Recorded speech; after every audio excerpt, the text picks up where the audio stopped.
Yellow. Jeremy, it's Papa Lou. Oh, hey, dude, man. So, like, whoa, man, this is like so crazy because, like, man, I was thinking, man, like aliens are so cool, and like you, dude, you used to work with aliens, man, and so like I was thinking about, I was thinking about like you, because you were at like A-tip, dude. Well, not officially, but whatever, man, that doesn't matter. Anyways, crazy, man. I mean, crazy. Am I right or am I right? Why aren't you talking, my dude? Am I rambling again? Because if I'm rambling, it could possibly be my UAP anxiety, or it could be the mushrooms. Okay, so like I know you hate when I ramble, so I'm gonna just stop talking because I'm not gonna lie. That last camping trip, dude, unfucking acceptable. I know I wouldn't stop rambling about the Baghdad Phantom, but like, you didn't need to beat the living shit out of me in front of everyone. Not cool. Okay. Anyways, what was I talking about? Shit. I'm like freaking 3 weed brownies into the unicorn pit, and I need you, my dude. Lou, Jeremy, are you there? Lou, Jeremy, fuck, man. Jeremy, shut the fuck up. My God, every time I call you, do you have to be on mushrooms every time I call you? Well, yeah, man, it helps me connect to Bob Lazar's spirit animal. Oh, for Christ's sake, Jeremy, can we drop fucking Bob Lazar, please? So, dude, you got to hear this dream, man. So I'm saddlebacking Bob Lazar's spirit buffalo, and we're like surfing on a wave of element 115, right? And so then... Oh my God, I'm just going to do it. I'm just going to kill myself right now. Right? So then I'm like, whoa. He's like, whoa. And we're like, whoa. We come up to a white mountaintop. Then the mountaintop says to me, get this. Well, you're not going to believe what it said, but it was like, weaponize your curiosity. Sorry, I mean, yeah, look, that's great, but can we... Right, so we merge into the mountaintop and shit, I forgot what happened. Oh, yeah. So then my Bob Lazar buffalo grows angel wings, and we go through a wormhole to Area 51. And can you guess who was there, dude? Just kill me, please. Well, hold on, Mr. Impatient Pants. So, dude, get this. It was the Baghdad fucking Phantom. Yeah, dude, I swear to God, in the flesh, fucking contrails and everything. So I'm like, shit, I need to get this filmed, or my next podcast is going to tank worse than the last one. So then Eric Davis starts vomiting dino beavers, and I'm like, whoa, dude, whoa. So I didn't plan for this, right? So I'm like, dude, what the fuck, Eric? So then a dragon shows up, and he's got his 3 little alien babies, and I'm like, and I'm all like, you can't put the clown on the beaver nuts without creating an alternate dimension. I can't tell Bruce that's when the force field opened up. Bears. So then the dragon tells Bob Lazar, and I was like, whatever, dude. It's not like Bob's not getting laid. He owns a brothel. Jeremy, and I'm like, is this the DMT highway? Does anyone have a fucking map, man? Because I'm lost in the sauce here, and I could use some fucking help. Up. Just shut fuck up, please. Jesus. Look, Jeremy, we're in a bit of trouble, okay? I need you to focus and listen to the words coming out of my mouth. That UAP hearing has made me look like a blowhard. Everyone now knows all my bullshit that I've been spouting off about higher resolution videos and recovered alien materials. Yeah, where are those, by the way? Jeremy, we've been through this. They don't exist. Oh, that's right. You're full of shit. I've got Mick West debunking every video I stole from the Pentagon. Simultaneously, I have Lou reviews outing my private texts where I lied about the Felon 5. On top of that, every fucking week, UFO Judas trolls the shit out of me with his videos. It's all falling apart, Jeremy. No matter how much I promote myself on sock puppet accounts, people are losing their faith. I'm losing control of the narrative. Can you imagine how bad it will get when my useful little idiot King Milkfart finds out I've deceived him? The trolling will never end from that twit. Jeremy, I've tried everything. I've gone silent off Twitter, hoping this whole thing goes away, but it doesn't. Lou Angeles, just when I think he's gone, he comes back to haunt me. Just thinking about him scares the shit out of me. Then you have Mick West, he's even scarier. My God, the terror of it all. I'm going to have a goddamn nervous breakdown. Jesus, hang on, Jeremy. Let me pop a Xanax.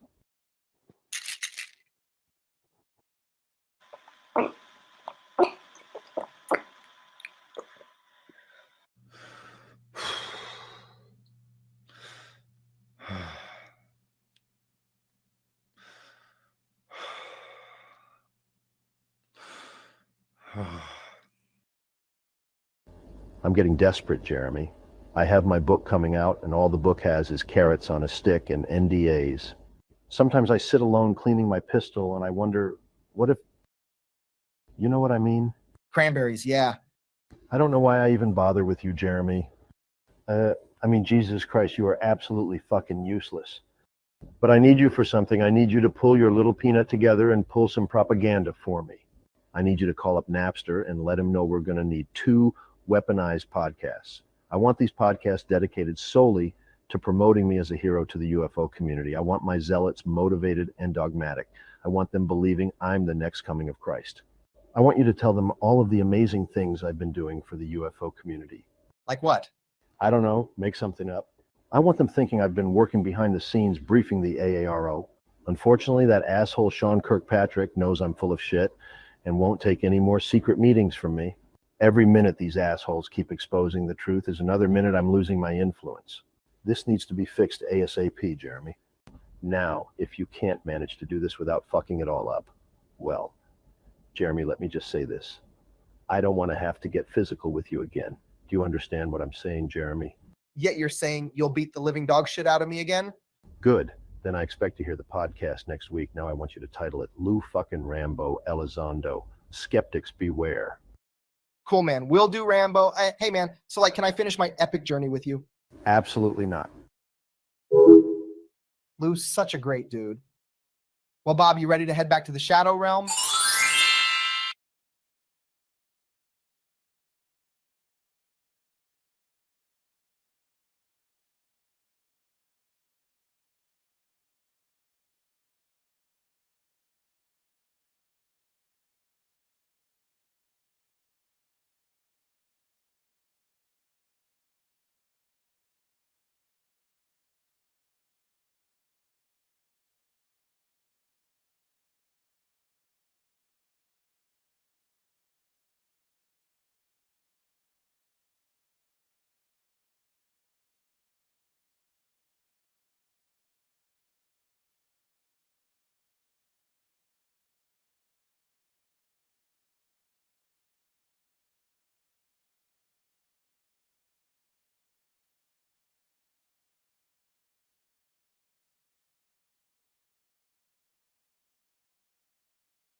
Greetings and salutations, friends. I apologize. We had a little bit of a late start today because of a technical hiccup, but I believe that everything is working and we will proceed with tonight's festivities.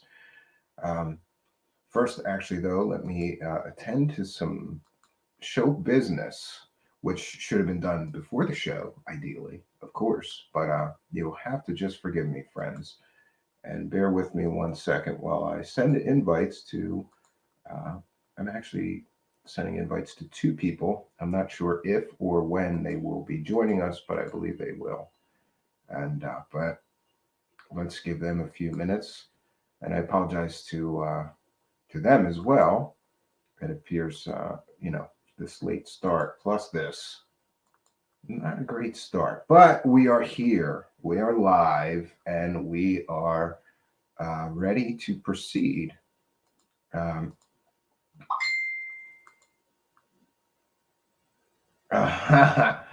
So, listen, I keep saying this. I don't know that I want to stop covering UFOs, but I don't want it to be the main and always subject for most of our shows any longer.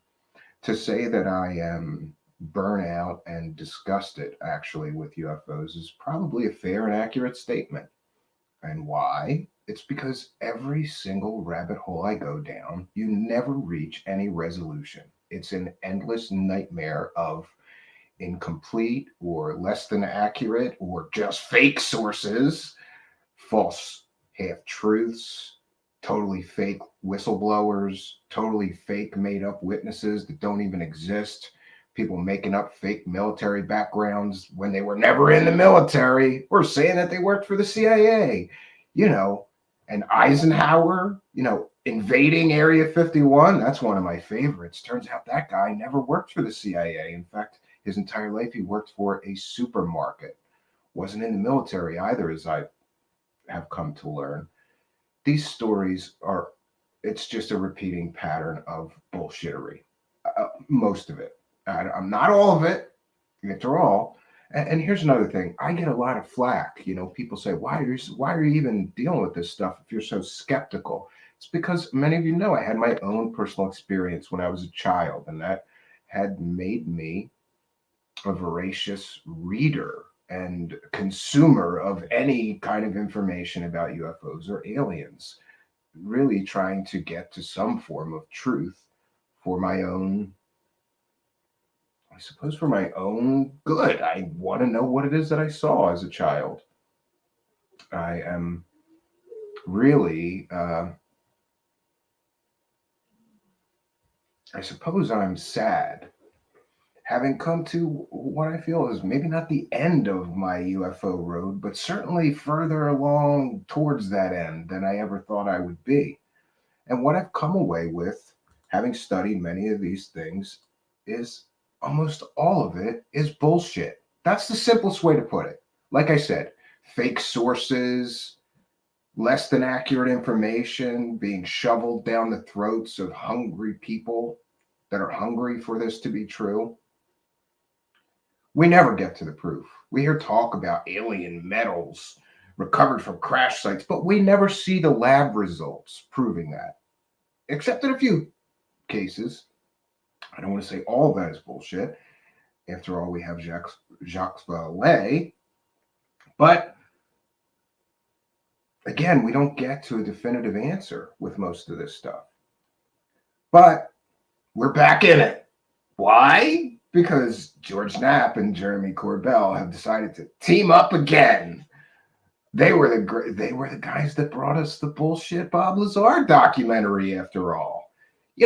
George Knapp had 30 years to prove that story was real, milked it for everything he could, and then when the money ran out, decided to help a young filmmaker in the form of Jeremy Corbell make a documentary on Lazar that turned out to be a large retelling of the same old story from 30 years ago. But hey, Jeremy Corbell will argue with you about all the fascinating new information he presented in his documentary. Yeah, like showing Bob Lazar a picture of a hand scanner he talked about and saying, is this the hand scanner you saw at that secret base where they were working on those flying saucers? And Bob Lazar said, yeah, it is. That is and it's the same hand scanner that was in the movie Close Encounters of the Third Kind, but that doesn't have anything to do with Bob Lazar being truthful about seeing this thing or working on alien flying saucers after all.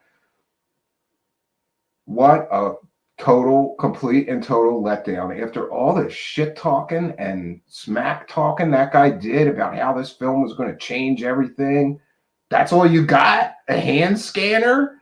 Okay. Friends, I could go on, but it's better to just say, hey, I would like to cover other things here, and we are branching out into other subjects, but when I have personal knowledge of something that everybody's talking about, I think that it's okay to chime in. So friends, welcome to, you're watching Truth Seekers, and welcome to the UFO Report.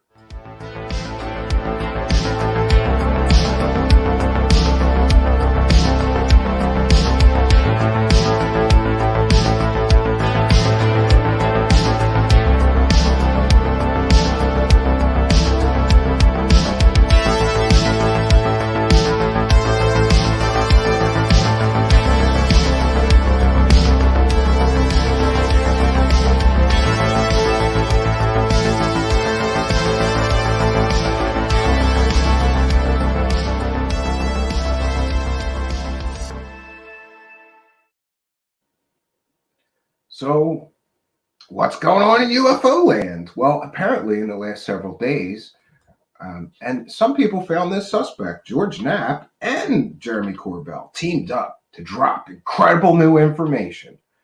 And you'll have to bear with me for one moment because I do want to share my screen for some of this.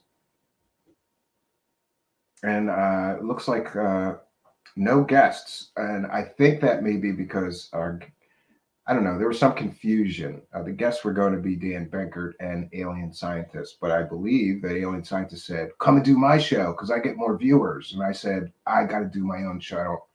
I don't have time to do other people's shows, or not really that. It's just, I said, why doesn't he come on here and then we'll stream it also to his channel, or, so that still may happen. We still may get a way to share and team up for this. But in the meantime,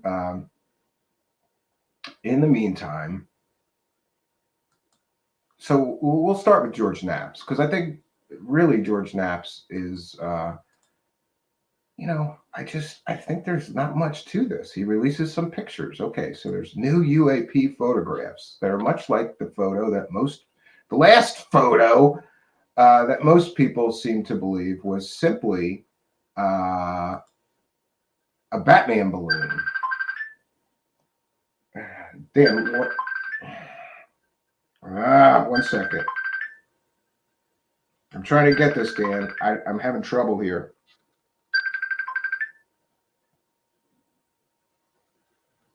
Dan, I don't know why I'm having trouble with my phone. So message me what you wanted, Dan. And please stop continually calling me on Facebook. It's going in my ear this entire time for the last 2 minutes. Message me, please.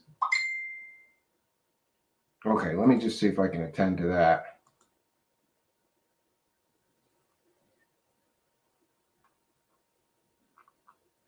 Yeah, I don't know. He's trying to call me on Facebook, which is not a good idea while I'm broadcasting live, Dan. Message me on Facebook, or let's see if I can get back on track here now. So George Knapp releases some photos. And to me, they could be anything. I don't understand the excitement. I don't understand the whole hubbub about it.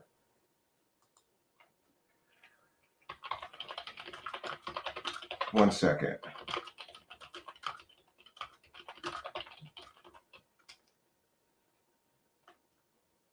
I sent you the link. Oh, sorry. Hold on.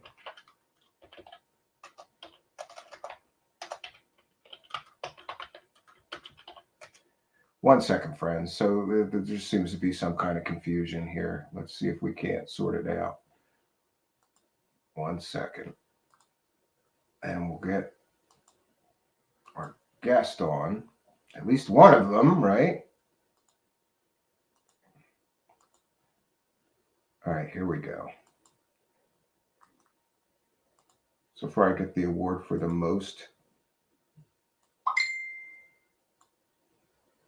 Yeah, I sent it to you before, Dan. So I've sent it to you twice now. Tonight gets the award for the most disorganized beginning to a show I've ever done. Great. But you guys will have to forgive me. I like to say that you get the show warts and all, right? Warts and all. Oh, so here's Jeremy. Let's see there. There you go. Nobody cares. Yeah, I'm having a little trouble hearing you. Is your mic on? Can you hear me? Can you hear me now? A little low, but yeah, let me see if I can turn you up here.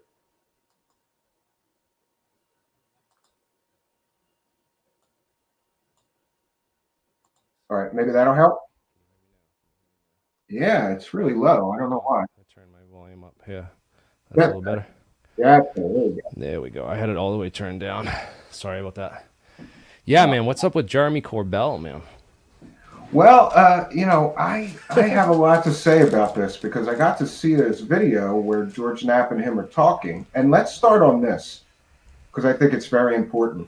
In this video of George Knapp and Jeremy Corbell talking, Jeremy Corbell claims that this video he released came from a classified briefing, but that the video itself was unclassified. So this didn't sit right with me. So I went with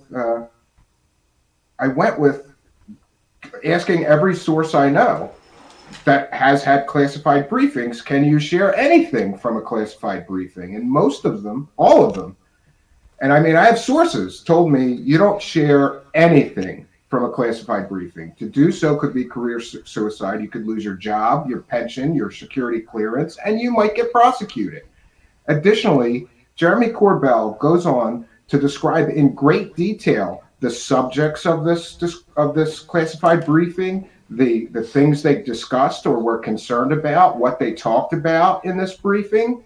Again, this is not information that anybody could share with Jeremy Corbell without losing their job, probably getting prosecuted. This doesn't make any sense. People are attacking me on Twitter right now simply for saying I don't believe that Jeremy Corbell has had access to secret information from a classified briefing whatsoever. If he did, the government would be pressuring him right now to reveal his source so they could prosecute them, or they'd be in his inbox. You know, they have the technology to see every message he gets, every phone text, and find the source that supposedly was in on these classified briefings and shared all this information with Jeremy Corbell. Let's start there. What do you think, Jeremy? Well, yeah, exactly. There's no evidence that shows that this came from a classified briefing or that it was classified or at all that time. I think he said the same thing about those Nimitz tapes, which apparently he had access to those too somehow ahead of time, and they were posted on like Live Leak or something that he took down off his other channel and stuff like that. I remember that going on back in the day too. So I don't know what's going on with him. I just know that like I don't Something's trust, not right here. I don't trust Something's anything not right. he says. I don't Something's trust not anything right he says. Yeah, and I just want to remind everybody that you have to consider the source, right? Yeah, always consider the source. He and Richard Dolan completely and totally faked something called the CIA deathbed confession, where this guy who supposedly worked for the CIA was talking about aliens and Area 51 and President Eisenhower. I remember that. There is substantial and supportive proof that guy in the video, even though Richard Dolan says he is who he says he is, was a complete and total fraud, was never in the military, was never an employee or contractor for the CIA. That's the quality of the story that Jeremy Corbell, and he has never explained why he frauded that, right? What is that, 1 million views on YouTube? Monetized views? Yeah. So consider the source. And let's bring in here, Solar Marshall is here. Welcome, Solar Marshall. Hey, can you hear me? Yeah. Okay, good. Let me turn my speakers down a little bit. Yeah, I don't know why, but I'm getting. Well, I'm speaking getting of classified information and Really? briefings, man, it Hold just on. blows my mind that all this stuff, like these people come out and talk all this hot air about having all this information, but none of them talk about the technologies. None of them talk about the science. It's like a blacklisted subject. No. For all these people. No. Corbell talked about the science, and he said Oh yeah. that there's no way that it can be a balloon. There's just no way that it could be a balloon. And he also said that we don't have the technology for a drone that could be, what do they call it? He's got a fancy word for it, transdimensional. He said we do not have the technology for a craft that could fly in the air and go into the water. And I have a video of just such a craft that we do have. They made prototypes of it, right? Yeah. Which craft is that? I just want to see. I just want Hold to on, know I'm the sorry. same one as I do. But, Unidentified submerged objects. They've been talking about them for so long.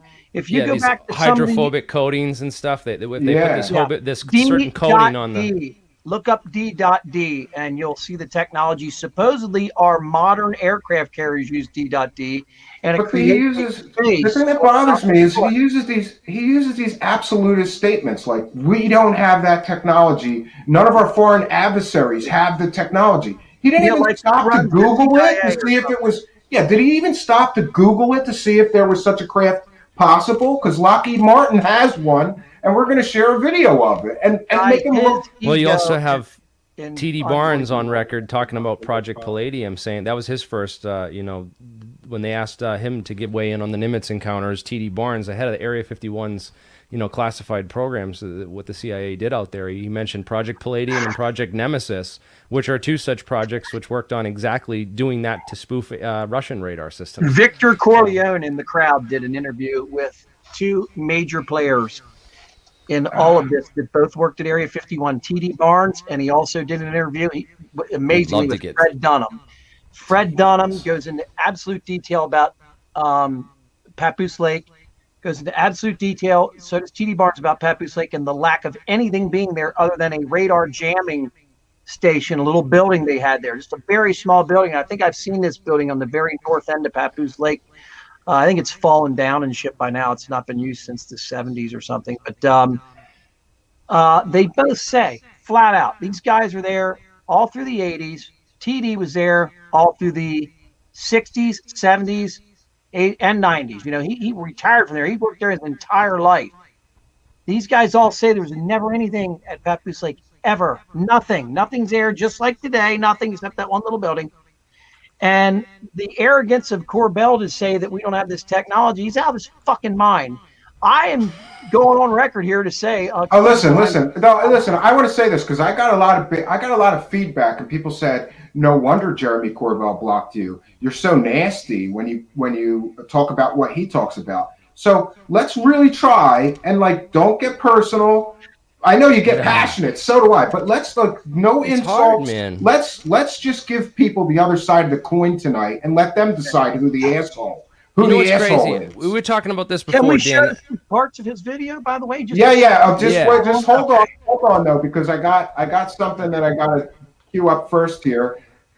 How about the fact that he calls it a pyramid? He voids the word triangle.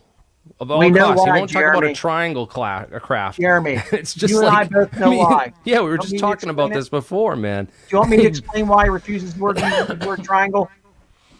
Edgar Boucher. Yeah. Okay. They both, I guarantee you, Corbell will hate anyone that George Knapp will dislike, I'll just say. Automatically.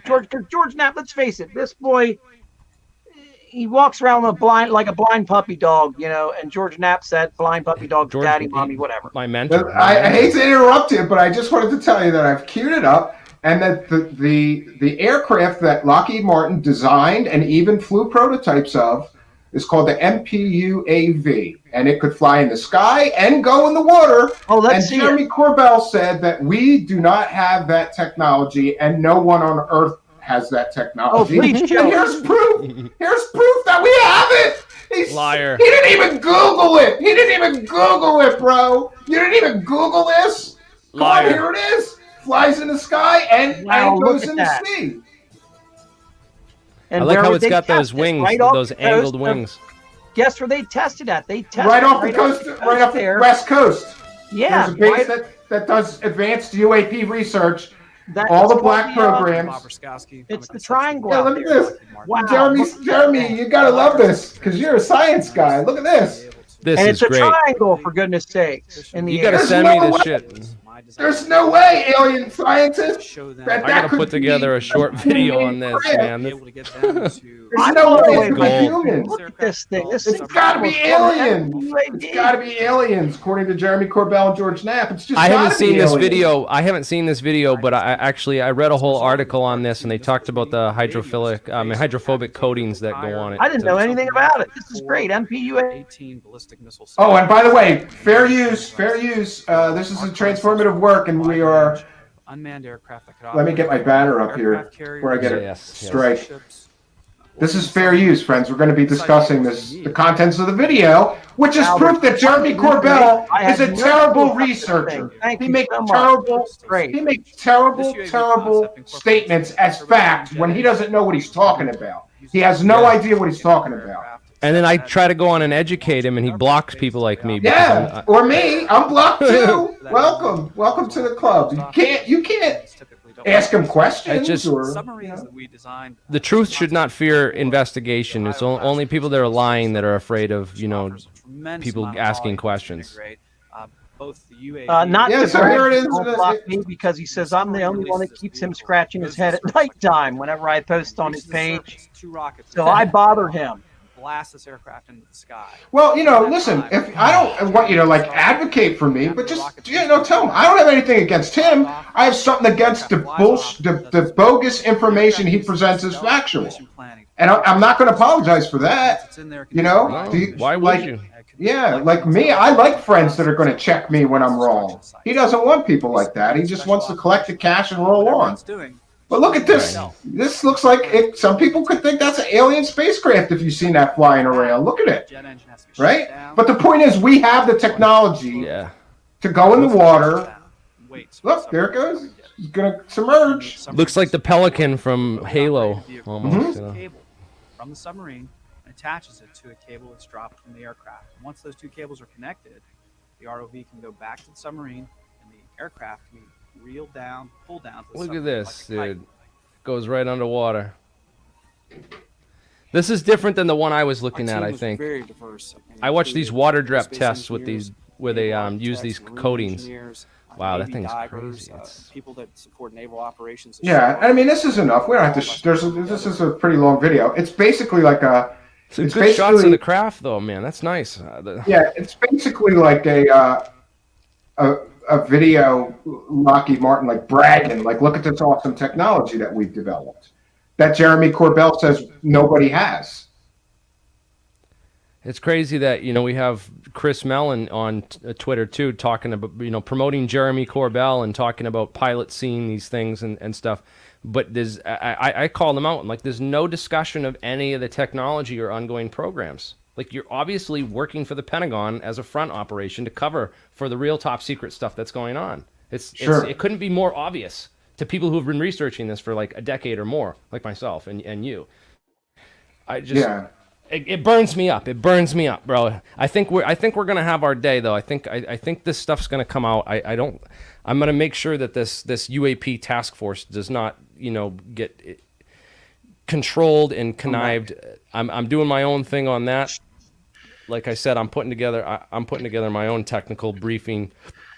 Like Corbell says, he had access to these classified briefings. Well, if he doesn't know about these craft, He'd then be what in good jail, are bro. his He's putting out briefings? classified information. Yeah, he's got all this classified information, Guys, but he didn't know about this public Lockheed Martin project. That doesn't make any sense. Did you hear him at the end say, what if we had a video that showed a UFO flying right up to the camera on a what did he say, on an aircraft carrier, right up to the camera, and then after it flies up to the camera, it for some reason just takes off. Well, he says now, and George Knapp looks right at him and goes, now that would be classified. They were hinting at the fact that they have another video coming, but the fact is saying that it's classified. You can't fucking post anything that's classified or talk about it on the sources that I got, the sources briefing. Color Marshall, the sources that I have, which I'll share one publicly. I've got 3.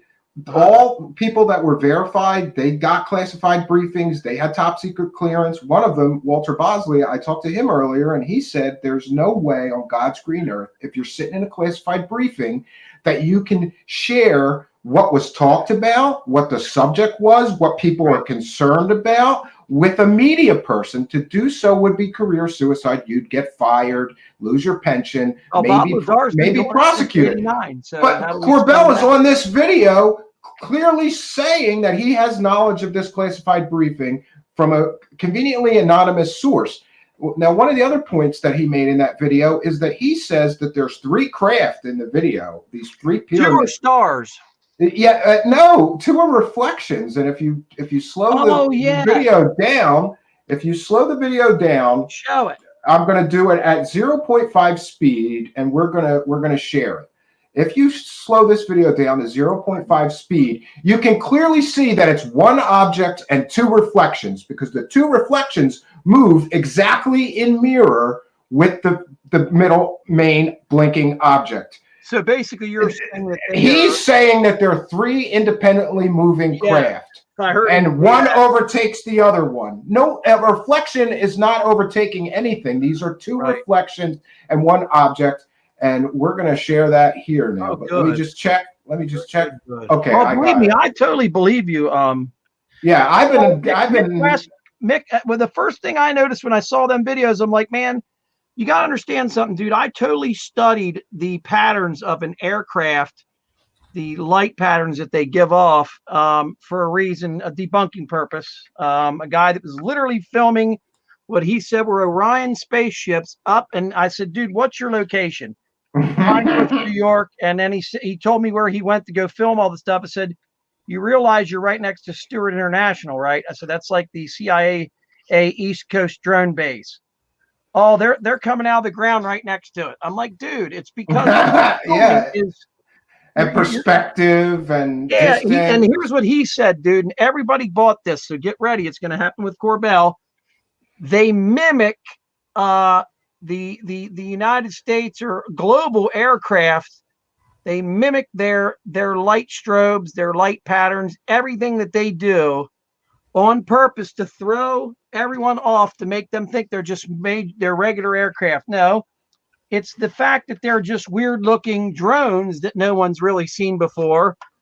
Or aircraft obscured by atmospheric effects, or 100 other things. But they jump right to, they always jump to, you got to jump to alien. Now here I'm going to play this video at 0.5 speed, and I want everybody to pay particular attention to one portion, which clearly shows these other 2 supposed spacecraft are just mirroring perfectly the movement of the blinking one.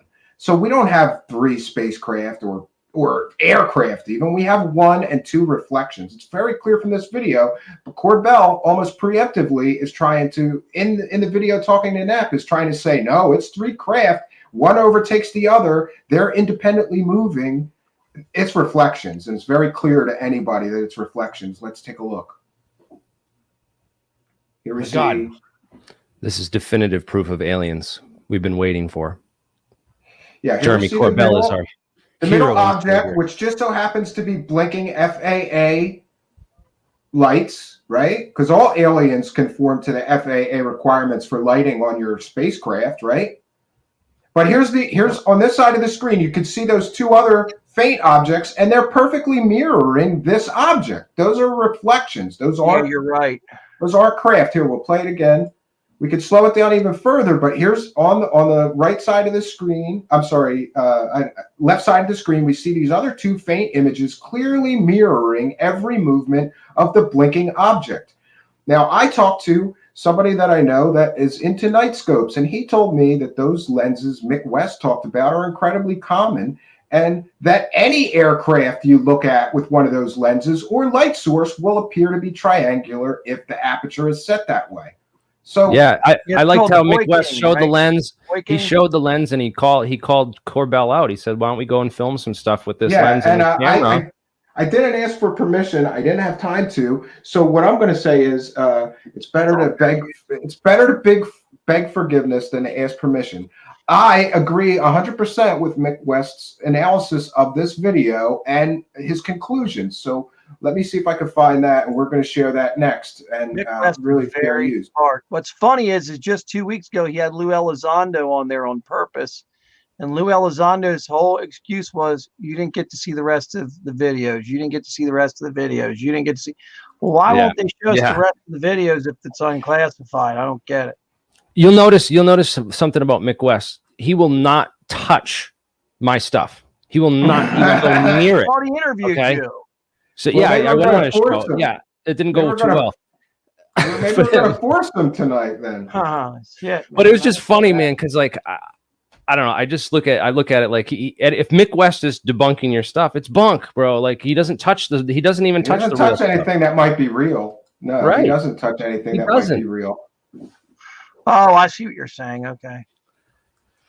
No, that was he leaves. I think he leaves the stuff that he believes may or is real alone. That's what I think. That's my personal. He came up with a perfectly logical and plausible explanation to explain this video, other than aliens.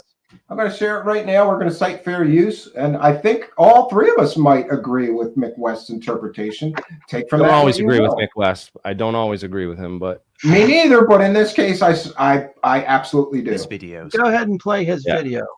Well, debunking Corbell is like shooting fish in a barrel. Let's listen to this. Turn it up. Just a plane and some stars and a camera artifact called bokeh. What are we looking at? The video is from a night vision binocular, which intensifies available light and gives you a green image. It's not recorded with that binocular, but with something like an iPhone held up to the eyepiece. At the start, we can see the ring of the eyepiece. There's some lights in the sky, and then we pan over so we see this pole and a flashing light. They zoom in on the flashing light.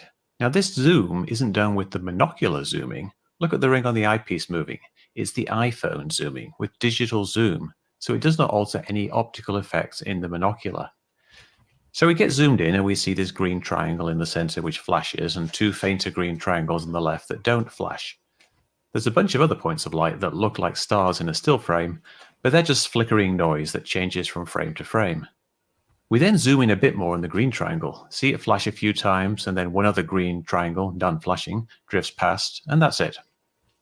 The first thing to notice is the flashing of the light. There are two flashes at different rates, a bright one every 1.5 seconds, and a dimmer one about every 1.25 seconds.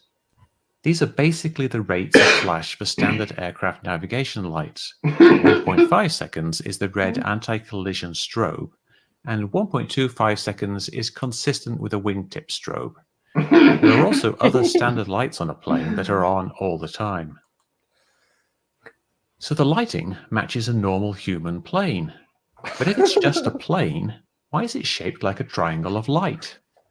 Planes are generally high up, so the lights will be close together, appearing almost like one dot. When a dot of light is out of focus, it shows up as a shape of light called a bokeh. These can be round or the shape of the camera aperture. If the camera has an aperture that was triangle shaped, then that would explain the shape of the bokeh. However, I can't find one yet that looks like that in night vision binoculars, which often don't have an aperture at all, as they want all the light to come in. I'm sorry, I really But like. if something were in the front of the camera, then that would alter the shape of the bokeh. Here I put a triangle over the lens, and now we have triangle-shaped bokeh. Why would someone take a lens like that? He made the same thing in his bedroom or Sometimes office, people do bro. it for artistic effect. He's amazing. It turns out there's a serious reason to do it for night vision goggles. This is It the improves difference focus between in a truth and an different idiot. situations. So there are aftermarket adapters that fit over the front. But people sometimes make their own. Sometimes they drill holes in lens caps. The person Sometimes that they make filmed covers this worked using on them tape, for a while. They like knew this it could square film. one, which would easily make diamond-shaped bokeh, just one step away from triangles or pyramids. It's not the only possibility. There's an effect called pinched optics that makes love how he light says into possibilities, triangles. bro. I think bokeh is more likely, as pinched optics is more common an issue in larger telescopes, but it does turn stars into triangles. Speaking of stars, remember those other 2 triangle shapes that were not flashing? I think that's 2 bright stars. When you look at a plane at night, the plane's lights are not much brighter than stars, except when they flash. These 2 shapes are basically the same as the flashing one, and we see this with bokeh, where all the lights in a scene take on the same shape. Wow, look at that! What he Having did. a dimmer light doesn't change the shape or the size of the bokeh; it just makes it dimmer. Notice that the lights have to be a bit out of focus for bokeh to form. Awesome. Why would this video be able to do it focus? right in his own It bedroom. could simply be are you manual kidding me? focus and they did not adjust it perfectly. Or maybe it was autofocus and it got stuck on that pole, focusing at that distance when it needed a little tweak to focus on the point of light much further away. Cameras often have a hard time focusing on a point of light. So that's what I think it is, bokeh. And the strobe, at least that's my number one possibility. It's an airplane. It's hard to say for sure as the video is so bad. Or a We don't know helicopter. what equipment was used. Any But source if you of light consider would the look like flashing that. I human believe it's an navigation airplane because of lights the movement. and the 3 matching shapes in the scene, and the Or, yeah, example you of the could be taped right. night vision goggles, It looked like then it bokeh stopped seems there or more likely something. than flying Yeah, pyramids, it's 2 and definitely ahead of reflections. aliens. It's the helicopter But from we the can damn keep all those ship. things is on what the it list is. just in That's all it case. is. I And could they're- easily be wrong. Wow. This And movie we're supposed maybe to as believe messed that up this. that they are incompetent. Or, dude, Not that I know of. it As could far as I simply know, be a this was jet just from an an anonymous aircraft video carrier sent to on a Jeremy strike Corbell, group. I mean, not an official Navy and this release. comes out, and they're Although like, they "Oh, seem we're to gonna acknowledge post that this it was shit. taken I want by to know Navy who. I personnel. want to know who the guy was." I've not heard Did this. anything official about the Navy analysis, so we can't say if their analysis was lacking. They know it's But I think if bullshit. they do look at it, then bokeh will be pretty high on the list of things they consider. Joking. Hokey pokey. Yep, that's it. So, like, here's my thing. I disagree with them that those other 2 objects are stars. I Why think it's definitely a reflection of the first light source. Are you like Yeah. talking about maybe lens flaring, which could be? Yeah, because Regardless. it clearly mirrors a star wouldn't follow the movement of the main object in the video, but a reflection would, or a lens flare would. You know, lens flaring though. but I think that it's very convincing information that the light blinking perfectly matches the lights that blink on any airplane that are required by the FAA. Yeah, and Yeah. he goes into great detail about which they are. There's 2 different ones. Yeah, and somebody in the live chat said, but people are going to say that the government said these videos are real. No, they said they were taken on a Navy ship. They didn't say what they were, if they made a determination of what they were. They sure didn't say they were aliens, but that won't stop the true believers. The government said these videos are real. It's a real video. Yeah, it was taken on a Navy ship. It doesn't mean anything. And we have conclusively shown, and Mick West, through Mick West, really, thanks, Mick West. I hope you're okay with us sharing your video, because I agree with your analysis. This is garbage. This whole thing is garbage. It's hyped up garbage. Navy knew what it was, because obviously you can't fly over a strike group in the fucking ocean. It's a friendly plane, is what I'm getting at. They knew Has what to it be. was. And They would have had They Air would Force shoot on it. down. They They were would shoot probably like, down a "Oh, hostile, shit." right? They would shoot down a hostile if they flew that close to a Navy ship. They They were would. probably They got like, cruise "Oh my God, missiles. it looks just like a They have fucking anti-aircraft. UFO. We gotta post this. Anti-aircraft Look, weapons, idiot. and if it's a carrier, they got their own Sam's. planes to send against it, or drones, whatever. You know, So who this filmed whole the rush damn to like cash in and every look, and it was kind of like, to me, it was wrong. That not wrong, but it seemed funny that these guys coordinated. Like, okay, George, you drop those photos, and then I'll drop my video, my triangle video, the next day, and we'll all put it on Mystery Wire. And I'd like to know, and I'll ask them publicly, Knapp and Corbell, are you owners in Mystery Wire? Who operates Mystery Wire, and what are you being paid for these stories? How much are you getting paid for these 2 stories? Yes. Because I know a lot of people into this and never even heard of Mystery Wire, and suddenly everybody's on Mystery Wire to see this story. Now, of course, this will all go on to some TV show on the History Channel, or whatever. That's what they're all looking for. Cash it in, bro. They've run out of information. Now, I got my casting. Praise the cash. Praise the cash. I want to see whatever it was they showed that was hovering above the ocean, then flew down in the ocean, then came back out. They have still pictures of it, but they won't show the video because they say the video is classified right now. Yeah.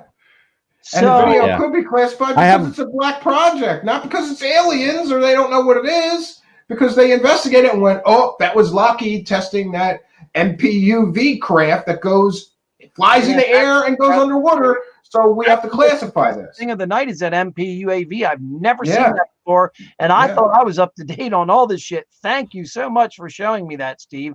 Never Yeah, have I and people seen that. say, and there's we can get to about it.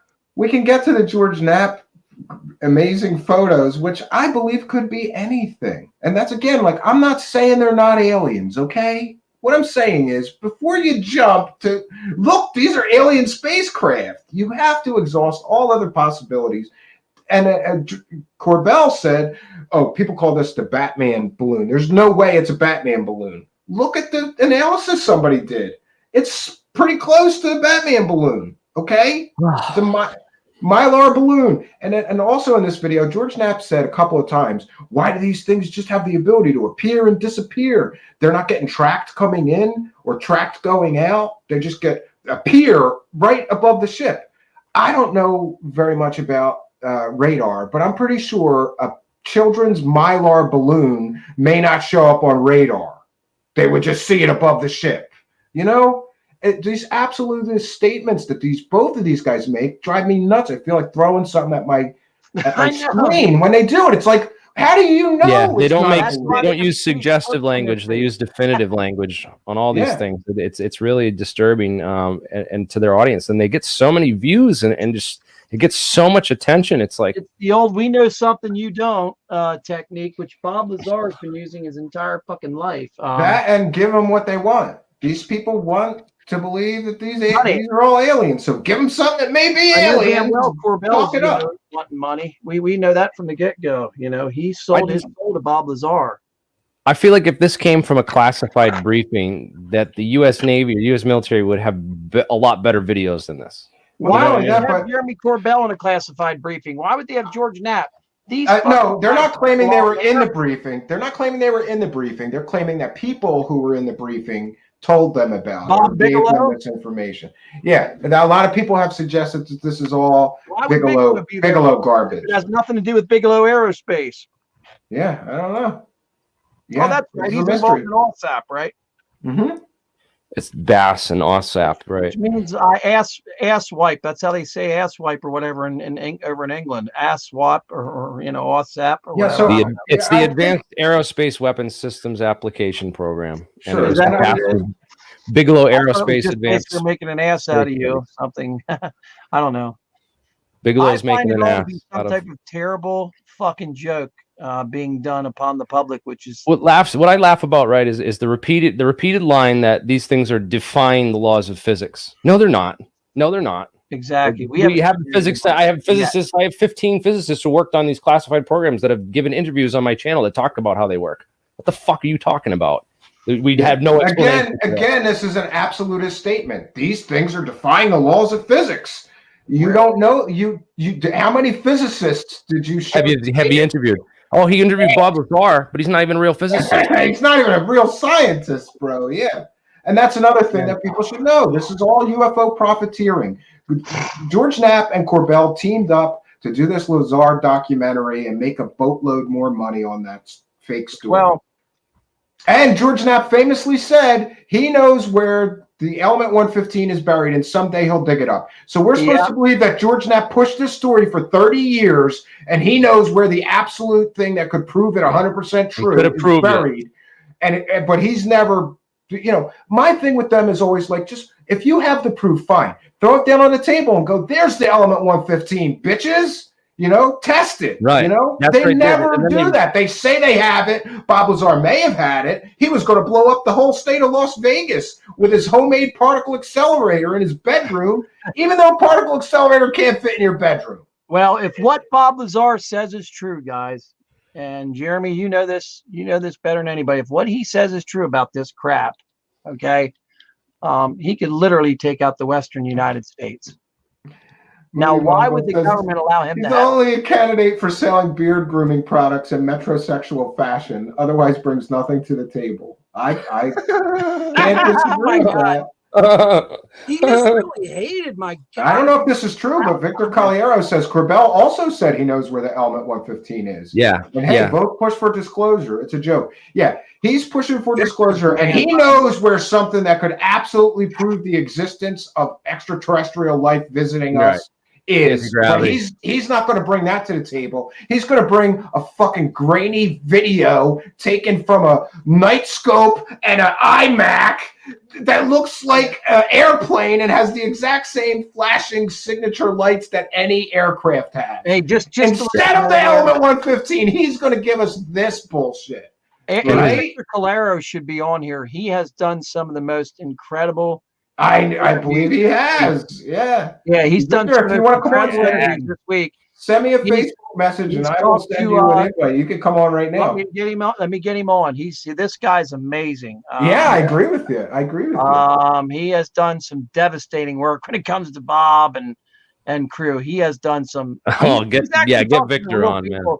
At Los Alamos and the real people at Area 51, 100%. As soon as you hear their voices, you'll know who they are.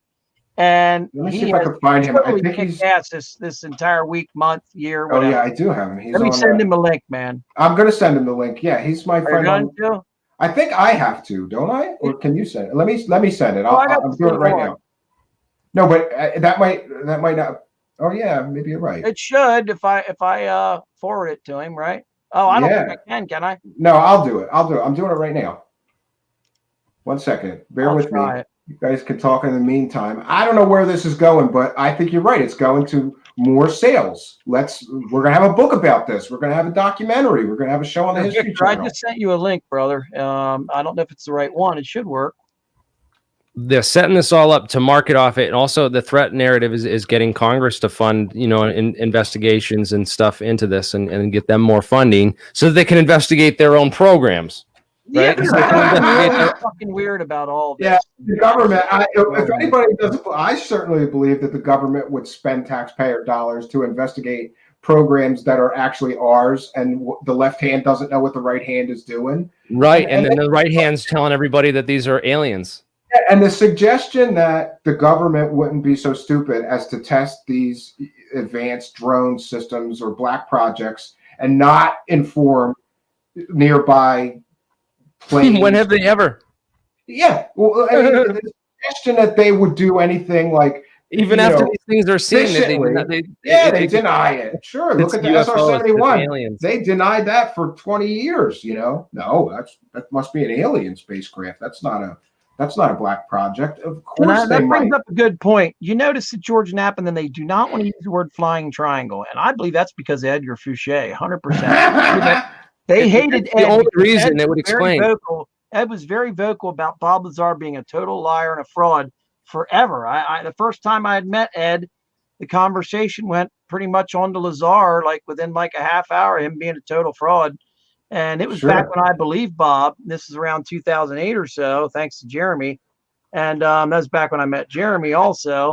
Yeah, I didn't meet him back then, but I think I started 13 years. And, I think I started reading his website back then, and I didn't know whether I would ever I remember thinking man, this guy's just blowing this Bob Lazar. It was back before Jeremy damaged his brain. But anyways, with drinking. Yeah, but Jeremy. No, but I remember thinking, I don't know whether I want to hug him for getting me out of my delusions about Bob Lazar or punch him in his face. You believe the fucking story. Yeah, because I love the story. I don't want it to be fake, but here comes this alien scientist guy tell me all these facts and evidence about why the story is probably fake, and I was like, shit. Well, when you find out it's fake, it pisses you off enough that you investigate it. And thanks to fucking Ed, I got into a massive argument fight with John Lear, literally on a public forum that's still there in the archives. I have it saved. It's epic. Where I start. They used to call me John Lear's water boy or something like that. I forget what the term was. Basically, that I did work for John. John Lear's bitch. Work for him. I've heard that you were John Lear's bitch. Somebody told me that. Who? Color Marshall? He's John Lear's bitch. Then I became Ed's friend. I was Ed Fouché's bitch. No, I was anybody's bitch who's going to give me the information because I was so desperate to find out what the fucking truth was. I mean, fuck it. Yeah. call me a bitch, whatever. I don't care. I got all the information I wanted to know that Bob was lying. That's for sure. Jeremy, there I he think would goes. agree to that, right, Jeremy? Hey there, we got V is with us. How you doing? There he is, Victor. There you go. I'm glad to add you to the conversation. I was not expecting to, but This guy rolls, man. This guy has found stuff that fucking. I'm gonna call him the Bob Lazar metal detector or something. I don't know what else to call him. What's up, Victor? Oh, not much. This is Victor. Yeah, I would believe Corbell. I'll give you a story about Jeremy Corbell. When I was investigating Bob Lazar, Jeremy had claimed that he spoke to Terry English, who was the author of the 1982 article about Bob's jet car. And Terry had claimed that Bob was the physicist at Los Alamos Laboratory. And Jeremy claimed that he spoke to this guy. He tracked him down for 3 years and spoke to this guy, Terry. Got his last name wrong, which was a big red flag for me. And also said that he spoke to Terry, and Terry told him that he would be blackballed in the journalistic society and by Los Alamos National Laboratories if he got Bob's profession wrong, and that he definitely did check. It took me 4 months, but I finally got onto Terry, and Terry's last name is Terry England. It's not Terry English like Jeremy said. And somebody on Twitter was just saying how sloppy of a researcher he is, and I think this is a perfect example. Well, I don't think it's sloppy on purpose, because I think he like, we know that Knapp purposely obscured the name of Bob's ex-wife too, the last name and the spelling of it, so that we couldn't find her. Let's let Victor. They do this on purpose so that people can't confirm and can't do that. Let's let Victor finish with this. Let Victor keep going. That all comes up. The finale of that was when I spoke to Terry. I said, did you check Bob's profession? He said, no, I just asked him, and he told me he was a physicist, and I took his word for it. I never checked. Why would I check? It was a story about his jet car, not his profession. And I sent him a transcript. I've sent him a transcript of what. I think Mr. Corbell just got busted bad. Well, that's not the half of it. I sent him a transcript of what Jeremy Corbell had said on a podcast, and what I just told you before. And Terry England came back and said, this is complete and utter bullshit. I never said any of this. Yeah. So once again, with fake sources, kind of like the CIA deathbed confession of the guy that was never in the military and never in the CIA. Yes. But I hear that Richard Dolan is still pissed off at him for making him do that interview because he believed Corbell that this guy was who he says he is. And Richard Dolan even famously says at the beginning of that video, we have checked this man's credentials. He is who he says he is. But if you look into him, he was never in the military and he was never in the CIA. And I challenge Dolan or Corbell, at least apologize for pushing a fake story or show us the sourcing that proves this man is who he says he is. Michael Strat, and Jeremy Riz here, alien scientist, are in a fucking hotel down in West Virginia. Me and Jeremy are in the same room partying our asses off, having the time of our lives. Fucking Mike Schratt, he's down the hallway in his own hotel and shit. And when we first meet up, I just keep talking like this CIA deathbed confession guy. Yes. Mike Schratt believed that story to some extent. And I'm like, Mike, this guy's so full of shit. And I got my laptop out and started just totally thrashing everything about that guy's story. And he was just blown away. But, yeah, we shared that debunk here. They got like 15 million views under old. Okay, do you know what that paid out under the old revenue, the old ad revenue payment? Quite a lot. Yeah. Did they give the money back now that it's proven that guy was a fraud? Yeah, like 20, 30 grand, I think they got paid just from that. And then Corbell released like little bits and bitty pieces, like, 5 different sections, and each one of them got like 4 or 5 million views. It's just ridiculous. It was all about making money back then because the ad revenue was crazy back then. Remember, you got something like 70% Now I think they give you like what 5 or 10% apocalypse or whatever took place. But anyways, yes, that guy was a liar. I even tracked down his name and everything, and What is found his out name? he had worked at a grocery store for like 30 years. Is it Richard Manlove or something like that? Is his real name? I can't remember. Oh, and let's not forget who was this guy's original connection to the UFO Linda world, Moulton Howe, who milked him for 2 years, calling him anonymous. She knew him 10 years before this, and all he talked about was Dan Burrish and Bob Lazar. So there you go. But anyways, Victor, go the on. story originally came from Linda Moulton Howe of that guy, and then she handed it off to Corbell, and they ran with it. Now that Victor's here, for some fucking reason, every one of Bob Lazar's ex-wives have like 3 or 4 last names. It's very bizarre, which tells me that Bob Lazar works for somebody. Those type of people back then had changed their names, and they always had different passports, and they always had different this, different that. It's very, very strange. But it's been suggested he's some sort of disinformation agent. But then again, people said that about me because I debunk stuff. Yeah, you must be from the government. You're trying to stop people from finding the truth about aliens. You're here to muddy the waters. No, I'm here to find the truth. Yeah. Yes. Bob was if you read the old stuff and some of the old stuff that I dug up, Bob was just a known liar, basically, just made up bullshit. Like there's a story that was going around that I saw an interview for where he claimed that he made the music videos for Blondie, Debbie Harry, one of the technicians he used to work with, was in that. So it's just he just liked to make up stories. I mean, I don't have any beefs against Bob Lazar or hate him, or some people get emotional about him. And he's just a guy that likes to make stories up. The people that I made my peace. I made my peace. This is what I think. I grew up. I was fascinated with that story because I had my own strange experience with something that I thought was a flying saucer that I saw in the sky. I thought he gave me confirmation that I wasn't crazy and that like what I saw was aliens. And then and I've always loved the story, always followed it. But then years and years later, when you really look at it rationally and you pick everything apart, this is the minutia that Bob Lazar doesn't want you to worry about. My favorite is that on a Larry King interview, he said it was what was it, Sarah Marshall? It was a 40-foot spacecraft, but he originally said the hangar bay doors were 30 feet or something like that. Yeah. So there's listen, he said that the craft was 52 feet in diameter, but the width of each door was 40 feet. So how would it ever fit? Yeah. How does a 52-foot diameter spacecraft get out of a 40-foot hangar door? And the 40-foot hangar doors were his scribblings and his drawings. And he had, would the pilot somebody asked him previously, how big were the hangar bay doors? They were 40 feet wide. He forgets his lies, and then he contradicts himself with new lies.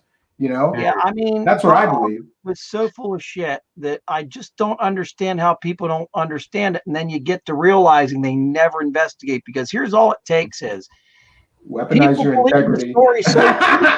People believe the lies so deeply that because some guy named Joe Rogan is promoting it, and Joe Rogan, let's face it, guys, Joe Rogan does not know this story for shit. He calls him Dr. Bob Lazar. He says, "Oh, for sure, Bob Lazar worked there. Oh, no doubts about it." How do you know that, Joe Rogan? How? Because and some people are having trouble. Some people are having trouble with the fact that Joe Rogan did that show where he was super skeptical of everyone, right? Yeah. And then suddenly Bob Lazar and Corbell and Knapp come along, and he's all chips in believer. It doesn't make any sense. That's what belief government operation. Yeah, I tried to get to him, but I think that what we have to do is find, when he went over to Spotify, is that like that? Yeah, we have to find it in, because I think that he's open-minded enough, unless he's just totally all chips in and doesn't want to hear, that he would have somebody like us on, and we could educate him on why Bob Lazar is a complete and total fraud, and Corbell. He's even had Mick West on.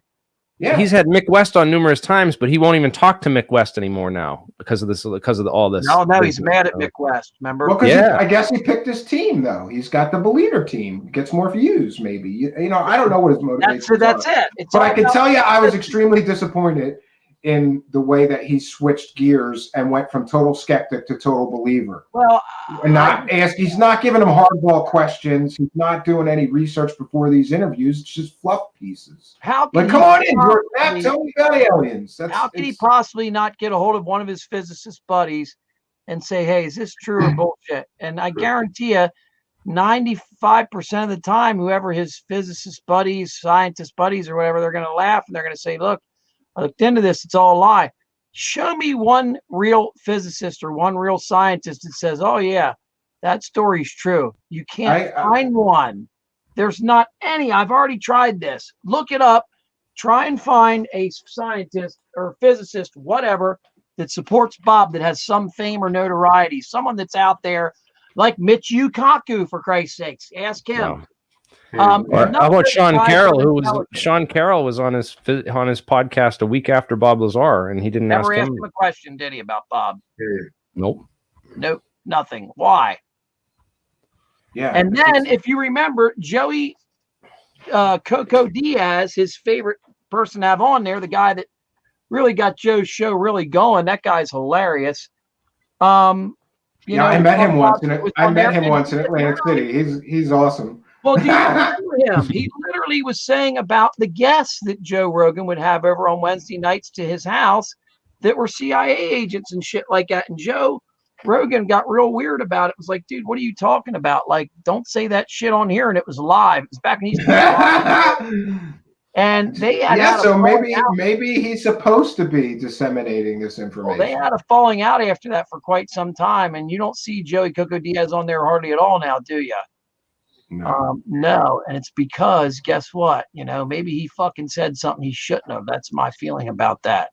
So. Oh, you're right. He hasn't been on in a long time. Rogan believes all of that stuff. I mean, he had Travis Walton on. When he had Travis Walton on, oh my God, everything screamed about that. Travis Walton. Everything that Travis Walton said was just came across as, I'm bullshitting you so badly right now.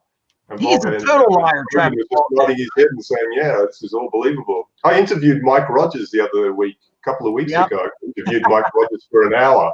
Yep. Mike Rogers was telling me that him personally, Mike Rogers, never believed in UFOs prior to the Travis incident. And he came across as really believable to me when I interviewed him. And I've heard from multiple people that they didn't believe him until they talked to him and met him. And then let Victor say what he's going to say here. I'm sorry. Yeah, the very next day, Mike was on a podcast telling them that he'd had major encounters with alien craft before the Travis incident, like totally contradicting what he said to me. It's just total bullshit. It's just a house of cards. When I heard that, I just thought, this is just complete shit. And then he was on Facebook saying that Travis Walton. But I did ask to share that. I did ask to share that interview of yours. But I think he wanted to keep it. He's keeping it to himself. He's keeping it to himself for a bigger project, and I respect that. I wanted to get that. I wanted to get it. Violate it. It doesn't really say much other than contradict himself. But the thing he said on Facebook, though, about Travis Walton being a UFO hoaxer and all that sort of stuff, I actually DM'd him about it, and I said, "Are you now saying that Travis is a hoaxer?" And he goes, "Oh, I'm not sure." And then I said, there's more money in coming out with the true story of Travis than, some bogus UFO story. And he says, "I hear you, and I'll take that under consideration, but I'll see if Travis is going to pay me first." Yeah, remember what he said? He said that, he said we worked out a great deal. He goes, but he said he was offered $3 million for that story, and Mike Rogers was. The day before, he was saying, what did he say? He said that Travis Walton was the biggest UFO hoaxer in UFO history, is what he said, financially wise. Then the next day when he was offered $3 million, it was totally changed the story around and shit. And it's like, he goes, it's offered a sweet deal, $2 million for the book deal, and then $1 million for some video or something, or I could have it wrong. It doesn't matter. The total was $3 million, and he showed that all that mattered in everything was money. He didn't give a flying fuck about the story, because the day before or 2 days before that, he had said that he never saw Travis Walton being abducted into the fucking ship. He never seen anything happen. He never seen the ship other than the bottom of it. All the stuff we see in the movie is a lie. I mean, he basically just totally fucking said what I've been saying for years, The whole story's a fraud. And what happened when I asked him on Facebook about Mike Rogers? About Dallas. Dallas. What's the guy's last name? Dallas. That was with them. He said, "Oh, Dallas, from what I was told, died of a drug overdose 2 years ago." Dallas. Damn it, what's his name in the movie? Alan Dallas. So Dallas. Yeah, it's one of his crew. His name's not important. yeah. Damn it. Well, it doesn't matter. I think it was Dallas. He's dead. You know why? Because that guy can contradict the whole story. He didn't want anybody's name being out there at all. They actually Dallas and Travis Walton spent that week partying. And here's the deal. He was trying to avoid his parole officer because little Travis Walton is not the fucking angel that he wants people to think. He was in trouble for burglary and stuff. And was in and out of jail. Sure. And isn't it suspect? Here's the problem that I have with the whole story. If he's really telling the truth, we're supposed to believe then that he was not off that spaceship for 3 days and he was already cutting deals to sell the story. If you just had such a life-changing experience, would you be cutting deals with people to sell your story that quickly? Oh, you want to see how bad of a getting deal? off a spaceship, you know? Steve, check your Facebook Messenger in about 2 minutes. I'm going to send you a picture about how great a deal he cut. Okay. Sure. In the meantime, I just want to let Victor know that our Australian correspondent is very upset that you're here because that's Daniel from the Context, and he said, "Oi, mate, I'm the token Australian around here. What are you doing?" So, nah, Victor doesn't matter in the world. Victor's impressed me big time. This guy.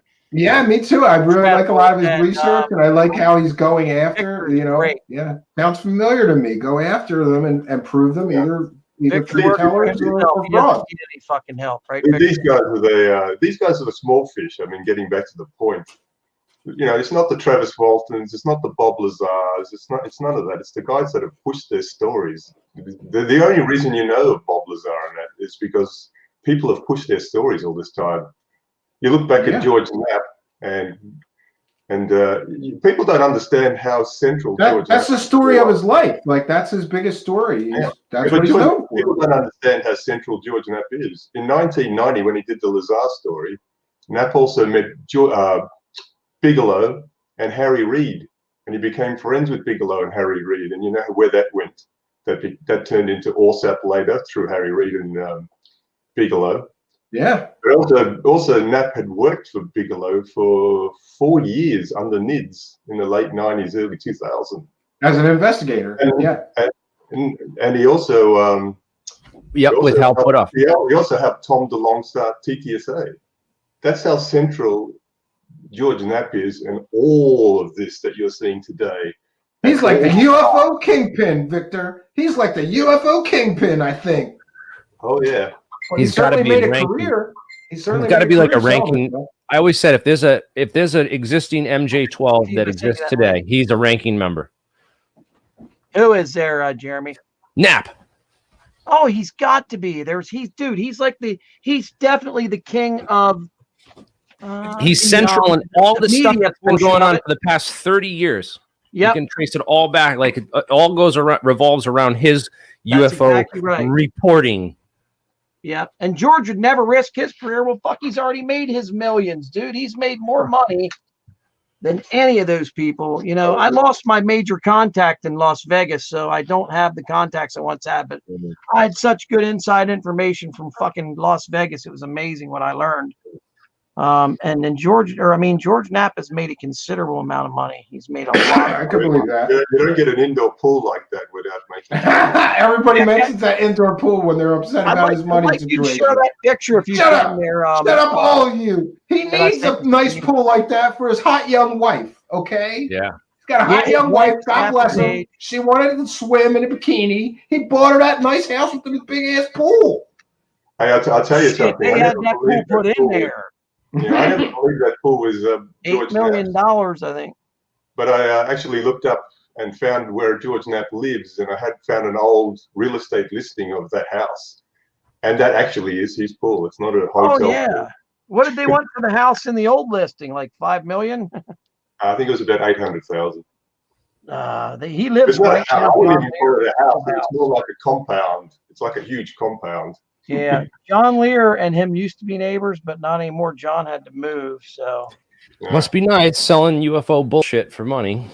Well, yeah, John Lear is the one that really, it all circles around him. If you cattle mutilations, John Lear, Bob Lazar, And Dulce John Bays. Lear, Dulce, John Lear. I mean, Men in the Moon.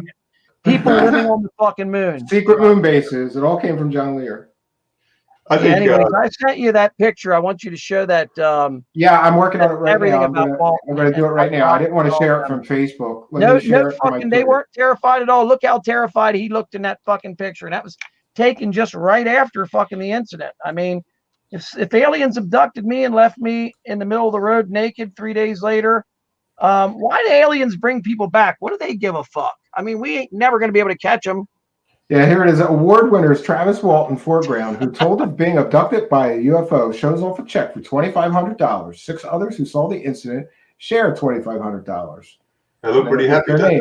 So right after he got abducted by aliens and spent 5 days on a spaceship and came off all malnourished because he didn't, apparently didn't eat for 5 days, even though scientific studies, I believe, proved that he had, right? Yeah. Yep. Not only did he cut this deal to get the check from the National Enquirer, but then he sold them the more complete story, and they did they did multiple stories through Travis Walton about his experience. They'd go back and tell us what the aliens on the spaceship look like, and then they do another article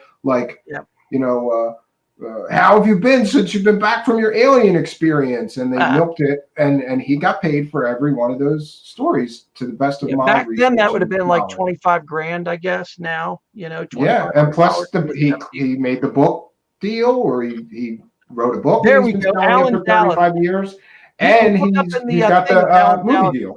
Yeah, I thought it was Alan Dallas.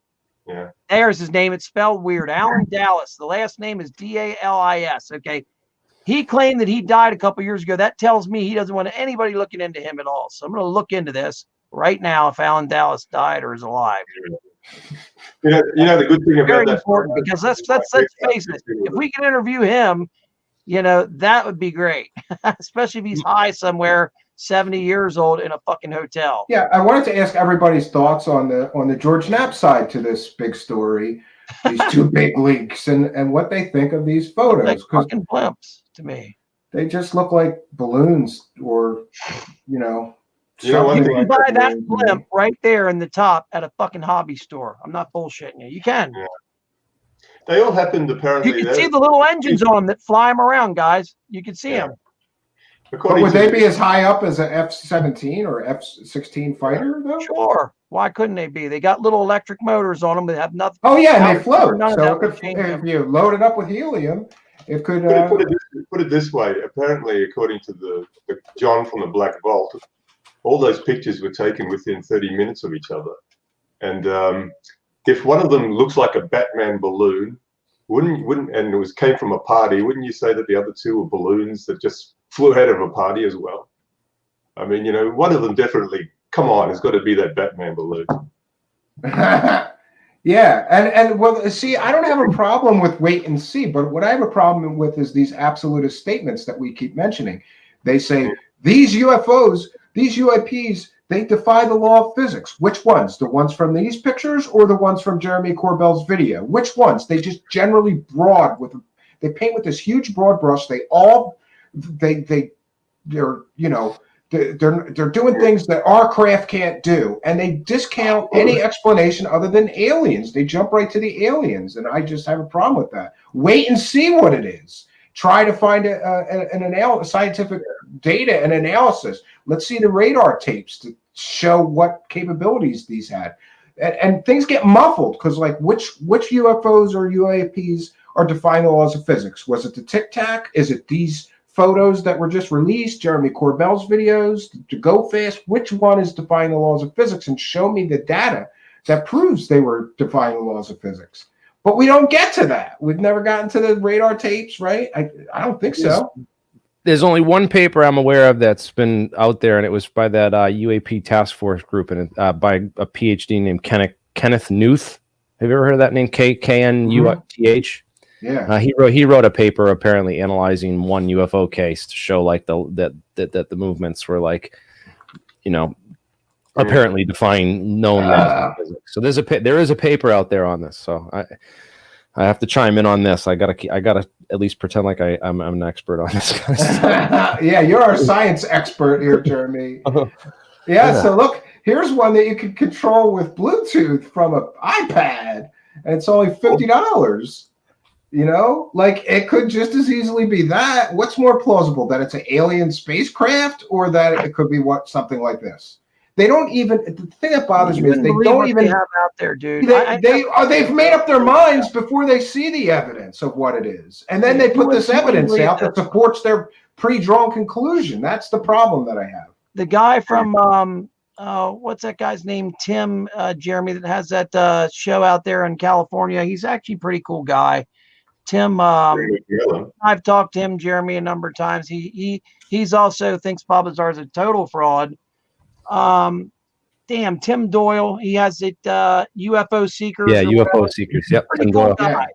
Yeah, he's been hammering these guys for years. Yeah, he was showing Tim and Tracy. He was showing a blimp that was flying above the forest that he had seen. I said, dude, look up forest blimp drones. I said, and you'll see them right away. I said, because the red gives it away. You had white and red, and I showed him the exact drone on there, and he was like, oh, shit, you know. And he didn't take the video down, but he respected my research. I said, dude, it took me 5 minutes to find it. I didn't understand that he couldn't find the same thing. And they had these specific ones that were made for forest to be very quiet so they don't scare any animals off. I said, I guess they use them to film the canopy and what's living up in there. And it sure as hell makes a forestry officer's job much easier. Yeah, the Forestry Service uses drones. Yeah, they got to figure out what's alive for hunting season and shit like that. But yeah, man, there's a lot of weird blimps and stuff they got flying around that scare the shit out of people, and people are just not used to seeing something like that. They think right away it's aliens. Yeah, that's the problem that I have. What do you think about the jump to aliens? Because of people like Lazar, Knapp, and Corbell, right? I was going to ask Victor, what does he think of the jump? And Doty. And Doty. The jump, like how quickly everybody just jumps to the aliens and they're not looking at the data. As soon as you say unidentified or UAP, people think, oh, well, the Navy have said it's a UAP, therefore aliens. I mean, just have a look at Reddit. It's filled with posts of people saying the Navy said it's an unknown craft or a UAP, therefore aliens. They've confirmed it. They've confirmed UAP, aliens. They're not going to come straight out and be like, well, this is it's a top secret project. The government said that these are real, though. They said these are real. Yeah. That's the headline. That's the headline. That's another thing. Misleading clickbait headlines to get clicks and views. It's a big club, and I ain't in it. People believe Eric. I'm going to rag on Eric Davis here. He's been like the center scientist that they always claim as part of the government, and he's believable because he's got. Yeah, you shared some great. You got some great info. If you read his papers, it is just the worst shit that you've ever seen in your life. He just basically. I didn't take the newspaper's words for it. If you go back to 2004, there's articles about the government spending a lot of money on junk science, and they were ragging on Eric Davis badly. And he was the guy spending it. He was the guy spending all that government money on garbage, kind of like how. Yeah, because he was writing a paper on. He wrote a paper on how it was possible to move from one place to another using your mind or something like that, and he got called out badly for it. And this is someone that everyone pins their hopes on as some credible physicist. Is it John St. Clair? I didn't take everyone's word for it because I actually read Eric Davis's papers. I said, look, I'll give him the benefit of the doubt. And I read his papers, and all he did was he took all this fringe science stuff from the Cold War and propaganda, where you had the Chinese and the Russians saying that they could do remote viewing. I know Dan's probably going to hit me on this one, but they did all this remote viewing stuff and all this crap that was just clearly Cold War propaganda. And he piled it all. He just put it into one paper and wrote a conclusion. I love And remote said, viewing. yeah, I believe all this stuff and it's real. And, he quoted Puthoff and how he believed in Geller and all this sort of stuff. And it's just the worst shit ever. And it's not a scientific paper in any degree whatsoever. And this is someone that That's everyone if you're a keeps saying is a physicist. physicist. And It wasn't commissioned by a scientific academy or an institution. It was commissioned by the U.S. Army Psychological Warfare Operations Warfare. Center. Yeah. Which they still use to this day. If that's not a red flag, I don't know what is. But the fact that the CIA and the intelligence community did not completely move over to remote viewing for intelligence collection after those studies is proof enough that they didn't work. They still use remote viewing. It's just classified. Yeah, sure. It is, man. The Russians invented remote viewing. It's still being No, used, the French spread a newspaper article about the Russians doing it, which wasn't true. The U.S. got it, thought that they were doing it, and so they started their own program as counterintelligence. Believe anything the French say? Come on, Jeremy. The French. That's right? the history of it. If you go and look it up, I could find the articles for you, man. That's where it came from Okay, originally. send them to That's me the because first source you'll ever I- find for the remote viewing stuff. All Your right. former buddy was involved in remote viewing, Ed. Oh yeah, with the neurosync software and all that. and all that stuff, shit. yeah. Ed was heavily involved in remote viewing. Yeah, so he was connected to those programs. I mean, we know that we established that he knew Hal Puthoff. He was connected with Hal, and Hal was definitely involved in a lot of that stuff back in the 70s at SRI International. And and by the way, I just want to mention on SRI, Which that's wasn't a involved with this. SRI is a totally misleading. They named their organization so that they could get fake clout, calling it the Stanford Research Institute. It's a private organization. It had absolutely nothing to do with Stanford University. But when they would get media coverage, people would assume that they were connected to Stanford University. Yeah, what's the name? So of that's that? scammy. That's scammy and conny right there. Hang on a minute. That's though. some con me. I'm going to call my company MIT International. Hold on. A minute. It's like, hey, it's just like using Boston for something, right? It's oh Christ. Stanford. Where's I got a Stanford? Stanford flag behind me. Makes me look bad, doesn't it? you should No, put I up don't have that, your Stanford, camera. I've just been on the property. That's all. Steve, you should put up that picture of that was in one of Eric Davis's papers about the one where he's got a picture of Einstein looking through a portal and looking back at a dinosaur. Yeah, you sent me that, but it's going to take me a while to find that. I'll see if I can. I have it. Guys, Or just send it to me can't fresh if believe- somebody can, because it's funny as hell. I That's just- the quality of his I don't remember- research. I don't remember Right. anywhere where they bragged about saying they were at Stanford University doing this project, though. I never remember seeing anything like that. I mean, that would be a different story, but I don't ever remember anything like that. I don't think that they ever needed any type of shit like that because the government funded SRI the entire way, right? Yeah. And then you're trying to tell me it just all came to a halt one day for no reason whatsoever. It Yeah, never that- stopped. It That's never another thing I stopped, wanted to right? ask you guys about. George Knapp in this video where he's talking to Corbell claims that he had these pictures that he released 2 years ago, but he wasn't able to release them. But he didn't elaborate as to why he couldn't release them 2 years ago. Why all of a sudden now? I mean, we could Which one? speculate. The But ones of it going in and out of the ocean. I want to see that I again. sent you a link to that in the private chat for that paper, so you can go. Okay. On page All right. page Well, 17 is Einstein and the dinosaurs. I'd be blown away. I'd be blown away if George Knapp and them show a video of this thing hovering at, like, let's say 40 feet and then flies straight down through the ocean, then comes right back up out. I want to see that shit. Because No, apparently but what when I'm it goes talking into about the is ocean, it these- doesn't leave a splash at all. No, It I'm not just goes talking about straight down. pictures. I'm talking about these pictures that he just released a few days ago of these so-called UAPs that look to me like balloons and very similar to the last one that was the Batman balloon, but it is what it is. He said he couldn't release them 2 years ago, and he's only able to do so now. What changed? Why can he suddenly release these things? Because the guy on Photoshop changed it to make it look like it wasn't a balloon now. Oh, I got the Einstein looking through a portal at a dinosaur. This is the quality of Eric Davis's work. We're going to share it here. I'm going to cite fair use. I thought Eric Davis was okay. Is he like a dildo now? No, he's a total crackpot, wacko He's a scientist. nutter, I know that. He's definitely a nutter, yeah. Got some All right, interesting look at things that it, There we go. There's a picture of Let's see if I can What make it the bigger. fuck is that? This is Eric Davis's research paper where he's showing a picture Shows of opening a wormhole. Einstein opening a wormhole and talking to Barney the dinosaur. Look, it's Barney, friends. Oh, come on. Is it they really promoted this? Yeah, he spent taxpayer dollars on this. Look at there's a wormhole. Link to this fucking Right thing. You know how to open wormholes in your bedroom? Are you kidding me? I'd love to fucking do that. Oh yeah, it gets crazy after that. Can you take weapons and shit with you when you open one of these portals? Because that's if The I'm best going part through is the Einstein. dinosaurs, I'm gonna need some serious fucking artillery, you know. Yeah. So anybody that cites Eric Davis as a source, like Richard Dolan, who claims that Oh my god. the Eric Davis Wilson documents are real. Eric Davis also thought that it was real that Einstein could open a wormhole and talk to Barney the fucking dinosaur. Richard Dolan, stop citing this crackpot, or at least tell people Richard Dolan the is truth not on about YouTube anymore? Didn't Richard Dolan leave YouTube? No. I What's don't know.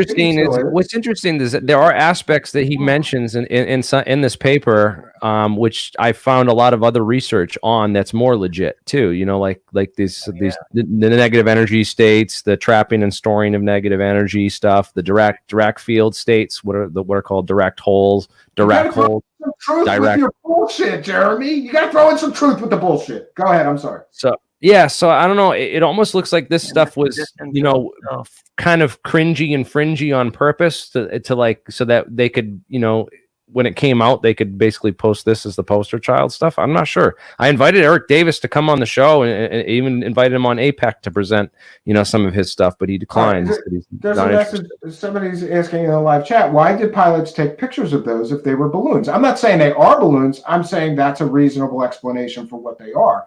The pilots took these pictures, I guess, because they didn't know what they were seeing. Well, if they got a radar hit and they were scrambled said bogey, and we got to scramble a fighter up there to go check it out. You're damn right they're going to take pictures of it to report back to show. But with the gun cameras, not with an iPhone from a cockpit. Yeah, do you know what I mean? And we're not getting the gun camera footage. We're getting some blurry ass images. And in their defense, George Knapp made a good defense. People complain that those photos are blurry. You try taking a photo from an iPhone in a F-16 cockpit when you're doing 500 miles an hour. Next time I'm doing that, I'll try. I forgive them for the items being blurry, but where's the gun? Where's the gun camera footage then? If this is all, you know. Yeah. We should be able to get the gun camera footage and the radar tapes. The radar tapes. And we never will. We'll never see the gun camera footage or the radar tapes. Just my prediction. Just like we'll never see Einstein in a portal and a dinosaur. Talking to Barney the dinosaur. To be fair on Eric Davis, I mean, he made an amusing picture in the document. That doesn't discredit the document. But I know it doesn't discredit the science and and especially the sources. There's quite a bit of sources there. That's where you got to dig for the more info is at the end in the bibliographies.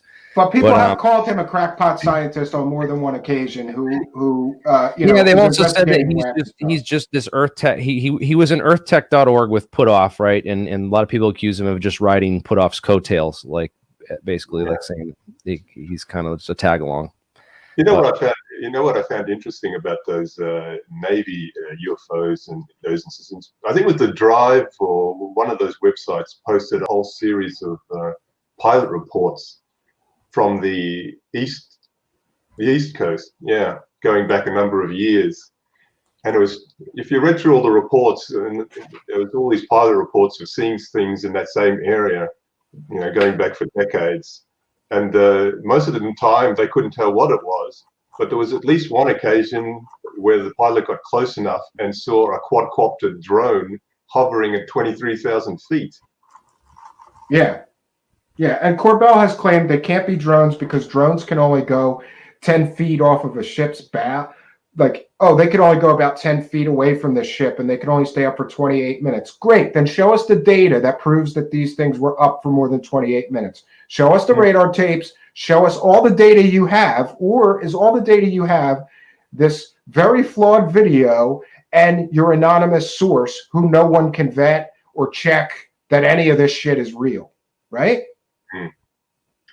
I think something is going on over there, but I think like Jeremy said that, with TD Barnes talking about Project Palladium, and now it's called Project Nemesis, is they've got this electronic warfare capability that they keep pretty secret, where they can project false fleets and full radar into thinking that there's aircraft going at a particular point and moving at unbelievable speeds. And you look at the Navy UFO videos, and in both incidents, they had brand new radar systems that they were trialing. And you tie that into what T.D. Barnes says in Project Nemesis. I think there's something in there in terms of possibly testing out their electronic warfare capabilities. Yeah, that's definitely a possibility. I know people are going to say, well, that doesn't excuse the things that they physically saw, but electronic warfare, if you look at the Project Nemesis, it involves real assets like drones and things like that. Yeah, absolutely. And people have to be reminded that they started working on drones in the 80s, secret drone projects. And so where are they at now? If they started in the 80s and it's 2020, I'm sure that we have, and these absolutist statements, these UAP exhibit capabilities that are not in our arsenal or in our adversaries. How do you know what's in our adversaries' arsenal? You don't know. We could get some general idea through intelligence gathering, but who's to say they leapfrogged us and they have some really advanced drones that they could fly out and observe these Navy ships? For all we know, it could be Russian or Chinese drones that are intelligence gathering. Where is this ship at? What is it doing? Observe it. We don't know. That's much more plausible to me explanation than jump right to the aliens, And I wish that it was true. I would love to live in a world where aliens are visiting us. So the people who say I'm too skeptical, I'm skeptical, but I'm a believer. I certainly believe there's intelligent life out there. Yeah. Is it visiting us? Maybe. And I'd like to know if it is, but we can't be so quick to jump. I think people think, they always jump on top of skeptics, but like for myself, and I know probably for all of you as well, I believed Bob Lazar when I first looked into him, and it wasn't because I was skeptical of him. It was because I wanted to know more about his story. And then the red flag started popping 1989, I was in high school, man. When Bob Lazar came out, it was like, wow. Somehow I imagined Solar Marshall with a mullet, like, oh my God! Going on BBS's. Bro, like, I gotta find out about this Bob Lazar guy. Right? I won the best hair in high school, dude. In this picture, hang on a minute, I'm gonna send it to you. You're gonna make me share a high school picture right now? Well, you don't have to, but you said mullet. You're gonna get it. Check this shit out. I'll share it. Mullet, Solar Marshall. Great. I won the fucking best hair that year. You're gonna ship me see this mullet. This mullet is done with class. Well, somebody says, great show last night with Walter. Very cool. I'm kind of jealous. I'd like to keep him to my show guest and not guest star anywhere else. Yeah, who knew that Walter Bosley's entire family, one father, another father, we're all in intelligence, man. That's really insane. Uncles. Yeah. That's why I trust it. That's why I trust him when he tells me something. That, and unlike Richard Dolan's fake CIA deathbed confession guy, Walter Bosley really is who he says he is. I know. So funny. He goes on the first show I interviewed him on. He's like, a week before it, he goes, I just want to make sure that you understand that my claims of having secret clearance and military experience are valid. So I'm sending you my DD-214 and all of my records. And I go, don't worry about it, Mr. Bosley. And he goes, no, I want to send it to you. I go, I got it all already, Mr. Bosley. I know that you are who you say you are. You don't have to send me anything. But then he still did. On top of what I already had, he sent me all his records proving where he was stationed, everything you could get as a civilian. Theories on Roswell, I think he's dead on. I think he's 100% on the money. Yeah, I'm still not sold on that yet. I'm not. You're not, Jeremy? Yeah, I know. I think it's a plausible theory, though. It might be. It's definitely plausible. It was one of the first spaceships we ever launched. Why do all these UFO crashes and shit always happen right next to airport spaces? And because there's nowhere, dude. If they crash, right? Okay. Maybe the aliens are looking for some place to land, and they don't make it. Back then, there was no one for them to run into. I mean, that's my opinion on a lot of this shit. Now they launch right out over the ocean, so if they crash out there, there's nowhere for them to land on. People already know the space program's already up and running. You know, who the hell is this? What's the skinny on the Roswell stuff? I haven't really looked much into it other than I saw a story. Well, I did a whole series of we called it Roswell Revisited, and we've had Jeremy Rice here, alien scientist. We had Kevin Randall. We had skeptic, I would say, Cal Korff. We had Don Schmidt and Tom Carey. These are all the world's most well-known experts. You were close to getting Stanton, but you missed. I have an unreleased interview with Stanton where he talks about Roswell, and I want to ask his family's permission. I don't want to just release it. Yeah. But he just touches on what he thought, and it was mostly stuff that I guess Tom Carey and Don Schmidt would agree with. He was very pro. It was aliens. I know it was aliens. You know? I had read a story that it was there was some unclassified document to say it was some kind of balloon that listened and with some kind of apparatus that listened for nuclear blasts around the world. Yeah, the mogul. That's the mogul explanation, which I believe Jeremy can correct me. I think that's the third explanation of what it was. The first being it was a flying saucer. The second was it was a weather balloon. And now the third explanation the government has given us is it was a balloon, but not a weather balloon. It was a mogul balloon designed to chain, the mogul chain. Yeah. Mogul chain. Yeah. Chains of apparatus. Designed by balloon scientist Luis Alvarez, who was a member of the Project Blue Book as well. So no coincidence there. Yeah. Yeah, we continue to look into it. I'm trying to get a panel show of those guys together, but I think Kevin Randall is not going to come on the same show as Cal Korff without one of those two murdering. Hey, real quick, you guys are kind of a witness to this. I got a really weird text message out of nowhere. I get these while I'm on these panels. It's some kind of strange thing with like the name Macaulay 15 something at Gmail something or whatever.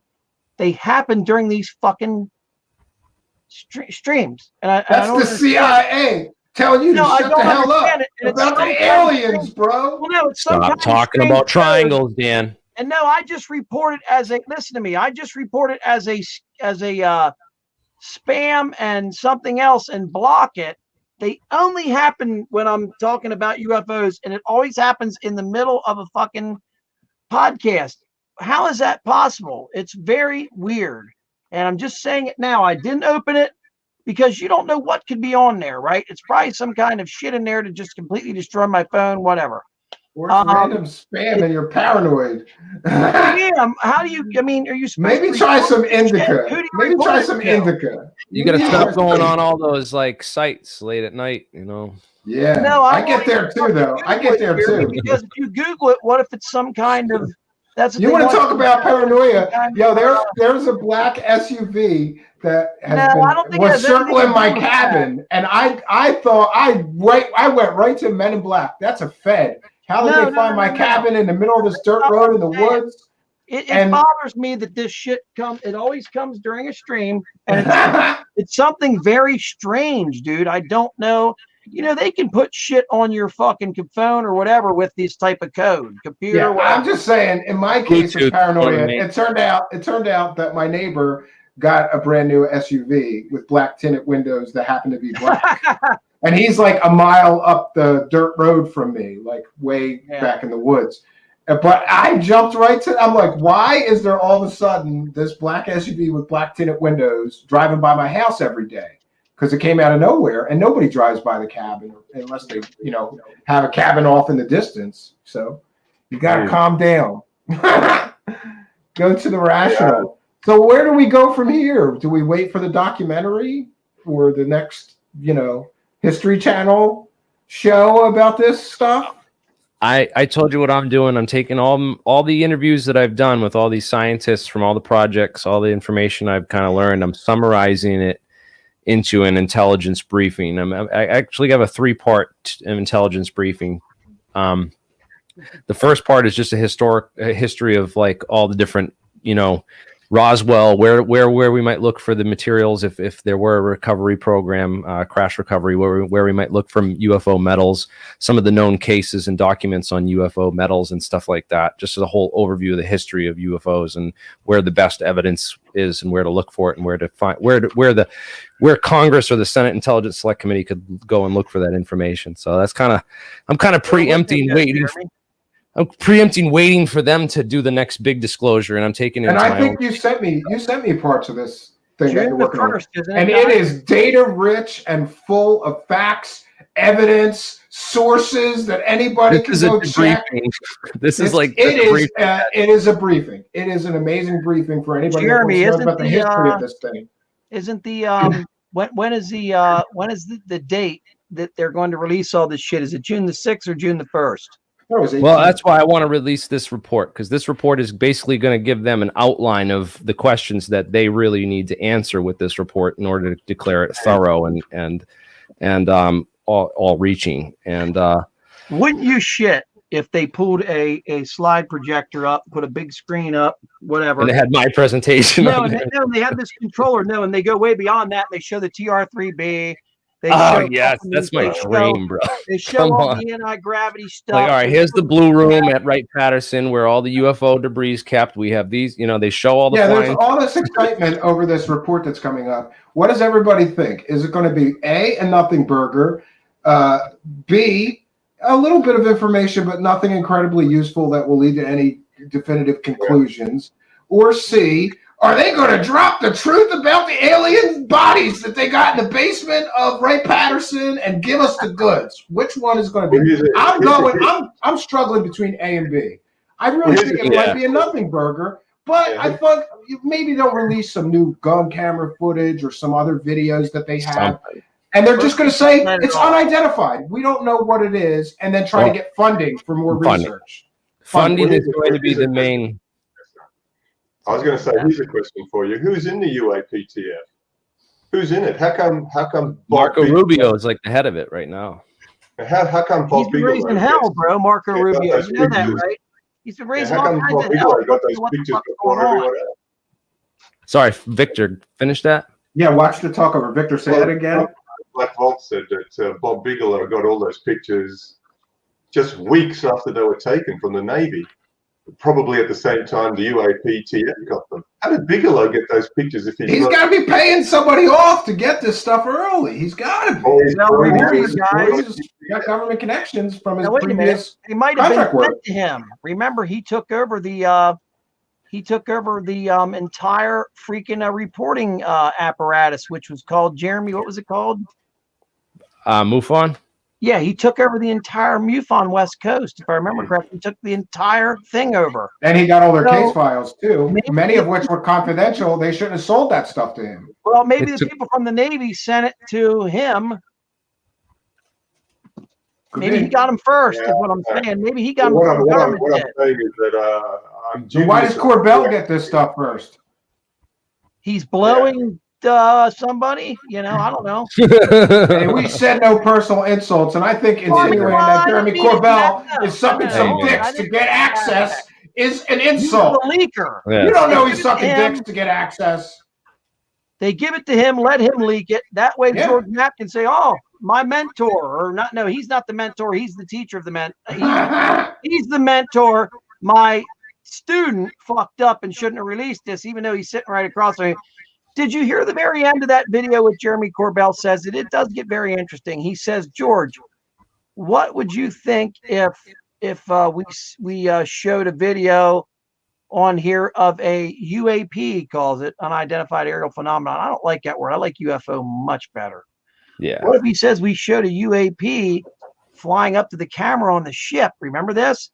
And then stops and then just takes off. And George Knapp goes, now that would be classified. Remember that part? Did you guys catch that at the end when Jeremy Corbell said that? Yeah. Yeah. You didn't catch almost insinuating that they have such a video and it's classified, so we can't share that with you yet. Well, yeah, he basically says, that would be classified. And he laughs. George Knapp starts laughing, knowing that what he just said was something they already know about, and they're trying to keep you on your fucking tiptoes. Damn it. They're trying to keep you on your tiptoes until the next video is what I'm getting at. Or they did that on purpose to keep you waiting and waiting and waiting. But it's the way George Knapp reacted. Yeah, I know. I'm very sorry about swearing. It's the way George Knapp reacted, everybody. What did you guys think of that? George Knapp was like, oh no, that would definitely be classified. They already know the answer, so they must have something else. Why they chose? It was teasing the next drop, maybe. They're teasing the next drop. But you're not the right person for this. You believe everything before you investigate it. Let's revisit the statements that he made, that he's getting all this information that's being divulged in classified briefings. Wouldn't his source get arrested? I don't believe there's a classified source here. I think it's pretty they believe Bob Lazar, and Bob Lazar, he didn't get arrested. He told his whole story. I mean, Hey, there's never any consequences for these people that are claiming that they're releasing top secret or classified information. Now, he says that the video is not classified, but in the video he's talking to Knapp, he discusses in great detail what the contents, subject of the briefing, what they were talking about and concerned about in this briefing, or what they were trying to teach people through this briefing was all about. That's classified information, what's in the briefing and what it's about. Whoever would leak that to him would be fired, prosecuted under the Espionage Act. And then earlier on Twitter, people were saying journalists get a pass. I don't think so. Obama, under the Espionage Act, tried to prosecute a whole bunch of different journalists.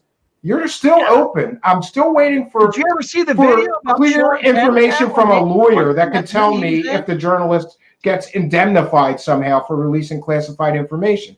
But if he knows that briefing was classified and he's telling everybody what was in the briefing, then he's liable, I believe. So far in my research, I'm waiting for a lawyer or somebody more knowledgeable about these subjects than me to tell me, does a journalist or investigative filmmaker face consequences or possible prosecution for sharing this information?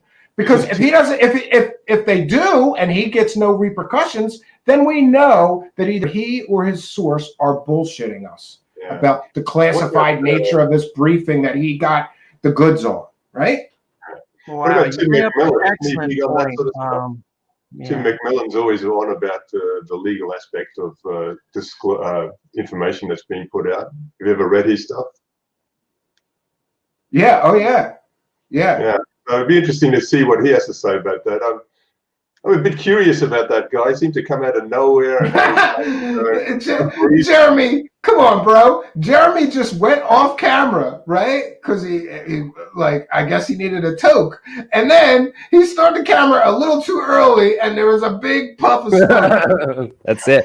Hey, God bless the medicine, if that'll do you. Because I think this is. It just sucks that I share a name with that that Mr. Corbell. It's like people are like, oh, you can't believe Jeremy, and I'm like, what am I? What yeah, I know. I get a little confused sometimes too when you're on and we're talking about this. Yeah. So, Victor, can you tell us about? You've been doing this research. Is it just Travis Walton, or are you like all chips in, looking into all the stuff and information that comes out? Travis Walton. That interview with Michael Rogers only just happened because of. I saw the beef between him and Travis Walton, and I thought, I don't even know why, but I DM'd Mike Rogers out of the blue. I'm not interested in a Travis Walton story at all. I just I met him. Yeah, when I went to Alien Con in LA, I met Travis Walton. It was kind of weird. Okay. Yeah, I just DM'd Mike Rogers out of the blue, and he agreed to an interview, and I interviewed him. Nice. I thought he came across believable, but then the very next day he contradicted everything he said to me. So. Yeah, he said he told another interviewer something totally different than he told you, which I think is just goes great to his credibility. And that was a lot of drama because Travis Walton was claiming that somebody was trying to extort him, and then right after that, this guy comes out and says, Rogers. I'm no longer a witness to the Travis Walton abduction. Yeah. Yes. And then, as Dan said, he reached a settlement with Travis. They came to an agreement, and then Mike Rogers posted on his Facebook saying, "Oh yeah, it's all good. We're best buddies again, and we're back in business." Yeah, he claimed that Travis Walton was a fraud and the whole story was BS, right? He was saying he was going to come out with the 2 days bombshell later. in a couple days, and he's like, and then I read his Facebook post that he's going to be talking to Travis a little bit in here, and then all of a sudden the beef was dropped, and I'm There's like, an all right, interview, Jeremy, where he states that he was offered $3 million, $2 million in one shot, and $1 million in $3 another million. shot. In a movie. I don't think he's getting $3 million. That's not what this. How could this be worth that much, man? Oh my god. You fake We're UFO doing shit story. wrong. Yo, you know We're what doing we're gonna shit do? wrong, All bro. you guys are coming to the cabin, and you're all gonna witness my abduction by aliens. And You I know will why, split. Jeremy? Because UFOs are becoming really hot again. But here's what's so funny about the whole UFOs becoming hot again. Everybody has a camera. Everybody has a video Elon camera Musk on them at talked all about times. this. I He can did a literally go chart. boom in my speed, whatever you want to call it, setup. And well, yours has a laser pointer on it. And I can be filming whatever's in the sky within 2 seconds, right? Yeah. How in the hell can people not film UFOs now? We don't see anything credible. Have you guys seen a credible UFO video recently? I haven't. Can anybody in the No, chat? and out there Elon tell me something? Musk posted this really funny meme. It was like increase in resolution of camera phones over the last 10 years. Increase in resolution of UFO photos or videos Going over the way past down. 10 years. And it just stays the same. So you're right. There is something to Yeah, that. I know a guy that claimed he was filming UFOs all the time. And dude, once he got a better camera, you could see the windows in the craft. It was a damn KC-135 that was it was one that they used for not UPS, the other company, FedEx. It was a FedEx a plane flying in and out of a certain location. I found out exactly where they were flying out of. It was because of the resolution getting better. And it did look like a damn UFO from the side. It was very confusing at nighttime. Sometimes the way an airplane comes and banks to go into an airport or something like that.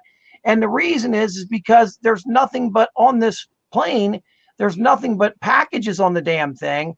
And you have a very small crew. It's not like a plane crew of people flying somewhere. It's packages, Yeah.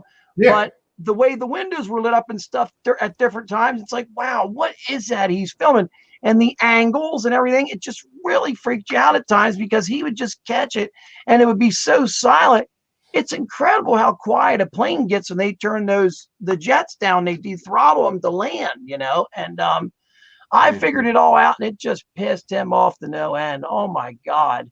And Yeah. he was so let down that it wasn't aliens that he hated me for years. But I'm like, dude, I'm sorry. You're filming FedEx. You're not filming Orion ships. You're not. Sorry. It just shows the emotional attachment that some people have to these like conclusions or whatever that they've already made about the data. He was like, well, then how would you explain the 2 7 feet tall women? He said that came to visit me outside of one of the stores that sells not Lowe's, Ames, or one of them that sells hardware stuff. I said, dude, if you saw 2 7 feet tall women, why were they driving a Pinto? That doesn't make any sense to me at all. And he's like, well, they've had that car for so long, they've had it since the 70s. I'm just like, what? Come on, man. But it just broke this guy down, dude, for me to debunk him. And I had no choice because he had challenged me. And it was a 2-year journey, but I got him badly. Well, I hope you're helping people's mental health too, because some of these people get into these cycles and they go into a decline. Yeah, like Paul Benowitz or something, Well, remember, I'm not going to lie about this. Last week, I yelled at Jeremy on the phone. I said, I'm so sick and tired of all this shit. It was right after the Mike Rogers stuff with fucking idiot Travis Walton. And I will call him an idiot because he's full of shit. Okay. There's plenty of reasons why he's full of shit. And you see him holding I don't have any skin in the Walton game. I don't really care if he's telling the truth or not. I do. I don't know. Because that's all I hear about when you. Yes, it's. If you say Bob Lazar's lying, it's Travis Walton's next. It's like, guess what? He's lying too. Which UFO story out there is true, guys? Which one? That's like the most famous one, man. It's like the most. One? There's lots of experiencers out there, man, that claim this shit's real. Like, Okay, but which one? Do they have schizophrenia or what do they have? The fish shrimp, alien fish shrimp art guy. Right here is my problem. Everybody has cell phones. Everybody has, although there was something really weird that happened recently. A guy had said that Bigfoot abducted him in a spaceship up in the Pacific Northwest. And on his phone, Jonathan Reed. No, hell no, not Dr. No? Reed. No, I know Dr. Dr. Reed? Reed personally. I have his book back here. It's fun to read. I read as a comic. Do you believe him or not? No. Are you kidding me? That guy's such a fraud. No, he I sent me the know. book and signed it, and I promised him I'd never try to debunk him because I scare him. Anyways, I do scare him. You want to see this? The Aerial School, that's a good one. That's Jay Roach mentions. Yeah, I don't One know was where. brought up in the I'm not phenomena. really sure. I'm not really sure where we should like wrap this up at, but I think we've covered most of the points that I wanted to make. Most importantly, the fact that he's claiming this stuff was on a classified briefing, the FAA lights and Mick West's takedown of this thing being nothing special, and the various reasons why it's nothing special. I think we've covered what we came to do. Oh did man, our it's mission. just the value. Hey Jeremy, do you remember this? Oh God. Dr. Frank Stranges? Oh yeah. Yes, bro. Stranger at the Pentagon. Yeah, well, guess what? Jeremy and I have original copies of the book. Yeah, this is from the first press. From that library. I have one of those. There is Dr. Frank Stranges. Do you know who Dr. Frank Stranges actually is? He actually is, in fact, and I shit you not, Dr. Frank Stranges is, in fact, the actual guy. What Valiant Thor is Dr. Frank Stranges. That's what I said. Valiant Thor, Stranger at the Pentagon. Yeah. He is it. And all you got to do is look at the hairline. The hairline, Frank Stranges had a very thick head of hair when he died at like the age of 80, okay? It's the same hairline that Stranger at the Pentagon had. Frank Stranges is in fact and here's we gotta do. I covered this earlier. The spaceship that he flew, which is actually a Sears lamp. You can look it up. I have the exact lamp and everything. Save it. So off. We could do a whole show on that. We have to. Well, you want to? I'd love to do it, but right here, in fact, is Valiant Thor. Okay. Yeah. Now, see that thick hairline and the side? Look at Frank Stranges. Also, Frank Stranges had a twin brother, by the way. So he's showing pictures of himself as younger and claiming it was the alien Valiant Thor. He is Valiant Thor. He was Valiant Thor. Remember, Valiant Thor never aged, so he can only show pictures. He took a bunch of pictures of himself at that age with different people. Oh, and you want to hear something really weird about it? Frank Stranges is in a picture with none other than, what's that nutcase? Phil Schneider? Phil Schneider. Phil Schneider's daddy and Valiant Thor were in pictures together. Strange connections. So yeah, he had all those wedding photos at the archive. So I think we're going to wrap things up here because we John did Lear stuff. Very valuable shit in here. I have some discs in here that blow your fucking mind of Bob Lazar that no one has. That Victor's been trying to get a hold of for years. I just won't give him up. Well, we could do another show about John Lear discs with an accompanied letter signed by John Lear before he went nuts. I forgot to show you guys something. I forgot to give Solar Marshall the "You can't talk about Bob Lazar" speech. I haven't talked about Bob Lazar tonight. There's the Dr. Jonathan Reed book. He signed it and begged me. Yeah. He begged me. There's the dog he claimed it burned up because the alien grabbed it and it turned into ashes. I think that was the meth he smoked in the woods that night. Yeah, could be. Oh, here it all is. Signed it all. Please, Dan, don't debunk me. Thank you. Here's a free book. I don't have to debunk you, Reed. You did a... Yeah, people asked me to debunk that story, and I said, why? I love that story. I love it. I think it's hilarious. When he's going, I remember that one back in the day. He's breathing out the woods. It's just... And he's got the secret alien bracelet, like look like Wonder Woman's bracelet. I rewound that video and watched that alien eye blink many times. I was like, bro, how did he do that? How did he get the red eye shine? That's the only thing that's got me freaked out. How did he do it? And I told him, I said, how put blinkers on any puppet. You can put blinkers on any puppet. I've done it. You can put blinkers on it, but how did he get that red eye shine? It's not LEDs. I can guarantee you that. He almost had to kill something and stuff its eyeballs in there for a while, like a turtle. It looks to me like it could be a turtle head stuffed in there. He had to have done that. Could Look be. at the red eye shine. It's the only thing that's got me freaked out. I even asked him, like, how'd you do the red eye shine, read. His real name's Daniel Rudder. He's not a doctor. Yeah. So I just want to get back to this. George Knapp and Jeremy Corbell, they kind of preempted trying to say, you know, we're Twitter warriors when we don't do research. But tonight we showed he was completely wrong about having a craft that could go in the ocean and fly in the sky, and was totally unaware that we had that technology, claiming no one did. We showed through Mick West's research that this object has got flashing lights just exact to an airplane, or what an airplane is supposed to have.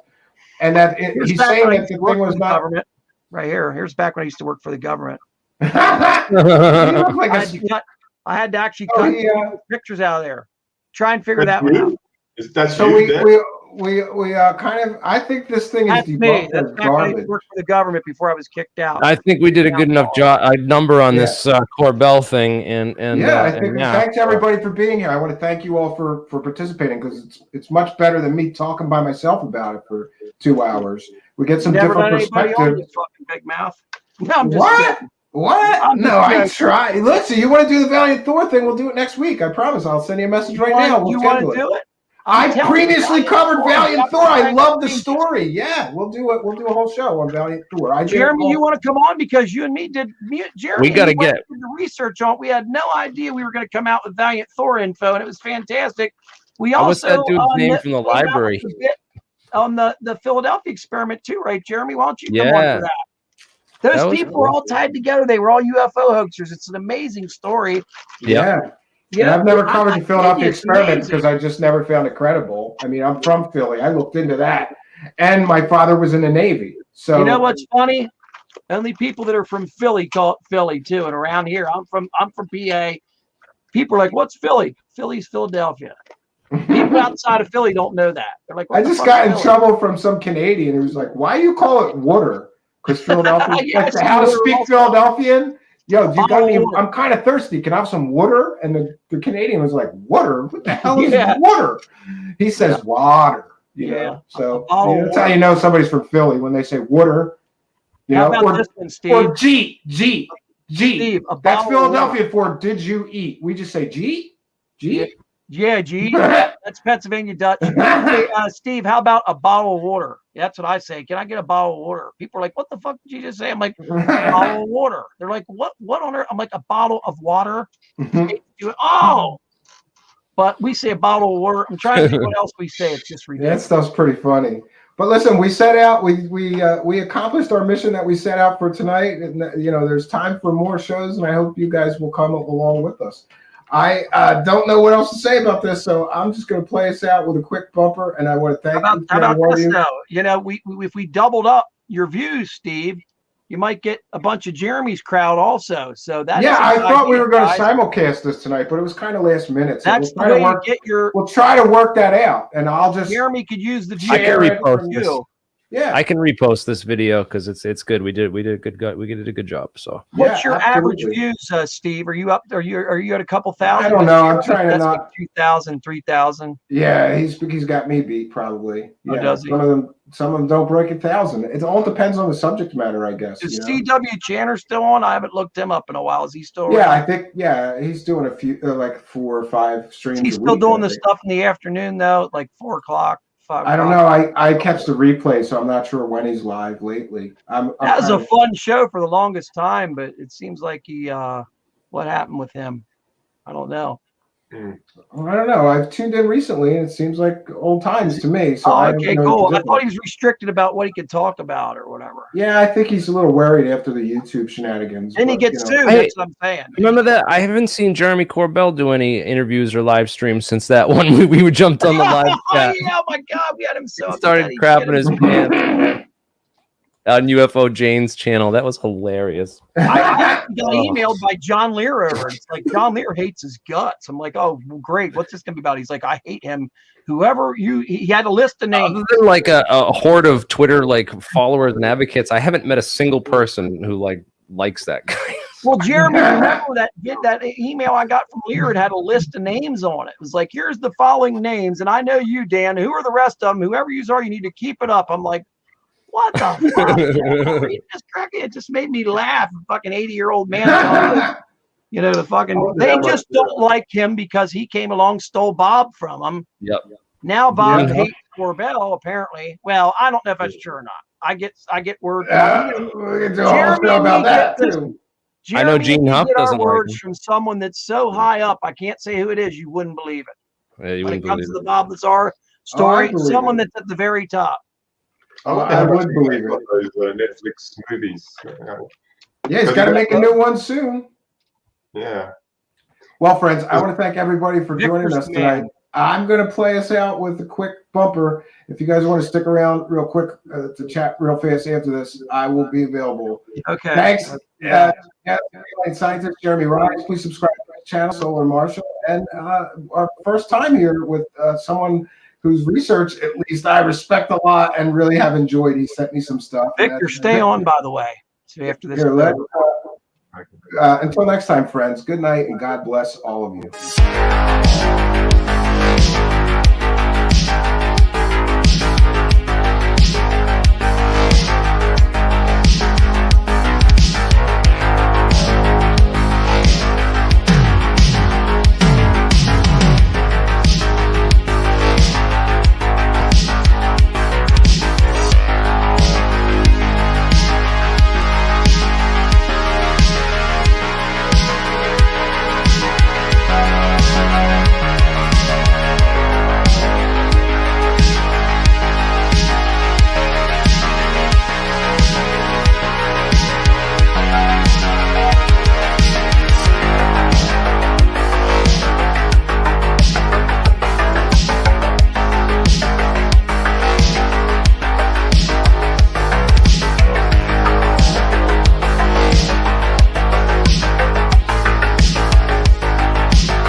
We have full intact craft. Number 2, we are trying to reverse engineer them. Number 3, these craft are not from here, NHI. And for those unaware, NHI is a term that I use a lot because I don't think that the alien, well, there's lots of hypotheses about who's flying these things. I don't think that aliens from other star systems has been proven by a long shot. So I don't say alien. I'm going to try to start saying NHI or non-human intelligence. We don't know what it is. These craft are not from here, non-human intelligence. We've communicated with the non-human intelligence. So Jeremy Corbell with the big bluff. And by the way, he's provided no proof of any of this. Unless he's counting Bob Lazar for the first two, we have full intact craft because Bob Lazar, listen, a convicted pimp fake scientist told him that we have full intact craft, so it's true. A convicted pimp fake scientist said that they were trying to reverse engineer them, so it's true. If he means Bob Lazar here, he's a bigger clown than I think. He's going to need a little more than a convicted pimp fake scientist liar to back up these claims, right? And as far as these craft are not from here, again, these people always overpromise, overhype, and underdeliver. What evidence does he have that these craft are from other star systems, other dimensions, other universes, other times even, whatever? They're not from here, then where are they from? And how do you know that? We don't get that. We just get the hype and the bullshit. We do not get any evidence here. We've communicated with that. And see, this is what makes me sad, because this clip alone got 200,000 views, right? And it's just a 4-minute clip of this interview. The interview gets millions of views because Jeremy Corbell's on there telling people all of this stuff. And I love how Corbell, he states things as fact without any evidence to support those facts or establish that those facts truly are facts. That's a problem. You know, I can make bold statements too, but without evidence to support those bold statements are worthless, in my opinion. Right. So I don't need to believe. I don't have the luxury of disbelief about this. You know, it is my job to speak with people in different levels of government and the military and pilots. And, you know, look, man, I don't have the luxury of disbelief. Yeah, and this is interesting because this man claims that he's in contact with all kinds of government people. And who? Name them. It's all anonymous sources. It's all anonymous sources. You know, I mean, occasionally he'll speak with somebody on the record, right? Like Fravor or somebody else. But he claims that he's getting all this top secret information and people are whistleblowing to him and all. Great, name them. Who are they? Can I interview them? And where is he getting all of this material that he's making millions of dollars from? Well, maybe not millions, but he's certainly making tens of thousands of dollars on this stuff that's being so-called leaked to him from government sources. Can I get in on that? Right? And it's his job to talk to those people. No, it's his job to sell fake stories with no evidence, because so far, that's all Corbell has done. He has sold fake stories with no real verifiable proof or evidence. And these are absolutely fantastical claims, right? And what's his evidence? So far, a guy who ran a whorehouse and pretended to be a scientist told him that we have intact craft. A guy who ran a whorehouse and ripped everybody off for money right before he came out with his story, including his own parents, right? And married 2 women at the same time and ran a whorehouse, told him that we're reverse engineering alien spacecraft. That's real credible information, real credible sources. See, we have to hold his feet to the fire. You let him get away with saying this shit with no evidence, what do you think he's going to be saying next month? Even crazier, bigger, bolder bluffs, right? And again, I think we're making it a theme here, right? We're called Stephen Greer's bluff. By the way, I was just sick of Stephen Greer. We're going to finish the rest of that interview, and I have some new wonderful information on his bluffs to share with you, proving that Stephen Greer lied through that whole interview with Sean Ryan. And we've got some receipts to prove it. We'll be bringing that to you this week.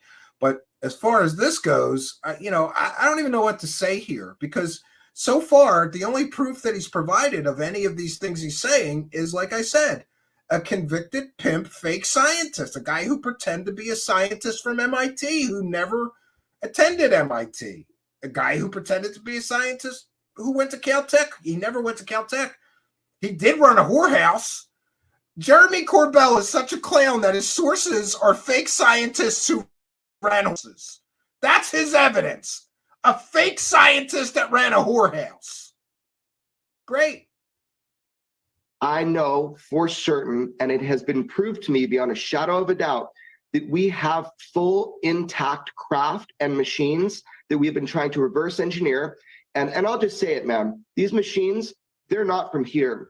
Great. Well, those are 3 huge statements, and he knows for sure, and it's been proven to him. But you have to remember, this guy also believes that a fake scientist who ran a whorehouse is absolutely a wonderful source of information and an absolutely verifiable source of information. A guy who ran a whorehouse. Like, listen, I don't know where Jeremy Corbell is a rich kid. I'm just going to say it. And there's no jealousy involved with why I'm saying this. But look, rich dudes from California whose mommies and daddies have always paid their bills and given them money to live off of, right? He's a trust fund kid, or he ran his daddy's building. That was supposed to be his job before he was Mr. UFO. Did you know that? He ran he was like the guy who picked up the rent checks and stuff, right? and his daddy owned the building. I checked into that. Anyway, guys who grew up with too much money, they have too little sense, you know? And I'm sorry, but I'm just going to say this. I grew up on the mean streets of Philadelphia, and I knew pimps. He's never, he doesn't know. There's one rule of pimps, okay? There's one rule with pimps. Don't leave any women around them.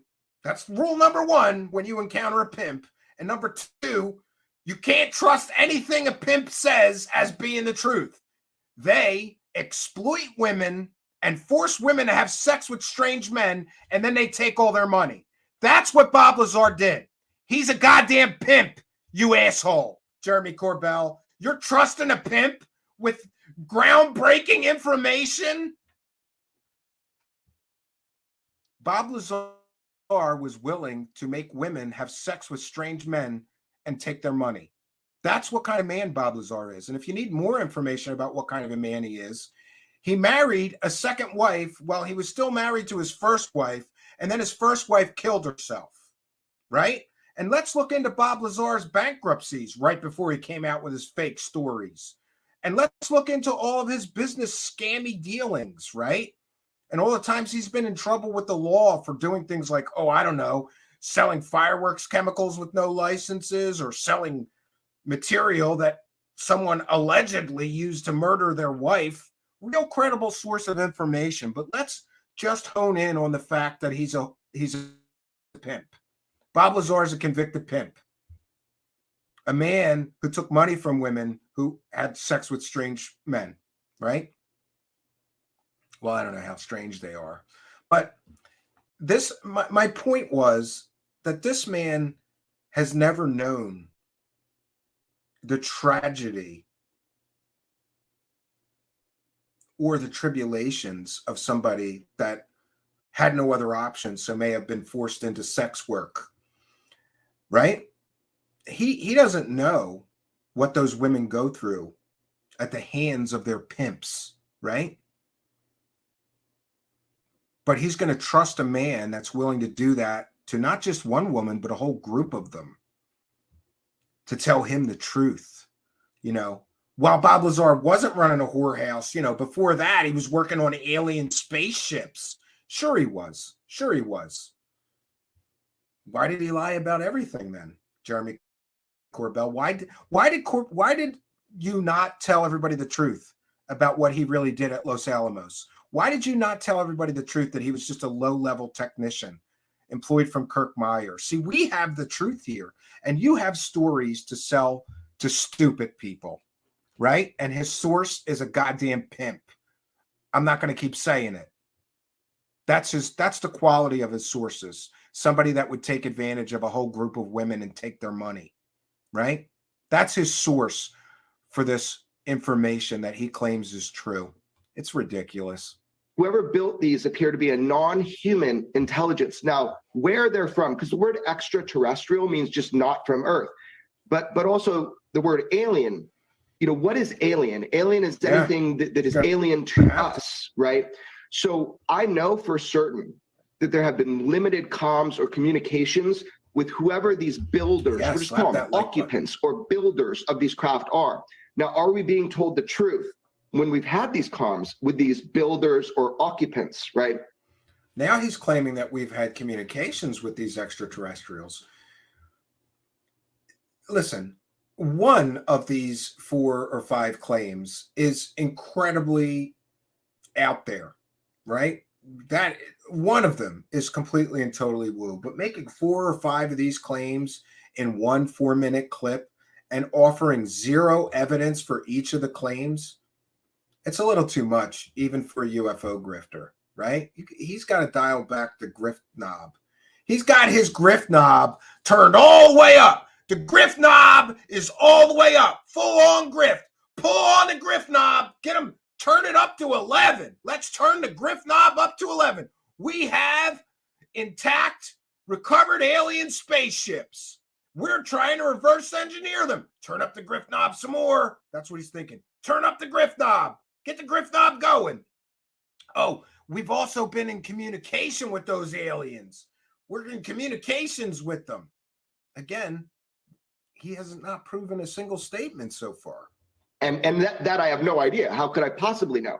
But I do know that we have reverse engineering exploitation programs for non-terrestrial technology, and I have brought forward witnesses. I brought forward witnesses publicly as well as privately. I brought. Which witness did he bring forward publicly? Bob Lazar.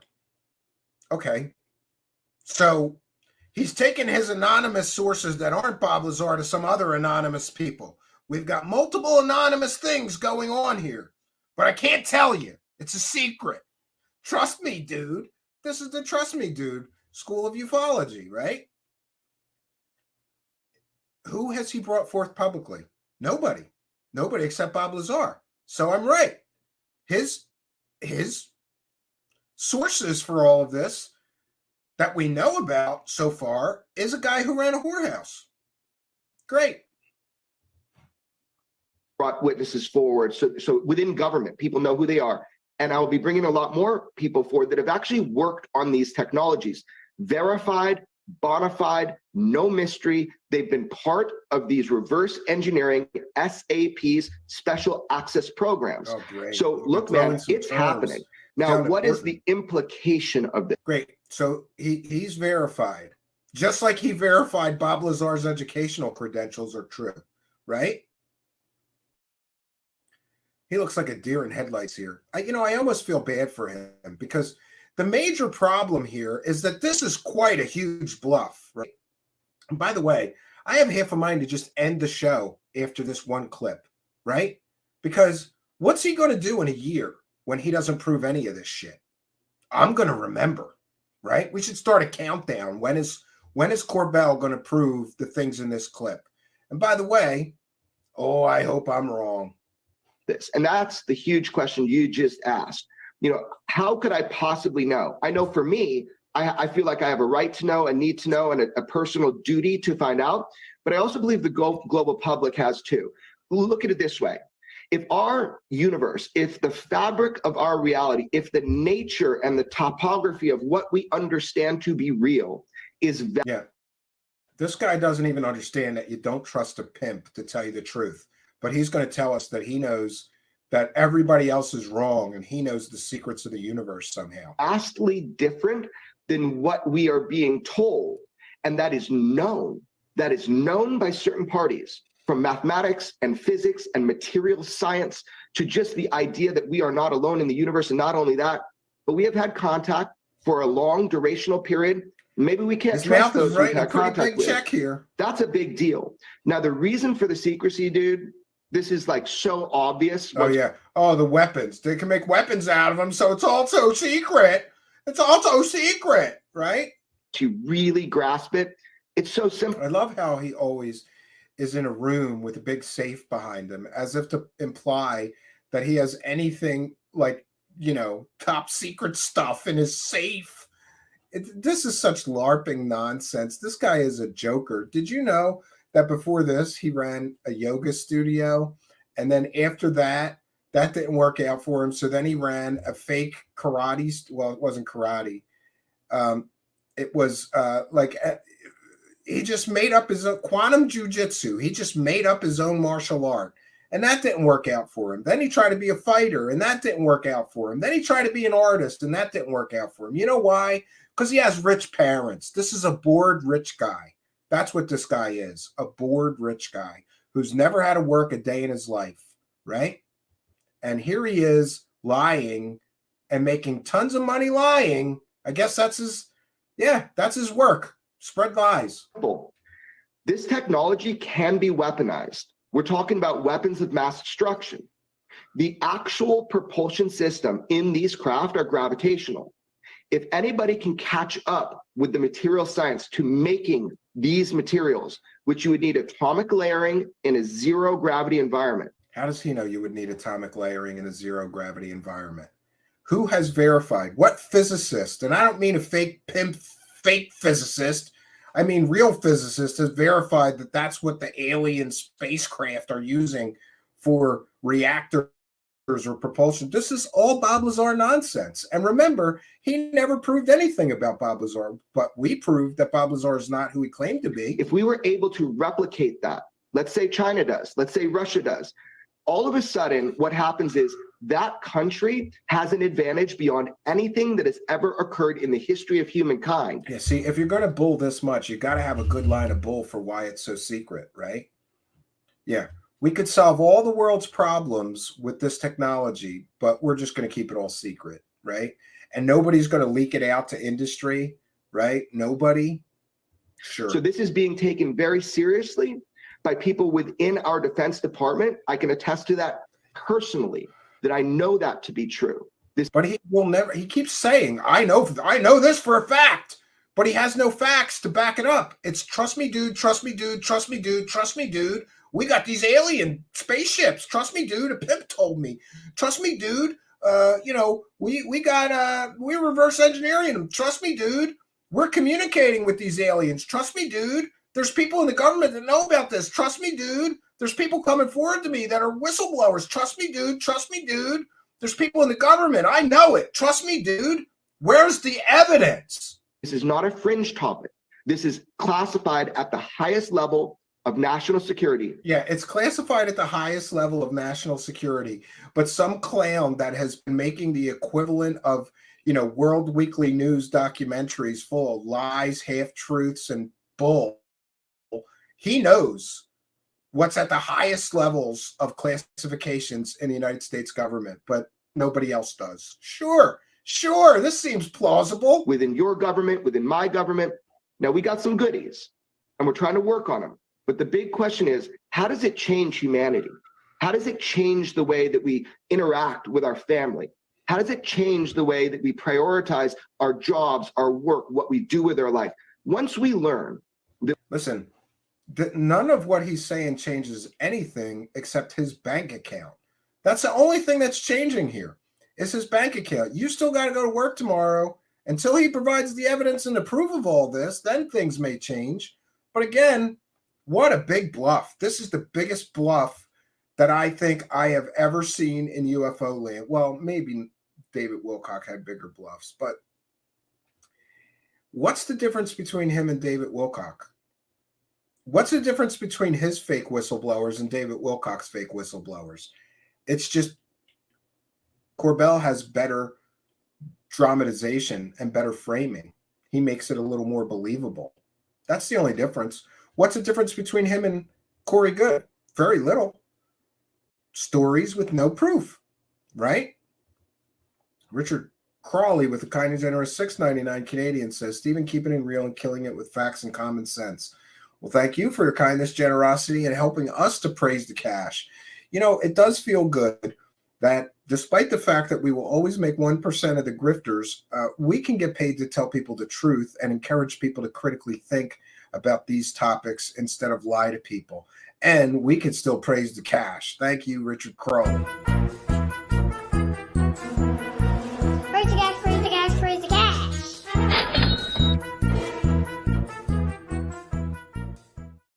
Yeah, at least our cash clown is an honest cash clown, right? I don't know so much about the rest, right? Mr. Ian says, humans can't even drive road cars properly. Can you imagine them in the flying ones? Well, they're supposed to be here already, right? They're supposed to be here. All right, he's almost done. That we are part of a bigger ecosystem, a cosmic ecosystem, and that distance and space and time is irrelevant to travel. Yeah, he knows how to break the laws of physics, right? And who told him how to do that? A fake physicist. Great. It changes the way that we deal with fossil fuels. It changes the way that we deal with our basic understanding of interfacing through electronics and communications. It changes everything, and it changes it now. No, it doesn't change it now, because all you got is a big old cart of bull. He's got a big old cart full of bull chips, right?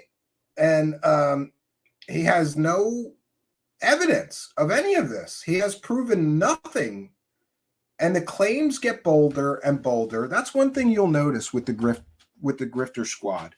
Their claims get bigger and bigger and bolder, and yet their evidence gets smaller and smaller, right?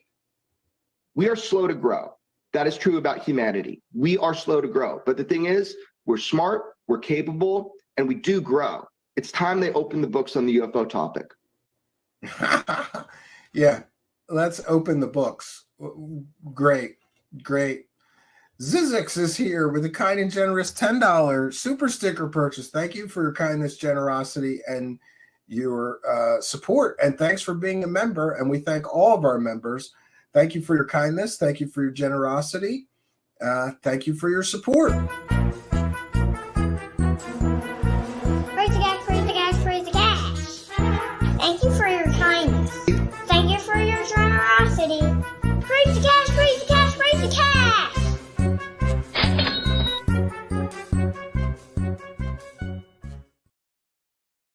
Okay.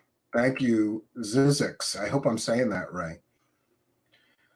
Yeah, he maybe people are suggesting that maybe he was drinking before this interview. I mean, it very well could have had something to do with drinking, right?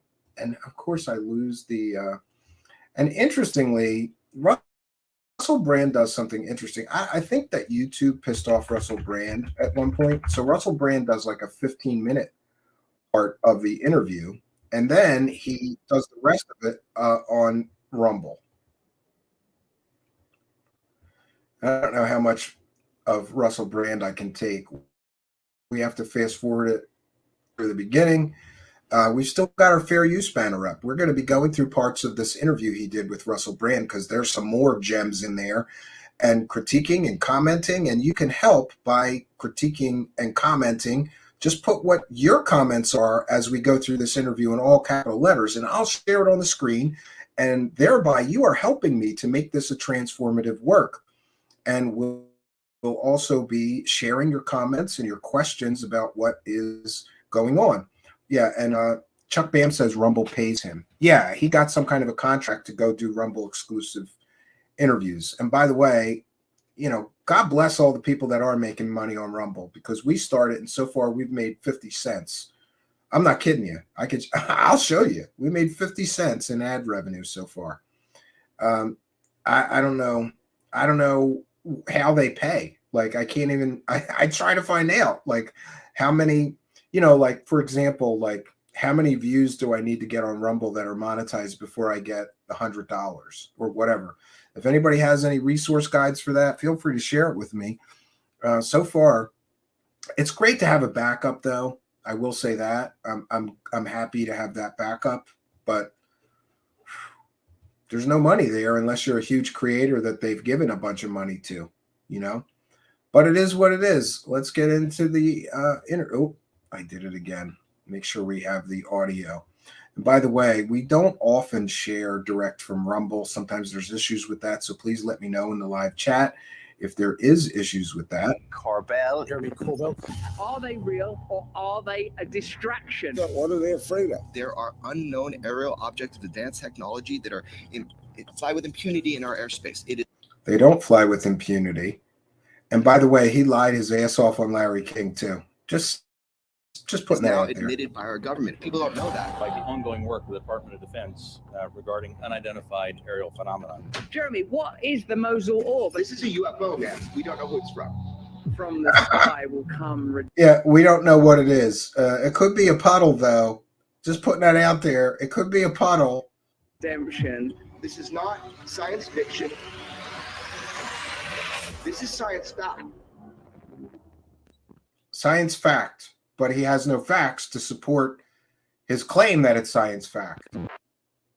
From the stars, from the skies, from the ulterior realms, the extraterrestrial interconnector, Jeremy Corbell himself. All right, Jeremy. Hey, Russell. How you doing, man? I feel pretty positive. I'm really excited to speak to you at this exciting time in your field of expertise. How are you, mate? Right. Want us there. I'm really good, man. Everything is awesome. You know, welcome to Planet Earth, the greatest show in the solar system. It's getting wild, man. Do you know where I want to start for our audience? There's so many people like myself that have been fascinated with UFO phenomena, with extraterrestrial life, how this issue in particular I think could a lot of be these at people odds are with the interests fascinated. of the They're fascinated powerful with the because it views they could suggests get that there's with a whole new ontological perspective that we're not considering. It undermines our myths of progressivism, our understanding of our technology and how we got it, our understanding of scriptural writing, the Bible, the Torah. Could they have been influenced by extraterrestrial guides, the great symbology within the pyramids of Egypt? But suddenly now, the mainstream media appear to be reporting on UFOs, utilizing UFOs to create, if not a distraction, to certainly manipulate the mainstream narrative. Are you aware of what I'm talking about? And how do you manage that in your unique position, Jeremy? Good question. Yeah, look, it's really interesting. Like right now, you're seeing it everywhere. But if you look at kind of what I was saying with George Knapp, all of this right now, these shoot downs of these balloons, this has been happening since like the 40s and 50s, that we've had these platforms for reconnaissance. This is an absolute game show about UFOs. Now, No, this is ridiculous. This man is so misinformed of actual military history, and I come from a family that has people within the military. We haven't shot anything down over the United States skies since I don't know when. At least 60 or 75 years, there hasn't been anything shot down over the skies of the United States. So he's saying that this is happening.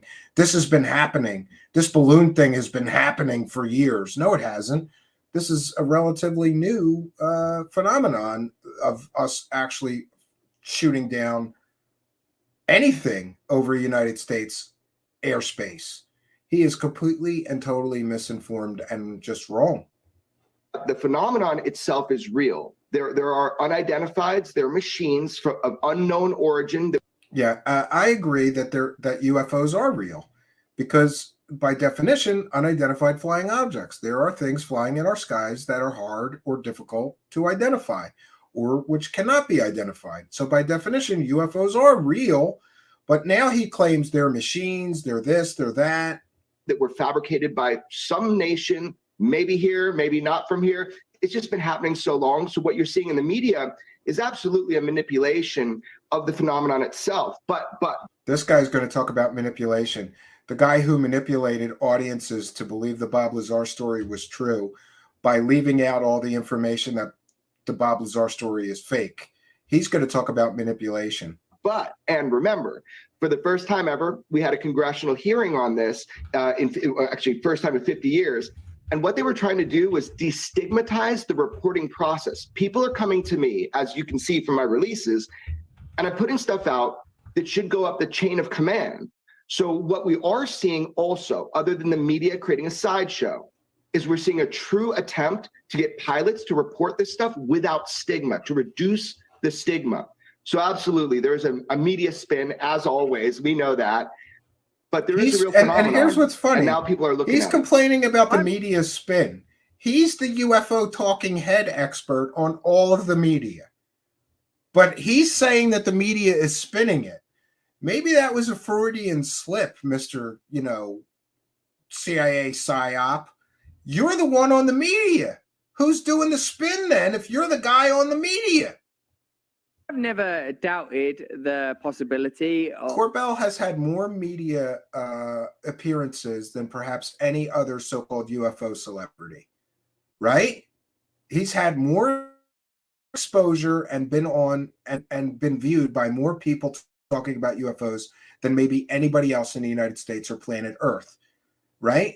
All in the media, whether it's Joe Rogan or these big podcasts like Russell Brand here, Fox News. Now he's working for CNN, and he's going to complain about media spin. He's the guy doing the spin of extraterrestrial life, even which I suppose is the most exciting possibility that could lie behind these phenomena, that it's truly an expression of something non-terrestrial.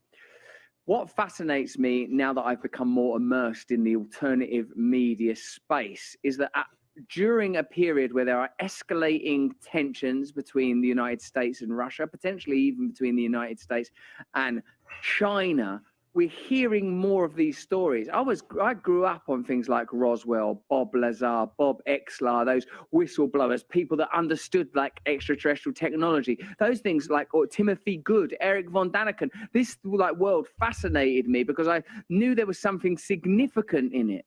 But it surprises me. It surprises me to hear the kind of sources that I've always been cynical about, skeptical of, talking about them. You know, like we were talking the production team here about how, like in a lot of your appearances on media, you'll go, now it's Jeremy Corbell, and they use the X-Files music. Yeah. They kind of position it as almost as a now finally story.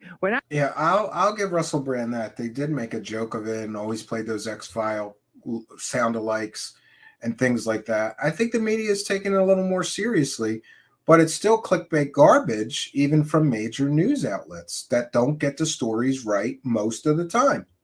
Actually, what we could be dealing with is this is what I think we've become trained to understand, that any story or idea that could meaningfully impact the interests of the powerful are always tightly managed and controlled. You don't get given, like, you can take anything from climate change to war to the pandemic. The version of events that you're given is the version of events that's going to be most beneficial to the powerful. And with such a unique and unusual story like this one, I think I just got reminded of why I don't watch Russell Brand. How you feel it conforms to those parameters. The idea that now military personnel are speaking out, and we've all known, like, you know, about Foo Fighters and the way that even way back in the 40s, people talk about stuff. And what about some of those ideas about that? You know, I know you know loads more about this stuff than I do. Like, you know, that the Nazi party were interacting with extra. All of it, I'm down for all of that stuff. But now I'm always trying to alloy it to how is this being used to control us? And it used to make sense when they wouldn't talk about it and they wouldn't admit it. I'm like, oh, well, it's definitely true. I did not know that. Like, so we got the media two bored rich kids talking on a podcast. Struggling to adapt. And I wonder how you're adapting.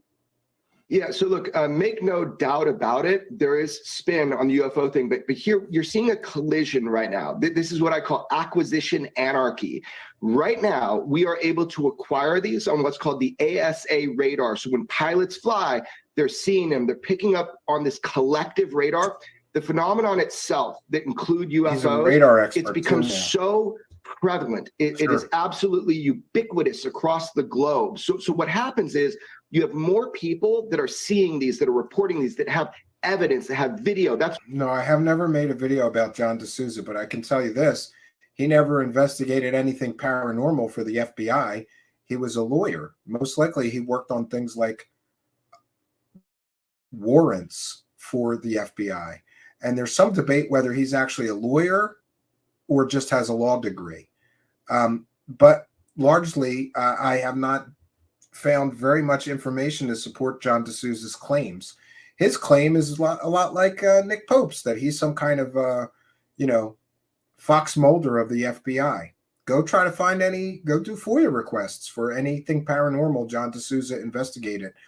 When you investigate things for a government agency, you write reports about it. There's no reports of paranormal anything with John D'Souza's name on it. So although I haven't drawn my final conclusions on him, I kind of put him in my mostly black basket with all the other grifters, because he makes a lot of fantastical statements that you cannot verify, unfortunately. But he did indeed work for the FBI for a time. Doesn't mean he investigated anything paranormal or he had any access to any secret information like he kind of claims to. That's why I've been able to obtain and release a bunch of pilot filmed video in different systems like FLIR, forward-looking infrared, optics, IR. So we have corroborative visual evidence. So what's happening is the powers that be, they're like, oh shit, all of a sudden we're seeing these and we need to deal with it. How do we utilize that information to our benefit? So that's what you're seeing in the... Yeah, did you hear what he just said? How do we utilize that information, those pilot videos, to our benefit? In his case, he monetizes them. He's monetizing everyone's curiosity. Media. However, independent journalism, journalists like myself and my mentor, George Knapp. He just called himself a journalist. I'm sorry, dude. You're no journalist. A journalist would have asked Bob Lazar real questions and not given him a softball circle jerk to sell a documentary that sucked. we are the kind of gatekeepers of this information because people see it be lost when they send it up through command. So they're reaching out to us, whistleblowers. And I will also say that there are which whistleblowers has he had besides Bob Lazar? Name one. He's got all these whistleblowers. He's got anonymous sources. Are people on the inside. I know them. They're trying to do the right thing. They're trying to open up what has been covered up. This is not science fiction.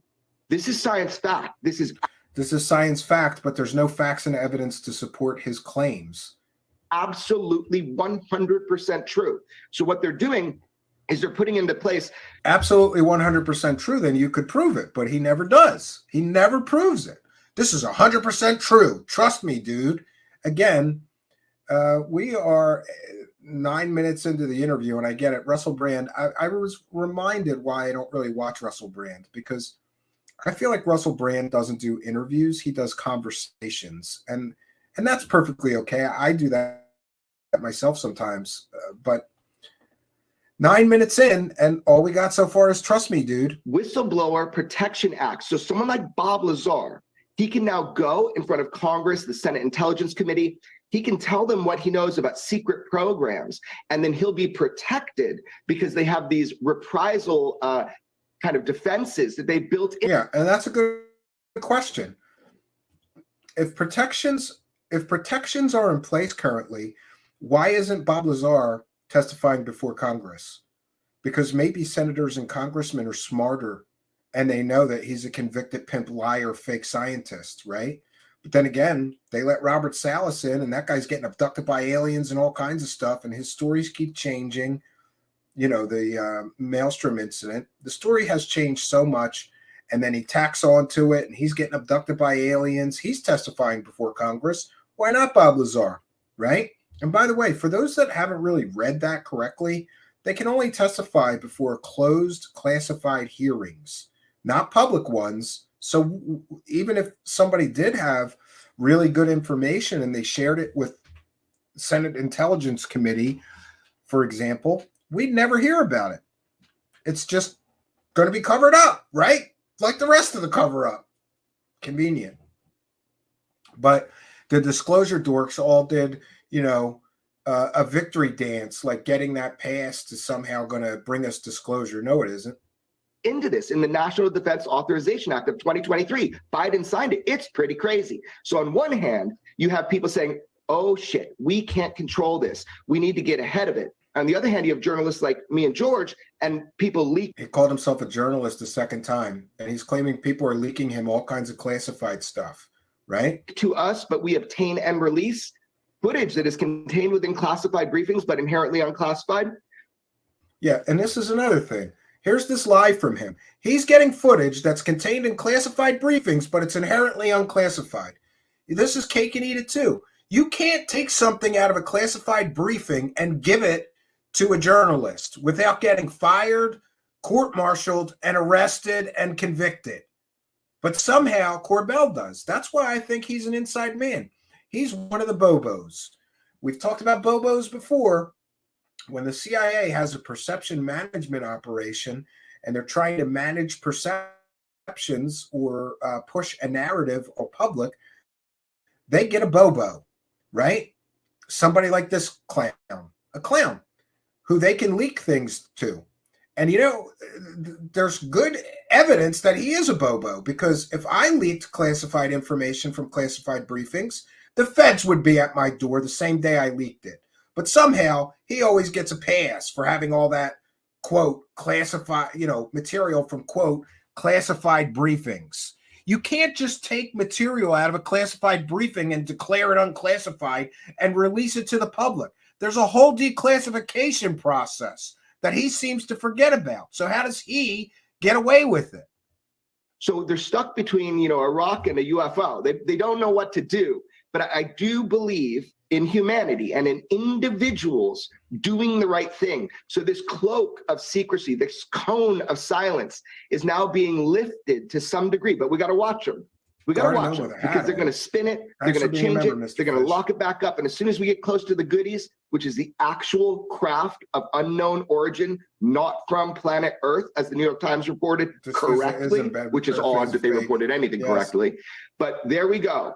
As soon as we get close to that, they're going to try to lock it back down. And I've already seen it. Companies like Lockheed, Boeing, Raytheon, they're all looking how to obscure this information so they don't get busted in the crime of covering it up in the first place.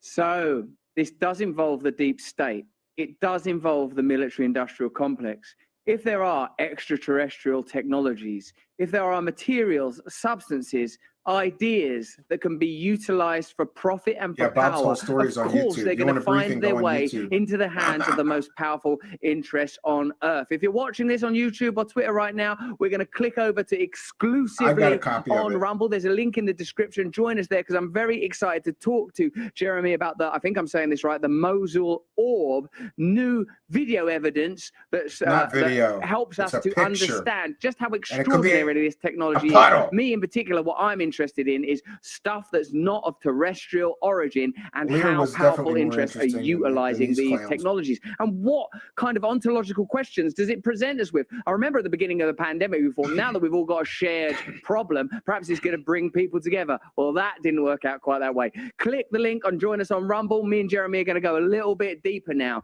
Jeremy, what is the Mosul Orb? And tell us, is this a particularly significant sighting? Yeah, it's really significant that it was able to be seen by the public. So let me be very abundantly clear.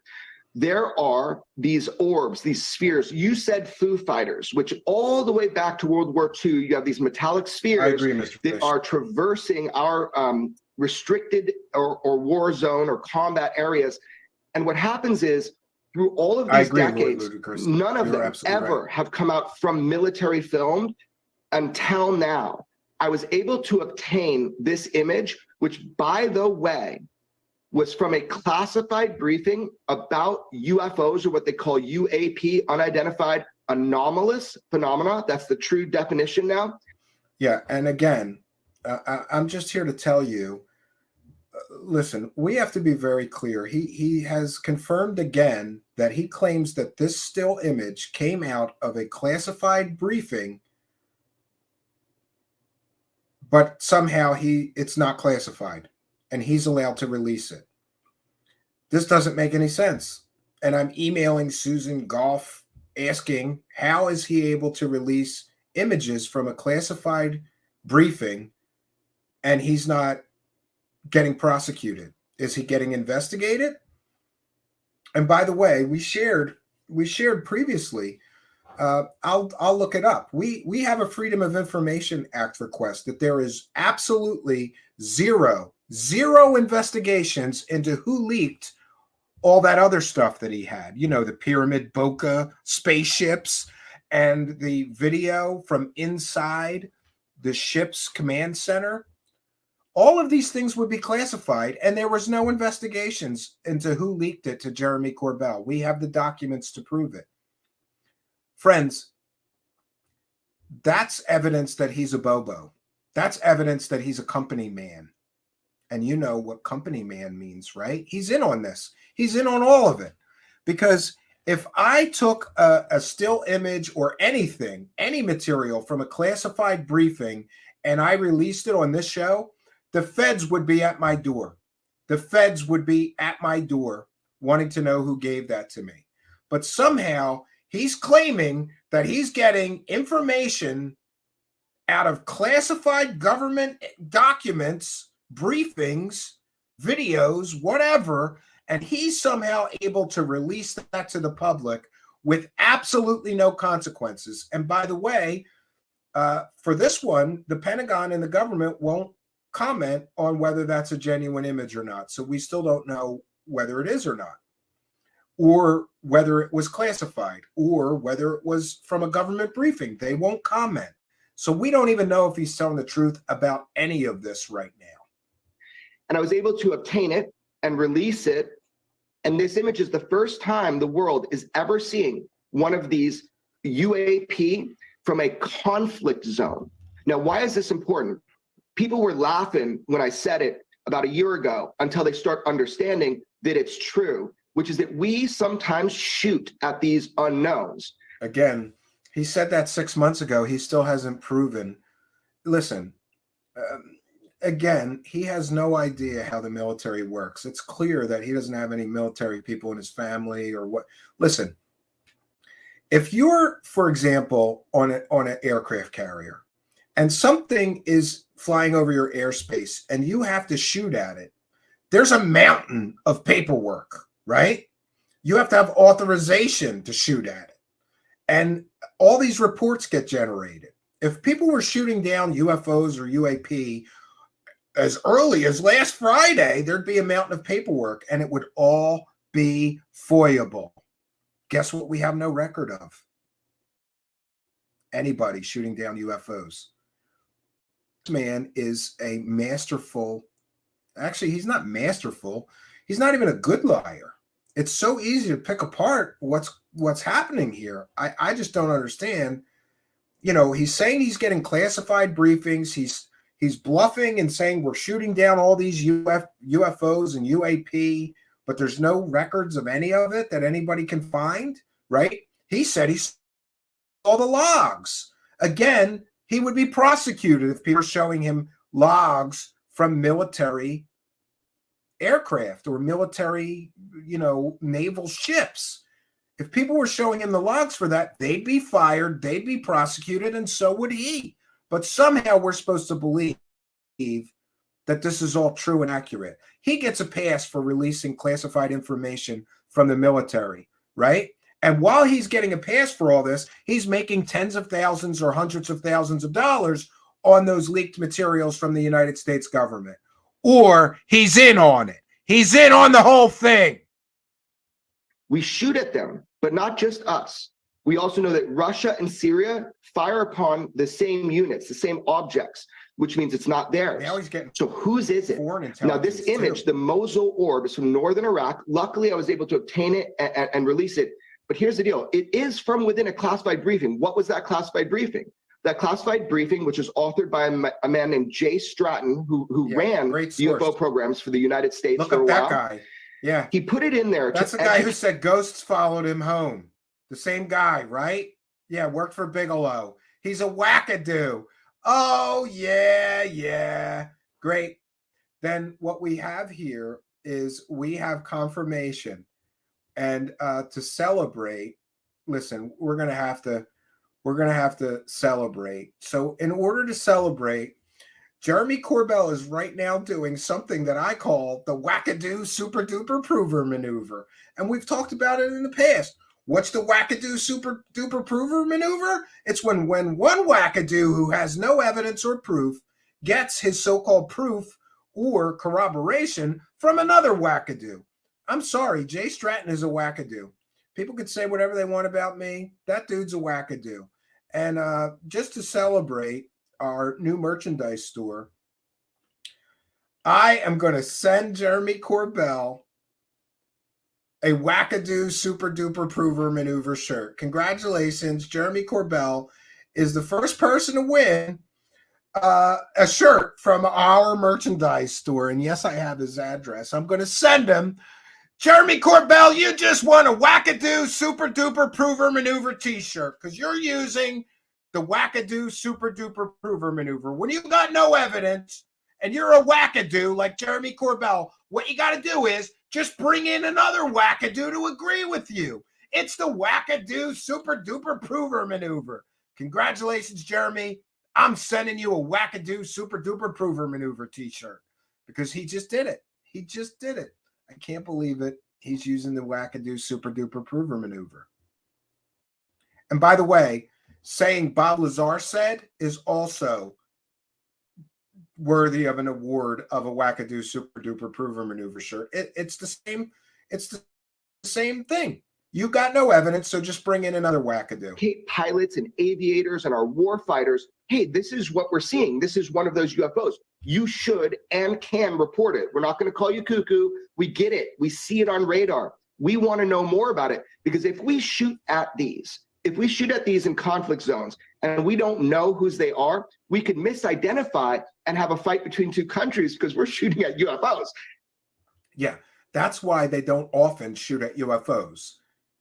Once a threat is identified, but if you don't even know if it's a threat, this is very troubling. Very troubling. This happens on a daily basis. Our pilots are seeing daily these. basis. Our pilots are seeing these things.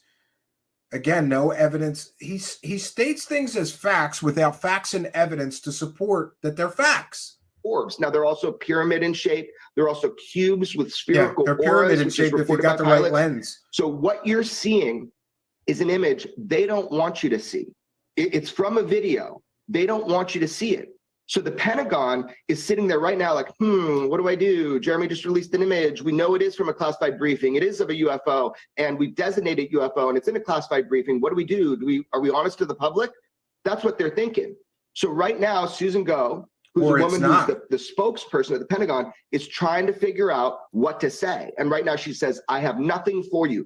I mean, she says that to mainstream media. She says that to independent journalists. Well, they do got something for you. They got a 4-second video that they can release to the American global public. So I'm pushing, trying to put gasoline back onto this fire and make sure that they try to put out in the right way to the. Yeah, essentially, he made another video essentially encouraging people to harass government workers to release more information about this, when we don't have verification that it is truly where it truly came from, where he says it came from.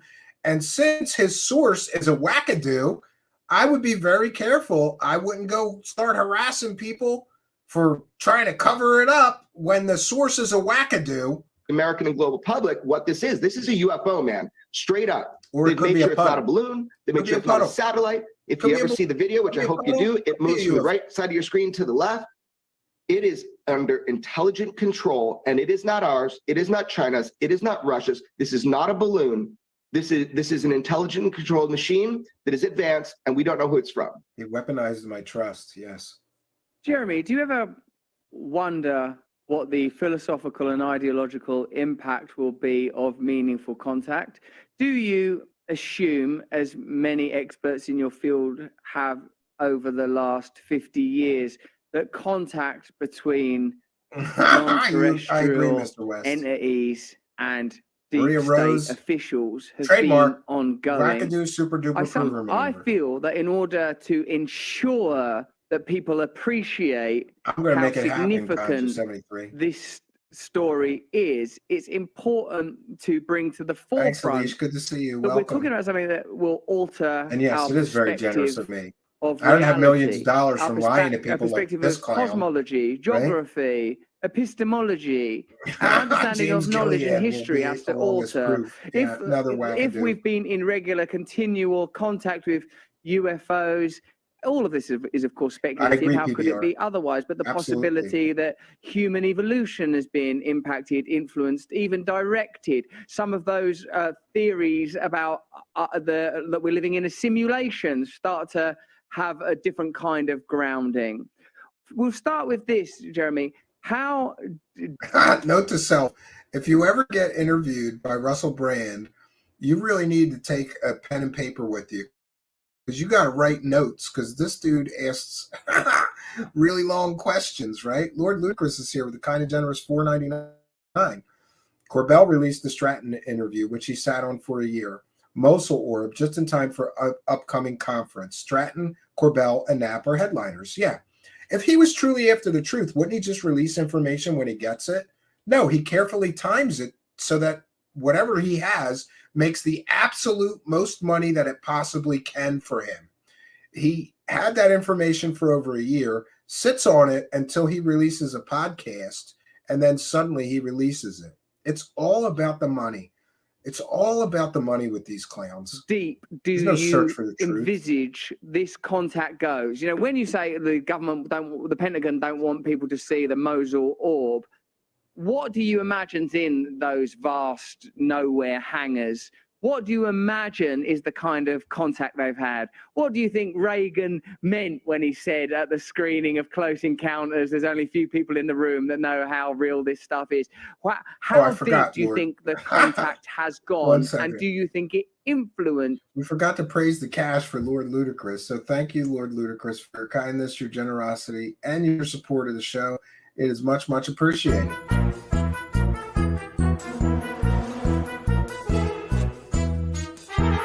You're watching Truth Seekers. Praise the cash, praise the cash.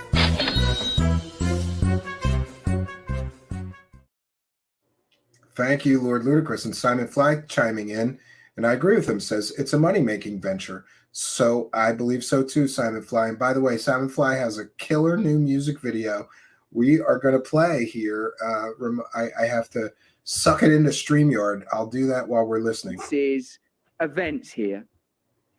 Right. So I don't need to believe. I don't have the luxury of disbelief about this. You know, it is my job to speak with people in different levels of government and the military and pilots. This is the big bluff right here. I don't have the luxury of disbelief. I know for certain, and it has been proved to me beyond a shadow of a doubt, that we have full intact craft and machines that we have been trying to reverse engineer. And I'll just say it, man, these machines, they're not from here. Whoever built these appear to be a non-human intelligence. Now, where they're from, because the word extraterrestrial means just not from Earth, but also the word alien. You know, what is alien? Alien is anything that is alien to us, right? So, witnesses publicly as well as privately. This is the implication of this. And that's the huge question you just asked. You know, how could I possibly know? I know for me, I feel like I have a right to know, a need to know, and a personal duty to find out. But I also believe the global public can be weaponized. We're talking about weapons of mass destruction. Weapons. Let's say China does. Let's say. Yeah. And only he knows about all of this with his anonymous sources. And trust me, dude. Change the way that we prioritize our jobs, our work, what we do with our life. Once we learn that we are part of a bigger ecosystem, a cosmic ecosystem, and that distance and space and time is irrelevant to travel, it changes the way that we deal with fossil fuels. It changes the way that we deal with our basic understanding of interfacing through electronics and communications. It changes everything, and it changes it now. It doesn't change until you show some evidence. That is true about humanity. We are the only thing that changes is Jeremy's bank account. We're capable, and we do grow. It's time they open the books on the UFO topic. You know that if you change our understanding of sort of, I don't know if you call it post-Newtonian physics, our understanding of distance, space, time, velocity, the way that this gravity-based propulsion system suggests that we by the way, do, then I suppose you have to similarly. Right here, Russell Brand is just repeating Bob Lazar talking points. It's never been proven that aliens or UFOs use a gravity-based propulsion system. It's been said by people promoting Bob Lazar, but it's never been proven. And here he is repeating Jeremy Corbell and Bob Lazar's own talking points back to Corbell in an interview. Great research. Examine the worldviews and philosophies that have grown out of the scarcity and limitation-based ideals that are underrated by that, like the temporal ideology, time is limited and linear, you know, those sort of, obviously some of Einstein, or the theory of relativity challenges that space is a sort of an absolute commodity, but there are things in quantum physics that query that, about sort of like objects traveling beyond the speed of light, for example, or, you know, the objects might not be right when you're talking about sort of quantum phenomena. So it seems then, I wonder what, it becomes difficult to envisage what the ideologies and philosophies of a species of beings that are able to operate at that level might be, and suggests to me, at least, Jeremy, that they might regard us more like flora and fauna rather than peers. Yeah, that's one part of the Fermi paradox.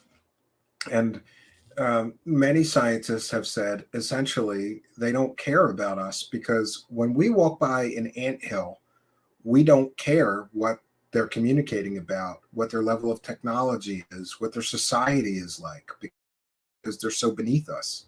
We'd be more, we're farm territory rather There than, you go. shared Analogy. accounts. And I remember the sort of thing Neil deGrasse Tyson sort of said when he was on our show by Zero Locks. It's pretty cool. We're 2%, 2% of culture as we understand it. It is really hard, 2% more It's hard to listen than to. us would have 8% would have actual idea even conceive of. That's why in our conversation we continually move between what's true, egos of this are, any area where we're getting involved in speculation and conjecture is you have to be a Yeah, 0-0. Welcome, I agree. Much like I don't their know. machinery, This is to 0-2. move from the quantum realm to the cosmic realm, to move between, well, if this is true, then what does that mean? If this is true, what does that mean? Because that's what fascinates Mr. West. me. I suppose your relationship with Bob Lazar must be super significant to you, because he's a person that's been in this space for a long time. Like some, I suppose most people that are fans of our channel, members of our community, will be familiar with him. But my understanding is that Bob Lazar was a sort of an independent engineer that was asked to work on some. No, there we go. Russell Brand is right now repeating back to Jeremy Corbell, Bob Lazar, and his own talking points. It's never been proven that he was anything other than a convicted pimp. Recovered technology, and and had to sign all the usual stuff that you might imagine, and has subsequently gone on to speak at length. And there's a lot of, I've seen a very successful video between you and Rogan and Bob Lazar talking about, like, is he legit? Is he the real deal? Here we go. We're going to get some super duper proven maneuvers. And I know that you believe he is, and I believe he is. And I wonder. So there you go. There's no objectivity here on this program, because both the interviewer and the person being interviewed believe Bob Lazar is real and legit. No. And it's kind of ridiculous, right? So Russell Brand just believes him. How significant his contribution is to this conversation, and how his contribution alters with these recent spate of revelations. Sure. So let's talk about Bob Lazar, but I want to touch upon the first thing you said. We're living in a data-rich environment, but we're like data poor in the way that we see it. We look at it. The scientific community, even our friend Neil deGrasse Tyson, has made statements where we realize, oh man, they really got to catch up. They're not exposed to the data. I see Congress and Senate not having as good briefings as George Knapp and I do as journalists, and that's concerning. That's real concerning. So the first thing you talked about was, what's the intent? We an ant farm, let's go real dark to real light, then we'll get to Bob Lazar. The real dark is, look, man, when we got cattle, what do? Do we treat them poorly from their perspective, or do we feed them, give them water, make sure they're healthy with antibiotics? But they're a commodity to us. That's just the truth about the meat industry here in the United States. Because he has no evidence that Bob Lazar is legit. What's he going to say? Oh, yeah, Bob Lazar is definitely legit because I checked at MIT and he was definitely a scientist. No, he wasn't. He's talking in circles right now to avoid offering any evidence or proof that Bob Lazar. The question was, is Bob Lazar legit, and what is his revelations and their relation to recent news happenings? Oh man, yeah, they're taking. And he's talking about cows and nonsense and garbage. Care of us because we're some sort of commodity, right? Then the other side, the lighter side, is, hey man, they've been here a long time. This is obviously some sort of reconnaissance program or some sort of thing where there is interest with human consciousness and these beings, these non-terrestrial beings that seem to build and operate these craft. So it's kind of like pick your poison. Non-terrestrial beings that seem to operate this craft, stating facts without any facts and evidence to support those as facts. Who you are will really reflect in your answer, right? It's like the evidence shows us that they've been here a long time, but how you answer what you think the intent is. What evidence? The evidence shows us they've been here a long time. What, have you been watching Ancient Aliens, you dummy? Where does the evidence? There's evidence that there have been unidentified objects in the sky for many years, but there's little or no evidence that those things are piloted by aliens from other star systems. I'm sorry. I wish it was true more than anybody, but there's no evidence to support that. He always does this. He states facts. He states things as if they are facts without any facts actually in evidence to support his claims. It's all speculation. You know, we know UFOs are real. We know there he goes. He finally told the truth. It's all speculation. They're made by somebody, you know, not from here. But what they're doing here, it'll reveal more about us than it will about them. Now, whatever that truth is, let's move on. Bob Lazar. For those of your audience who don't know who Bob Lazar is, I think the best way to learn about him is just watch the documentary I made on him, because I tried to humanize him. Because watch the documentary, because it's filled with a story from 1989 that was never proven in 1989. And I recycled it to make millions of dollars in the 2020, you know, or 20, maybe that came out in 2016 or 2017. He is a human, first of all. And second of all, because people would dismiss what Bob Lazar said by attacking who he is, by attacking his persona, his individualism. And nobody attacked that. They attacked his evidence. You know, really good and credible researchers like, I don't know, Stanton Friedman and Michael Schratt, really good and credible researchers attacked his educational claims, attacked his job history claims. They didn't attack him as a person. They attacked his false statements. That's a real mistake. That's actually a very dangerous mistake when you can't separate the message from the messenger, what it is that we know from what it is that we think. So Bob Lazar was tasked by the United States military in 1989 to reverse engineer a propulsion system that was non-terrestrial. It was. Here we go. Again, stating these things as facts. Bob Lazar was tasked by the United States government. What evidence do you have that he actually worked for the United States government? He has none. No evidence whatsoever. In fact, there is ample and supportive evidence that he did not ever work for the United States government. There is ample and supportive evidence that he lied about his credentials, his education, his work history, his flying into Area 51. Statements and facts without any evidence to support it. He just said Bob Lazar got tasked to work on these flying saucers and they were built by aliens. Where's the proof for any of this? There is none. There's no proof of anything. This is a belief system. It's like religion. It's his belief that this is true. He has no evidence that it's true. It was from a spaceship. It was absolutely from a disc-style spaceship. He called it the sport model. Yeah. Bob Lazar worked on a spaceship. What evidence do you have that that was a spaceship that he worked? Well, I don't have any evidence. Do you have any evidence he actually flew into Area 51? No, I don't. But we have evidence he never did, right? We have evidence his education is fake. We had evidence that he lied about his work history. He lied about being a scientist. He was never even a scientist. Cute little nicknames for all of them. I have proved that he worked out at Area 51. He has never proven that Bob worked at Area 51. He just lied through his teeth right here. Where did you prove he worked out at Area 51? You never did. You never did. You just lied to Russell Brand and everybody else. Where's the proof he worked at Area 51? Jeremy Corbell has zero evidence or proof that Bob Lazar ever worked at Area 51. But we have proof here that he never flew into Area 51. You kind of have to fly in to work there. He would be on the logs. He's not on any of the logs. End of story. Busted. We just busted Corbell lying. Where did he prove that Bob Lazar worked at Area 51? He's never proven that. But we've proven that he's never stepped foot on Area 51. And hey, Jeremy, you dummy, you kind of have to step foot on Area 51 to claim you worked there or to prove that he worked there. We proved he never stepped foot on Area 51, never flew in, never flew out like he claimed.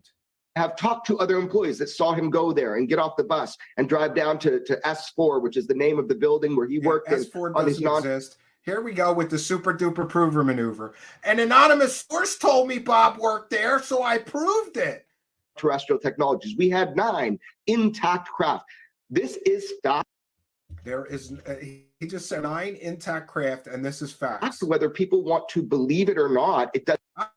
I would love to believe it, but all the evidence seems to suggest that you have no evidence for any of this. Change the fact. You got to wrap your head around that reality ain't what it used to be. We now know it's true. So we don't know it's true. There is a mountain of evidence that it's not true, and there is no evidence. He can't prove any of the shit he just said. Another big, huge bluff. Another big, huge bluff. Bob Lazar is kind of like a whistleblower, except he did so because he was fearful for his life. Because whistleblowers have consequences. We've said it before. I'll say it again. You know who's a whistleblower? Chelsea Manning. You know who's a whistleblower? Julian Assange, Edward Snowden, right? They all had consequences. What consequences have Bob had? Well, he made a lot of money, right? Despite what Corbell and Knapp say, Bob Lazar tried to cash in every chance he get. He made a lot of money on his story. He had no consequences, right? None. Time, and I see it up to this day, by the way. I see it up to this day. Witnesses that have come forward to me are threatened, and they are threatened by people that are within special groups within government. Name the corroborating witnesses of Bob Lazar. George Knapp pulls this bluff too. It's a bluff. Who are the corroborating witnesses of Bob Lazar that are getting threatened? Name them.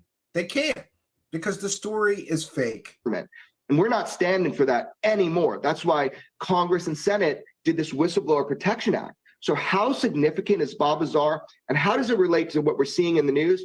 Bob Lazar is probably the most central, significant person when it comes to the public knowing about our government, our military, reverse engineering, alien spaceship from other worlds. And remember now, the most significant person when it comes to people knowing about alien spacecraft and a cover-up and back engineering is a fake scientist who ran a whorehouse. That's the most significant person they have.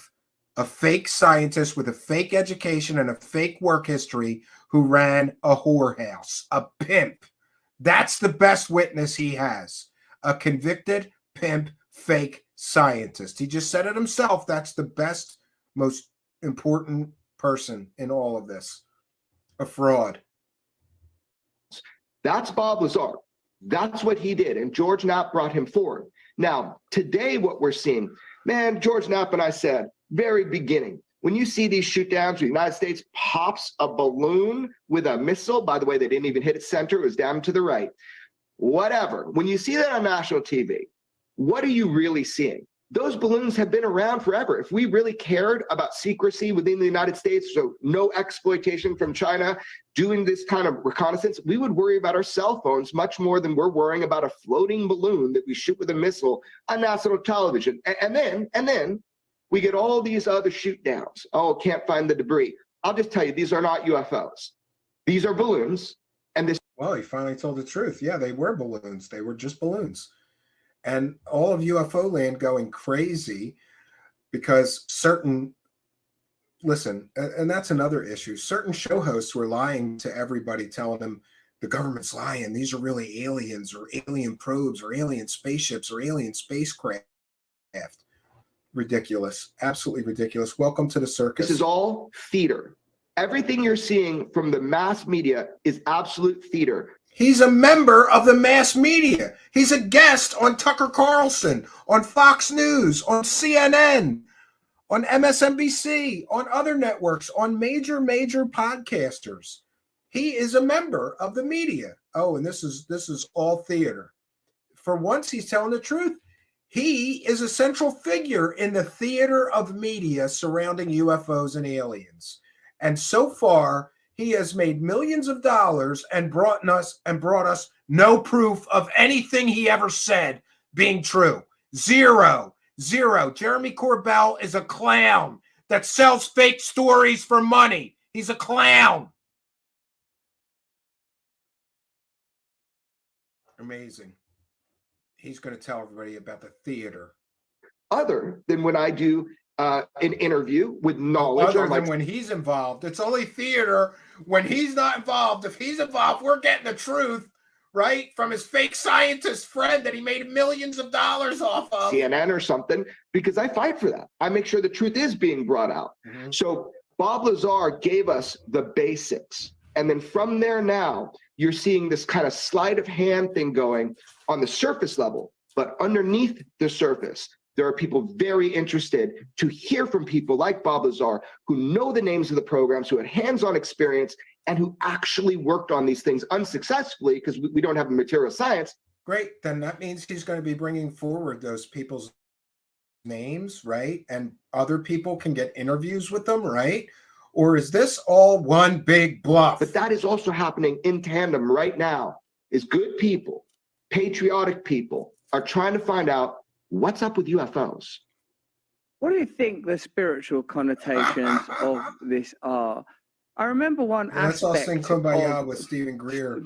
stories about these Meditate some encounters, aliens sometimes up. even contemplation of these encounters, sometimes even with like military personnel that have had experiences, is the kind of return of awe and wonder, this kind of deep connection we have with celestial bodies.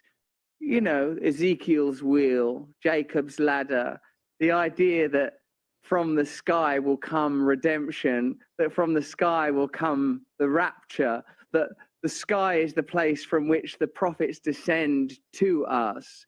What do you think about this aspect of this story that is, well, even when you talk about the propulsion systems of these craft, which you say is verifiable, and now there's certainly a lot more significant evidence than there. He says they're verifiable, but he has no evidence to support that they're verifiable.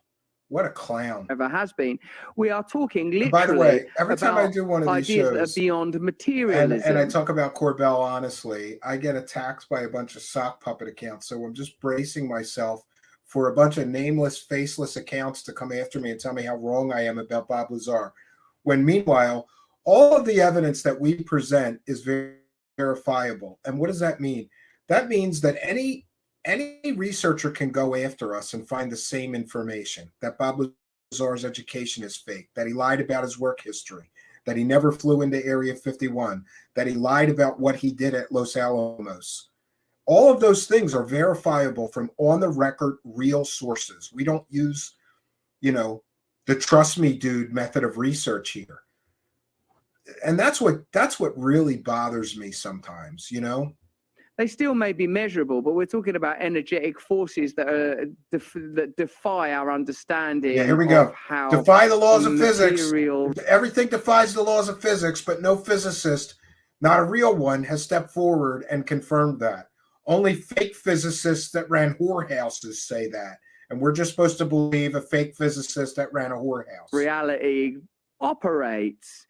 So what do you feel that the connotations of this are spiritually? And do you feel that this is something that will become more relevant as we contemplate this subject? Or do you think it will become, like many things do, about resources and power? Yeah, well, we have to defend against things that are spiritual in nature, becoming twisted. They always become twisted because of, greed and shame and all sorts of things that humans come along with whenever we're born, right? Greed. So here's the deal, man. When you say something is spiritual, I agree, for me, Lord that's very Ludicrous. He should be physical, coming right? out So the now. idea of spirituality, just personally to me, it's got to be something that we can consistently tap into. So the idea that we're part of this bigger ecosystem is a deeply spiritual idea for me. When I look up to the stars and I see how vast the universe is, I don't feel disconnected. I feel more connected. All of a sudden, I'm getting goosebumps, man. All of a sudden, I realize that reality is not what we thought. That there's a kind of interconnectedness that we have with the stars themselves, with the molecules and the elements that have formed us. And I look out there and I think, of course, there's advanced intelligent life that has survived and gotten along. You ever notice? Got to get along to survive. Obviously. You ever notice that everyone from Elizondo to Gary Nolan to this clown, they always do, half of the interview will be philosophical ramblings about maybes, possibilities, hope-sos, and somedays, right? Because they can't fill an interview with actual evidence or actual proof, so they got to talk about something, Elizondo was a master at talking for 2 hours and saying nothing and offering no evidence or no proof. I swear these guys always go in circles. It's like they must, go to the same media training school. Like, here's how to say nothing. during the interview. Here's how to get by. Here's how to dodge questions when the interviewer asks you for evidence or proof, right?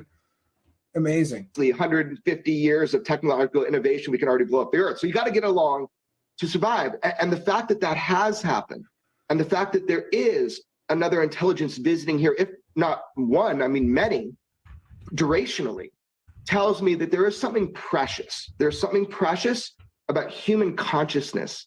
There's something precious about the physicality of existing in a Goldilocks planet spinning and orbiting through the cosmos, which is philosophical Earth, ramblings. Sol I have 3, no evidence. the third I planet have from no the sun, proof. I'll right? just And that there's so many BS more of those. through this So when you section say of the interview. spiritually, for me, it's very physical, man.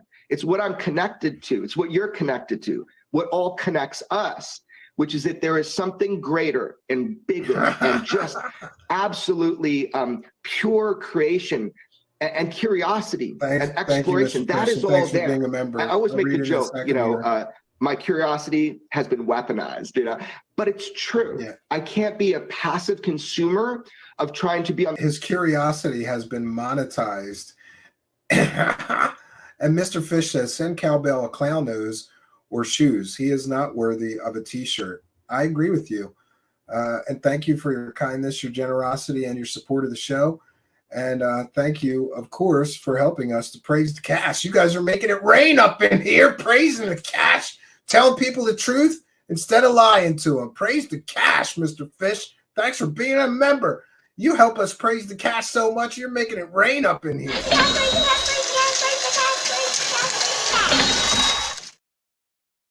It's like a money machine tonight. Thank you, guys. I really appreciate the support. Very, very, very kind of you. On the frontier of knowledge. I'm not a good mathematician. I'm really, you know, not that great at geography. But one thing that He's I not am that good great at anything but is bull. continuously asking That's what questions he's great at. because I'm a curious person. Curiosity so the spiritual weaponized. implications for me is that there is an unlimited amount to earn in a limited amount of time. Our lifespans are this big, man, this big. So what can we do in that time to grow and learn and evolve and change the way that we interact with the world? Yeah. That is a spiritual concept. Yeah. And people call me a CIA disinformation agent sometimes, Ed DeGarian, but here's something that you should know. Jeremy Corbell might be a government disinformation agent, because if I took information from classified briefings and released them on YouTube, I would get arrested. I would get investigated and I would get prosecuted. But somehow he just makes money from government classified information. And there's never any investigations and he never gets arrested, and neither do any of the people leaking him any of the information that he's making money from. It's a great scam. I want in on it. I want in on it. I want to sign up to get that classified, you know, images and films that I can make tens of thousands of dollars on. Right? that is how it transforms people. When they see something not of this world, when they personally encounter something that is so far beyond the box, they realize there is no box, it forever changes the way that they interact with the rest of humanity. We're getting a lot of love in our locals community. You can click the button and join it. Not you, Jeremy. You're here contributing to the show directly. Although you could, because we do a lot of great content there. A weekly show, my stand-up special, so much stuff on there. Sensitive Heart 25 says, hey, Russell and Jeremy, I love the spiritual part of this conversation. I feel in awe of heavenly bodies and I feel connected to them since the death of my father. Thomas Beard says, love thy neighbors from hell. Claude says, we're being pushed to evolve. Peace, love, and light. We're connected to stars and planets. Blessed old bird, from dust we came, and to dust we shall return. Yeah, Some beautiful images. Everything is physical, says Rachel Collum, and I'm ready for the big money. That is physical. So people are enjoying the sort of scope and scale of this conversation. Join this conversation on Locals. Click the button and become a member of Russell Brand doesn't community. have enough money. I minded He Jeremy needs more about money, the terrestrial advances that are currently being made in technology, and I know that there is an argument that often when there are significant leaps in technological advances, it's that the new utility has come from much of this reverse engineered and captured technology. On the precipice of this AI revolution, which is currently being discussed primarily in economic terms, somewhat in Yeah, ideological terms, because the AI is obviously being programmed. There's another data by point that someone. supports that he's in on it. Corbell was thanked in Congress during the first 5 minutes of the UAP hearings last year. Yeah. Since when does the government thank people who are releasing so-called, quote, classified information, unquote, right? He's in on it. He's a bobo, Steve Long. The CIA loves bobos, right? They want some information put out. They need a bobo. He's the bobo. One is also being discussed in geopolitical terms, like who masters AI technology, like you said about these gravitational propulsion devices, will have a significant advantage as the as we move forward. Don Huber with a great point says, everyone who doesn't have special friends and releases anything classified, they end up dead before their documentary is released, like the 0 Point dude. Well, we covered that, Don Huber, and I do think that that was just a tragic case of suicide. You could search for Mark McCandlish from our main channel with the little magnifying glass. We did like 3 shows on that, investigating that. Him, I think he was depressed for a long, long time. WL says, brilliant show. PBR says, pulling the ripcord, can't listen to Brand's fan mail. Yeah, we don't have much. This isn't very long. We've got 15 minutes to go. We're going to make it through. I wonder what you think about the advances in AI and whether or not these are the kind of technologies that have had an influence from non-terrestrial sources. Check it out. That was good work, Don Huber. Yeah, it's really quite possible if you look at the evolution of our science and also the phenomenon and our connectivity to the UFO phenomenon. But just look at it this way, from my perspective, when AI becomes indistinguishable from actual sentient intelligence, what is sentient intelligence? So we get to the point where now this guy with no background in computer science is an expert on AI. Did you ever notice that these talking heads are experts on everything? Oh, I don't know. I've spent my whole life on in computer science, but some guy that, ran a condo for his dad and ran, a yoga studio and a fake martial arts studio. He's going to tell us all about AI. Sure. There's this AI, artificial intelligence, that is indistinguishable from sentient intelligence. So who are we to judge? So once you get there to that point, then you start looking at, well, can biology itself, the computer mechanism of zeros and ones that make up our DNA and RNA and that sort of thing, if that merges programmably with this artificial intelligence, which we're already seeing happen, by the way, once that merges, where the biological connects with this sort of artificial intelligence or programming, and we can program this intelligence into biology, then you get what people speculate about, like... This is complete and total nonsense. I'm sorry, I have a background in computer science, and I'm qualified to tell you that Jeremy Corbell is trying to bluff his way through, and he doesn't know anything about artificial intelligence, period. These alien grays or something like this, that these are sentient, it's the biological organisms, but are actually artificial intelligence embed. So that's the idea here, is that in the future, if UFOs, maybe they represent us from the future. I don't know. So here's the deal. He said they were aliens the whole time. Now they're humans from the future. And we have that absolute point Make up of your merging. mind, clown. And that's what people say, that some of these entities that operate these craft, that they're connected to the craft themselves. That Jeremy, I've got limited time to take your money. It's your DNA. That's part of what's said. And what's also said, and I don't know this to be true by any means, let me know but this is just what's said, and you're asking. I want to see that. Is it these kind of artificial cyborg intelligence, biological yet machine-like through their DNA, and that these beings, that they were created. So their creator is actually another physical being. So if that is true, and I don't know, but if that were to he says, be true, I don't know. it would well, be I don't really know. interesting to see. Might be aliens. How humanity might be time travelers. I don't know. I don't know. And how there's a seeding. It's called directed panspermia. The idea that there's something from an external influence that comes in and seeds DNA. And if you look at DNA and the way that it is created, we can absolutely replicate it. We can actually build beings, which is so bizarre. We can already do that. So, if you think about it that way, everybody can become a creator of life. So if that answers your question, It's really bizarre. No, it Terence doesn't answer McKenna any used to question. speculate that there was something peculiar about mathematics being a kind of language of nature, that why ought there be observable grammar and templates in the natural world? Much of Buckminster Fuller's work focused on McGurk, the I understand fractal that one. patterns that emerge out of nature, that is The an committee had expression of a thanked him, kind yes. of central intelligence. I'm fascinated when you talk about the various ways, and I know you're just speculating for fun because it's the type of Don conversation Huber we're is having. great. This is a great comment. I theorize that the quantum flux of the spiritual mRNA of AI as it relates to artificial cyborg 7D directed panspermia, we can actually build beings. I think you said it better, Don Huber. This guy is an idiot. He's about as dumb as a rock, this clown, which explains why he's a CIA bobo. The various the directions that we could go in when speculating on this subject. Is it future us's? There's a vast mythology around this subject, which of course is now becoming a little more refined as we deal with the scientific aspect of. You know what, Steve Long? I think that people are getting tired of this style of so-called ufology. They really are, and they're getting tired of Third Phase of Fake and Stephen Greed and all of these UFO profiteering clowns that never have evidence but always want your money. People are getting tired of it, and we hope that we will be on the forefront of a new level of actual people with integrity that look into these subjects seriously, don't lie to the audience, right?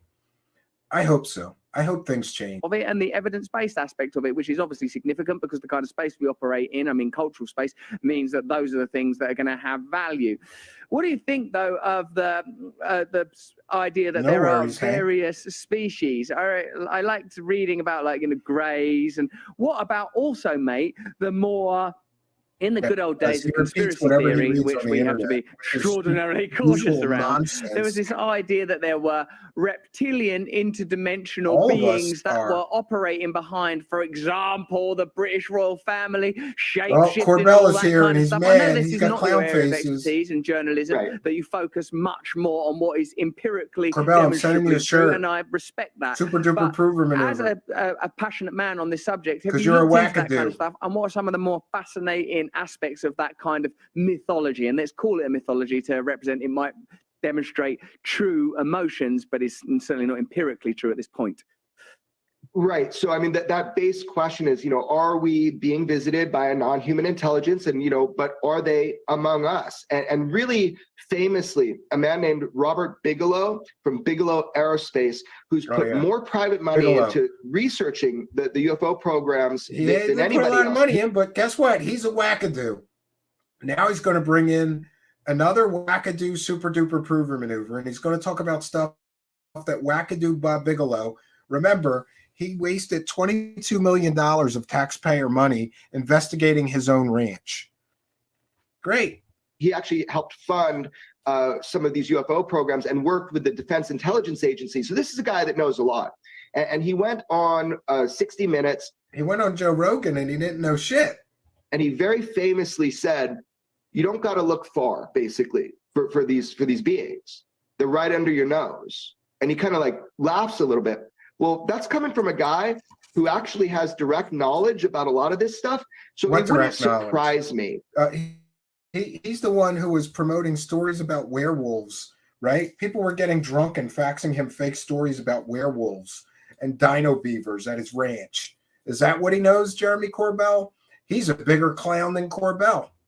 If there was some... And by the way, Bob Bigelow started a business with Bob Lazar, and then he realized that Bob Lazar was a fraud, so he put the business in the trash, right? Sort of non-terrestrial being that is actually here living among us. It wouldn't surprise me. Again, this is speculation, no idea. You're very gracious in saying, yeah, I'm a nuts and bolts person. My family thinks I'm fucking nuts, but I am nuts and bolts, and that I try to focus on the things that I can really prove, because I want to know. He tries to focus on the things he can prove. Then why has he focused on 3 major documentaries whereby he proved nothing? He proved nothing from those 3 major documentaries. The truth. I could speculate all day until I have evidence. With that said, it is really fun to think about this. So if there are other types of beings, let's go through them. So you could have extraterrestrial, not here, from planet Earth. You could have extra temporal, not here from our time.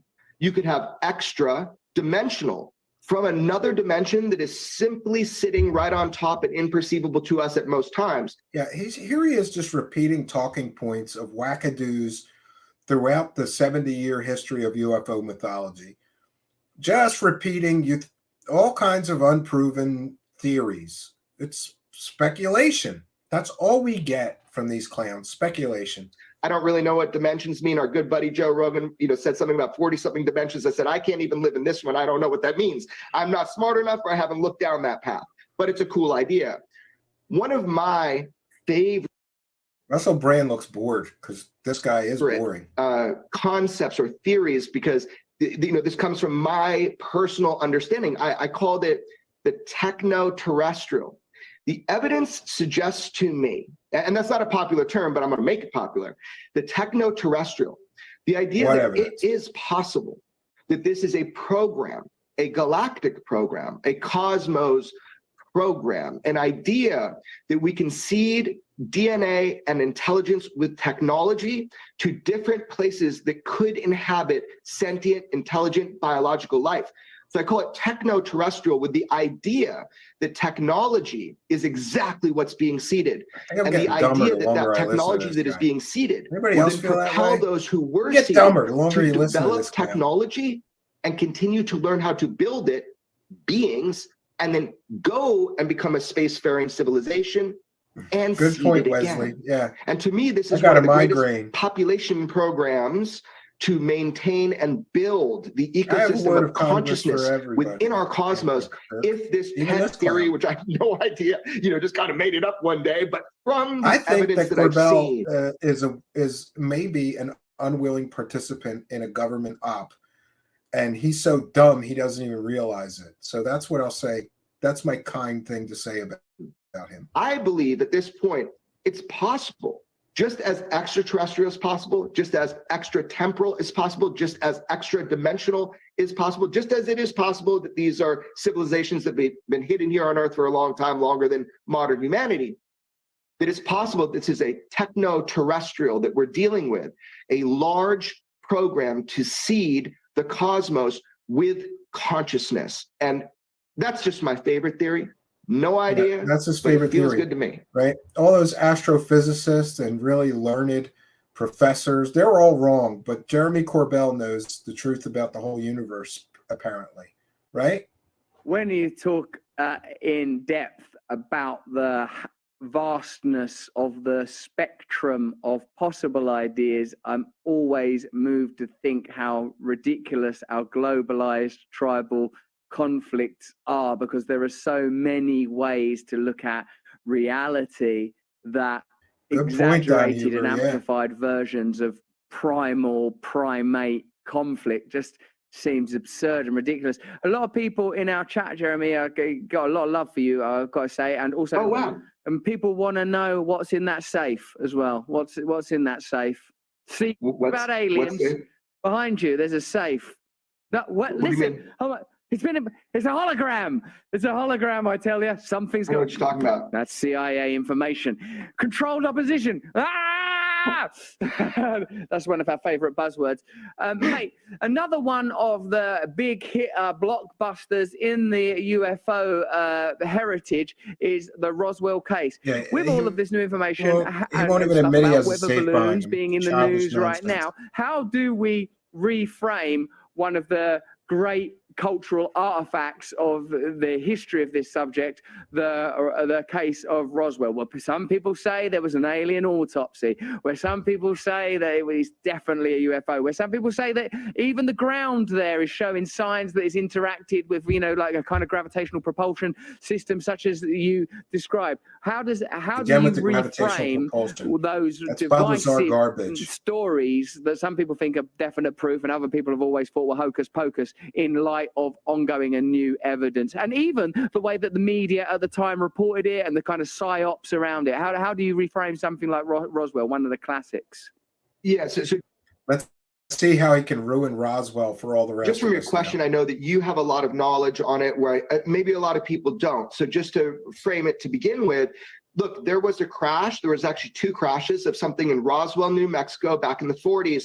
And this was a time when UFOs were abuzz in the news. This was a time when we were asking serious questions about maybe the he UFO keeps Bob phenomenon. Lazar in We there. had a general Come up with some new stories. I need money, Bob. The flyovers of Washington, D.C.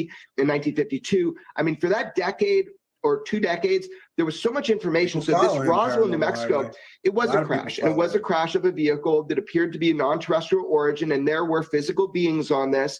And they were sequestered and taken away. Right. And some of that material was brought into private industry in order to deflect the public's ability to find out about it. Because when something's in private industry with oversight by government, you can't do what we call FOIA or Freedom of Information Act requests. So all of that gets tucked away, can't learn about it, can't know. But all of a sudden there was a break and people started saying, hey, something happened here. Because remember, initially, like you stated, it was said, you know, we finally got one of these discs, one of these flying saucers. That was from our military. That was an official stance. It was a press release. And they immediately came back and retracted it the next day.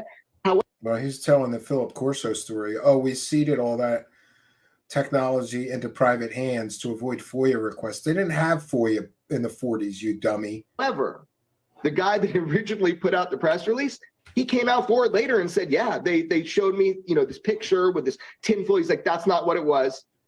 That's not at all what it was. And they were having me lie to the American public. So you got somebody who's got everything to lose, nothing to win. And then you start getting hundreds and hundreds of witnesses. So the Roswell, New Mexico crash of a UFO is real.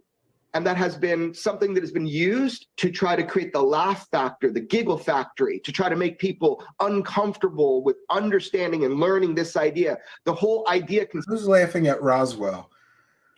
People have made more money from Roswell than perhaps any other UFO story. People are laughing all the way to the bank, but I don't really hear media laughing about the Roswell event. Conspiracy theory was embedded into our culture by a government agency. This is something you can track and trace and learn the history of. It's just like reading a history book, but it's more fun. So look, man, that's the stigma. It was created surrounding Roswell because they're like catch and release. It's true. Wait a second. We can't say that until we figure out what's going on. How do we reframe that?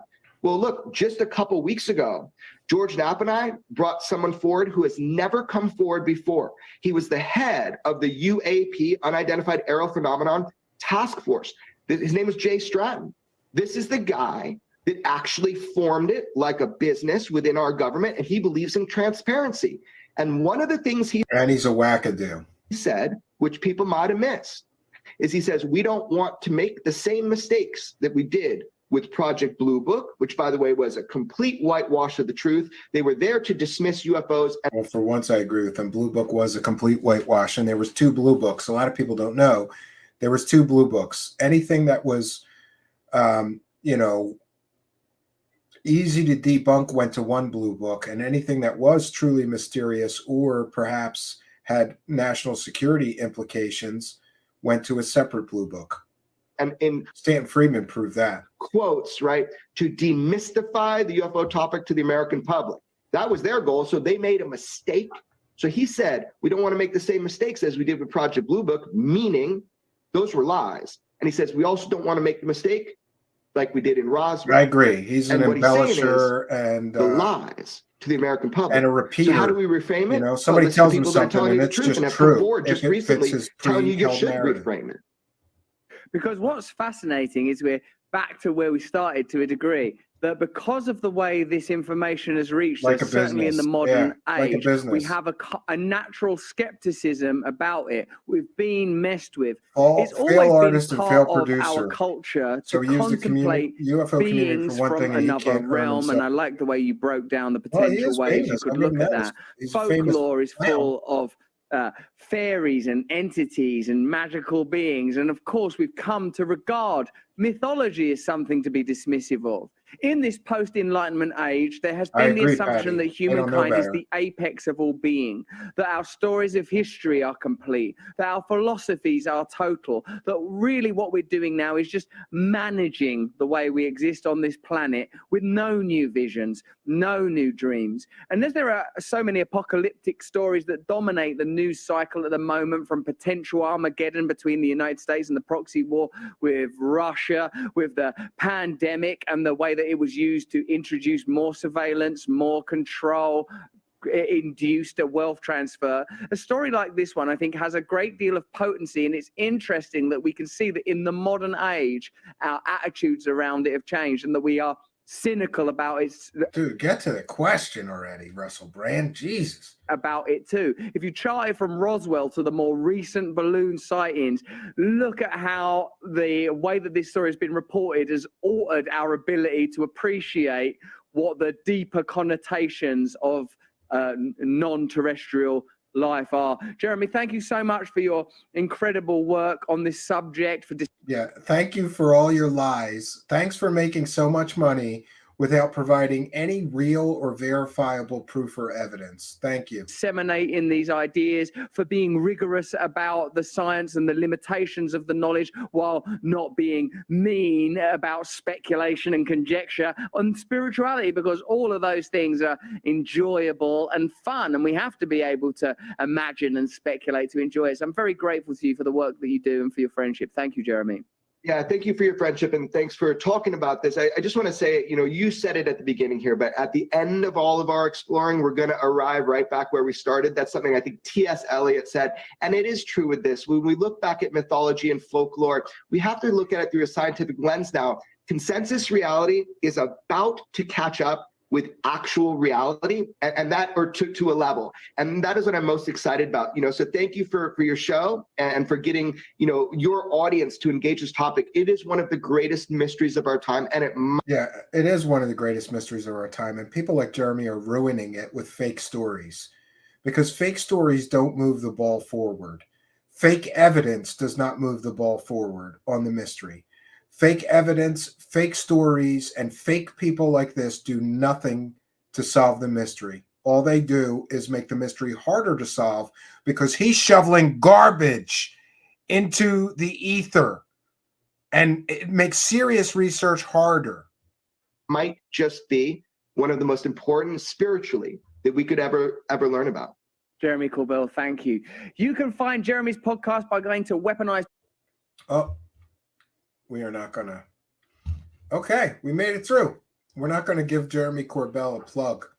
Not on my show. Not until he stops deleting comments. Not until he unblocks me on Twitter, because he is an intellectual weakling and an intellectual coward. Because despite his many claims, his so-called evidence is so weak, so piss poor, he can't even allow me to reply to one of his tweets. He can't let his followers see the evidence that we have on Bob Lazar, especially. He's especially sensitive, right? He's very sensitive. Yeah, he doesn't. And the same thing with his, go post something like Bob Lazar's a liar and here's why, and include a link to one of our shows on his podcast. They'll delete it. They'll delete it. We allow open conversation. We allow open debate. We encourage that. But people like Jeremy Corbell, whose evidence is so piss poor and weak that it can't withstand debate, they have to delete people. They have to block people. They have to delete comments because they can't withstand debate. They cannot withstand debate. Well, I'm going to put the banner up before I do this. So every once in a while, we like to remind people that we are a viewer-supported show, but really, the show is not over. I have a very short message that we play, just letting people know how they can support the show. And by the way, one of the other ways that you can now support the show is by purchasing some swag. We have merchandise now available on Amazon.com. It will soon be available, to the best of my knowledge. It will all soon be available worldwide. But right now, it is available in the United States of America. You can check the link in the description of this video. We'll be updating it when we're sure what's going on with international sales. But to the best of my knowledge, most of you should be able to buy some of this stuff now. People have asked me for merchandise for some 2+ years now. And we're happy to say that we finally do have it. So in the description of the video, you can buy some merchandise, and that definitely helps support the show. And of course, the other way that you can support the show is by throwing money at us. But don't let me forget that one way you can help us is smash that like button, comment on these videos, let us know what you think. Am I too harsh on this guy, or is he a CIA bobo?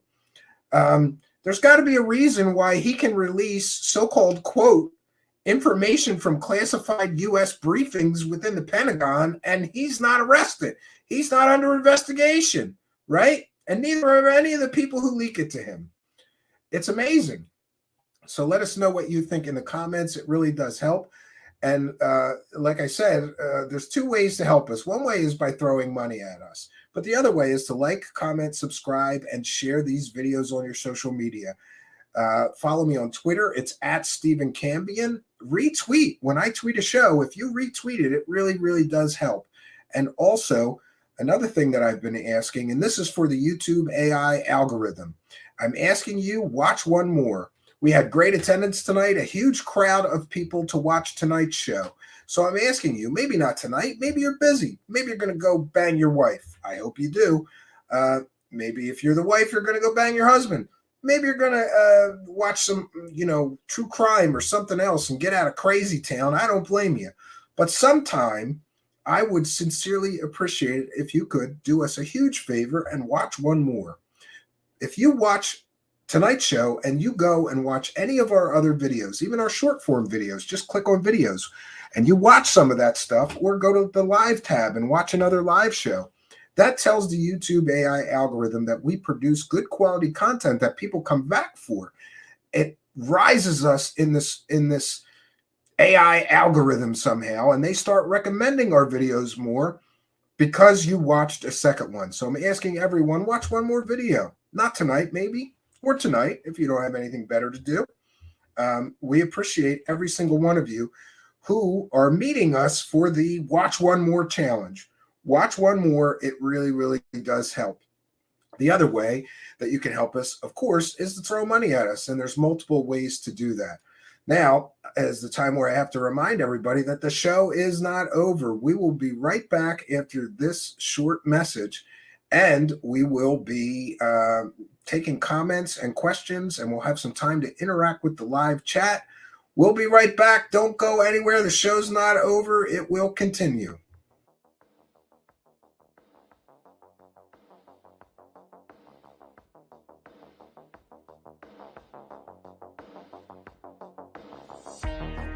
Truth Seekers is a viewer-supported show. Wonderful people like you who enjoy this show send pledges in the form of super chats, super stickers, super thanks, PayPal, or Cash App. Instructions for how to help are in the description. You can also join our Patreon, and for as little as $1 a month you can get extra content. Patreon supporters get a backstage pass, early access to all our production videos before they are distributed publicly, Stephen Cambion's music, private writings, a monthly show journal, and more. You can also become a YouTube channel member for $5 a month. A YouTube membership includes all of the Patreon benefits, plus a special members badge, priority reply to video comments, and the live chat, plus a monthly members-only video. We thank you all, kind and generous benefactors, for supporting Truth Seekers. Thank you for your generosity and support.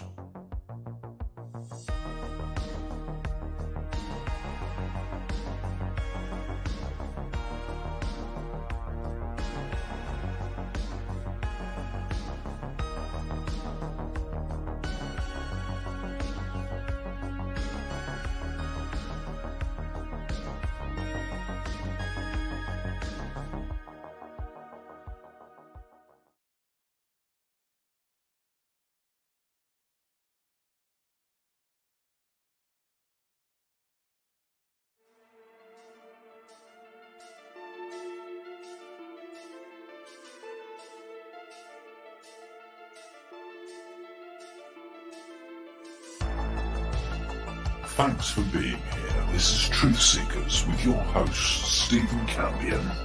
Please rate, like, and comment on our videos or podcasts. If you are listening to an audio podcast, please rate us 5 stars to help us rise in the search rankings. If you are watching on YouTube, please like, comment, and subscribe to our channel. If you're listening to an audio podcast, we love and appreciate you listeners, but you are missing the live tapings. All our shows are recorded live with video feed. We'd love you to come be a part of our live broadcasts and tapings for the podcast. Head on over to YouTube, click the search tool, the little magnifying glass, put Truth Seekers, one word in the search bar, and hit enter. You'll see a strange and mysterious guy with sunglasses. That means you found the channel. Go there, smash the subscribe button, and hit the notification bell to receive up-to-date info on our YouTube channel. We welcome you to be a part of our live taping and our chat room during the live broadcasts.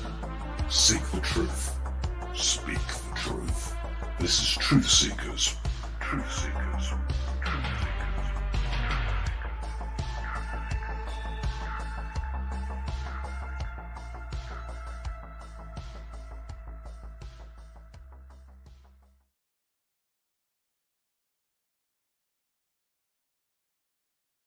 Praise the cash. Just want to do a quick tutorial on how to set up Amazon Prime to Twitch. So if you want to help out Truth Seekers show and Steven, I want to put together a quick tutorial. Now, I'm not an expert on this, so I was just playing around. This is how I did it. So you may find a different way to do it, but if you're not sure, I'm going to walk through what I did.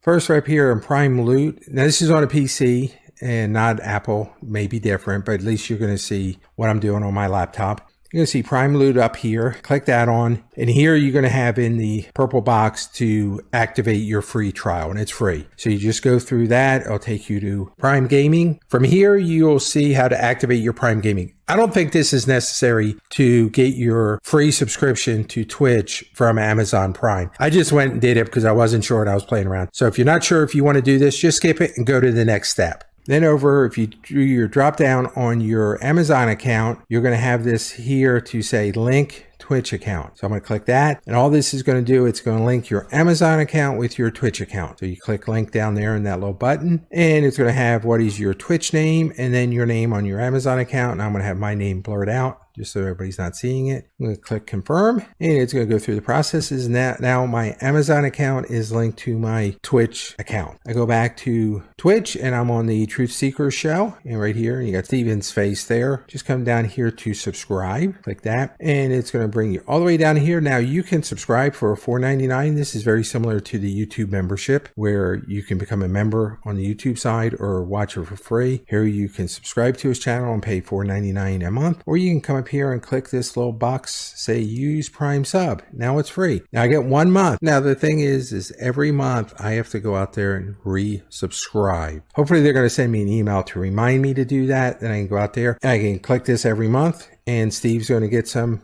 money from Amazon. We do not pay for that. This is part of my Amazon Prime subscription. That this is just one of the services. And I didn't realize it, but Amazon bought Twitch. That's the reason they're putting these two together. So I'm going to do click the subscribe button. Now I am subscribed. I got a founder badge and I got some different stuff, and close. And now I am subscribed. I did not pay anything. However, Steven gets some money to help producing the top quality programming that he's been doing. So go out there and praise the cash and sign up for Twitch subscription, especially if you got Prime. It doesn't cost you anything, and it really helps Steven out. Thanks.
Greetings and salutations, friends. I apologize for the late, or some would say early, time of this broadcast. However, there's some late breaking things that I thought I needed to jump back on here and either clarify or share. The first of which, in our previous broadcast, I did ask guests to not resort to personal attacks or insults or things like that. And maybe some people said some things that they probably shouldn't have said. And for that, as a show host, I apologize. I asked the guests not to do that. I'm not blaming them. I'm just saying some people don't have there is a whole new world here on YouTube, and you just can't personally insult people or attack them, or you could get strikes and X, Y, or Z. So I ask everybody to agree to these terms, and it is what it is. Some people may have said some things, and I can't say that I disagree with what they said. However, as a show host, I have to say that I asked them not to do that. And there's already a whole bunch of controversy brewing about what was said on our previous broadcast. Check the previous video.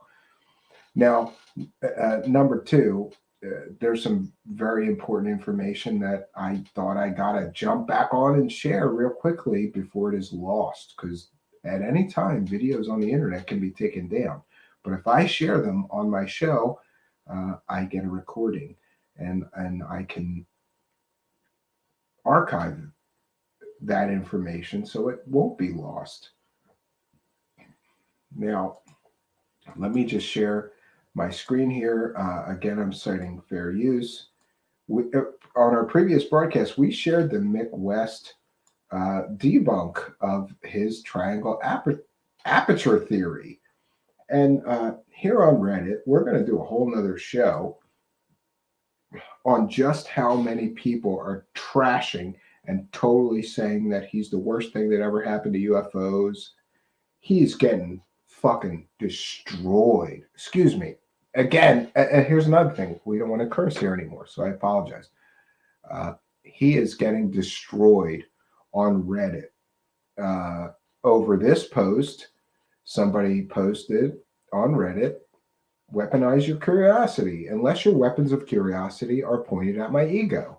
And this is a tweet from Jeremy Corbell that says the triangle aperture theory, that was Mick West's, we shared it on our previous coverage of this story, was lame and feeble attempt to discredit the obvious. Anybody that considered this theory in the first place should evaluate their ability to perceive. The false aperture theory demonstrates willful ignorance and was never worth your time. Okay, that's what Corbell said. And there is so much stuff that people posted. Most of the people on Reddit are completely and totally trashing Jeremy Corbell and to a lesser extent, George Knapp, okay? Because of the arrogance of that post. He doesn't even want to entertain the possibility that Mick West is right. But I believe Mick West is right. And there's a lot of reasons that I believe Mick West is right, but it gets better, friends. It gets better, because included in this Reddit posts is a great video that I think perfectly demonstrates that Jeremy Corbell could be wrong. And that is, I'm about to share a video that was taken from a triangle aperture night vision camera and a smartphone. And it looks pretty close to Jeremy Corbell. That's all I'm going to say. It looks pretty close to Jeremy Corbell's video. And I'm going to cite fair use. Again, let me just share my fair use banner because, it is what it is, friends. People come after you for copyrights, even if you're using it in fair use. And this is a transformative work. We're educating the public and critiquing the video we're sharing. This is covered under fair use laws. And it's totally allowable by law. I'm allowed to share something that's in the public domain and discuss and critique it without copyright strikes or whatever, as long as I cite fair use and we use this fair use adequately. And that's what I'm going to do here, friends. I'm going to share a public domain video posted on Reddit that purports to be a video of an airplane that was taken with a night vision camera with a triangle aperture and a smartphone. And boy, wouldn't you know, it looks so close to Jeremy Corbell's big video drop. And people can think what they want, but this is a video literally made the way that he said it couldn't be made, right? The triangle aperture theory was lame and feeble attempt to discredit the obvious. What, that it's aliens, Mr. Corbell? No, I don't think so. Not so fast, Mr. Corbell, because there's videos out there that people have taken of a regular airplane flying through the sky, and they took the video with a triangle aperture on a night vision camera and a smartphone. And it looks strikingly similar to your video that you're claiming is such a big deal. And I say, not so fast. All right? Let's just put the brakes on and let's look at the video. Let's look at a similar video that was taken exactly the way that Mick West said it might have been taken. A triangle aperture through a night vision camera and a smartphone peering through it, right?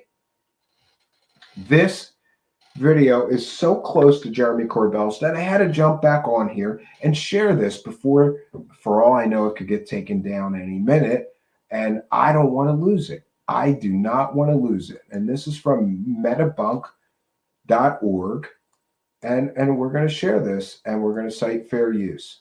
And again, just to be clear, this is a video taken of a regular airplane flying through the sky through a night vision camera with a triangle aperture and a smartphone.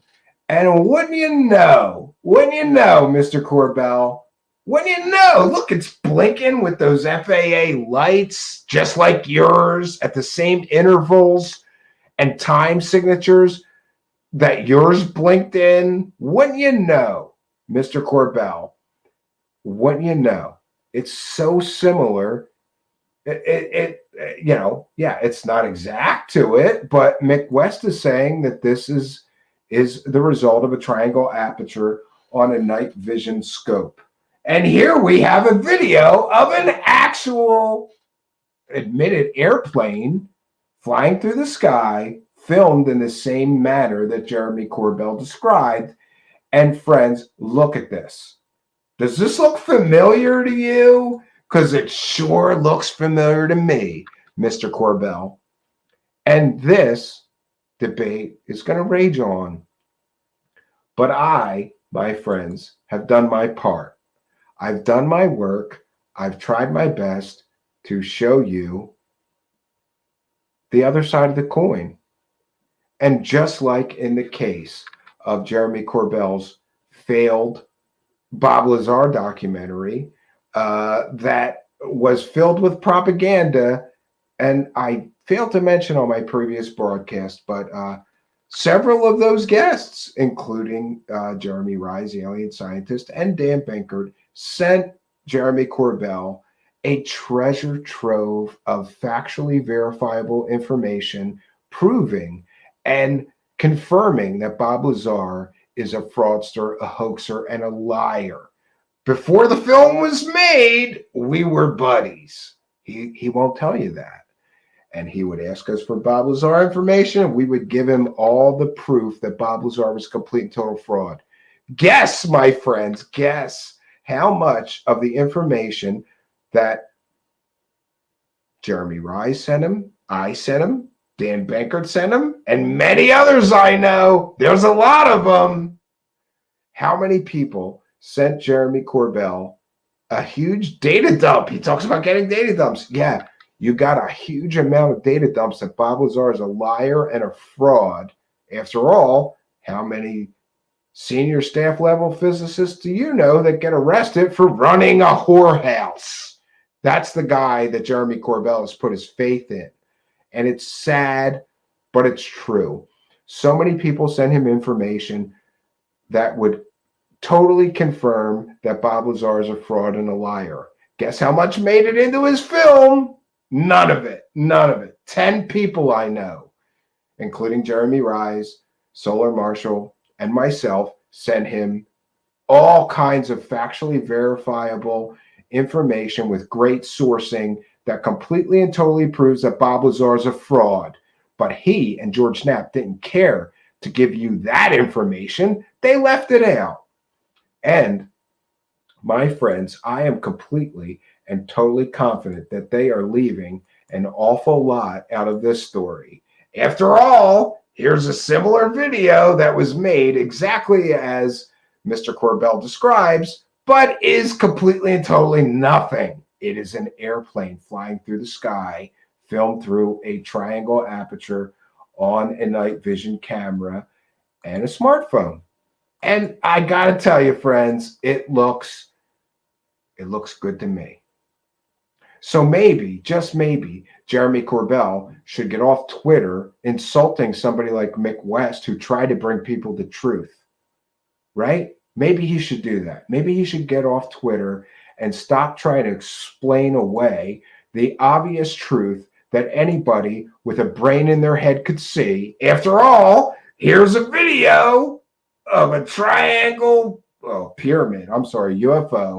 filmed in the exact same manner that Corbell describes. But this video is absolutely 100% it's fake. It's not a UFO. It's an airplane. Same strobe light pattern, right? Same flashing. And if you time it, that's FAA timing of the flashes, the red light, the green light, whatever, white light they're supposed to have, that other people can see them a mile or more off. This is required by the FAA. How many alien spacecraft aliens are using the same exact timing of their flashing strobes to warn other aircraft of their placement, in 3D space?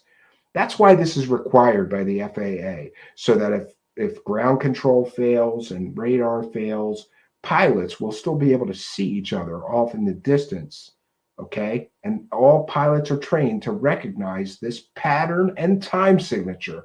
This is an airplane. This video that I'm sharing with you right now is an honest-to-God airplane taken under the exact same conditions that Jeremy Corbell describes, with a night vision camera, but these people admit they were using a triangle aperture while they were taking this video. Jeremy Corbell says that couldn't be. It's impossible that's what it is. But here we are, friends, and I'm tired of this. I'm tired of having to correct somebody like Jeremy Corbell, he doesn't have a job, bro. This is his full-time job, selling this bullshit. And by the way, one other addition to our previous coverage, I asked on our previous show, who owns Mystery Wire anyway? Or how are they paying Corbell and George Knapp for these stories that they're making money from? The website is filled with ads. They're getting paid every time somebody clicks on this story, right? And several people have chimed in to the discussion, both on Twitter and DMs, Facebook and private messages, and someone even caught it. They got me. They commented on our previous show covering this garbage that they knew that George Knapp owns Mystery Wire. And I gotta admit to you, friends, I'm always honest with my audience. I knew when I asked that question who owned the website, okay? But sometimes you got to ask a question you already know an answer to, because it proves a point. So, George Knapp, do you own Mystery Wire? Why don't you confirm my sources who say that you do? Maybe, just maybe, both George Knapp and Jeremy Corbell have a financial motive to push this garbage that you're seeing right next to me This is an airplane filmed in the exact manner that they said their UFO alien shit was filmed. Friends, I got to tell you, this story is laughable. And the fact that these two did this together, conspired to get a lot of views on their website that George Knapp apparently owns, and certainly must be the financial benefactor to all those ads every time somebody clicks on one of their stories, right? And did it seem like a coordinated effort between these two? Because it was, just like the Bob Lazar documentary was. George Knapp was the executive producer, right? That means he put up some of the money to make the film and certainly will profit from it. So maybe that explains why these two conveniently left out everything from that documentary about Bob Lazar that would prove conclusively with facts and evidence that Bob Lazar is a liar. These two are UFO grifters and hucksters. They don't care about the truth. They never did. It's all about clicks and views and how much money can we make selling this garbage. So this, my friends, is our addendum to our previous coverage. I want to absolutely thank everyone who took the time to stop in here to this unscheduled stop on the Truth Seeker's journey, but I had to do this before I crash. Okay, I'm gonna crash. It's 5:35 a.m. I gotta get some rest. But I want to thank each and every one of you for joining us for this developing story that we're going to continue to cover. And I got to tell you, we got more for you, George Knapp. I got more for you, Jeremy Corbell. So much more for you. So much more. We got more for you, okay? And we're going to set the record straight. I don't have a financial motive. You could donate to my Patreon or PayPal, but that's not enough. I get a few $100s a month. I'm not going to lie through my teeth to sell a story. They both have a financial motive. And I'm going to challenge George Knapp and Jeremy Corbell right now. Release all financial records from Mystery Wire. Show us how much money George Knapp made from the ads on the website or whatever, and how much money he sent to Jeremy Corbell for pumping this story. Show us the money. Show me the money, George Knapp. Show me the money, Jeremy Corbell. And if you don't, people will agree with me that you had a financial motive to pump. This is garbage. Absolute, complete, and total garbage. This isn't an alien spacecraft. It's a plane flashing the same exact time signature of strobes, warning lights, whatever you want to call it, that every airplane has, okay? They all have to have those lights, and the timing matches up perfectly. Mick West, to his credit, thank you, Mick West, for doing this excellent work, showed what this really is. And what does Corbell do? Instead of even entertaining the possibility that he may have been wrong and Mick West is right, that this is an artifact of photographing through a FLIR, through a night vision camera with a smartphone, with an aperture. He didn't even entertain that possibility. He went right to the alien hypothesis because of his confirmation bias and his previously held beliefs. And I can't say that I blame him for that. I do forgive him for that, but I want to say not so fast, Mr. Corbell. And again, I apologize if anybody was personally insulting to either George Knapp or Jeremy Corbell during our previous broadcast or any broadcast. Going forward, I really am going to try to just give you the facts and the evidence and let you decide. Getting into personal attacks, it seems petty, and it seems, it's not productive to the conversation. Earlier tonight with incredible guests, and I got to tell you, that was thrown together like literally 20 minutes before. We didn't plan anything. We had no game plan. I barely had notes. And I think that this last video we did debunking this garbage was some of the best work I've ever been a part of. And thanks so much, Jeremy Rise, alien scientist. I'm going to say his name. He doesn't like that sometimes. I don't know. Depends on when you ask him. Dan Benkert, Solar Marshall, and Victor Caliero. Incredible discussion, ripping this garbage to shreds. They don't want you to see this video. I don't have as big a megaphone as they do. Don't let them win, right? Don't let them win selling this garbage to people, because that's what they want. They want your clicks, they want your views, and they want to make money off of this garbage. It's absolute garbage. Easily shown to be at least 50% possibly fake, maybe more. Look, I would love to believe that this is alien spacecraft and they defy the laws of physics. I'll repeat what I said on our previous broadcast.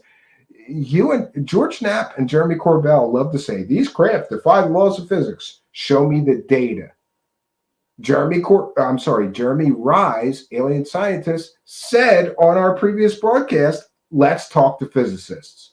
Let's see their data. We'll talk to physicists and find out if these craft defy the laws of physics. They don't, but they're going to tell you they do. Sounds good, right? Great soundbite.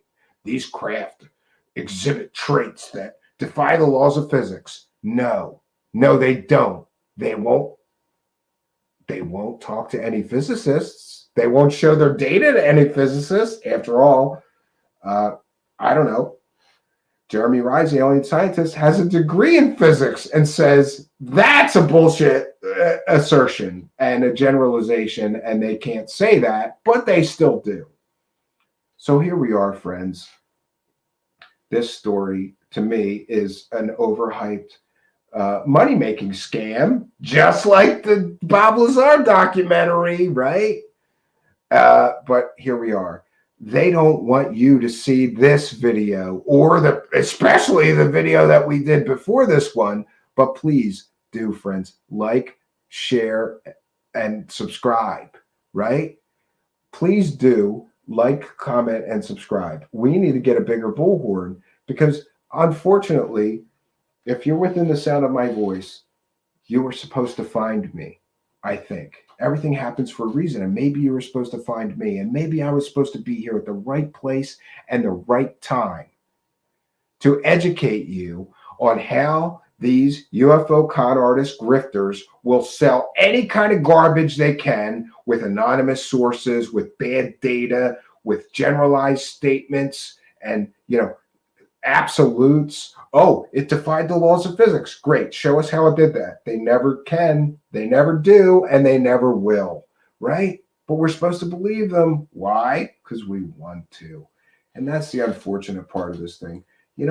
I grew up with the Bob Lazar story. I wanted to believe it my whole life. It's garbage when you really dig into it. And George Knapp knows that. After all, he famously claimed he knows where the element 115 is buried, and someday he's going to dig it up. So for 30 years, he's shoveling this bullshit story down our throats. And he knows where the absolute proof that story is true is buried, but he won't show us it. And this mystery wire garbage and this triangle garbage is just another piece of garbage information that he's peddling the public for cash. I'm sorry. That's how I feel. I grew up with George Knapp. I liked him, right? Or I wanted to like him, or I wanted to be like him, right? I wanted to look into this UFO stuff and be an investigative journalist. And in truth, maybe some of the problem that I have with Jeremy Corbell is that Jeremy Corbell is so fond and so close to George Knapp. And maybe, just maybe, I wonder what I could have learned from George Knapp as a mentor. But then I realized that George Knapp has been selling bullshit for 30 years, and I don't want that kind of a mentor. And then I feel better and not so jealous of Jeremy. George Knapp is my mentor, Corbell. I'm okay where I'm at. I'm bringing people the truth. Like it, love it, or hate it, right? Sometimes the truth is ugly. But I'm not going to sell you lies, friends, and I have no financial motive to do so. These two of course, have a financial motive to do so. Follow the money, right, Mr. Knapp? If you were going to teach me to be an investigative journalist, aren't you supposed to always follow the money? If we follow your money trail, we will find that you have made how much? I'm going to ask you the truth. Add it up over the years. Count all your time doing these reports and getting paid from a local TV station in Las Vegas and UFO conferences. How much money have you made from the Bob Lazar story? It's a fair and valid question. And why do some people want to attack me for simply asking that question? How much money did you make selling the Bob Lazar story? It's a good question. It's a valid question. It's a question you should answer. And by the way, I mentioned that I apologize for anybody being personally insulting to either of these guys on my show. Both George Knapp and Jeremy Corbell are welcome to come on my show, or I'll come on theirs, whatever they want to do, and we'll talk this out.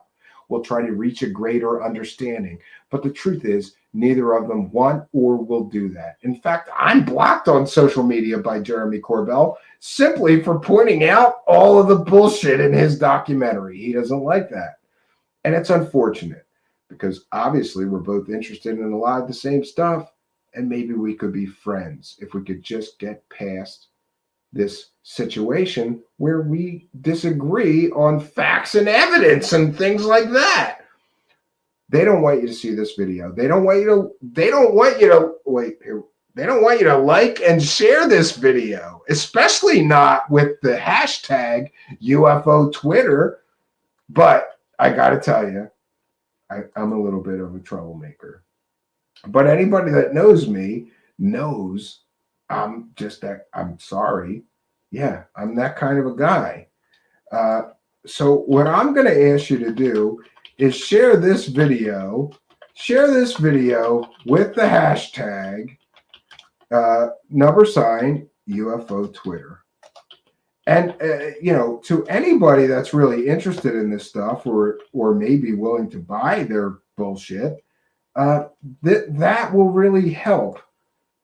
That will really help. Share this video with the hashtag UFO Twitter. If you share this video, and especially my previous video, with the hashtag, especially on Twitter, of UFO Twitter, but you can do that on Facebook as well, this is going to get the other side of the story they don't want you to know about their cash-driven story. They don't want you to hear this. They don't want you to see this. But please do. The only way we're going to get to the truth is if all of us work together. And I'm sorry, sometimes I get upset, even depressed about it. But my bullhorn is not as big as theirs. Somehow they can reach 1 million followers. Largely, I think that's because they give people what they want. People want to live in some fantasy world where aliens are visiting us and all of this activity is happening and they know the truth and most people don't. But the real truth is hard to swallow. It's a hard pill to swallow. And that's what we try to give people here. And it's unfortunate, but nobody wants the truth sometimes. But I'm still going to be right here and I'm going to give it to you. Whether you like it or not, especially you, George Knapp and Jeremy Corbell. I wanted to document this important video showing that, come on, Corbell. What are you gonna say after this? You're gonna attack me as well? You've already attacked and try to discredit McWest, who used things like science and evidence to try to show what was shown in that video. Are you going to attack me next? Who else? But it is what it is, and we are where we are. I think George Knapp starts his show with this saying, you're in the right place at the right time. And right now, friends, if you've come within the sound of my voice and this extra special important broadcast, you're in the right place and you're in the right time if you want to know the truth. Are you going to listen to these UFO hucksters like George Knapp, who has been selling a fake story of Bob Lazar for 30 years, and Corbell, who jumped on this bandwagon after, failing at everything else in his life. I don't know. Suddenly he's an expert and he's got classified information that he's sharing. No, he doesn't. It's a fake. It's a fraud. Okay? And look, I'm going to bring you that truth, even if the truth hurts. And that, my friends, is all I can do. I didn't plan to do the first show today, let alone a second broadcast, but it is what it is. I had to share this video so it doesn't get lost somehow or taken down or, things happen. So, friends, I'm going to have to skip interacting with the live chat because I really need to get some rest and we're going to do some things today. But I want to thank each and every one of you for joining us. I always love when there's an audience. I jumped here at the last minute. We've had a great audience today. And thanks to everybody in the live chat. It really is my pleasure to try to peel back the layers of deception of these UFO fraud con artists and bring you the actual truth, right? If you're searching for the truth, do you really want to believe in a lie if it can so easily be proven to be a lie? And something, Corbell and Knapp they are hyping this thing up like this is such amazing information, and it's easily shown to be garbage. It's garbage, my friends. This is what they offer you. And if you want to believe, maybe you'll choke down their garbage because you so desperately want to believe in this thing. And I was right there with you. I'm still one of you. I desperately want to believe this alien visitation and flying saucers, it's all true, and they got bodies in the basement. But the deeper you dig, the more you realize that everybody's making money out of this, that is selling these stories, and they never get to the real definitive proof part. And isn't that funny? And as we mentioned on our previous broadcast, Corbell is lying. I believe he's lying through his teeth, saying that he's got information from a classified briefing.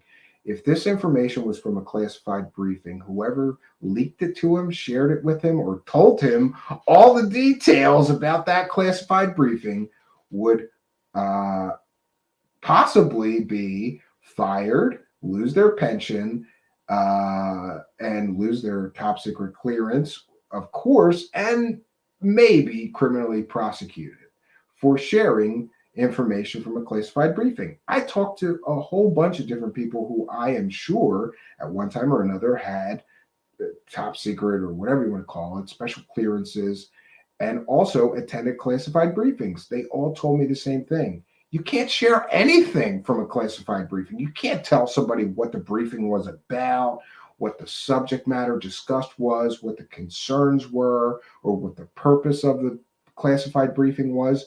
You'd get fired, lose your pension, on and on, maybe prosecuted. You can't share anything from a classified briefing.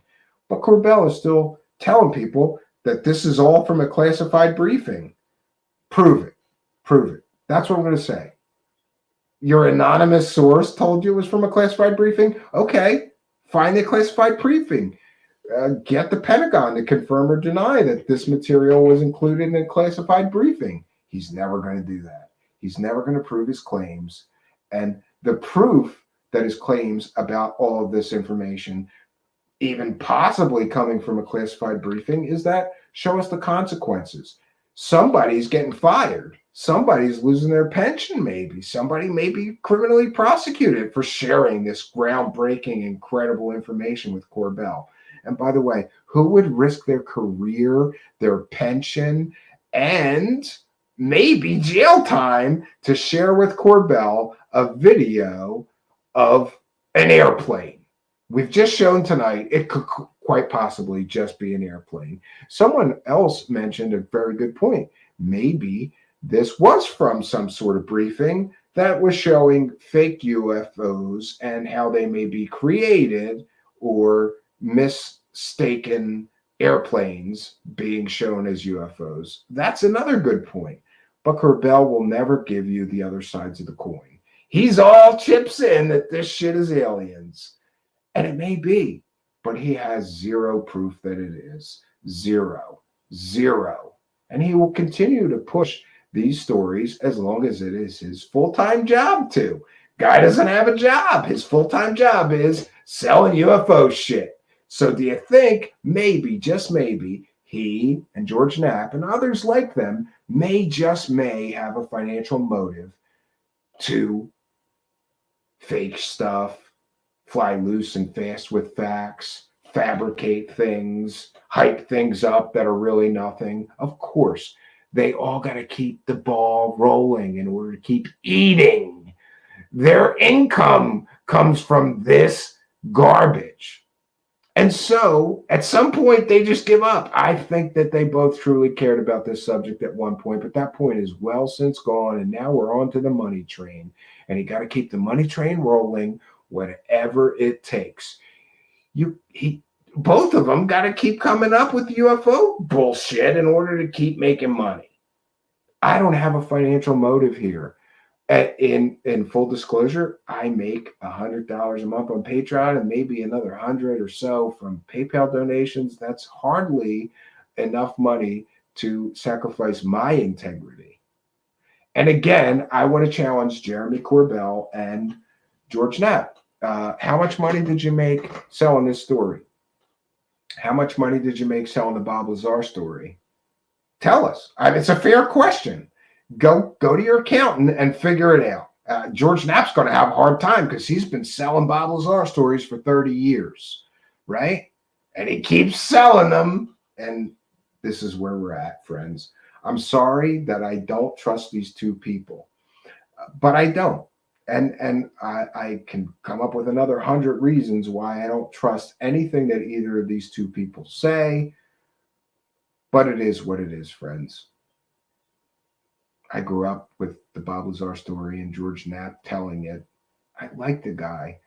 Always wanted to kind of talk to him and interact with him, but then I did, and that was not pleasant because I busted him and Corbell on this another fake story, the Bob Lazar raid. Yeah, it turns out that was complete. They fabricated all of that. I talked to the sheriff in the local town. It had nothing to do with Element 115. They just put that shit in the movie because it sounded great, right? Oh, shit. The FBI is here to find that Element 115 because Bob Lazar has flying saucer fuel in his office or hidden somewhere. No. They hyped that story up in the end of the film and in subsequent monetized works, right? Completely and totally fake story. Jeremy Corbell got caught with Richard Dolan selling a fake story on a CIA deathbed confession. Look it up. Turns out that guy was never in the military or the CIA. But hey, they made lots of money selling that fake story. How many fake stories do we give each of these guys before we say, no more? No more. You're not going to just keep making money selling this garbage. Give us real information and data and sources that can be independently verified. But they won't, friends. They're never going to do that. And with apologies, I am so spent for the day. So I want to thank each and every person in the live chat. I appreciate your comments, and we'll be reviewing them and maybe discussing them on the next show. Unfortunately, I'm just out of steam, friends, and I'm going to have to bid you a fond farewell. I'm always happy when there's an audience. We did this the last minute just to put things on the record here at Truth Seekers. Thanks for coming. I'm surprised to see anybody come at this time. It's 5:58 a.m. Eastern Standard Time. Thanks for being here. Please do like and share this video. They don't want anybody to know this. They want to keep the money train rolling. But you can stop it, and you really can. You really can help to stop it, to open people's eyes to the absolute and real truth They never give you the other side of the story. And you know what I got to say is maybe I would forgive Corbell for that terrible documentary if he welcomed a few skeptics on at the end of the documentary and then had a discussion or debate with them about all the incredible amount of proof that Bob Lazar is complete and total fraud and a liar. His whole life is a fraud. And in truth, I forgive him for that lack of integrity. He was tempted by the money, I suppose. A story showing Bob Lazar's complete and total fraud is not going to sell, right? The believers want to believe. And Corbell gave them what they wanted. But good for you. You gave everyone a lie. And Corbell, I'm trying to be gracious to you and not be personally insulting in all of these things. And so what I will say to you is that you and I are kindred spirits, but your discernment and your bias to want to believe this is so strong that it's destroyed you. It's really destroyed you. And I honestly feel bad for you. And you can say anything you want. I heard through a friend that he attacks me for the amount of views that I get or something like that. Like, well, nobody watches Steve's show or what, whatever, bro. I got 100,000 views and this is a brand new show. We got almost 100,000 views so far. And I did that, giving people the best that I could to the best of my ability, giving people the truth. Or when I don't know, I tell people the truth and say, I don't know if this is real or not, but let's talk about it or let's get into it. You did great. You might get 10 or 15, I don't know. You might get 100 times the views that I do, but you do it by lying to everyone and leaving out any part of the story that contradicts your confirmation bias and pre-held beliefs. You don't get a prize. Do you want a trophy because you lie through your teeth and do better than me at views? Good for you, bro. You're giving the believers what they want. Where are you going to be in 5 years? Where am I going to be in 5 years? Boy, I can't wait to see it. And you know what? I can live with myself, Mr. Corbell. Can you? So thanks to each and every one of you guys who showed up. I really just want to put this stuff on the record, and I got to get out of here before I keep rambling. I don't want to say any more about Corbell, except that I'll pray for him. I'm a Christian. I'm going to pray for Corbell. I'm going to pray for George Knapp. I don't have any animosity. I just don't like them defrauding the public for fake stories. And that's why we're here, to inform people when people are defrauding the public with fake or possibly fake stories. Let's just say possibly fake, because I don't know. George Knapp, I'm at the right place at the right time. I'm right where I'm supposed to be. And it feels good. How you feeling lately? You're looking a little tired. I'm at the right place at the right time. I'm going to share with people all sides of the story, if it's true or not. I'm not going to selectively pick my evidence to pick my already formed hypothesis. And that's the difference between you and I. I can't lie. I grew up watching George Knapp, liked and respected him, wanted to be like him until I learned what it is that he actually does. And then I have to say, Mr. Corbell, or excuse me, Mr. Knapp, I don't want to be like you. I want to actually bring people the truth to the best of my ability. And maybe you did that and just failed miserably. But what I see is a UFO profiteering huckster out there still trying to rake in some cash, selling believers what they want to hear. And Corbell, same for you. I don't have any respect for you you're an investigative filmmaker, but all you do is lie to people and leave out half the story. Why did you leave out so much of the Bob Lazar story? I know all the people that sent you absolutely verifiably fact-based information that anybody could go after and verify was true. that Bob Lazar was a complete and total fraud. You left it all out of your documentary, just like you left a very great possible explanation for that film you shared. No, you ran with the story, claiming that this thing defied the laws of physics. You also claimed that these 3 craft moved independently, but we can clearly see when we slow down the video that it's 2 reflections of one object. And the FAA flashing lights at exactly the right time signature. Boy, Jeremy Corbell, you claim this might be aliens? Great. Then aliens are using the same lights that every airplane in the United States uses, right? Funny that. And we're going to leave it at that. And, I hope that the discussion will continue. So I really do want to thank each and every one of you for joining us. Until next time, friends, my name is Stephen Cambion. Good night, and God bless all of you.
Sometimes what we need is a soulful song that can bring us all together, heal our hearts.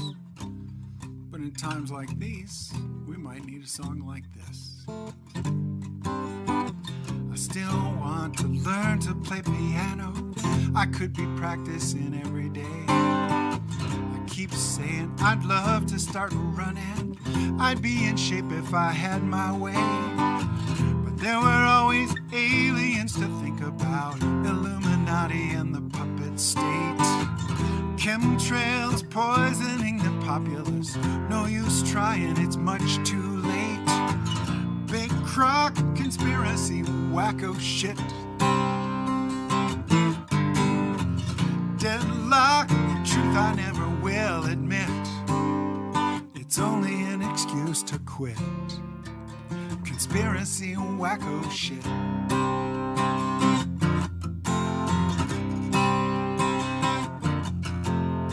I spend my days hiding in the basement, isolated as I can get. I sink down deep into my wormhole, the dark side of the internet. I might have liked to drive across America, camping out in the old RV. I'm too scared scared of Q and on and on and on. They'll hack my brain with the new 5G. Big crock conspiracy, wacko shit. Deadlock, the truth I never will admit. Gives me an excuse to quit. Conspiracy, wacko shit.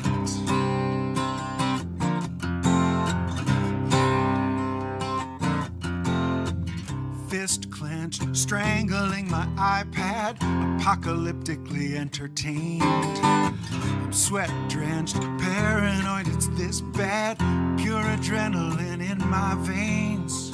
At least I finally see I have no choices. 'Cause everyone's controlled by the deep state. Long as we believe in unseen forces, we never even try to change our fate. Big crock conspiracy, wacko shit. Deadlock, the truth I never will admit. It's only an excuse to quit. Conspiracy, wacko shit. It's only an excuse to quit. Conspiracy, wacko shit.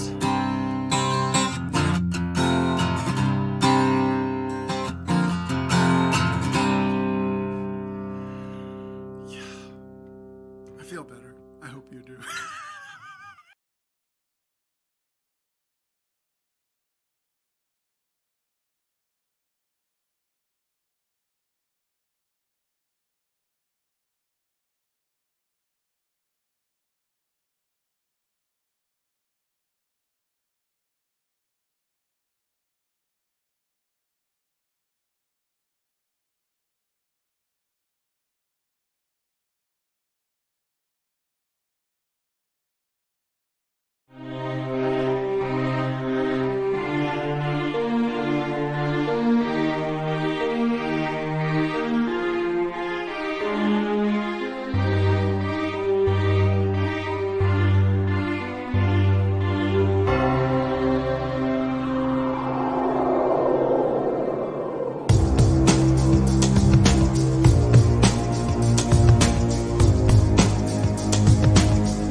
My question is, when there are unsubstantiated claims or manufactured claims of UAPs or kind of false information that's put out there.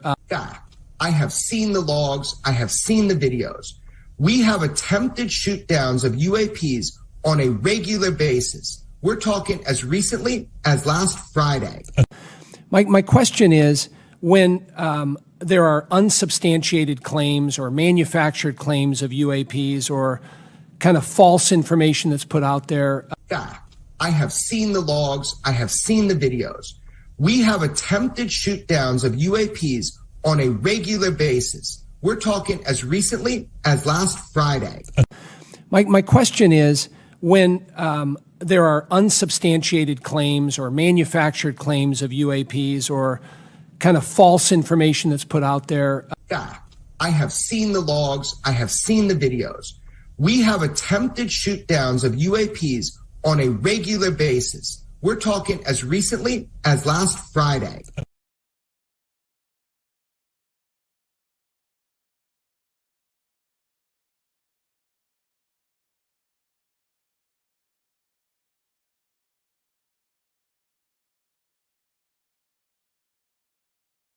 Go.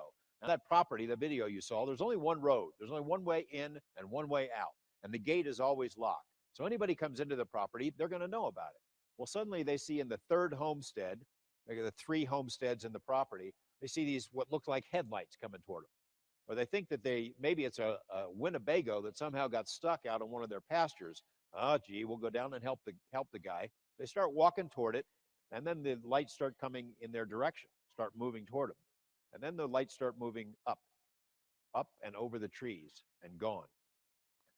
Then they started seeing these flying refrigerators that generated these huge beams of light and made these loud noises like metal banging on metal. Tom and Ellen had a daylight sighting of a classic silver disc, a classic flying saucer, except this one seemed to generate an intense emotional response in them as they watched it. They were not afraid, they were elated, like almost giddy, way out of proportion for what was happening to them at the time. It kind of an induced emotional state, and they would come to see this many more times. There were others that looked like F-117 stealth fighters, but they had these multicolored, like flashing Christmas lights around the side. And they would hover over the property, not making a sound, and then just boom, disappear. And then the orbs came. At first, they were these little white lights flitting around in the darkness and in the trees and above the grass. And then they were followed by the red orbs that proved to be much more aggressive, since they often flew into the cattle and scatter these herds. They would just run away in abject fear. And then these larger orange orbs that generated this intense light. But these orange things that looked like they would hang in the sky, and they were like a sun. And then on occasion, Tom would watch them through binoculars or a telescope, and he would see things flying in and out of them. He even on one occasion reported that he could see another sky on the other side, as if this was some sort of a portal to somewhere else. Then came these blue ones, the blue meanies. Ruthless, manipulative, and as the family would learn, violent, confrontational, airborne menaces. These things they also seem to generate an emotional reaction, not only in people, but in animals. These things would fly among the horses, scare them just out of their mind. And then Tom and Ellen would try to come to the rescue. They'd get anywhere near these things. They looked like a size of a softball, glass encased, but with some kind of a bubbly, boiling-looking liquid inside. And they initiated this fear that just literally dropped them to their knees. Fear way out. Now, they'd already been through all kinds of stuff on this property, but these things did something to them that seemed to induce an emotional state. And in fact, we've theorized since that maybe it seemed to feed off of it. No, I guess it could be some advanced military project or something, but if we've got something that could do that, it'd be a mighty effective weapon system to have. And I just have never heard about us developing something like that. Another UFO that made occasional appearances with this black triangular craft, as I mentioned, like the F-117. There was one incident where maybe this is too complicated to get into, but Tom is out of town on an out-of-town business trip. The wife is at home. She sees one of these things land. It follows her at the gate, and she's petrified. She runs into the house. She's by herself. She locks all the doors. A little bit later, she sees this big bright light out on the pasture. She cracks open the window, and there's this UFO sitting on the pasture, sitting there, and a door is open, and it looks like there's a desk inside this thing. It's like an office. And I know this is weird, but these are pretty reliable people in our view. It's a desk, and this guy walks up to the desk. Looks like he's 9 feet tall, wearing like a black military uniform with a hood, and he sits down at the desk and stares in Ellen's direction. She closes the window, then opens it a little bit later. It sees her, gets up, walks outside, and walks out into the pasture, and now she's panicking. She closes the window, again checks the locks on the door. She calls her husband. He drives a couple of hours to come home. When he gets there in the morning, this thing is gone, but they found big, heavy boot prints out there where the thing had landed. Weird stuff. Some other incidents that don't easily fit into any category that we know. During the same period when all these assorted lights and craft are zipping around the ranch at night, Tom Gorman made an unusual discovery out in the third homestead. Someone had dug up these big chunks of the ground, taking big scoop marks, 8 or 9 different spots, probably 200 pounds of soil in each instance, and just scooped it up for whatever reason, like with a cookie cutter. And again, there's no way to get in there. You can't get a backhoe in that property without him knowing about it. Why they did it, what it was, he didn't know. At that point, he just about had enough. He was thinking it was the military messing with his brain, but he knew he'd had enough. He tried to talk to his neighbors. No one seemed to know what was going on, except for everyone knew that it had always been around there. Weird stuff like that. So he agreed to talk to a local newspaper reporter who wrote a story, and the story was picked up by the AP, and they took a photo of Tom standing there with these scoop marks. That photo went all over the country under his real name, and it's how Bob Bigelow from Las Vegas, who created NIDS, found out about what was going on out there, and eventually led to him coming to that property. But I'll get back to that. The other incident is far more unsettling. As the weirdness at the ranch mounted, the word filtered out about the property and weird stuff was going on. And one day this guy shows up, big mountain man, Grizzly Adams looking guy with the long hair, told Tom at the front gate that he'd been drawn there for some reason. He'd been drawn there. He'd driven hundreds of miles. He had to meditate on the property. Tom and his son are kind of looking at the guy and thinking, this is pretty goofy. This is pretty funny. The guy, they figured, what the heck, they're going to let him in. You got to get in their car. They'll drive you. You tell us where you want to meditate. So the guy cruises into what is the middle homestead, which is where a lot of weird stuff. He goes, that's the spot. Let me out here. So the dad and the son they're leaning on the truck watching this guy. He goes out, opens his palms. He's looking at the sky and chanting and whatever meditation is involved with. And they're watching, they're kind of giggling at him. And then they hear this sound. It's like a cowbell sound. And they hear it faint out in the bushes. And then they're looking. He's oblivious to it, but they're looking and they see something moving in the brush line. It's kind of opaque, like you've seen that Predator movie where it's kind of camouflaged. It's moving in there. It has no distinct shape, moving around, and then comes out of the bushes up to this guy, 1 foot away from him, 8, 9 feet tall, whatever the heck the thing was, and roars like a lion kind of roar. You can hear it for miles. This guy jumps out of his skin. He jumps straight back, falls on the ground, and then this thing, poof, it's gone. Well, he's standing there. He's laying there shaking. He's not getting up. So Tom comes over to help him up, and he's just petrified. He helps him up, and he won't let go of the rancher. He practically carries him back to the truck, and he's absolutely terrified. He swears it's the devil or something like that. They drive him off the property, and he leaves with some epithet to the effect of that this is the devil living there. Well, as an aside, I don't know what the heck that thing was, but as an aside, during my first visit to the property, that second homestead, that middle homestead, is where a lot of weird stuff happened. Cattle mutilations, animals incinerated. So they decided that maybe if I had a certain inherent weirdness quotient, that they'd do a little experiment. So they put me on plastic white chair in the middle of the night and left me there.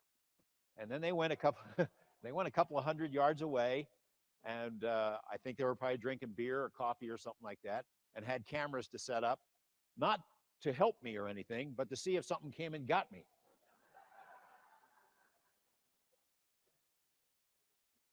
I would like to tell you that I'm brave and no thoughts of predators coming to grab me ever even popped into my head, but it was spooky. It's always been spooky out there. The only thing that did come and get me though that night were mosquitoes.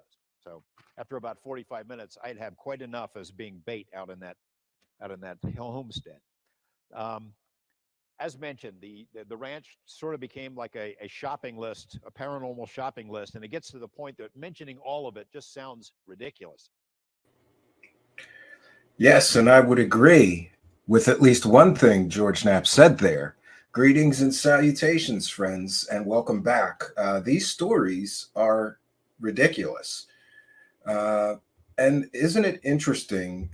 Are you aware that most of George Knapp's public appearances where he told these absolutely ridiculous stories, most people would call anecdotes, with absolutely no proof, no evidence, simply trust me, somebody told me. Stories involving flying saucers, blue meanies, poltergeists, bulletproof werewolves. Remember, I have only showed you a short sampling of this storytelling fantasy land that George Knapp lives in, telling people these are all true stories. These stories involving flying saucers, blue meanies, poltergeists, bulletproof werewolves, flying refrigerators, portals, dogmen, dino beavers, 9-foot tall creatures, hitchhikers, ghosts, demons, shapeshifters, cloaked 8 or 9 foot tall cloaked monsters or aliens that you could hear roar for miles, and of course, much, much more. And it's interesting to me that somehow George Knapp has been very successful, or someone has, in getting most of George Knapp's public statements telling these ridiculous stories. Remember, he's getting paid to stand there and tell those stories. Maybe that might be a good reason or motive. But tonight we are going to be discussing exactly how Jeremy Corbell and George Knapp have made millions and millions of dollars selling what I believe are provably fake stories. For those unaware, Jeremy Corbell and George Knapp are famous for 2 famous stories. That would be Skinwalker Ranch and Bob Lazar. And both have cashed in to the tune of millions of dollars just from those 2 primary stories. We also heard in our short introduction here that George Knapp and Jeremy Corbell, Jeremy Corbell made absolutely fantastical statements claiming that the United States military, specifically the United States Navy, is shooting at unidentified aerial phenomenon as recently as last Friday. And by the way, if you call the Secretary of the Navy's office and try to verify his story, they won't. They can't. They don't know what he's talking about. Jeremy Corbell will not address that. Why will he not address the fact that not a single real military source will come forward and corroborate his fantastical fairy tales about the United States Navy shooting at unidentified aerial phenomenon on a daily basis? Could it be because that's garbage? It's garbage. Jeremy Corbell is a garbage peddling disinformation agent, and I've come to believe that George Knapp is as well. And they both work together to sell these stories. One, a Las Vegas reporter, local beat reporter, but doing those local stories aren't really bringing in the cash. So for George Knapp, the paranormal became his big cash cow, his ticket to national and international fame, with the Bob Lazar story beginning in 1989. And now George Knapp and Jeremy Corbell are teaming up to make absolutely fantastical new claims. and we're going to get into those claims. But before we do, I think it's very important that we explore a few things. First of all, the fact that these two have been making millions of dollars selling the Bob Lazar story, which they cannot, will not, and will never prove is a true story. What we get is tantalizing maybe evidence, but we never get any smoking gun evidence or proof that he's actually who he says he is. And if you were to do a search on our channel, just go to the magnifying glass and search on our main channel page here for Bob Lazar, you will find an overwhelming mountain of evidence that Bob Lazar is a con artist, a fraud, and a scammer out for money. You will find proof in the form of a former verifiable Area 51 security guard who checked the logs of everybody coming in and out on those Janet airline flights, saying Bob Lazar was not in those logs. And he checked right after the broadcast revealing Bob Lazar's real name. You have to use your real name to fly in or out of Area 51. This Area 51 security guard not only checked the logs, but then he called George Knapp and he said, you might want to be careful telling people this guy's story since he never stepped foot on Area 51. What did George Knapp do with that information? He buried it. He forgot about it and never, ever would tell anyone in all of his years of talks, all of his interviews, all of his podcast appearances, would never tell anyone about that verifiable, real and true Area 51 security worker who called him and said, Bob Lazar has never stepped foot on Area 51. Now, I know people say, well, Bob Lazar didn't work at Area 51. He worked at a sub base. That's an imaginary base, by the way. No, Bob Lazar said that he flew in and out of Area 51 on the Janet Airlines, then was transported by bus to a super secret location, which, by the way, doesn't exist because a man named Jerry Freeman walked right through there. Nothing there. No hangar doors, no guard shack, no road, nothing. Recently, there have been flyovers of that area, which again confirmed that there is nothing there that Bob Lazar described. No hangar bay doors, no guard shack, no guards, no security, nothing.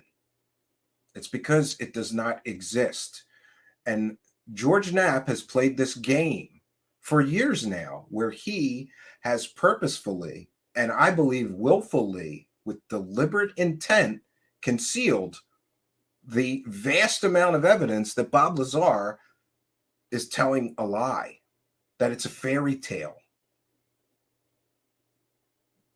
Don't you think that maybe, just maybe, it's relevant to the story that a real and verifiable Area 51 security guard who we can verify worked at the base doing security, and by the way, was at all areas of the base? He drove out to the so-called S4 base. You know what was there? Nothing. Absolutely nothing.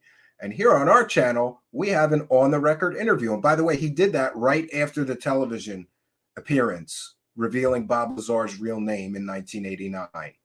Nothing. There was nothing there. No roads, no guard shack like Bob Lazar described. Nothing. Absolutely nothing. Why would George Knapp not listen to that man who he could have verified actually and indeed worked at Area 51 and had access to the security logs of everyone flying in and out of Area 51? Why would he bury that information? Wouldn't you think that's kind of relevant to this man's story? Of course it is. But I believe that George Knapp knew that that might kill the story. And he was making lots of money selling this fake story. Story went international, his first international story, right? Much better than those stupid local beat stories in Las Vegas that he was covering previous to UFOs. No, I believe that the Bob Lazar story is a carefully constructed illusion. For example, people are fond of saying, well, John Lear believes him, and John Lear is the son of the inventor of the Lear jet, and he really did fly CIA secret missions, and yes, he did. But John Lear also talked about, let's see, fighting monsters in Vietnam. 100,000 people living on the backside of the moon and the government lying about it. Hundreds of thousands of people living on Saturn and Venus and the government lying about it. Saturn and Venus being breathable, real atmospheres, just like Earth, and the government's lying to us. As much as I like John Lear, may he rest in peace, he was a wackadoo, but they used his name to help sell the legitimacy of the story. And let's be clear, many parts of Bob Lazar's story were told by John Lear months before Bob Lazar was interviewed by George Knapp. And isn't it just amazing that some random guy, Bob Lazar, met John Lear and was able to confirm a story that he had told 6 months earlier about there being 9 spacecraft in a secret hangar in a subset of Area 51. No, the story is a carefully constructed illusion. And let's not forget some of the other incredible information that we have here right on our channel, such as the interview of people who worked with Bob Lazar at Los Alamos, his supervisors who confirmed that Bob Lazar was never a scientist. Never. He was a low-level technician, the kind of guy who would get the scientist a new computer if the computer broke, or a new mouse, or a new keyboard, or wire something for the real scientists doing the real work. Bob Lazar claimed to be a senior staff level physicist. No one can verify that he was. However, his former supervisors, his bosses at that lab, said he was never a scientist. Why do George Knapp, and by the way, we have those on the record interviews here and proof of them. Just search Bob Lazar. You will find all that information, as well as Bob Lazar's educational claims destroyed. He never stepped foot in an MIT classroom as a real student. Now, he told Linda Moulton Hale that he just hung out there. You know, he would sneak into science lectures and things. That doesn't make him a scientist. Bob Lazar claimed to have a degree from Caltech in a program that didn't exist in Caltech at the time. Bob Lazar's also, in his legal paperwork, claimed that he got an undergraduate degree from Pacifica University, you know, before he went to MIT and Caltech. Pacifica University was a degree mill, someplace that you sent away some money. This is before the internet. You pay a few $100s, and then they will send you a fake degree, college degree, that you could fool your stupid friends with. But your stupid friends may be fooled by an undergraduate or bachelor's degree from Pacifica University. But I checked with both MIT and Caltech, their admissions people, and both schools said there is no way on God's green earth that anyone would get into a master's program at those prestigious universities with a bought degree mill fake degree. They check your college. Also of importance, Stanton Friedman proved that Bob Lazar was a below sea-level student. He barely scraped through high school. He was in the bottom 10% of his class. You don't get to a master's program at MIT or Caltech by being a below sea-level student in high school. Doesn't happen. Bob Lazar is such a brilliant scientist, he can't pass high school classes. He can't ace them all. The only evidence we have of Bob Lazar ever going to a real college was Pierce Junior College. Once, when questioned, Bob Lazar couldn't name his MIT or Caltech professors, instead naming a professor, Hosefield, who taught him elementary electronics at Pierce Junior College. Now, Bob Lazar's educational claims are 100% completely fake, which means he is not a scientist. He would need master's degree thesis from both schools. Guess what we can't find? No master's thesis. No, Stanton Friedman blew apart Bob Lazar's educational credentials, checking very deeply into it. Later, Michael Schratt went so far as to purchase all of the yearbooks for the years that Bob Lazar claimed that he was at both MIT and Caltech. And wouldn't you know, no mention of Bob Lazar in any of the yearbooks. What that means is that Bob Lazar lied. Either that or the men in black would have had to sneak into everyone's dusty attic, dusty garage, dusty basement years later and steal out all those yearbooks, completely sanitize and erase Bob Lazar or any mention of him from all of those college yearbooks, recreate fakes that were sanitized of any mention of Bob Lazar, and then sneak all those yearbooks back into everybody's attic, garage, basement, whatever. No, Bob Lazar's educational claims are 100% fake, which means every time you hear someone refer to him as a former government scientist, they are lying to you. Do you know who has referred to Bob Lazar as a former government scientist? Jeremy Corbell and of course, George Knapp. They cannot prove that he is now or was ever a real scientist. And let's be very clear, I'm willing to accept very loose definition of a scientist. If you have a 4-year college degree in science, for example, I took computer science, would that make me a computer scientist? I don't think so. I think a PhD or maybe a master's might qualify me as a computer scientist.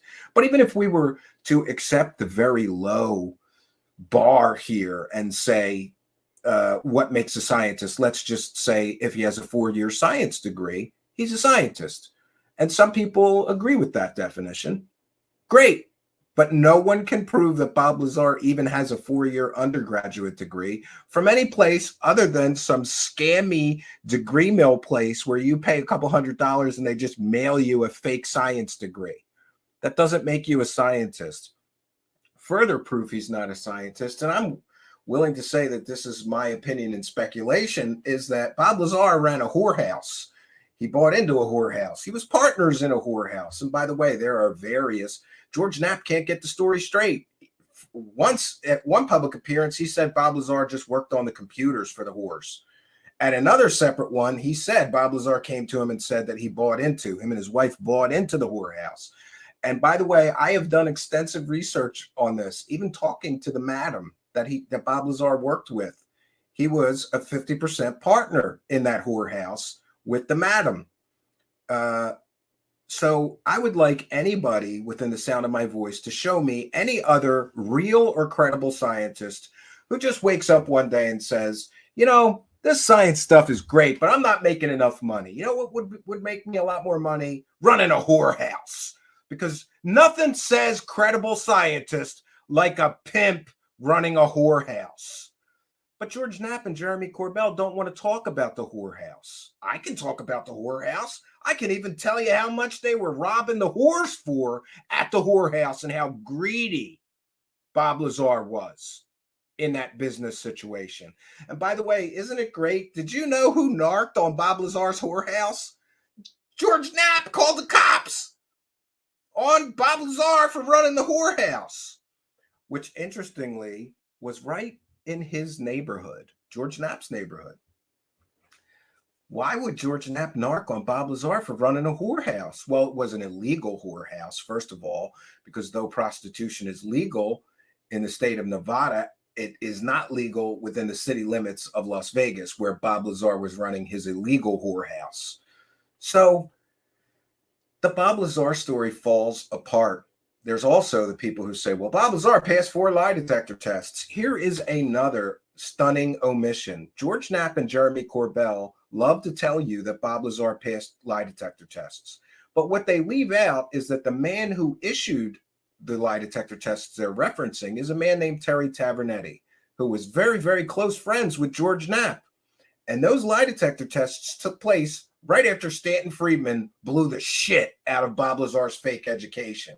They needed something else to bolster the story. Suddenly, here comes very close friend of George Knapp, Terry Tavernetti, to do these lie detector tests. And we have a piece on that here as well as our channel. Just search lie detector. Bob Lazar, no, he did not pass lie detector tests. And Terry Tavernetti gave very conflicting statements about those lie detector tests. In one documentary appearance, he said he began the first test and things were going exactly how I thought. He was not doing well. Showing deception, showing deception, showing deception. In a separate appearance, Terry Tavernetti said if he was lying, he should be in Hollywood because he showed absolutely no signs of deception. And I was very confused by this. Well, was he showing signs of deception or absolutely no signs of deception? Until I dug a little deeper and found out that Terry Tavernetti, apparently against any sort of ethics or morality code for polygraphers, just kept giving Bob Lazar lie detector tests, right? That's not how this works. You get one bite at the apple. If you fail the first test, you were deceptive, you failed the lie detector test. But see, these are the details, the minutia of the story that George Knapp and Jeremy Corbell don't want you to know about. Were you aware that you can contact the American Polygraphers Association and ask them, if somebody fails the first test, is that it? Or do you just keep giving them more lie detectors tests until they pass one? Go find out what they say. This is not the proper way to conduct a real polygraph examination, but that, my friends, is exactly the way that this was conducted. More deception, more carefully constructed lies in order to sell a fake story. Now, there is more to this overwhelming mountain of evidence that Bob Lazar's story is fake. Not the least of which, on an episode of Larry King, he said that the spacecraft were 52 feet in diameter. But that's a very big problem because in an original drawing that Bob Lazar made of the so-called S4 secret base, he scribbled some hangar bay doors. And then in the bottom corner, he wrote 40 feet wide. So I would ask you, how does a 52-foot diameter spacecraft get in or out of a 40-foot hangar bay door? It doesn't, because these are the amateur hour mistakes that Bob Lazar makes, along with, suddenly having migraines when he has to be interviewed, on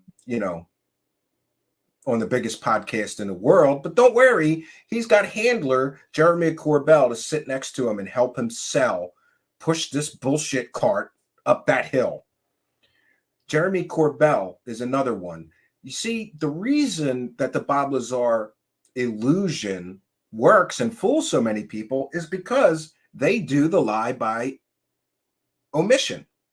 It's deceptive. Jeremy Corbell will give you only the information that supports that the Bob Lazar story is true. He leaves out all the information that I am sharing with you today. And I'm able to tell you the truth of this because I don't have a financial stake. I won't make money if Bob Lazar's story is true. I won't make money if Bob Lazar's story is fake. That is, my friends, is what is called being an impartial journalist, balanced. Now, I could probably, if I wanted to, but I don't, spend an hour repeating to you George Knapp and Jeremy Corbell talking points that may indicate that Bob Lazar is telling the truth. But I have thoroughly researched that story so much since 1989. Another great talking point of theirs is Bob Lazar never tried to cash in, never tried to make any money.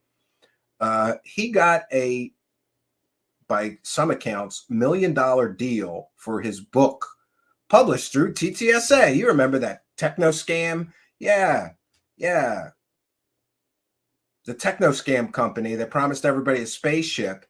By the way, they tried to hide that they were publishing the Bob Lazar book, but it would appear that Tom DeLonge's sister screwed up when registering the domain name and she didn't put the privacy on. So I was one of the first people to notice that the brand new publisher that was publishing Bob Lazar's book was on a website registered by Tom DeLonge's sister.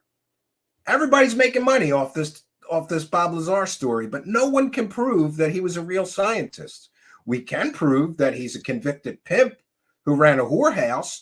We can prove that he has been investigated for selling fireworks and other dangerous chemicals that he doesn't have the legal right to sell. And by the way, speaking of lie by omission, I'm also one of the people who investigated that raid on Bob Lazar's actual business. The one they used in the documentary, claiming that the government was coming to steal back that Element 115 that George Knapp, Jeremy Corbell, and Bob Lazar all claimed that he had at one point. it's interesting to note that in the original Hollywood screenplay, the Men in Black came and stole the Element 115 out of his house. So I think Jeremy Corbell, being an intellectual weakling and about as original as, a crackhead, having the artistic creation skills of a crackhead, very unoriginal. Corbell saw that FBI raid on his business as an opportunity. He finally had an end to the documentary. Oh, the government are raiding his business. They're looking for the Element 115, but they lied to you about that entire thing, because that FBI raid on his business was a murder investigation. Apparently, allegedly, Bob Lazar sold a dangerous chemical to someone who may, allegedly, haven't checked on the case in a while, used it to murder his wife. So in comes the FBI, in comes investigating detectives from the jurisdiction where the murder took place, and a local sheriff who I talked to.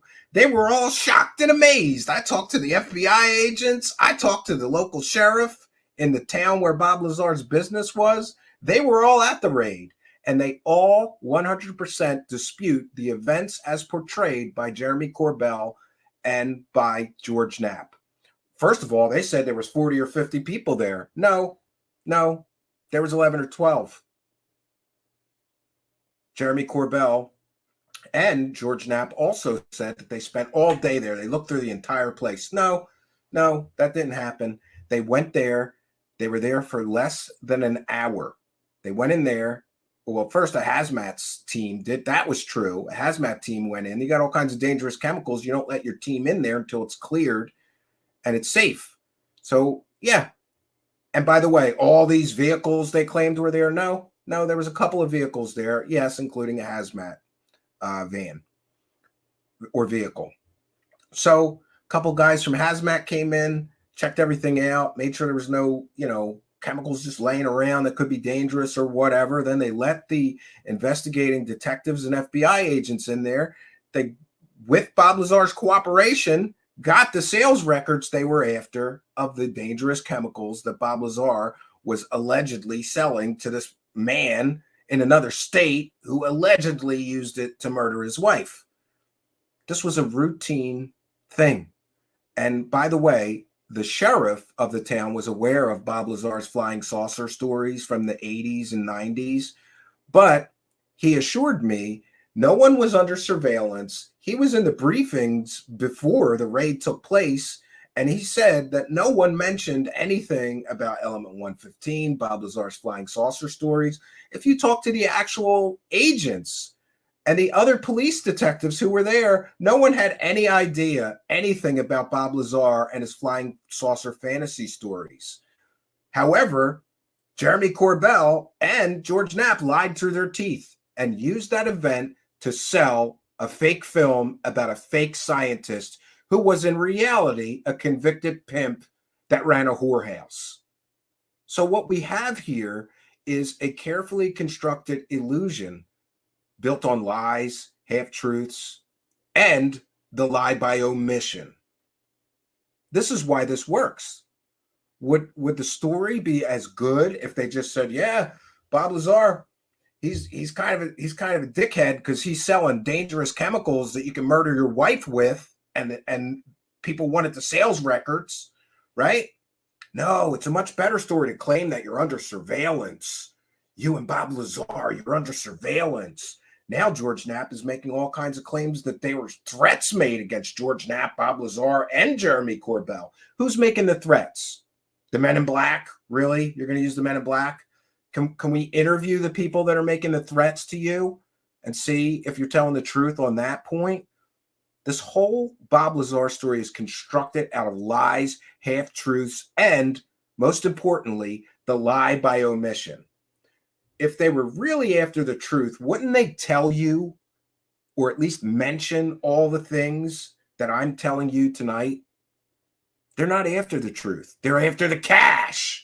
Because praise the cash, praise the cash. And by the way, I gave Jeremy Corbell a mountain of evidence that Bob Lazar was a liar before he produced his so-called documentary. And Jeremy Corbell eventually got tired of me sending him things and said, I don't want to see any of this. I don't want to hear any of this, Stephen. And I said, why? Don't you want to get to the truth? And Jeremy Corbell said, there's no documentary deal, Stephen, if the story is fake. That, more than anything, should inform your decision of Jeremy Corbell's true intentions here, of George Knapp's true intentions. And by the way, for those unaware, do you know who bankrolled that? George Knapp. Do you know who made money from that along with Jeremy Corbell? George Knapp.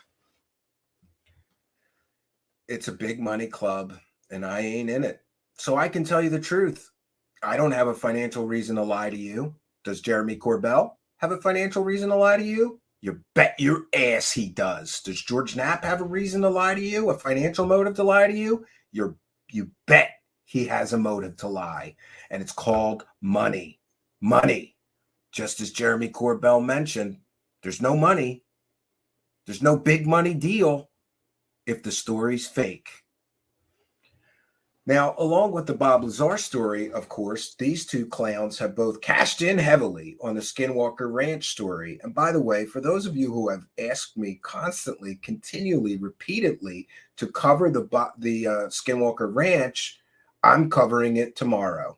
And tomorrow, we are going to be covering the laughable best evidence of paranormal activity at Skinwalker Ranch. And listen, I would say there's two separate eras, and the George Knapp era, by the way, is when Bob Bigelow owned so-called Skinwalker Ranch. And you hear all those fantastical fairy tales he was telling with, by the way, not a single picture, not a single video, not a single film. And go ask George Knapp if you can interview the people who he claims to have interviewed who told him all those stories. You remember. Trust me, dude. Somebody told me.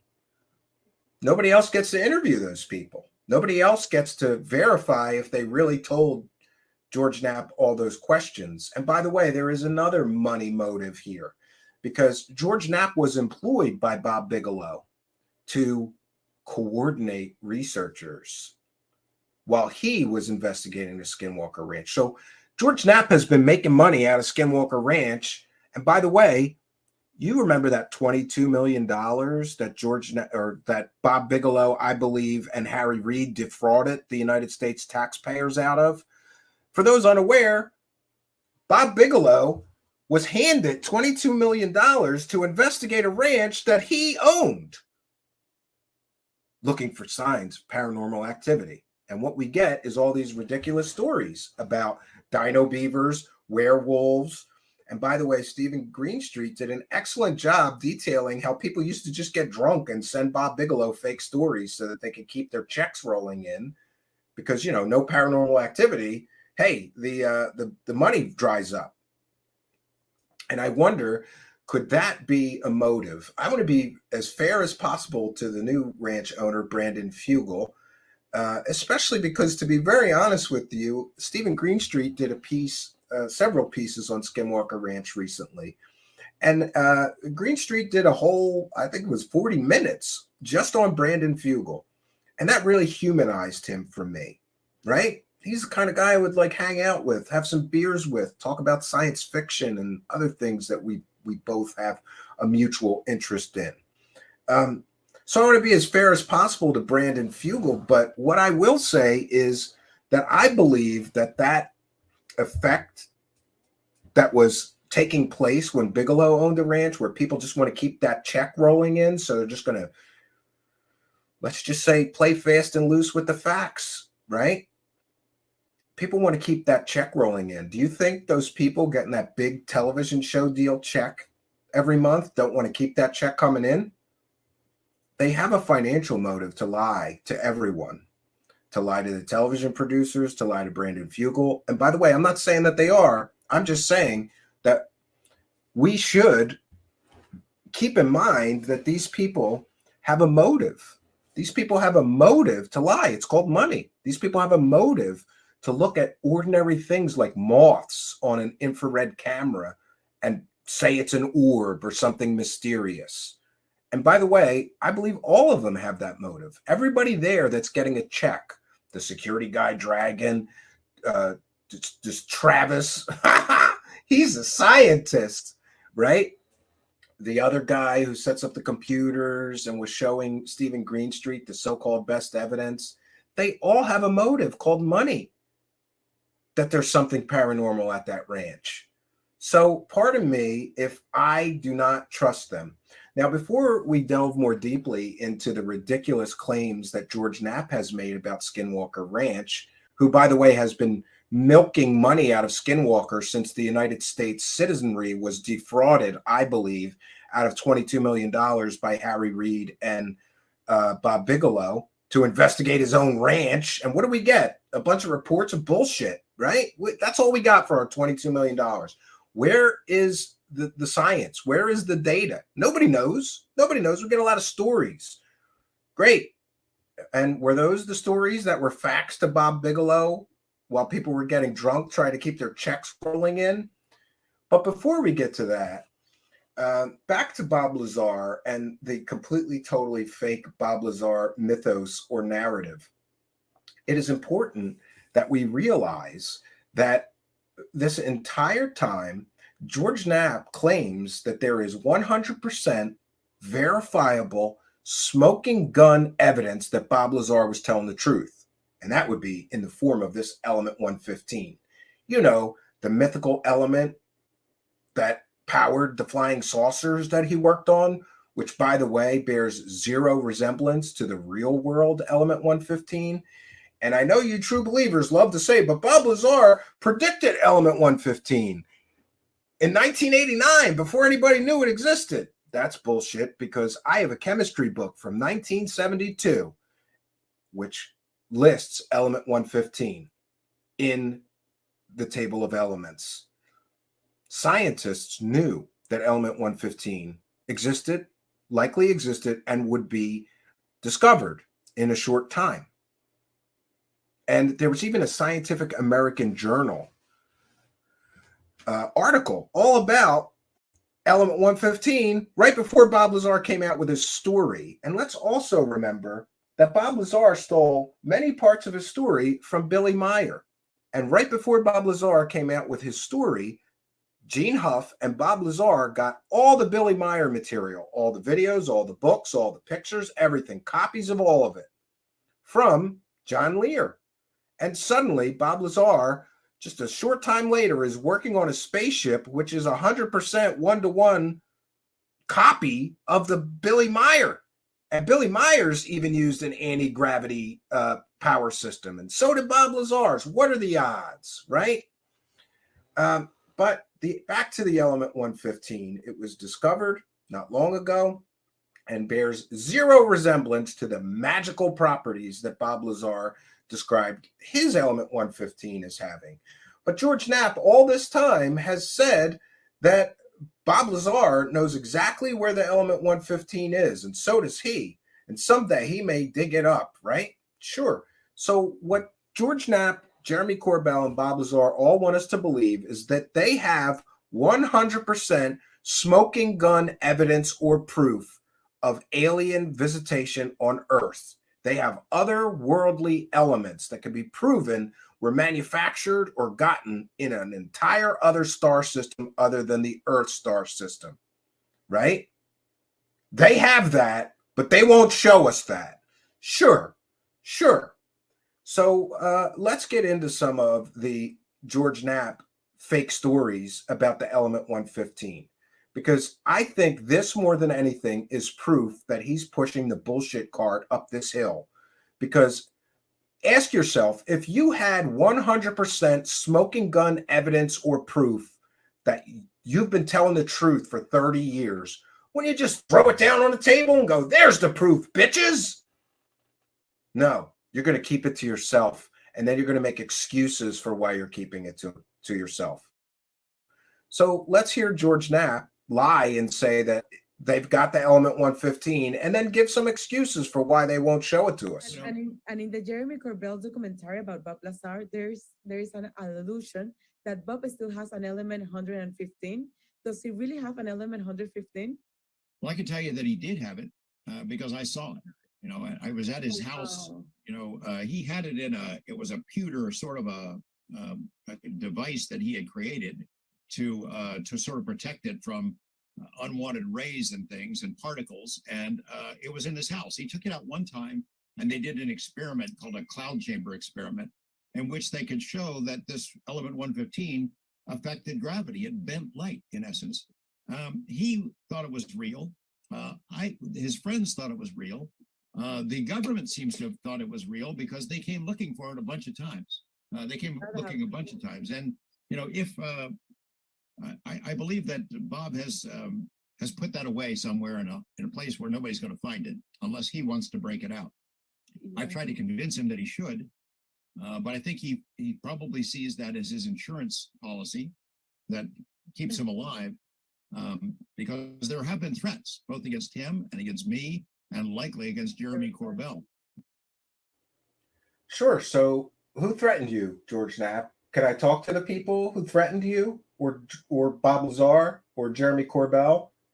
Of course I can. So there's no corroboration. There's no verification that they were ever threatened. And there's also no proof that Bob Lazar really has this magical version of the element 115, which, by the way, bears zero resemblance to the real earthly element 115, which was discovered. So it gets worse, though, or better. If you think Bob Lazar is a liar, like I do, it gets better. If you really want to cling to the mistaken belief that Bob Lazar is telling the truth somehow still, then it gets worse. Because George Knapp has made some ridiculous, stupid claims. Like he knows where the element 115 is buried, and someday he's going to dig it up. And he also claims in the following clip that essentially Bob Lazar was worried about the government coming to get him. And essentially he was going to blow up the entire city of Las Vegas with this element 115. So did George Knapp report him to the government for, you know, maybe blowing up an entire United States city? No, of course not, which is more proof that this story is bull. But let's get into it. And you may make up your own mind. Does George Knapp really know where this is hidden? And someday he's going to show it to us? Folks are doing, and anti-gravity propulsion is something they want very badly. Bob said that the key to it was this element 115. He had a piece of it. I saw it. In fact, he had a little experiment they did with what's called a cloud chamber, where they had, it looked to me like light. They had a piece of this 115 in this chamber. They put some smoke in it, and it seemed, and then had a beam of light through it, and the light bent. Bob, at one point, when he thought he was going to die, had this piece of 115 in it was in a lead casing, in a disc-shaped casing, and he had it in front of a particle accelerator at his house, and he had the accelerator on, and all he had to do was flip a button.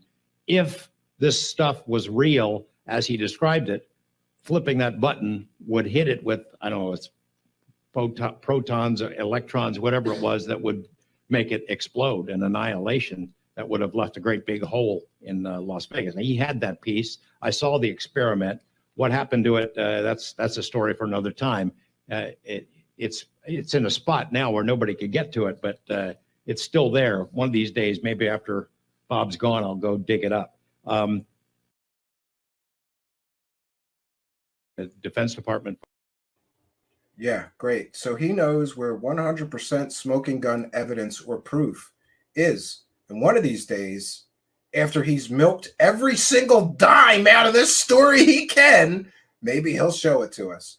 And in full fairness to George Knapp, I believe that there is substantial proof that Bob Lazar at various times showed several people what he claimed to be element 115. But so maybe Bob Lazar fooled George Knapp. But did you realize when he said that Bob Lazar had it in front of a particle accelerator? Do you have any idea how big a particle accelerator is? And at various times, both Jeremy Corbell, Bob Lazar, and George Knapp have claimed that Bob Lazar had a particle accelerator in his bedroom. go ask a physicist if you can have a particle accelerator in your bedroom. No, I don't think so. That is completely and totally ridiculous, ludicrous, science fiction, fantasy bull. You can't have a particle accelerator in an area the size of a bedroom. Just doesn't happen. And I talked at great length about this to one Stanton Friedman. And Stanton Friedman told me that you need miles. In order to have a particle accelerator capable of an antimatter reaction or capable of transmuting elements or smashing elements or anything, in order to have a particle accelerator that was capable of doing any meaningful work, you need miles and miles. You're not putting that in your bedroom. So for George Knapp, Jeremy Corbell, or Bob Lazar to claim that Bob Lazar had a particle accelerator in his house or his bedroom, by the way, I've seen that house, and it was sitting on a 1/4 acre of land, a few hundred feet wide, a few hundred feet, deep. You're not having a particle accelerator in the space of a few hundred feet even, and especially not in a bedroom. But isn't it interesting that Bob Lazar was going to cause an antimatter explosion reaction and destroy all of Las Vegas because the men in black were after him because he was telling the truth about those aliens, and George Knapp did nothing? He didn't do anything. He narked on him about the whorehouse, but he wasn't going to narc on him when Bob Lazar was going to blow up all of Las Vegas in an antimatter chain reaction, huge explosion that would be bigger than a nuclear bomb. He did nothing. So I guess we've learned a lesson tonight, and that is, if you want to be a terrorist and blow up an entire United States city, George Knapp won't narc on you. But don't you dare run a whorehouse, or George Knapp will narc on you. Okay? Great. All right. So, I call BS on the whole Bob Lazar story. If he had the evidence, he had the proof. George Knapp and Jeremy Corbell have the absolute proof all this time that they're telling the truth, and so is Bob Lazar. Or let's just take Bob Lazar. All that, it's got to be taxing for people to be calling you a liar for 30 years. Do you think if you had absolute proof to shut all those people calling you a liar for 30 years up, you would just sit on it? I don't believe that they have anything that is true, element 115, that performs as Bob Lazar described. And by the way, if you are interested in Bob Lazar's fake science stories and how they don't make any sense, they don't match up to reality, talk to a real physicist. Are you aware that Stanton Friedman, he tried multiple times? Stanton Friedman told me that at least 5 times he arranged through Linda Moulton Howe, through George Knapp, or others to meet with Bob Lazar. And he wanted to talk to him about physics and see if Bob Lazar did have a real or advanced working knowledge of real physics. After all, if he was a senior staff level physicist, he would be able to converse with somebody who was a real nuclear physicist like Stanton Friedman. He wouldn't be able to snow Stanton Friedman. Bob Lazar backed out every time he was supposed to meet with Stanton Friedman and have a talk. Bob Lazar has refused to talk with any real nuclear physicist ever. In the entire 30 years, he will not talk to a real scientist. And there's a reason for that. And that is because Bob Lazar tells good science fiction fantasy stories and sci-fi gobbledygook fake science. He will not be able to fool a real nuclear physicist or physicist. Let's have Bob Lazar have a 2-hour conversation with somebody like Jeremy Rice, who has a real physics degree. He won't do that. And there's a reason he won't do that. And by the way, for years, Jeremy Rice, alien scientist, has offered to debate either George Knapp, Jeremy Corbell, or Bob Lazar just on the fake science that Bob Lazar presents and how none of it works. Right? First of all, you can look into the laws of thermodynamics, and Bob Lazar is essentially saying that all the laws of thermodynamics don't work, right? They're laws. They aren't guidelines. They're laws. Like, you can't just create energy from nothing. Bob Lazar is essentially describing a 100% efficient antimatter reaction that not only creates endless energy, but also gravity waves that you can then use to manipulate space-time. And while these things may be theoretically possible, go ask a physicist, how much energy does it take to manipulate space-time?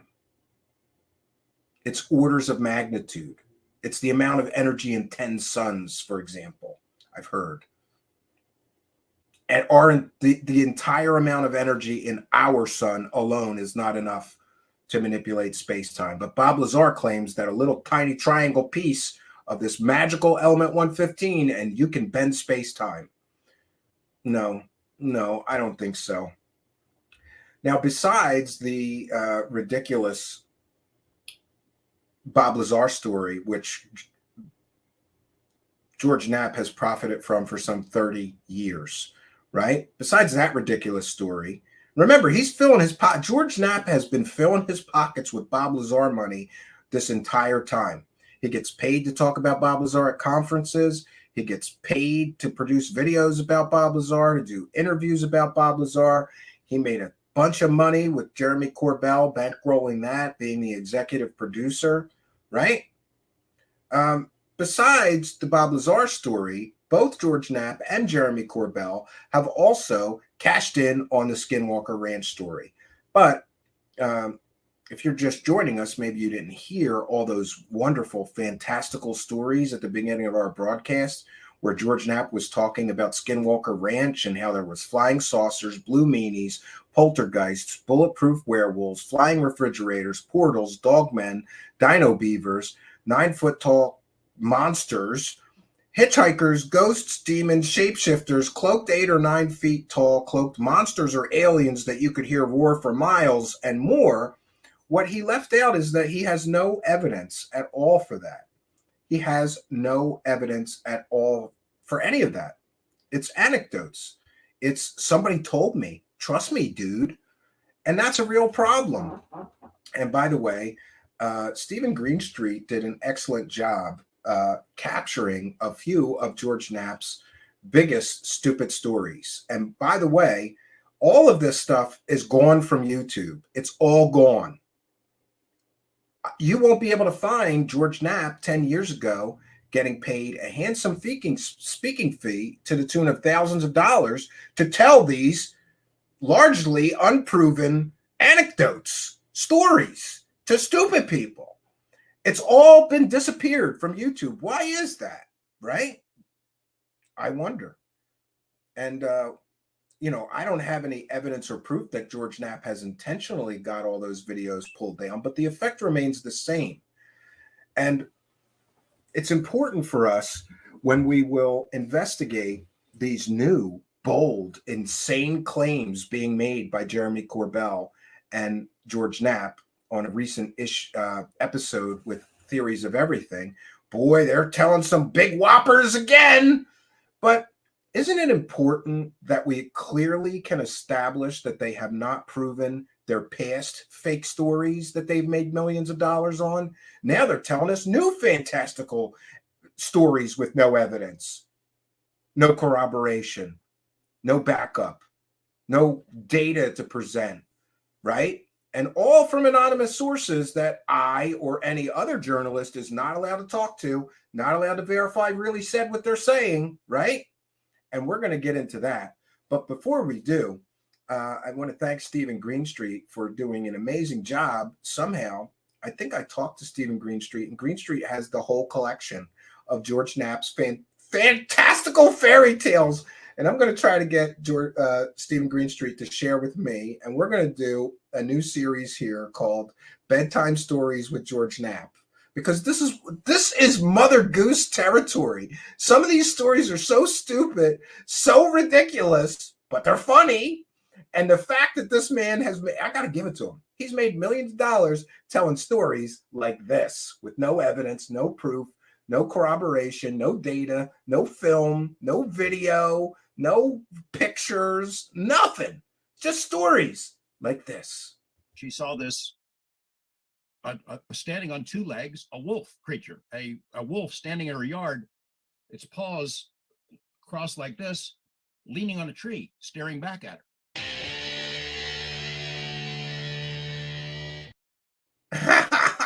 And of course, the dog was at it by Stephen Greenstreet, because he's got a budget for things like Dino Beaver animations or Dogmen graphics. I don't have the budget, so we're just stealing from Stephen Greenstreet. You should really check out his whole series on Skinwalker Ranch. I think he's done an amazing job pulling back all those layers of deception that this Skinwalker Ranch mythos, and that's what it is, friends. It's a mythos. It's a legend, the legend of Skinwalker Ranch. But largely what we get is stories, anecdotes, and no evidence, no data.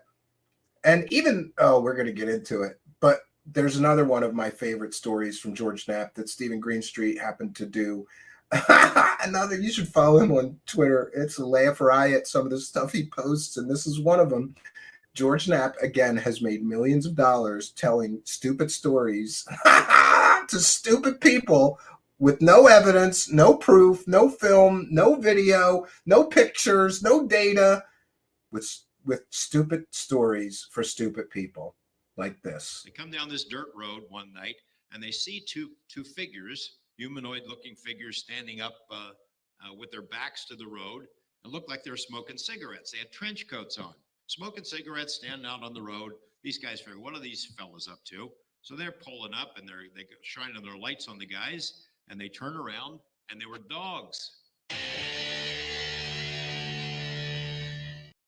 That was my favorite, smoking dogs at Skinwalker Ranch. And listen, we're gonna have to add the smoking dogs and the arms crossed werewolves. So now we've got smoking dogs, arm crossed werewolves, flying saucers, blue meanies, poltergeists, bulletproof werewolves, flying refrigerators, portals, dino beavers, 9-foot-tall aliens, hitchhikers, ghosts, demons, shapeshifters, cloaked 8 or 9-foot tall cloaked monsters you could hear roar for miles. And smoking dogs. I love it. Smoking dogs. I'm in the wrong business. I just got to start making up silly stories with no evidence. And by the way, on the point of the evidence, right? Remember that George Knapp has been sucking off the teat of Skinwalker Ranch. He worked for Bob Bigelow while Bob Bigelow was given that $22 million.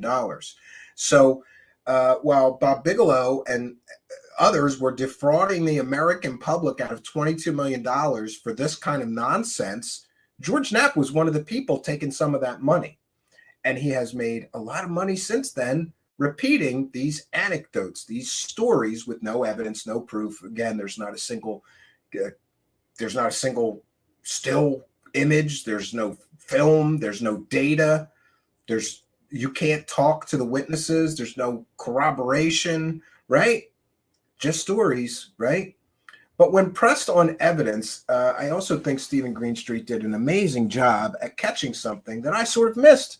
I've got the Skinwalker Ranch books, both of them by George Knapp, and they're garbage. I mean, and George Knapp straight lies in the book, which I would consider a form of consumer fraud, because Stephen Greenstreet caught this in his books. He says that the books were based on all this physical evidence that they have, but when pressed for the evidence, he says there isn't any.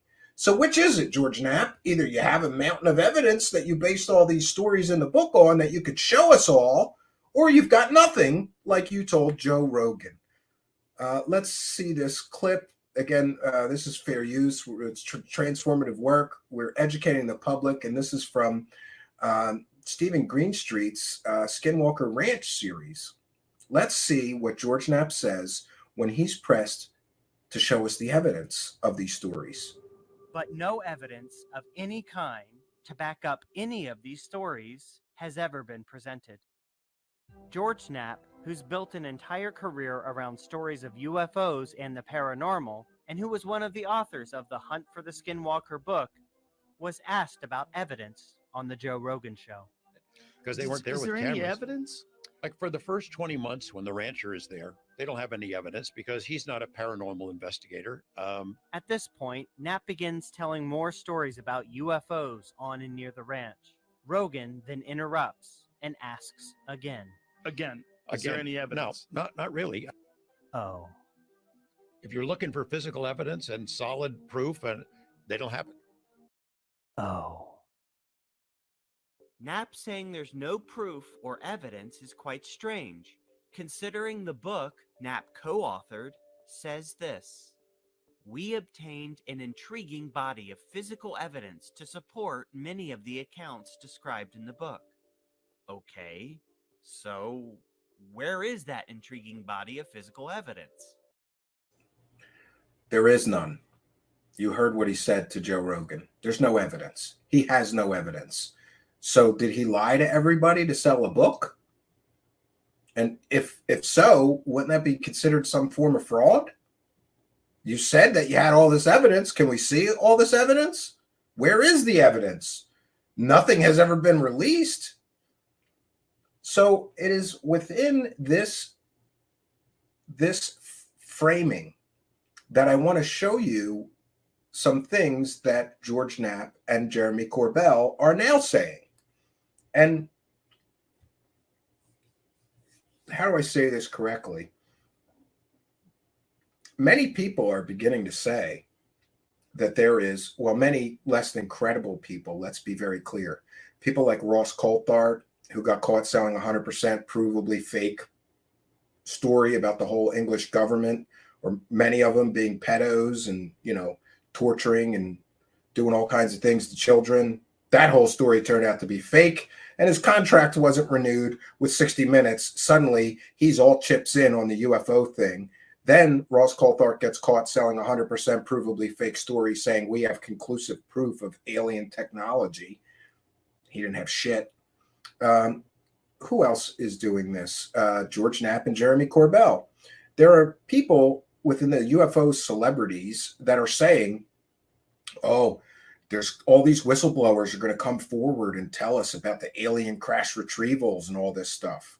And they're saying that, but none of them have presented a single shred of evidence to support those very fantastical claims. Does that sound familiar? Sounds like we've been here before, kind of like with the Bob Lazar story, kind of like with the Skinwalker Ranch stories. These clowns, Jeremy Corbell and George Knapp, haven't proven those two stories to be true or showed us any evidence that would indicate that they had a reasonable belief that the stories were really true before selling them as true stories. But now they're back with fantastical news stories and no evidence once again. And while I have to admit, it is a tantalizing thing to think that maybe next year somebody's going to come forward and we're finally going to get the revelation that the government has alien crash retrievals of off-world vehicles, maybe some bodies, like we've all believed or been told all this time. And they're going to drop the proof, right? But what you also have to remember is that I believe that these clowns are taking advantage of something. Because these new whistleblower protections don't protect somebody from telling the public anything. They can't tell the public anything. They can tell members of Congress things in closed sessions, but then the members of Congress don't have to tell the American people if they choose not to. At least that's the way I understand it. I could be incorrect. Have to do much more research on the legislation that everybody's claiming will allow all these whistleblowers to come forward and tell us the truth about those aliens. I think that George Knapp and Jeremy Corbell are taking advantage of the fact that no one will be able to prove or disprove that people are telling members of Congress this, right? So why not say it's going to happen? Nobody can prove us wrong. And again, if this information that they're presenting is unable to pass the test of falsifiability, then it has no value. If I can neither prove that they're telling the truth, that whistleblowers are coming forward telling members of Congress about alien vehicles and all kinds of fantastical things, or I can't prove that it's not true that people are going to members of Congress and telling them fantastical things about aliens, then this information does not pass the test of falsifiability, and therefore it has no value. I believe they're purposefully putting out information that does not and cannot pass the test of falsifiability.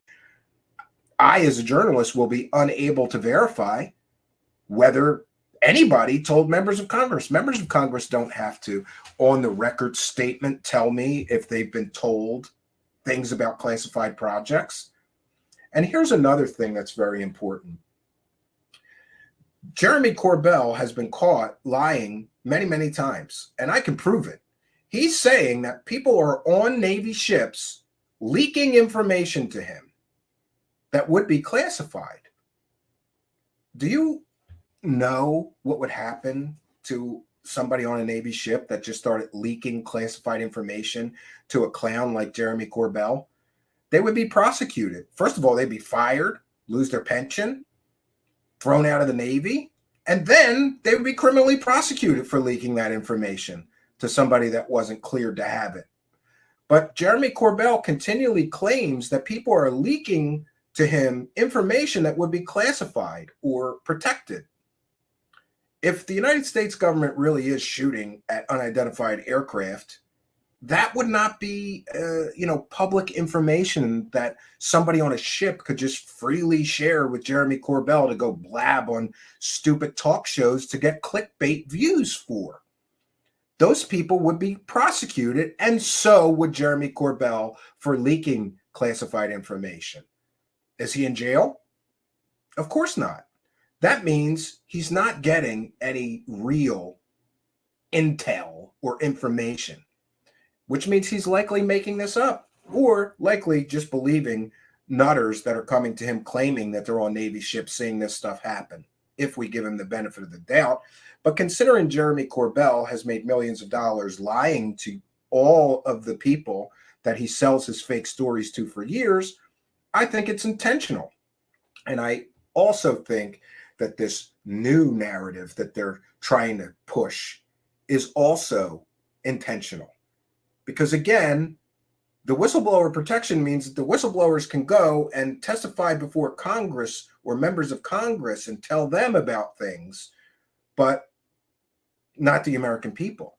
These whistleblowers can't just talk to anybody. They have to go in a proper setting with the proper authorities and blow the whistle on whatever they're going to blow the whistle on. But then the Congress people don't have any legal responsibility or moral or ethical responsibility. They don't have to tell us so-and-so just testified before us and told us about these alien crash retrievals. They don't have to tell us anything.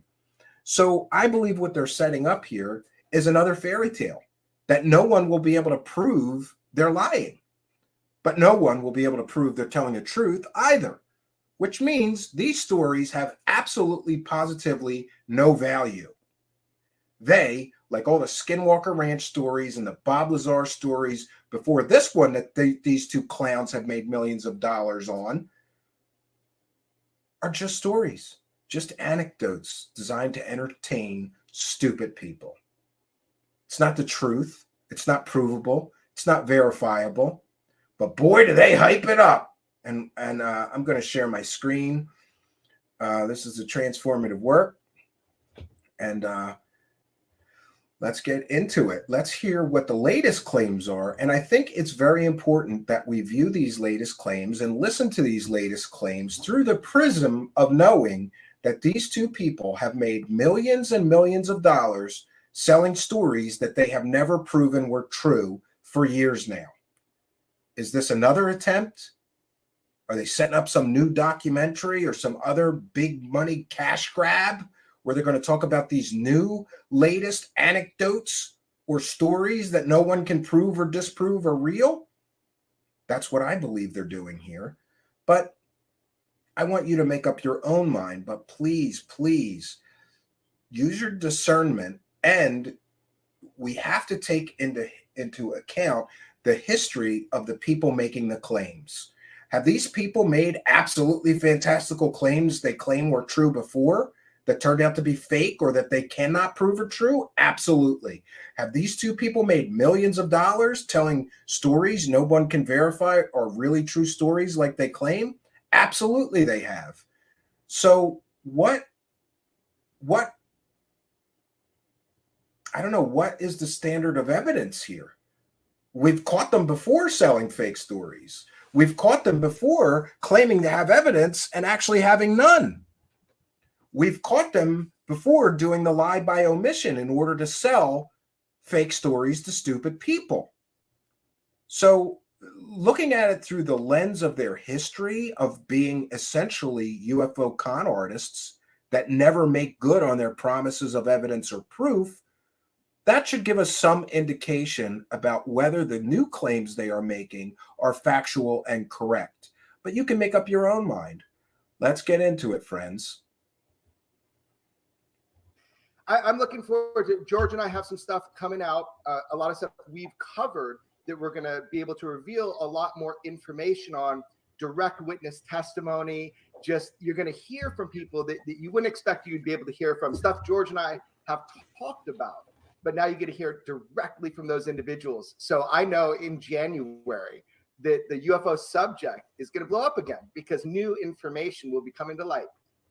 Yeah, and I just wanted to say that I really like and enjoy Kurt Jamongold's theories of everything when he's talking to real scientists, and but I think that he is really doing a disservice to all of the world by hosting UFO con artists.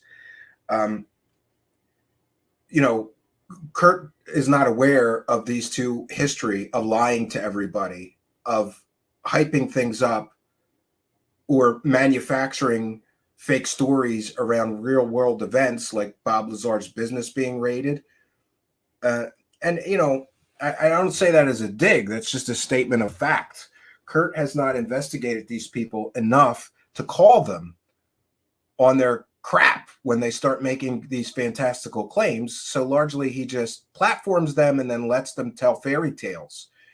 And as much as I like and appreciate Kurt's work on the rest of his guests and shows, I think he does a tremendous job. When it comes to these UFO con artist grifters, he's helping them sell these fairy tales. And that is a very dangerous place to be because he has a huge platform and he's letting these people who it can be proven have lied through their teeth before to sell fake stories, tell new fake stories. And that's a dangerous place to be as a show host. I don't envy Kurt's responsibility to not help these people sell fake stories. I certainly envy his reach and his huge bullhorn and platform. But I think along with a platform that big should come some responsibility to not just let people who we can prove in the past have sold fake stories use your platform to hype up some new project of theirs with no evidence and no proof. They offer no evidence and no proof here. It's this was an exciting year, the end of the year, the signing of the NDAA and what that means moving forward. I mean, it's great. In a sense, it's sort of, to coin the old cliche, it's sort of the end of the beginning, not the beginning of the end, because we're finally as a society moving toward trying to figure out, are these real, and are genuinely asking the question. And of course, Kurt, as you have learned, the answer is yes, they are real. And now maybe, in the years to come, Arrow, NASA, various scientific organizations that are now openly interested in the topic can address the bigger questions, the really important ones. Where are they from? Why are they here? Who are they? What's their interest in us? Once we get beyond the obvious question that our society has struggled with for 75 years, then we can start digging into the good stuff. And the tools are now in place to do that. Jeremy and I are aware of some of these whistleblowers who've been standing by, ready to chime in and tell Congress and others what they know. And according to the legislation, they can tell Congress what they know, but they can't tell the American people what they know, to the best of my knowledge. So again, are they setting up a story that does not pass the test of falsifiability? And who are these people? Why don't you name them so that I can interview them and see what they have to say, so that anybody can interview them and see what they have to say, right? Isn't it convenient that nobody is allowed to talk to these people? We're just supposed to trust these two guys who have sold provably fake stories in the past, that this is all going to come out soon. And why are they echoing the sentiments of some of the other UFO con artist grifters that have been caught selling provably fake stories, like Ross Coulthart, for example? In fact, we know that some of them have already done so. Great. So some of them have already done so. What Congress people have they talked to? And so that I could call those Congress people and get a comment on it. Are George Knapp and Jeremy Corbell, who are right now saying that people have already told members of Congress about these alien crash retrieval programs and all these things, fantastical things. And look at Corbell sitting there smiling like an idiot, right? He's got some new garbage to sell you, and he can't wait, right? And when this comes out, it's assuming it comes out, man, it's going to be an explosion. So Kurt, what George is talking about is what the whistleblower protections laws are being implemented for. We're talking about reverse engineering UFOs. We're talking about our government physically reverse engineering physical hardware that they suspect is from another world. So we're talking. Well, that's a pretty fantastical claim. What is your evidence of that? What is your proof of that? We're talking about a person who pushed the Bob Lazar as being a true story. And he pushed Bob Lazar as being a true story by carefully manipulating and, creating an illusion through deception and through the lie by omission. Very problematic that this is the person who is saying this stuff.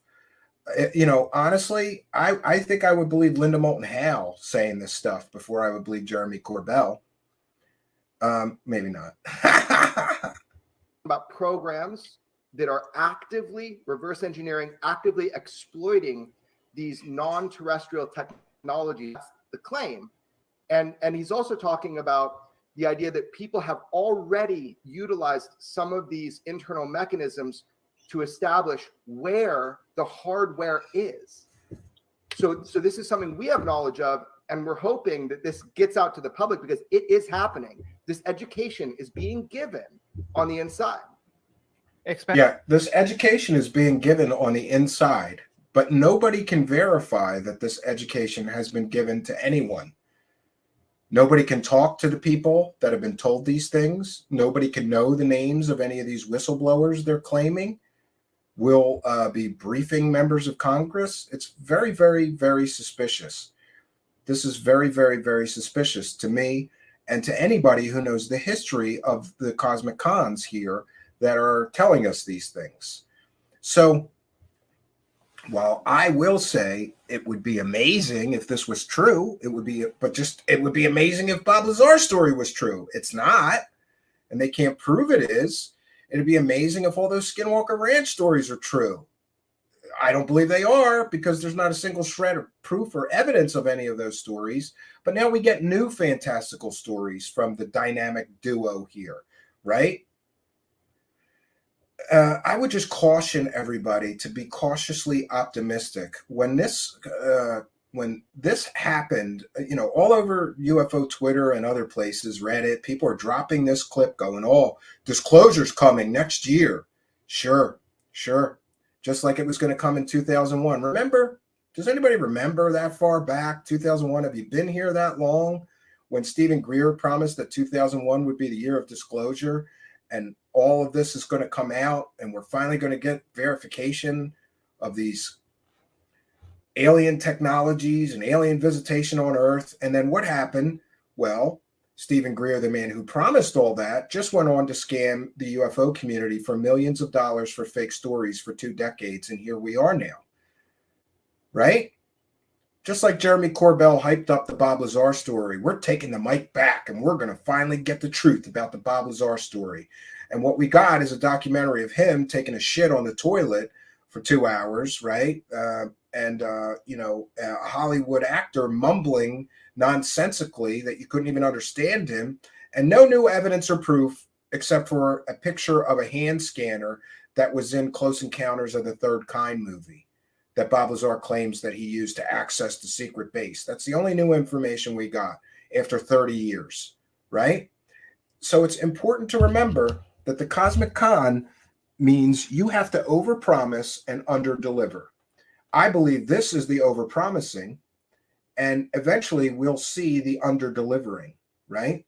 But I think that these people should be held accountable for making these fantastical claims and statements with no evidence, no proof, and not allowing other journalists. And by the way, I don't mean me. Why don't they let these whistleblowers talk to Stephen Greenstreet or Mick West or somebody else that is on the skeptical side of these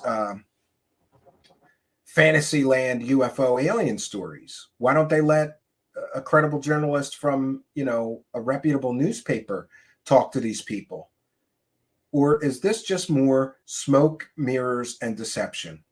I know what I believe. Let me know what you think in the comments. Expand on that point where the hardware is. Expand on that. What do you mean? I'm not going to expand on that right this second, but this is something that's being told, within Congress, within the Senate Intelligence Committee, within whistleblowers coming forward, under IG investigations. They're looking into this. This is something. Except nobody from the United States government will verify that what he is saying is correct. Go try. I did. You go try. Go try to get somebody from the Senate Intelligence Committee to verify that they've been talking to people about alien crash retrieval programs. And by the way, I think that this is another big bluff, and they could mean that there are certain people that will be saying things, real credible people like, I don't know, Dr. Eric Davis or Robert Salas, right, who claimed that UFOs shut down. I'm aware that he's supposed to testify before Congress or something like that. But Robert Salas has changed the story at least 3 times, and his stories get more and more fantastical. They began being very grounded, and there's huge problems with both Eric Davis and Robert Salas. So is that what they're talking about? UFO wackadoos are going to start making claims to Congress with no evidence, no proof, kind of like they make claims about Bob Lazar and Skinwalker with no evidence and no proof to prove it's true. I know what I think. Let me know what you think in the live chat and the comments. That George and I know for sure is happening, the people involved, all the mechanics of it, and we hope it becomes public through the right channels. But it's important for people to know it's happening. This is not something theoretical. Yeah, it's happening. I'll tell you, Kurt. There's just no proof that it's happening, and no one from the United States government will verify what Jeremy Corbell is saying right now. So is the United States government lying? Are they going to go to the Men in Black and the government are still covering it up explanation that everybody goes to when they get caught over-promising and under-delivering? And by the way, this is a classic case of over-promising. And soon, I believe we're going to get to the under-delivering part and the inevitable big letdown. You remember, kind of like when Ross Coulthart came out and promised everybody that he had conclusive proof of alien technology, all confirmed by this man. Cut to a shot of Michio Kaku. By the way, Michio Kaku never got back to me when I asked him if he knew that he was used in a scam to sell fake alien stories. This is what the cosmic cons do. They overpromise and then they underdeliver, and that leads to the inevitable big letdown. Now, I will say, I hope I'm 100% wrong, but given these two cosmic clowns' track record of telling fake fairy tale alien stories, I don't believe it. I believe that we're going to get some kind of ridiculousness, like Eric Davis saying, we have off-world vehicles, kind of like he did to the New York Times. And by the way, how can Eric Davis constantly claim he has all these NDAs and he's got top secret clearance so he can't talk about X, Y, or Z, but he can give newspaper reporters ridiculous quotes like he's briefing members of Congress? By the way, that's already happened. Eric Davis said that some time ago, that he was briefing members of Congress about alien off-world vehicles. Could that be what they're referring to when they say this has already happened? Which would mean that this whole thing is one big nothing burger. Because what came from that? Nothing. And you cannot show me one member of Congress who will verify he was briefed by Dr. Eric Davis, who, by the way, the United States Air Force once said that Eric Davis' research was crackpot science. He's not a credible scientist. I don't care what you say. Yeah, he's got some published papers. He's not a credible scientist. He's a UFO insider wannabe who always fails to deliver any real evidence, just like these two. So is that who they're talking about? People like Eric Davis, people like Robert Salas, both of which have been telling alien stories forever with no evidence, no proof, no corroboration, no smoking gun to prove that what they're saying is actually true. I know what I believe. My first foray into this idea, the preposterous idea that we've got craft and materials from some other world, some other intelligence, was 33 years ago with Bob Lazar. And I know a lot of your listeners. 33 years, and he hasn't proven that story is true, but he's back with these new fantastical stories. Is it going to take him 33 years to prove what he's saying here is true, and he never will, kind of like he did with the Bob Lazar? And by the way, George Knapp, how much money did you make selling the Bob Lazar fairy tale? How much money did you make, Jeremy Corbell, selling the Bob Lazar fairy tale? Shouldn't you have to prove that fairy tale is true, like you claim, before you make any more money selling new fairy tales that you're claiming are true? I think so. Will have problems with the Lazar story. I don't care anymore. I don't care. But at the time, he doesn't care. And by the way, George Knapp, why don't you come here and debate me on the evidence that Bob Lazar is a convicted pimp, fake scientist who ran a whorehouse who never worked at Area 51? Are you an intellectual weakling? And is your evidence of Bob Lazar so weak it cannot withstand debate from someone like me? Or how about Jeremy Corbell? Why don't you come here and debate me on your evidence that Bob Lazar is telling the truth? And I will debate you on my evidence that Bob Lazar is a convicted pimp, fake scientist who ran whorehouses and other scams and never worked at Area 51, and his story is completely fake. Neither will do that. And by the way, I would be respectful. We could have a moderator so we don't talk over each other.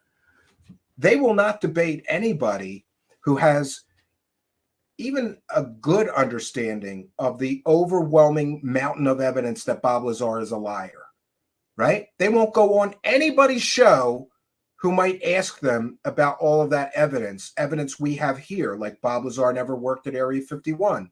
Bob Lazar's entire educational credentials were fake. His whole story about his education is fake. He's a fake scientist, convicted pimp who ran a whorehouse. He was never a real scientist. Why won't they go on a show with somebody who will slap him in the face with some reality? Isn't that a little suspect about their claims that the stories are true? Listen, a true story stays true. A true story is a true story and can withstand debate even from skeptics or people who doubt the story. If the story is true, these two cosmic clowns would be able to withstand debate from someone like me. They will not, and they cannot, because they know that the evidence that Bob Lazar was never a real scientist, his education was fake, he never worked at Area 51, he never worked at S4. S4 doesn't exist. A real Area 51 security guard said he never stepped foot on the base. They told George Knapp that. He covered that up. These two clowns have covered up any evidence, or just refused to talk about any evidence that would indicate that Bob Lazar is what he really is. A convicted pimp who ran a whorehouse, fake scientist, con artist. Time that I proposed that and presented that information in a news series, it was ridiculous even among a lot of UFO folks. Not so ridiculous anymore, because no, that story is still ridiculous. Your convicted fake scientist pimp can't prove anything he said. But now you're going to bring other people that are going to say similar stories, and that somehow proves that the convicted pimp guy who ran a whorehouse, fake scientist, was telling the truth? No, it doesn't. False equivocation. I mean, I have reported over the last couple of years is there were legacy UFO programs that have not been made public. There were efforts to take these materials, exotic materials of unknown origin, put them in the hands of aerospace companies, the big players, and try to figure out how they worked. And when Bob Lazar had that story a long time ago, people tisk and denied it and ridiculed it. Now, not so much, because some of these whistleblowers we're talking about or appearing before Congress now have already given statements, are there to tell them about the legacy programs, that they are real, that there are these exotic materials, that reverse engineering programs have been underway. Notice he's very careful to say exotic materials. Exotic materials could be anything. Could be metamaterials, could be special alloys that our competitors in the world stage are using, right? What if China has some advanced metals that they're creating with 3D metal printers or something like that? And some of those drones or whatever aircraft they're designing with those exotic materials have crashed and we've recovered them. Very careful not to say it's alien, right? But I'm not saying it's alien, but it's aliens. That's the way the Cosmicon game works. So they may have some information about some exotic materials being recovered, but I predict there will be no evidence or proof that any exotic materials are in fact alien in origin. And by alien, I mean no one will be able to prove that they were manufactured outside of our solar system or created from elements that were created or manufactured outside of our solar system. The big question remaining is, will the public get to know about this? And can those materials be retrieved? If you hand them over to, say, a Lockheed or a Northrop or a company like that, is there a paper trail that says the ownership should be with the American public, that it has to be returned? And we don't know. These whistleblowers that we're talking about know where the bodies are buried, literally, and where the material is. I mean, down to the building. It's going to be really interesting to see if Congress makes that information public, because we know that. Did you hear what he just said? That it'll be very interesting to see if Congress makes that information public. So now he has an out. They both have an out. If 6 months from now people start asking what happened to all those whistleblowers with the alien material, and they were telling Congress, and we're all going to find out about where those bodies are buried and where the alien material is and all that other stuff, right? And none of that ever happens, they could just blame Congress. Well, Congress decided to keep it a secret. They decided not to tell the American public. They're covering it up. We weren't lying. People did brief them, and they won't talk about it. This is the perfect way to sell a fake alien story, because no one will be able to definitively prove that they're lying here. But they won't be able to definitively prove that they're telling the truth, which again means that this will not pass the test of falsifiability, which means that this whole exchange is worthless information. They've heard some of that testimony already. And they verified some of that testimony, we know. Who verified it? Can I talk to them? Will they tell me they verified it? The smugness of this guy, he's smiling because he knows that people like me or other people who are skeptical won't be able to prove that he's lying. I'll be able to tell you what I believe, but isn't it convenient? Okay, so what we get is that some whistleblowers are going to tell members of Congress exactly where the bodies are buried, exactly where the materials are, where the legacy programs are, who has the exotic materials or alien materials. But then members of Congress are going to have to decide whether they're going to tell the American public or not. So they have a wonderful out. When nothing happens, they'll just say, well, the government doesn't want to let it out, but we know that people talk to them about it. Great. So release the names of the people who you're saying are going to tell Congress this. These clowns have been selling fake stories for years. George Knapp for decades. Jeremy Corbell for at least a decade, right? Hasn't proven any of their previous fake stories. But hey, trust me, dude. That's how this works. Just trust me. Just trust me.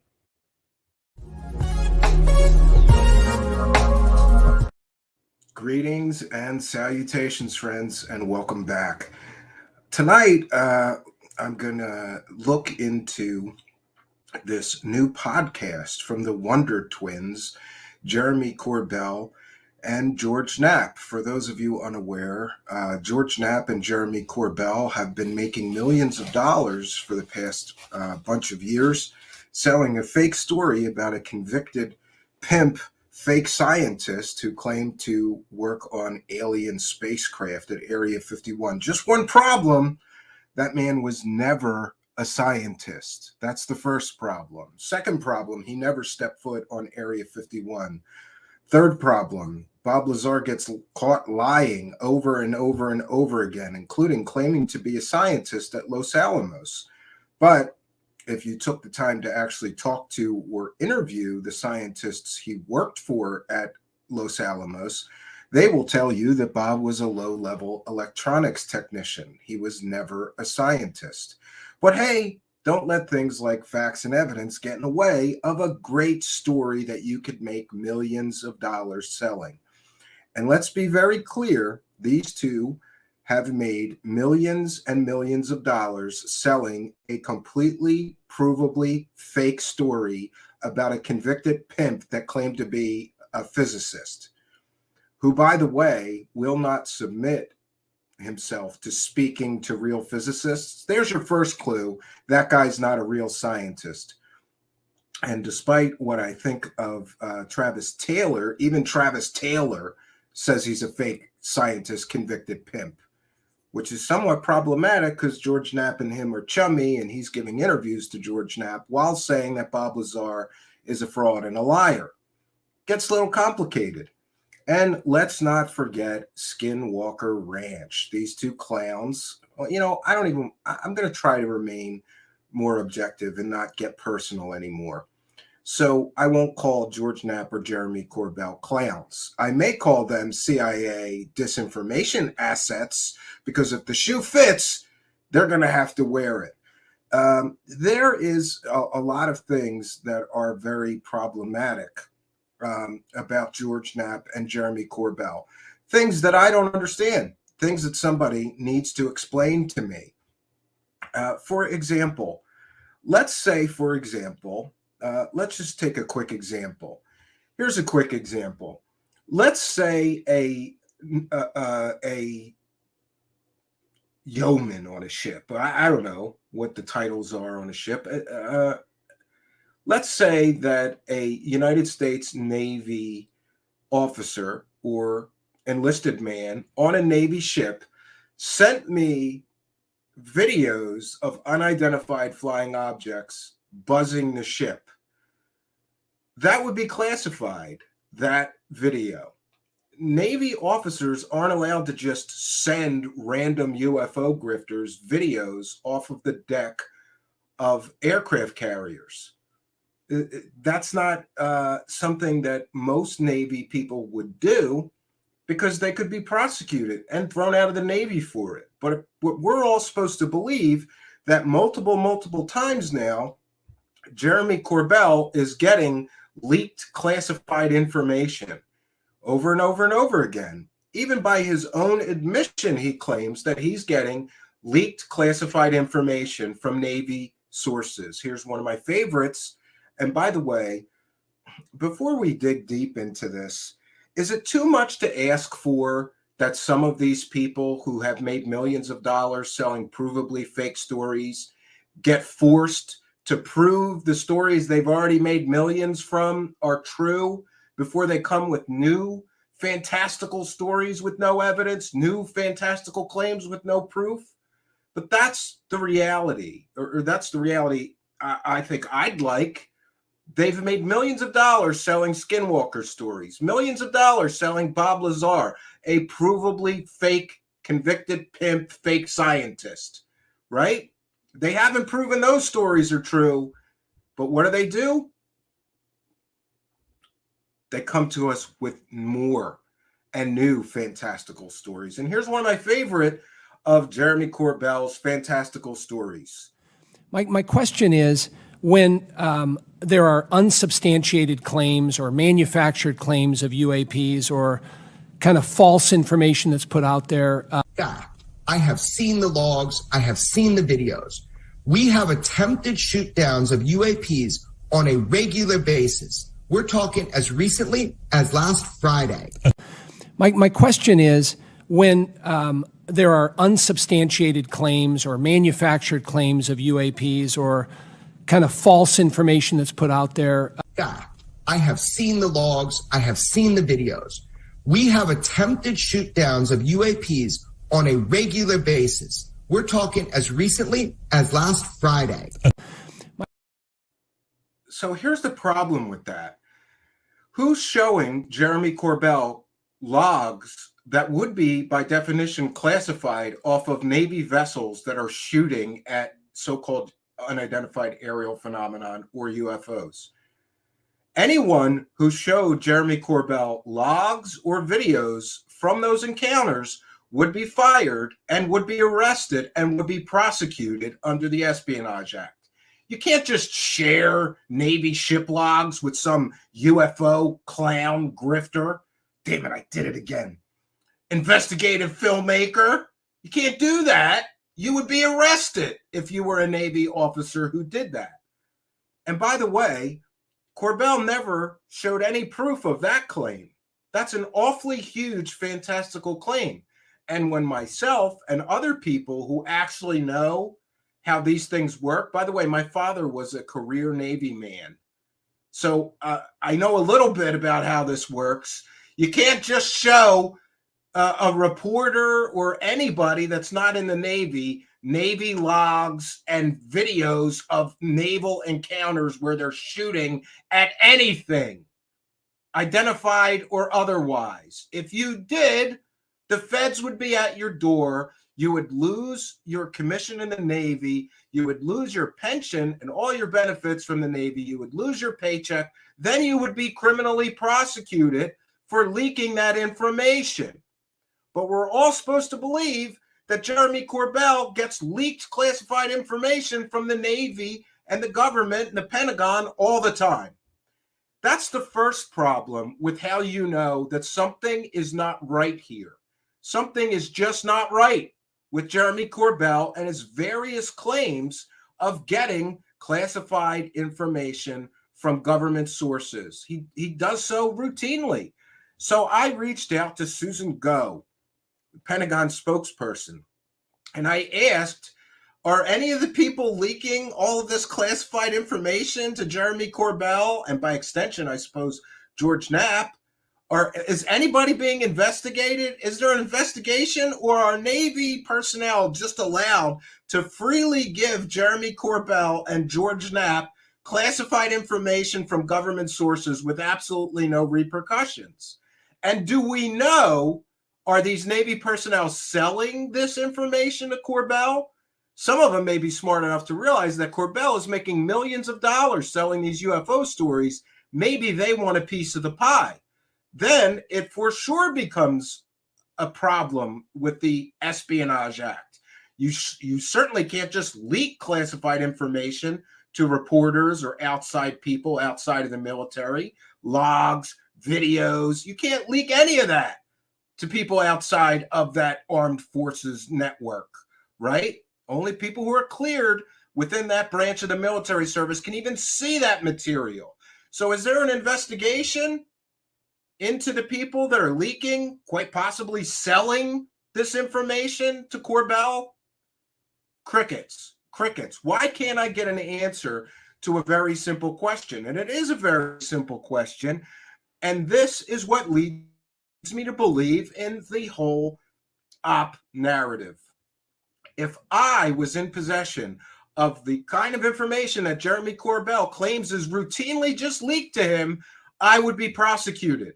I would be facing criminal charges if I was getting those leaks. If you were getting those leaks and then disseminating them on the internet, you too would be prosecuted. You too may face criminal charges for taking information and putting it out there on the internet, especially for profit. If anybody does this, they get prosecuted. But somehow Jeremy Corbell, what does he have? Does he have a permission slip from the government? Here, Jeremy, everybody that wants to leak classified information can just leak it to you with no investigations, no repercussions, and you can make millions of dollars selling this taxpayer-funded information to whoever you want. This is our first clue that something is not right with Jeremy Corbell. So there's two possibilities here. Either he's lying and he's not getting anything classified, or he's getting a pass from the government. And why would the government give him and all the people leaking him this information a pass? Let's review quickly. Let's review some of Jeremy Corbell's claims. We're going to start with Corbell.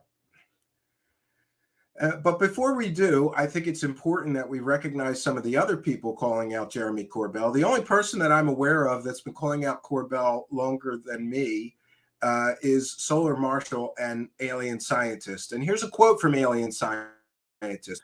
Jeremy lied about the hand scanners. He lied about the FBI raid on United Nuclear. He lied about Bob Thigpen and other whistleblowers that didn't exist. And he lied about having a piece of Element 115. I think that we can clearly establish that Jeremy Corbell is a proven liar. Jeremy Rise, Alien Scientist, goes on to say he is not a reliable source of information on UFOs. But let's review, because this, I think, is an important point that I don't understand how everybody misses this. I don't understand how people miss that Jeremy Corbell is constantly claiming that he's getting classified information from classified briefings or classified activities going on Navy ships, and nobody gets arrested. There's no investigation. And if you ask a Defense Department about this, crickets. They don't even get back to you. Now, I will admit that there's something that I call podcast bias.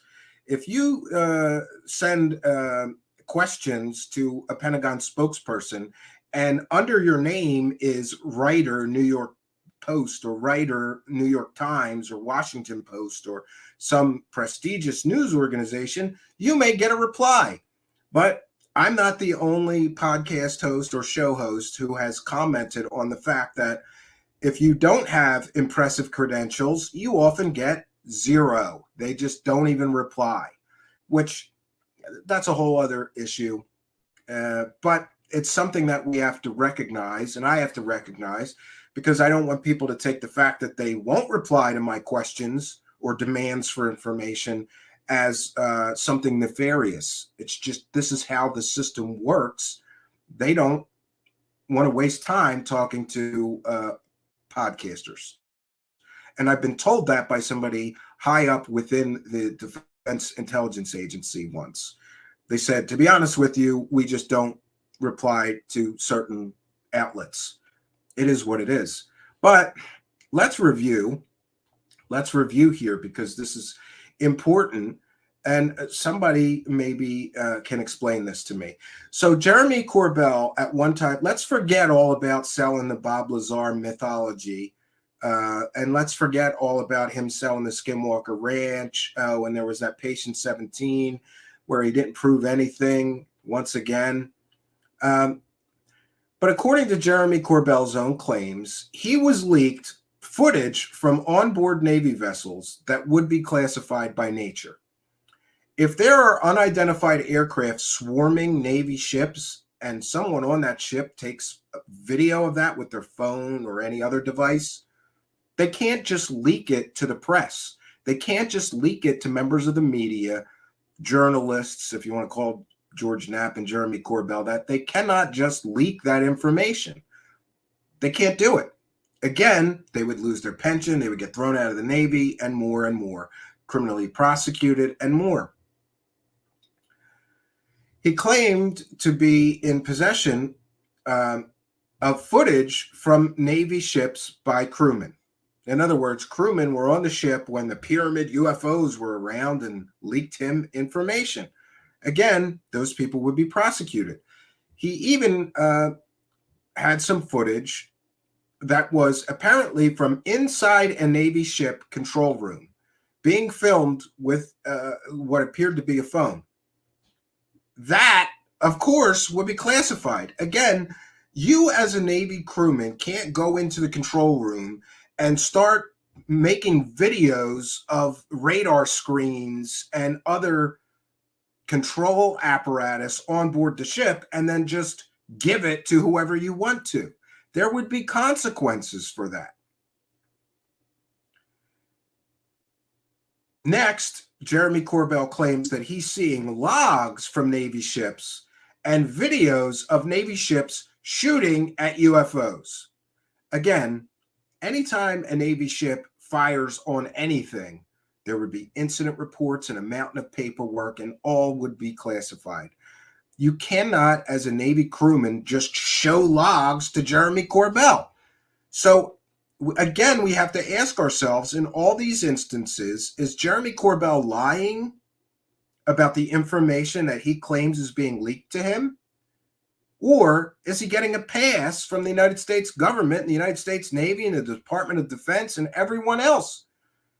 Does everyone believe that the United States government would just say, sure, you can leak all this information to a UFO profiteering huckster who's been selling fake stories about convicted pimp fake scientists and making millions of dollars for years? Sure, just leak whatever you want. Do you want to film the control room of a Navy ship and send it to Jeremy Corbell? Go ahead. No consequences. There won't be any consequences whatsoever. Do you want to stand on the deck of an aircraft carrier that's being swarmed by Chinese drones and then just give it to Jeremy Corbell? Sure, go ahead. There won't be any consequences. We won't investigate it. We won't arrest anybody. We won't throw anybody out of the Navy. Go ahead.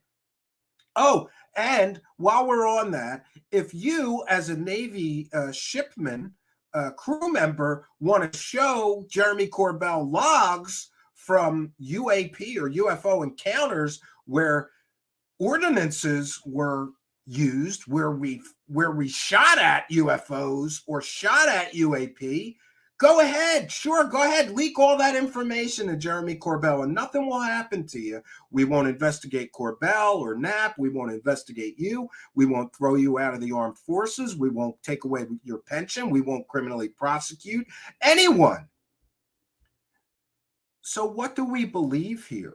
Again, there's only two possibilities. Either Corbell is lying about sources and methods of how he's obtaining this information and this stuff that he is sharing, or Jeremy Corbell is the golden boy of the media, and he gets a pass on obtaining all of this classified information.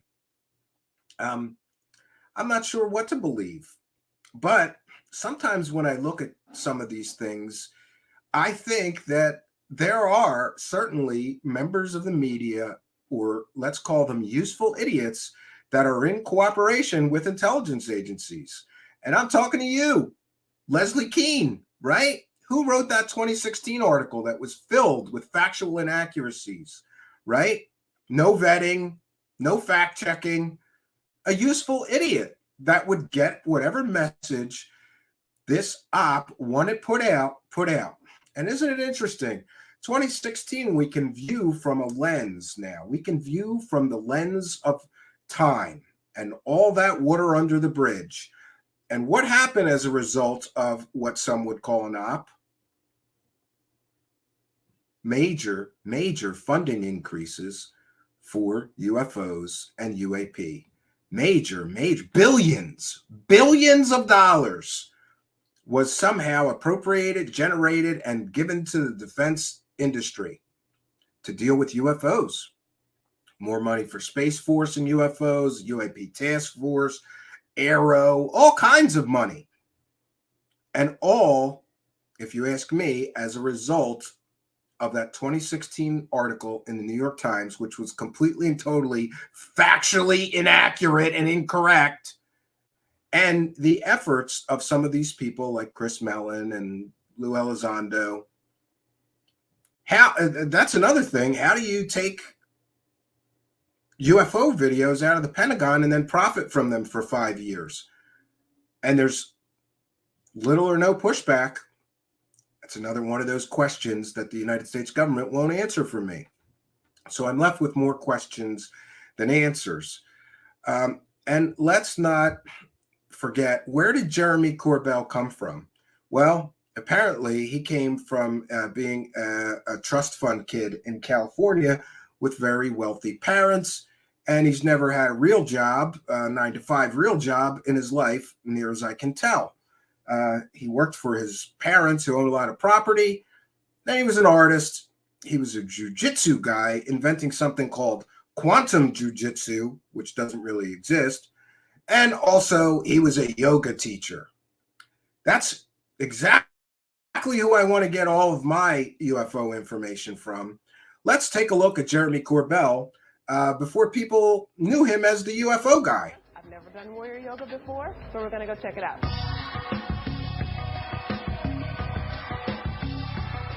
Hi, I'm Jeremy. Nice to meet you. Tell me, what is warrior yoga? Warrior yoga is a method or a methodology of the study of yoga based upon the concept of the martial way. I began studying yoga when I was 9 years old. I studied jiu-jitsu at the same time, and I found that the practice of yoga helped me to become a better competitor at first and allowed me to relax my mind and my body and get me kind of more able to practice the martial arts. And then after time, yoga became a focus for all of my students and my martial arts schools around the U.S. And now everybody uses it for competition and also just for basic classes. The response has been, overwhelming in every area of life and every kind of person. And, it's just something I guess you'll have to try for yourself. I think so. So where do people go to learn more information? You can go to warrioryoga.org, or you can, try the class right now. See how that is. Well, I'm here for that. Let's do it. Let's do it. You always got to flex first thing in warrior yoga. Okay, I can do it.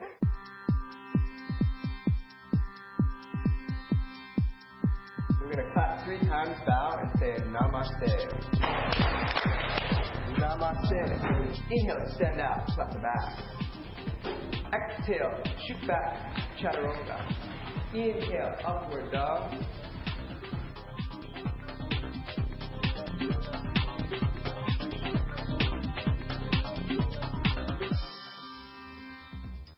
Bend the knees, look forward, inhale. And exhale, float. Double fold.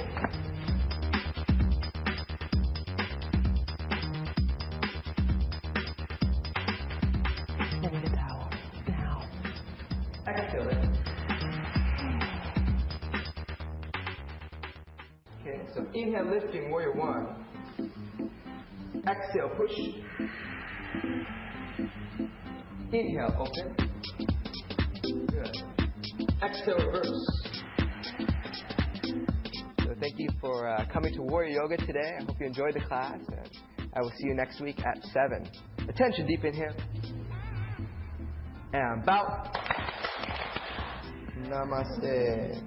So, thanks for hanging out with us today at Warrior Yoga. I hope you enjoyed yourself. I had a great time, really toning the muscles, toning the mind, and now I have to go take a shower. Bye-bye. Okay, so I totally enjoyed myself. I hope you did too. You know what? It always reminds me just how stiff I actually am. I am so not limber. I'm the opposite of limber. So all those things, my arm going up is a problem. Grasshopper, are you interested in giving it a try? Well, maybe so.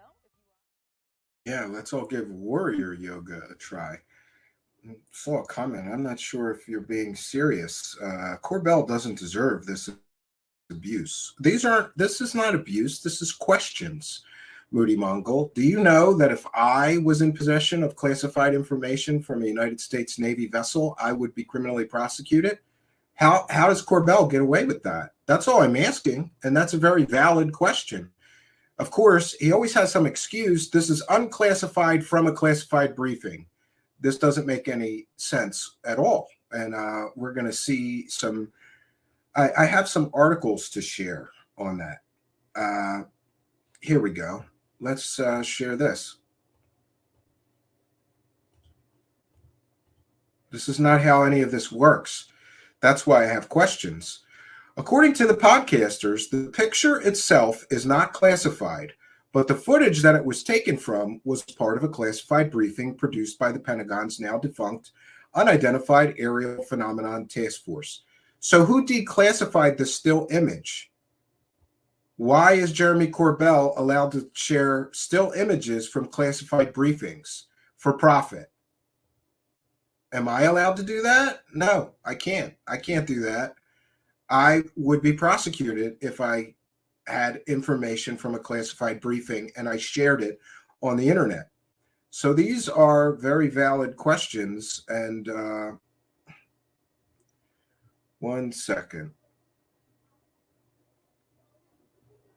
Oh, and we have some excellent information coming to us from Cosmic Neighbors. Cosmic Neighbors, I'm going to send you a show invitation link. 1 second. We'll invite Cosmic Neighbors to talk about what he found. He filed some FOIA requests about these classified matters. Yeah. I'm going to have trouble reading that, Ron. I wish I would have saw that before. 1 second. 1 second, friends. Just bear with me. I'm going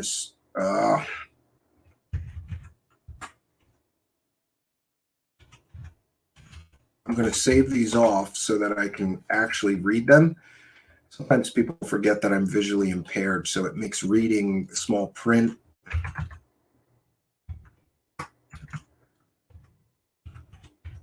difficult. All right, I got him saved off. I've sent Ron.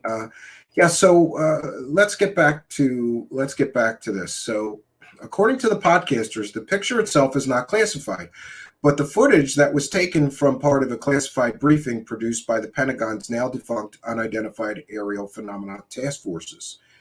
And let's get to something else I found, which is John from the Black Vault. Unlike the previous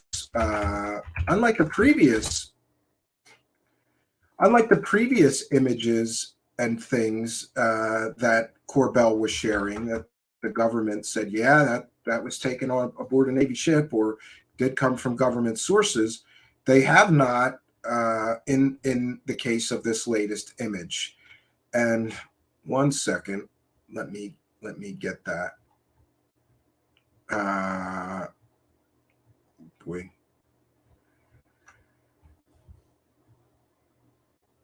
Okay, here I have that information. Let me share with John from the Black Vault. He checked into this latest. Oh, you know what? Let's share the image first, and I have some questions about this latest image. And again, this image was apparently leaked from a classified briefing and then used to promote a monetized new podcast by Jeremy Corbell. Again, profit-driven. This is amazing. It's amazing. Can I get some classified information from classified briefings so that I can promote my show? No, of course I can't. But somehow Corbell, he gets a free pass. They're giving him stills from classified briefings. The video in the classified briefing is classified, but somehow a still image taken from that classified video from the classified briefing is not classified. So somebody needs to explain this to me. But this is the latest photo that they used to monetize their curiosity. And according to Corbell and Knapp, show a spherical object tracking along an aircraft. And again, with the lie by omission. Here's something important. Why was the GPS location data redacted or withheld from the still image? Could it be that they didn't want us to see that? And why did we get the still image and not the video? There's a reason we didn't get the video. And I don't believe that reason is because it's great video. Yeah, and let me go to my Google Drive here. I'm gonna upload these images that Ron sent me. You'll have to bear with me. I apologize, friends, but I cannot read this one bit. And let me upload them, and then I'll be able to size them, so I'll be able to read them. All right, we get them going. And oh, while we're okay, so that's enough of this image. This image is carefully manipulated data used to sell a story. We didn't get the whole story because we got what we always get from Corbell and Knapp, the lie by omission. just give the data points or the information that would seem to suggest. Oh, he just sent me a PDF. Come on, Ron, get on the ball. Let me see if I can't find that. Yeah, let me hope that my Gmail wants to cooperate with me. Yes, here we go. All right, so this is very, very interesting.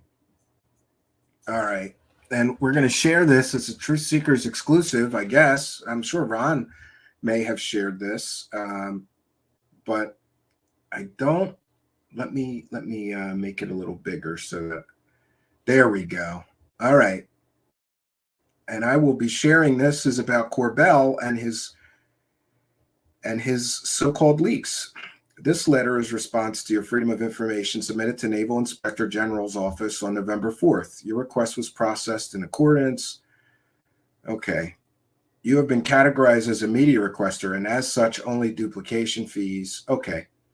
USS Kidd, USS Rafael Perlata, USS Russell, USS John Finn, USS Paul Hamilton conducted a thorough search of their spaces for responsive records. After their search, the ships informed our office that they could not locate any records of investigations or otherwise, and therefore no records exists. So that means that all these people that Corbell claims he's getting essentially classified information from, there's no investigations, just as I said. If you have questions regarding the processing of your request, you may contact Mr. Juan Lopez, Command FOIA Coordinator. Yeah. So essentially, there's no investigations. Information on the videos UAP-UAV that were leaked to a documentary filmmaker and reporter, Jeremy Corbell and George Knapp, from some of the ships. Your request was referred to this office. Your request was processed.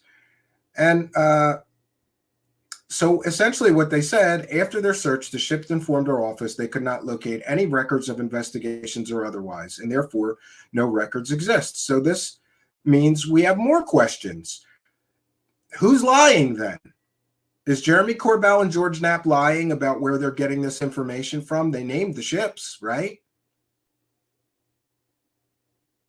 Are the ships and their crew and their commanders derelict in their duty to protect classified information? Does Jeremy Corbell and George Knapp just get a pass for their apparently leaking, getting classified leaks? And listen, here's the thing. I just want a level playing field. So what I'd like is, and thank you, Ron, that was very, very helpful, actually, because that confirms what I've already been trying to establish, which is these people are claiming that they're getting leaks of very sensitive information from military sources, and there's no investigations. This makes absolutely no sense. If these people were truly getting leaks from these ships, the captain, other officers involved, the intelligence officers on board the ship, they would want to know who's leaking all this information to Jeremy Corbell and George Knapp. But apparently, there's no investigations into any of this, which again means one of two things. Either Jeremy Corbell and George Knapp are lying about where they're getting the information from, or they're getting a pass for being in possession of very sensitive, probably classified information on these topics. And again, hey, can I sign up for this? Can I sign up and get, the classified information so that I can monetize it and make money off of taxpayer-funded stuff too? Or does just George Knapp and Jeremy Corbell get to make money off of leaks off of Navy ships? None of this makes any sense. None of this makes any sense. It just leaves me with more questions for the Navy. Why aren't they investigating then? They said that's where they got the information from, right? I don't understand any of this. I don't understand any of this. But now Jeremy Corbell and George Knapp are on to new new stories to sell us. But I think it's very, very important that we realize that they've already sold us a lot of stories and haven't proven them. Like Element 115, right? And hey, let's not forget. Oh, I love Stephen Greenstreet and what he did with those stories George Knapp was telling about Skinwalker Ranch. You know, the smoking dogs and the She saw this standing on two legs, a wolf creature, a wolf standing in her yard, its paws crossed like this, leaning on a tree, staring back at her.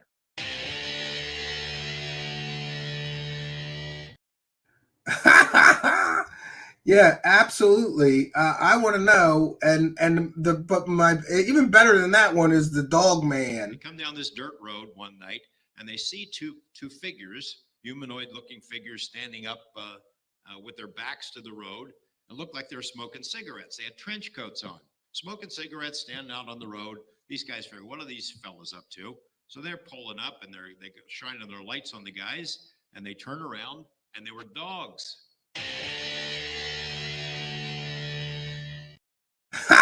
The dog men of Skinwalker Ranch. Yeah.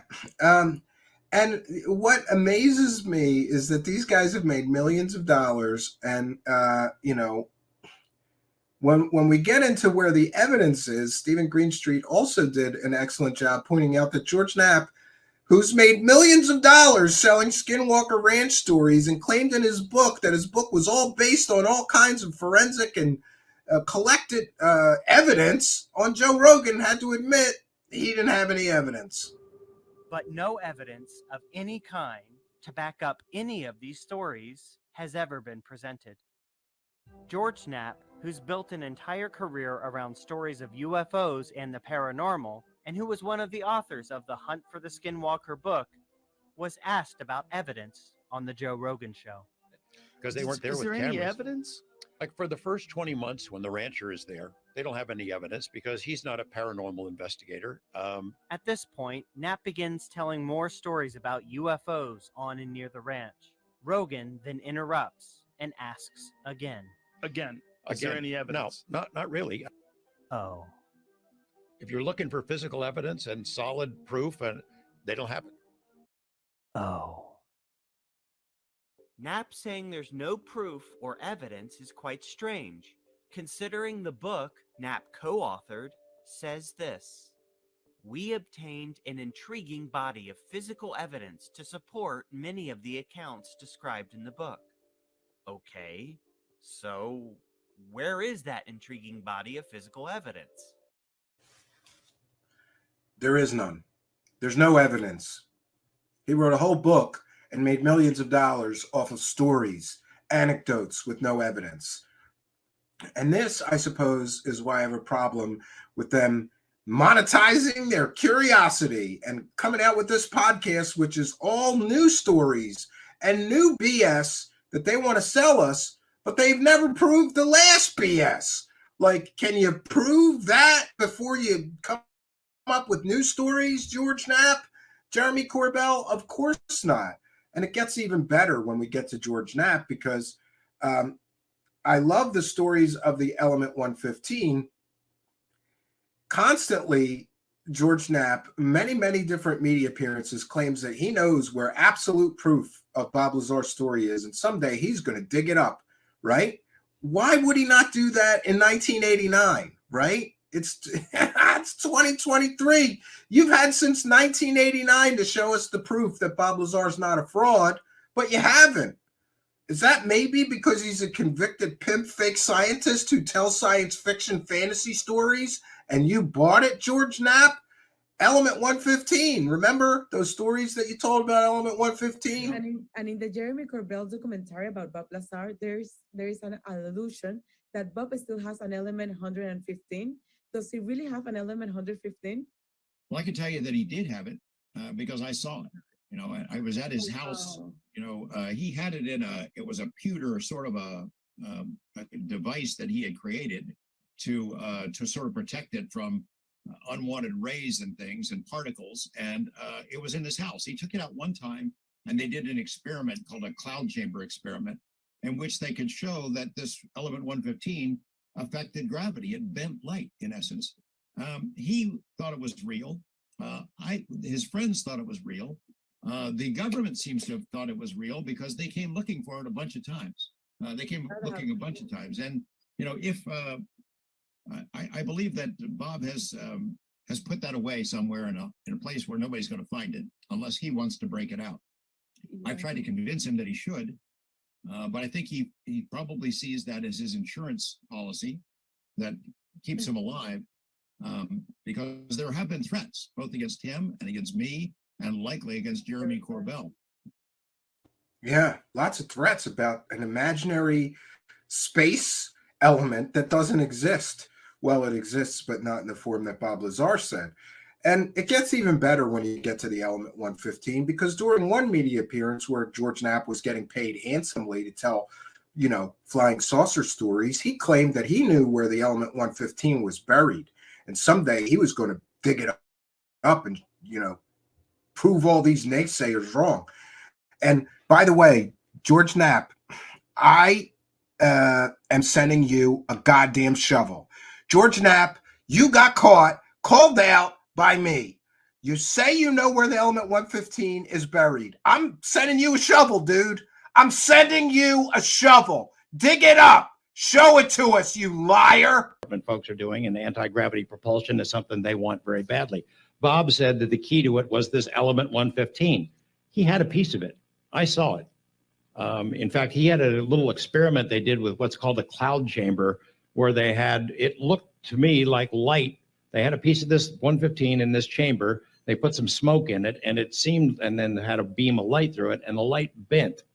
Bob, at one point, when he thought he was going to die, had this piece of 115 it was in a lead casing, in a disc-shaped casing, and he had it in front of a particle accelerator at his house, and he had the accelerator on, and all he had to do was flip a button. If this stuff was real, as he described it, flipping that button would hit it with, I don't know, it's protons or electrons, whatever it was, that would make it explode, an annihilation that would have left a great big hole in Las Vegas. Now, he had that piece. I saw the experiment. What happened to it, that's a story for another time. It's in a spot now where nobody could get to it, but it's still there. One of these days, maybe after Bob's gone, I'll go dig it up. The Defense Department folks are doing. Yeah, he knows exactly where that element 115 is buried. And someday he's going to dig it up. So I'll send you a shovel, George Knapp. I'll go there with you. I'll dig it up for you. You're an old dude, right? I can dig a hole. Let's go find the element 115, George Knapp. You got paid to tell that story. And by the way, another wonderful part of that story is that he claims Bob Lazar had a particle accelerator in his bedroom. Go talk to anybody that's a real physicist. There's no such thing as a particle accelerator that will fit in somebody's bedroom or house, right? And apparently, Bob Lazar was going to blow up Las Vegas.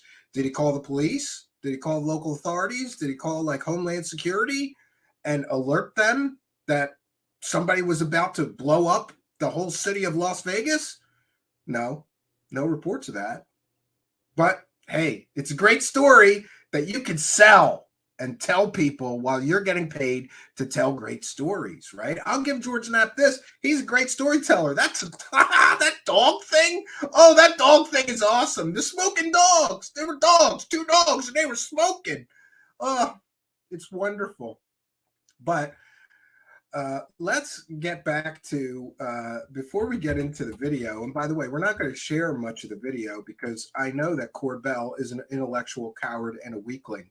And even though George Knapp is a journalist and knows fully what fair use is, I'm still concerned that we'll get a false copyright strike. And by the way, lawyer letters are standing by. We're going to share portions of the video. If Corbell wants to get the strike reverted to him, because we will clearly show fair use in our use of a clip from his podcast, He's free to do that, but the strike will revert to him. I have won 21 false copyright claims or strikes with my excellent lawyer letters. Yeah. Okay. So let's get back to this. Let's get back to this photo that's apparently from Iraq. And again, you know, here's the thing. If this is from war operations in Iraq, why would it just be legal for somebody to leak it to Jeremy Corbell? It wouldn't be. But we're supposed to believe that somehow it would be okay. And Jeremy Corbell and George Knapp get a pass because they are, you know, they need something to sell on their new podcast, something to really kick it off. So they've got an exclusive photo from apparently classified operations taking place in Iraq, and but people are allowed to leak photos of that to Jeremy Corbell and George Knapp.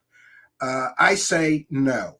And further arguments to prove that they're not telling us the truth come through John Greenwald, who says about that Mosul orb leak recently published by Jeremy Corbell, the Pentagon refuses to comment. Quote, "We're not going to comment on remarks by unnamed sources citing alleging leaks from a classified report. This is definitely a change from their comments on the 2021 images." She also added to the Black Vault on Friday that DoD takes public interest in UAP seriously. The department is committed to openness and accountability to the American people, which it must balance with its obligation to protect sensitive information sources and methods. AARO is working to develop a means to provide updates to the public on UAP cases, including sharing the analytic approach and method used. When able to obscure and protect sensitive information, AARO will work to declassify and clear material for release to the public. So I don't understand then. Who's lying? Is Jeremy Corbell and George Knapp lying about where that photo came from? Or is the Pentagon lying? Again, quote, "We're not going to comment on remarks by unnamed sources alleging leaks from a classified report." Well, Jeremy Corbell said that that was leaked from a classified report, and we have confirmation of that in various news outlets. Again, I've already shared that article where they said it was somehow unclassified still from a classified UAP briefing that contained a video that was 4 seconds long. So I don't understand. In normal circumstances, I couldn't just take a still from a classified video and then release it, and certainly not make money on it on YouTube. But somehow Jeremy Corbell and George Knapp are perfectly able to do that just fine. None of this makes any sense to me. It just doesn't make sense. Something's not right. Somebody's not telling us the truth. Somebody is lying to us. Do I believe the government's lying to us? Probably. The government's always lying to us. But it's just curious that Jeremy Corbell and George Knapp get to continue to claim that they're in possession of information from classified sources that they're allowed to monetize, they're allowed to sell and make money from, and none of the rest of us are allowed to do that. I'm not getting classified still images or unclassified still images from classified videos, from UAP reports, from a task force in the Pentagon, but they are. If none of this makes any sense to you, welcome to the club, because none of this makes any sense to me, which means there's a few possibilities here. Either George Knapp and Jeremy Corbell are lying about their sources, or the government is lying about them having these sources, and the government is also helping UFO grifters, or I shouldn't have said that, UFO investigators, let's call them that, monetize everyone's curiosity and make a boat ton of money selling stuff that's coming directly out of the Pentagon. Which, again, leads me to question, why can't I get some of these leaks and sell them on my show? Why can't some of the other shows that cover these topics get these leaks and sell them on their shows? Why is it always Knapp and Corbell? Unless it's an op and they're useful idiots, right? Look up Project Mockingbird. Sometimes people think I'm crazy. Did you know that the CIA infiltrated every aspect of American media years and years ago? And then Barack Obama made it legal to literally use propaganda against the American people for whatever reason you want. So I don't trust the government, and I certainly don't trust UFO profiteering hucksters, investigators. I'm trying to be more fair and balanced and not get personal, but it's easy. I get pissed off about this. I'm not getting any classified information, right? I'm not getting leaks of classified images that are unclassified. And how does that work? You got a still image from something you claim was a classified briefing, and you're saying it was unclassified. Who unclassified it? Lou Elizondo? I don't think so. He's not working there no more.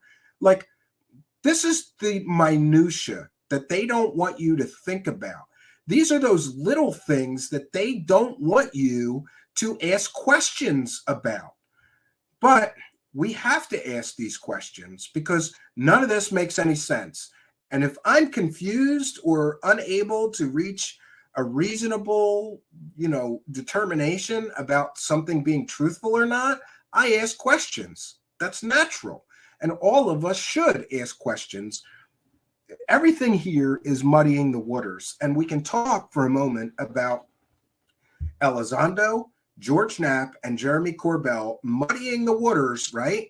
Are they doing national security a favor with all their UFO profiteering? Or are they endangering national security? Because everybody's running around looking for aliens and not looking for Chinese spy balloons, Chinese drones, right? And by the way, a great deal of Jeremy Corbell's so-called alien spacecraft have been proven to be drones. Why aren't they talking about that? How many times are they going to get it wrong? Got it wrong on Bob Lazar. Got it wrong on the pyramid spaceships. That weren't pyramid spaceships. They were drones. Government admits that drones were swarming Navy ships, likely Chinese. So who's leaking possible Chinese drones swarming Navy ships to Jeremy Corbell so that he can make a boatload of money with George Knapp telling us they're aliens? For all we know, they could be working for the Chinese government. Do I believe that? Not really, but it's a possibility. If you were the Chinese government and you were surveilling or harassing Navy ships with your drones, wouldn't it be great if you could find two useful idiots who would run around claiming that they were spaceships, they were aliens that were swarming the ships so that you could just continue to harass and surveil Navy ships with your Chinese drones? That possibility is just as probable as aliens, right? And what about all the times they get it all wrong, right? How many times has Corbell gotten it wrong? Apparently, every time, because every time he releases something, it gets debunked as not what he claimed it was, right? And he's still clinging to the pyramid spaceships, claiming he has all kinds of witnesses, and it was definitely not drones. That's what he says. But more images, you can look on our previous videos here. The Navy has released a video that is 100% what Jeremy was releasing. Looks like a green triangle, right? They say it was drones. Jeremy says it was spaceships, right? I don't understand. I don't understand how Jeremy can continue making money off of drone footage, right? And here, I will. Right? Pyramid spaceships. And this is released direct from the Navy. Navy drone video. Jeremy Corbell lied. On board USS Russell, session 3. 3217 North, 11957 West, operating in SoCal hop area.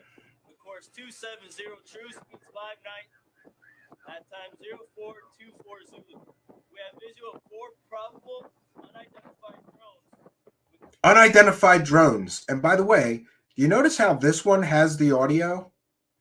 That's another thing Corbell does, right? Why is there no audio to the videos that he released? Could it be because there's a Navy ship person saying unidentified drones in the audio, and he does not want you UFO people to hear that it's drones? Let's back that up, and we'll hear this person again say it's drones. 424 Zulu. We have visual of 4 probable unidentified drones with course unknown and speed unknown. Contacts are operating in a range of 1,000 yards and holding.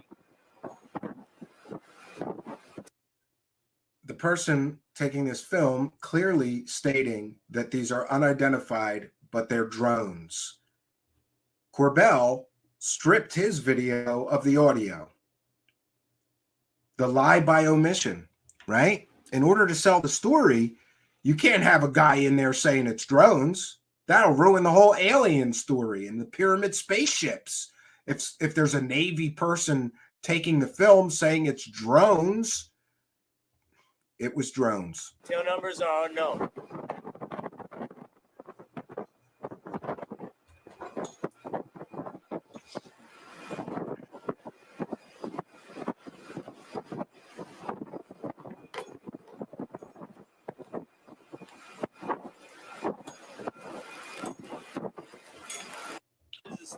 By the way, there were 2 videos released by the Navy that they called drones that were suspiciously similar to Jeremy Corbell's video, right? Except Jeremy Corbell's didn't have the audio. The audio was taken out. And this is the careful manipulation of data, the manicuring of the data in order to sell the story. Remember, we've talked about this time and time again. In order to sell a good UFO story, sometimes you have to do the lie by omission. What do I mean? Well, if there's a guy on the audio saying it's drones, you have to remove the audio and just show the video. Otherwise, it ruins selling the story. It's amazing that Jeremy Corbell is able to manipulate people's perceptions so easily like that. Just remove the audio. Just remove the audio and you won't know, right? You won't know that it's likely drones. Because again, if it's a drone in the footage, it's not going to help you sell the story. So we're going to get into this Jay Stratton as well. So the big story from Corbell is now they've got another government insider, another intelligence operative. And we've talked about this before. What happens when the United States government sends an intelligence operative into the UFO community? Well, we've seen it happen before in the form of Richard Doty. He drove a man absolutely crazy, and some would say was responsible for the death of Paul Benowitz. But more than that, we've also seen what happens when an intelligence operative is sent into the UFO community. And I believe this Jay Stratton, who many people have been tracking for some time, trying to get information from or stories from, he's going to be sort of like the new Lou Elizondo. And one might ask themselves, we did a whole show on this, all the CIA and intelligence operatives' infiltration into the UFO community. Why? Why are there so many people that work for the CIA or the DIA or pick an alphabet soup agency? Why are there so many intelligence people suddenly involved in the UFO community? We've got John Ramirez, he's CIA. We've got Lou CIA Elizondo. I don't think we have confirmation he's CIA, but I believe he is. Lifetime intelligence officer. Now, and we've also got Gary Nolan, who claimed he worked for the CIA, right? And we've also now got this Jay Stratton. But let's not forget what intelligence operatives' jobs are, especially counterintelligence. And I think Dark Journalist sort of nailed that point much better than I could. So let's take a listen.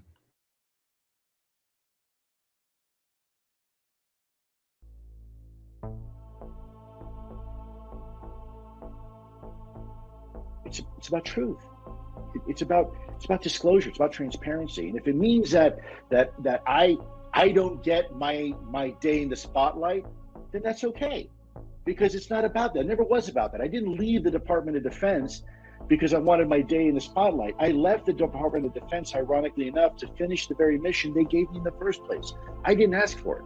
I'm not a UFO guy. I'm not a ufologist. I never have been. I never will be. I'm a counterterrorism and counterespionage guy. I do counterintelligence, counterinsurgencies. That's what I do. And it just so happens that in 2008, I was asked to apply those same skill sets into the UFO community. But I'm not a UFO guy. And so for me, it's all about the truth. Whether I'm hunting a terrorist or a spy or a UFO, the bottom line is the truth is the truth. I'm a counterterrorism and counterespionage guy. I do counterintelligence, counterinsurgencies. That's what I do. And it just so happens that in 2008, I was asked to apply those same skill sets into the UFO community. The bottom line is the truth is the truth. I'm a counterterrorism and counterespionage guy. I do counterintelligence, counterinsurgencies.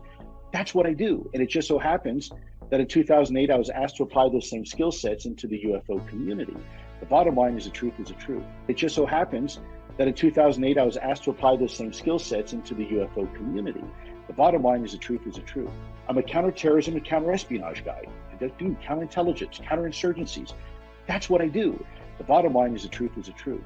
I'm a counterterrorism and counterespionage guy. I do counterintelligence, counterinsurgencies. That's what I do. The bottom line is the truth is the truth. It just so happens that in 2008, I was asked to apply those same skill sets into the UFO community. The bottom line is the truth is the truth.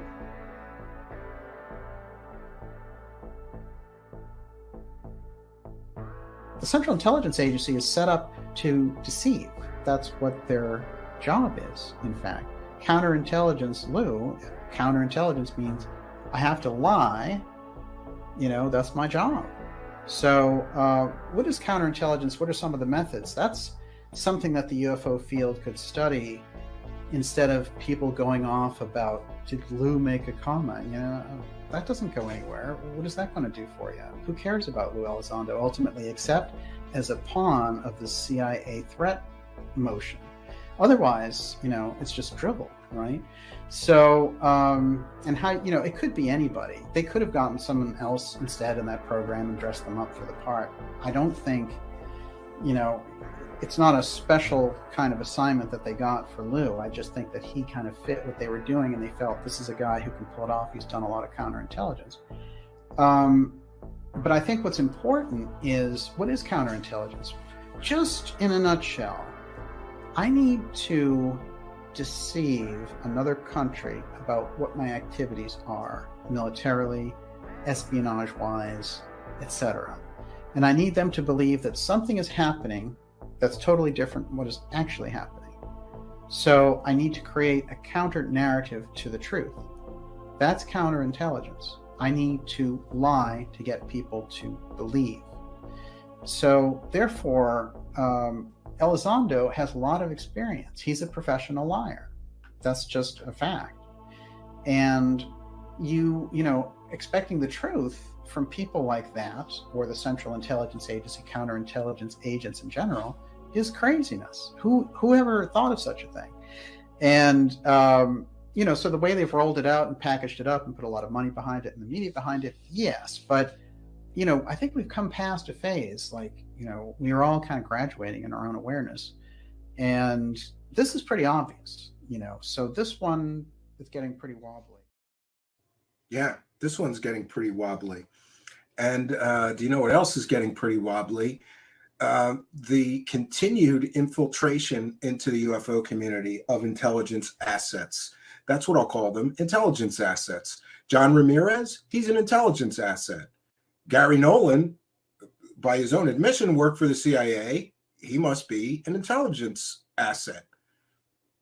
Lou Elizondo, counterintelligence officer, he's an intelligence asset. Now we have a new person, and we've had James Lukatsky as well, another intelligence guy. We've had Christopher Mellon, an intelligence guy. We've got Steve Justice, Black Projects guy, intelligence guy.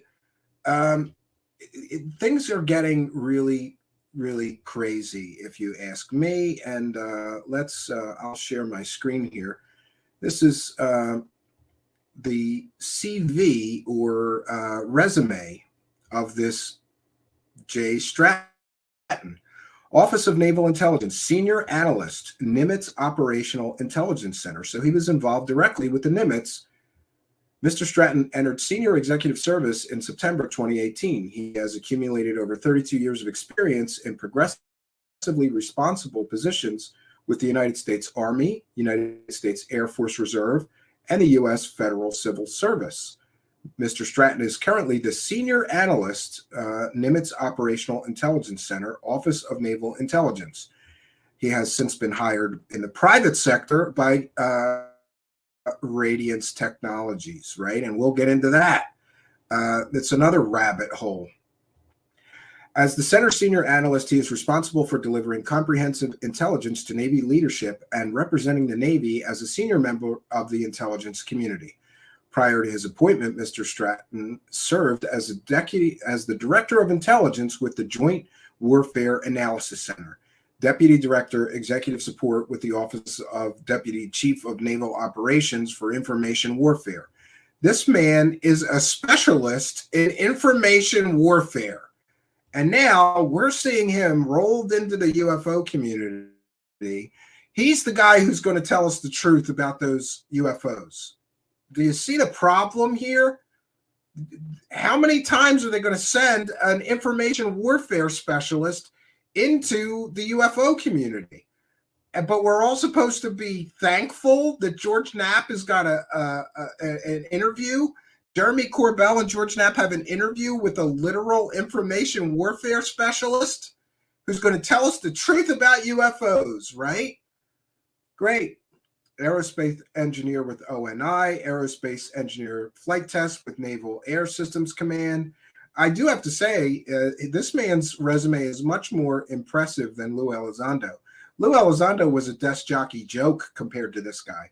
Senior weapons system engineer with Mantech International Corporation, so he's played around in the private sector.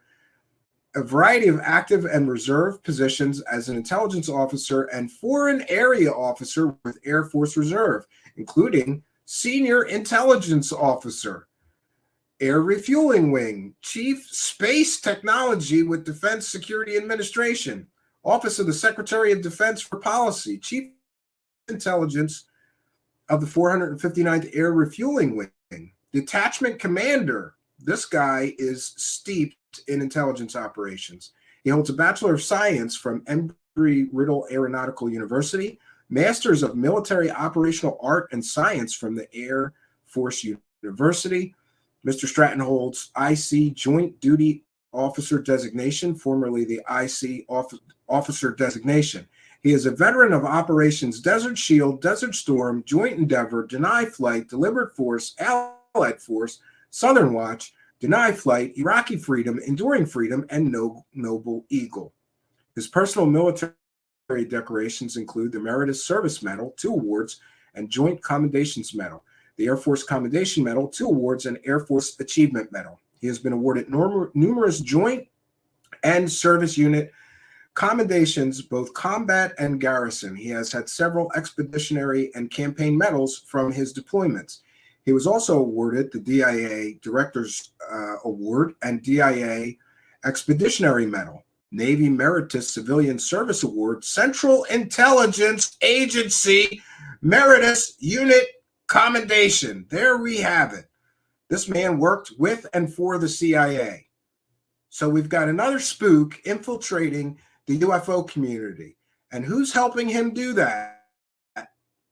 George Knapp and Jeremy Corbell, the same 2 guys who have been profiting from leaks from within the United States government that they claim are aliens or UFOs constantly. But we know better now that many of the things that Corbell and Knapp have been sharing are proven to be identified. Drones, many drones, right? And I get it. The drone explanation is not very sexy compared to aliens, right? Oh, it's just Chinese drones? Not much of a story. I think it's a story, but interesting that Jay Stratton is winning awards from the CIA. He's an award-winning CIA asset. I'm going to say that one more time. Jay Stratton is an award-winning CIA asset. Now, I don't know about you, but I agree with Dark Journalist in that the CIA's job is to lie to us and everyone, really. That's their job. Counterintelligence, lying, secret ops, spying, information warfare. That's what the CIA does best. And this man is an award-winning CIA intelligence asset. And now, suddenly, he's coming forward into the UFO community, courtesy of George Knapp and Jeremy Corbell. And he is going to tell us the truth about those aliens. No, he's not. What we see now, or I believe what we are seeing, is a retooling of that original 2016 CIA infiltration operation spearheaded by Elizondo and Mellon and others. Now along comes this guy, Jay Stratton, who is an award-winning CIA analyst, CIA asset, sorry. Award-winning CIA intelligence asset. And according to people, some would say stupid people, like George Knapp and Jeremy Corbell, he's going to tell us the truth about his time investigating UFOs for the United States government. I'm sorry, but I beg to differ. I beg to differ. Now, I've got an awful lot more to share with you concerning this whole breaking story. And we've brought you a lot of exclusive information tonight, but we do want to get into this video and into the actual interview portion. So let's do that. But before I do, I want to remind everybody that this sharing of the Jeremy Corbell and George Knapp interview of this man, Jay Stratton, is fair use. We'll be critiquing the video we're sharing. We'll be discussing it with the live chat. And by the way, I apologize. So much information to share tonight. We'll be checking in with the live chat as soon as I can. And thank you to all you kind and generous benefactors. We'll be reading every single super chat as soon as we've concluded the information. I've got so much to share with you. And it's important information that I think that people should see before they start doing cartwheels about George Knapp and Jeremy Corbell in this new interview of an award-winning CIA intelligence officer. All right, let's get into the video. And by the way, lawyer letters are standing by for people like Jeremy Corbell or George Knapp or anybody else who would like to copyright claim or strike us. And I have copied the video off just to prevent it from being, from ads playing, right? So this is fair use. This is a transformative work. We'll be discussing and critiquing the video. If someone should happen to copyright claim or strike me, I will file an appeal immediately with our lawyer letters, which have won 22 out of 22 false copyright claims and strikes. And in some cases, those letters and our filing of an appeal have resulted in the person who filed the claim getting the strike to revert to their channel. So just fair warning, we believe in our right to do this. And let's see, it is, I want to see, we don't want to play this entire thing. We want to play mostly the interview. So we're going to fast forward to about 24 minutes in. The first 24 minutes is largely these guys claiming they've got all kinds of information that they're going to be sharing in the coming year. In other words, make sure that you, you know, help them monetize your curiosity, right? All right, we'll just go to about a minute before they start playing the actual interview. That's Here the we meat go. of it. And then I was like, oh no, man, we're not recording in a hotel room. I was like so upset about that. Yeah, he was upset about that because the last time he recorded in a hotel room, it was probably that anonymous guy. Visually, but we had to do it kind of private. We needed to make sure that it was. And I'll check in with the live chat while we do information this. was well documented. Another thing that so when we started the interview, something that Jay said kind of right away that was so interesting to me was that OSAP, from the very onset, was technological. It was technology. Yeah, he could say OSAP was technology, but only reports that we got from Bigelow were about werewolves and poltergeists and ghosts and demons. Where is the technology, Jeremy? This man can't get his story straight. It was about discovery of disruptive technologies. And you look at all the DIRDs and the reports, and obviously they're thinking forward-looking, 30, 50 years from now, what could be a disruptive technology, no matter where it's from? What could be a disruptive technology? Well, that's something any government would do. And by the way, I personally hate when somebody like Corbell says that somebody said something, because we never get the confirmation. In other words, he's saying that this guy Jay said all this stuff about the OSAP program, but we don't get confirmation of that from him in the interview. So how do we know what this person is telling Corbell? And then he said, but look, where the evidence led is that there were other things that we learned. There was a disruptive technology aim, but that there were a lot of other things they learned when they were studying things like the ranch. So that really... You got to throw in the ranch, because he wants to continue to make money from his terrible documentary filled with fantastical stories and not a shred of physical, actual evidence. And of course, Knapp has his book, which he claims is based on all kinds of collected physical evidence, but shows none of it in the book, right? You got to plug your previous projects to the stupid people. Threw me for a loop that, something like OSAP came in with the idea of identifying future threats and then realized, wow, there's a lot more going on. He talked about... Yeah, there is a lot more going on, like werewolves and dino beavers, according to some of those OSAP early reports, right? That in his interview with us. So everybody's phone is off?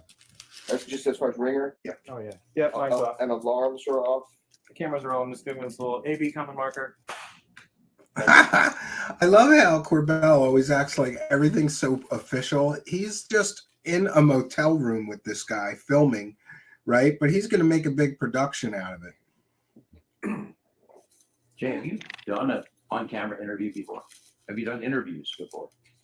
So this is the first. I mean, your world is the black world, classified stuff. Right. Can you give me broad strokes of your career, the highlights, and kind of secure? And also suspicious to me is why does Corbell and Knapp get all of these exclusives of these government people, right? Why don't they go to 60 Minutes? Why isn't this guy going to the New York Times with the information that he has to share? Why isn't he going to the Washington Post? He's going to go to UFO guys, Corbell and Knapp, who have been pushing a convicted pimp fake scientist that claimed he worked on flying saucers for years. It doesn't make sense to me. We just read that guy's resume. And despite what I think about him being a possible infiltrator or part of an op to infiltrate or influence or monitor or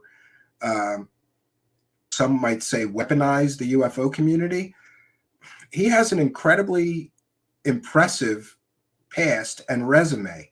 It doesn't make sense that you're finally going to spill the beans and you go to Corbell and Knapp. You don't go to the New York Times. Elizondo went straight to the New York Times, and his resume was not 1% as impressive as this man's history and resume. So why not go to NBC News, MSNBC, CNN, Fox News, the Washington Post, the New York Times, the LA Times, some reputable news organization? You go to Knapp and Corbell instead? What program do you work on? Sure. I started military. I was a full-time reservist with the Air Force, and then I moved up to Maryland to work at Pax River to do weapons integration with the F-18 flight test out of NavAir. And from there, I went to the Office of Naval Intelligence, where. And again, intelligence, intelligence, intelligence, intelligence.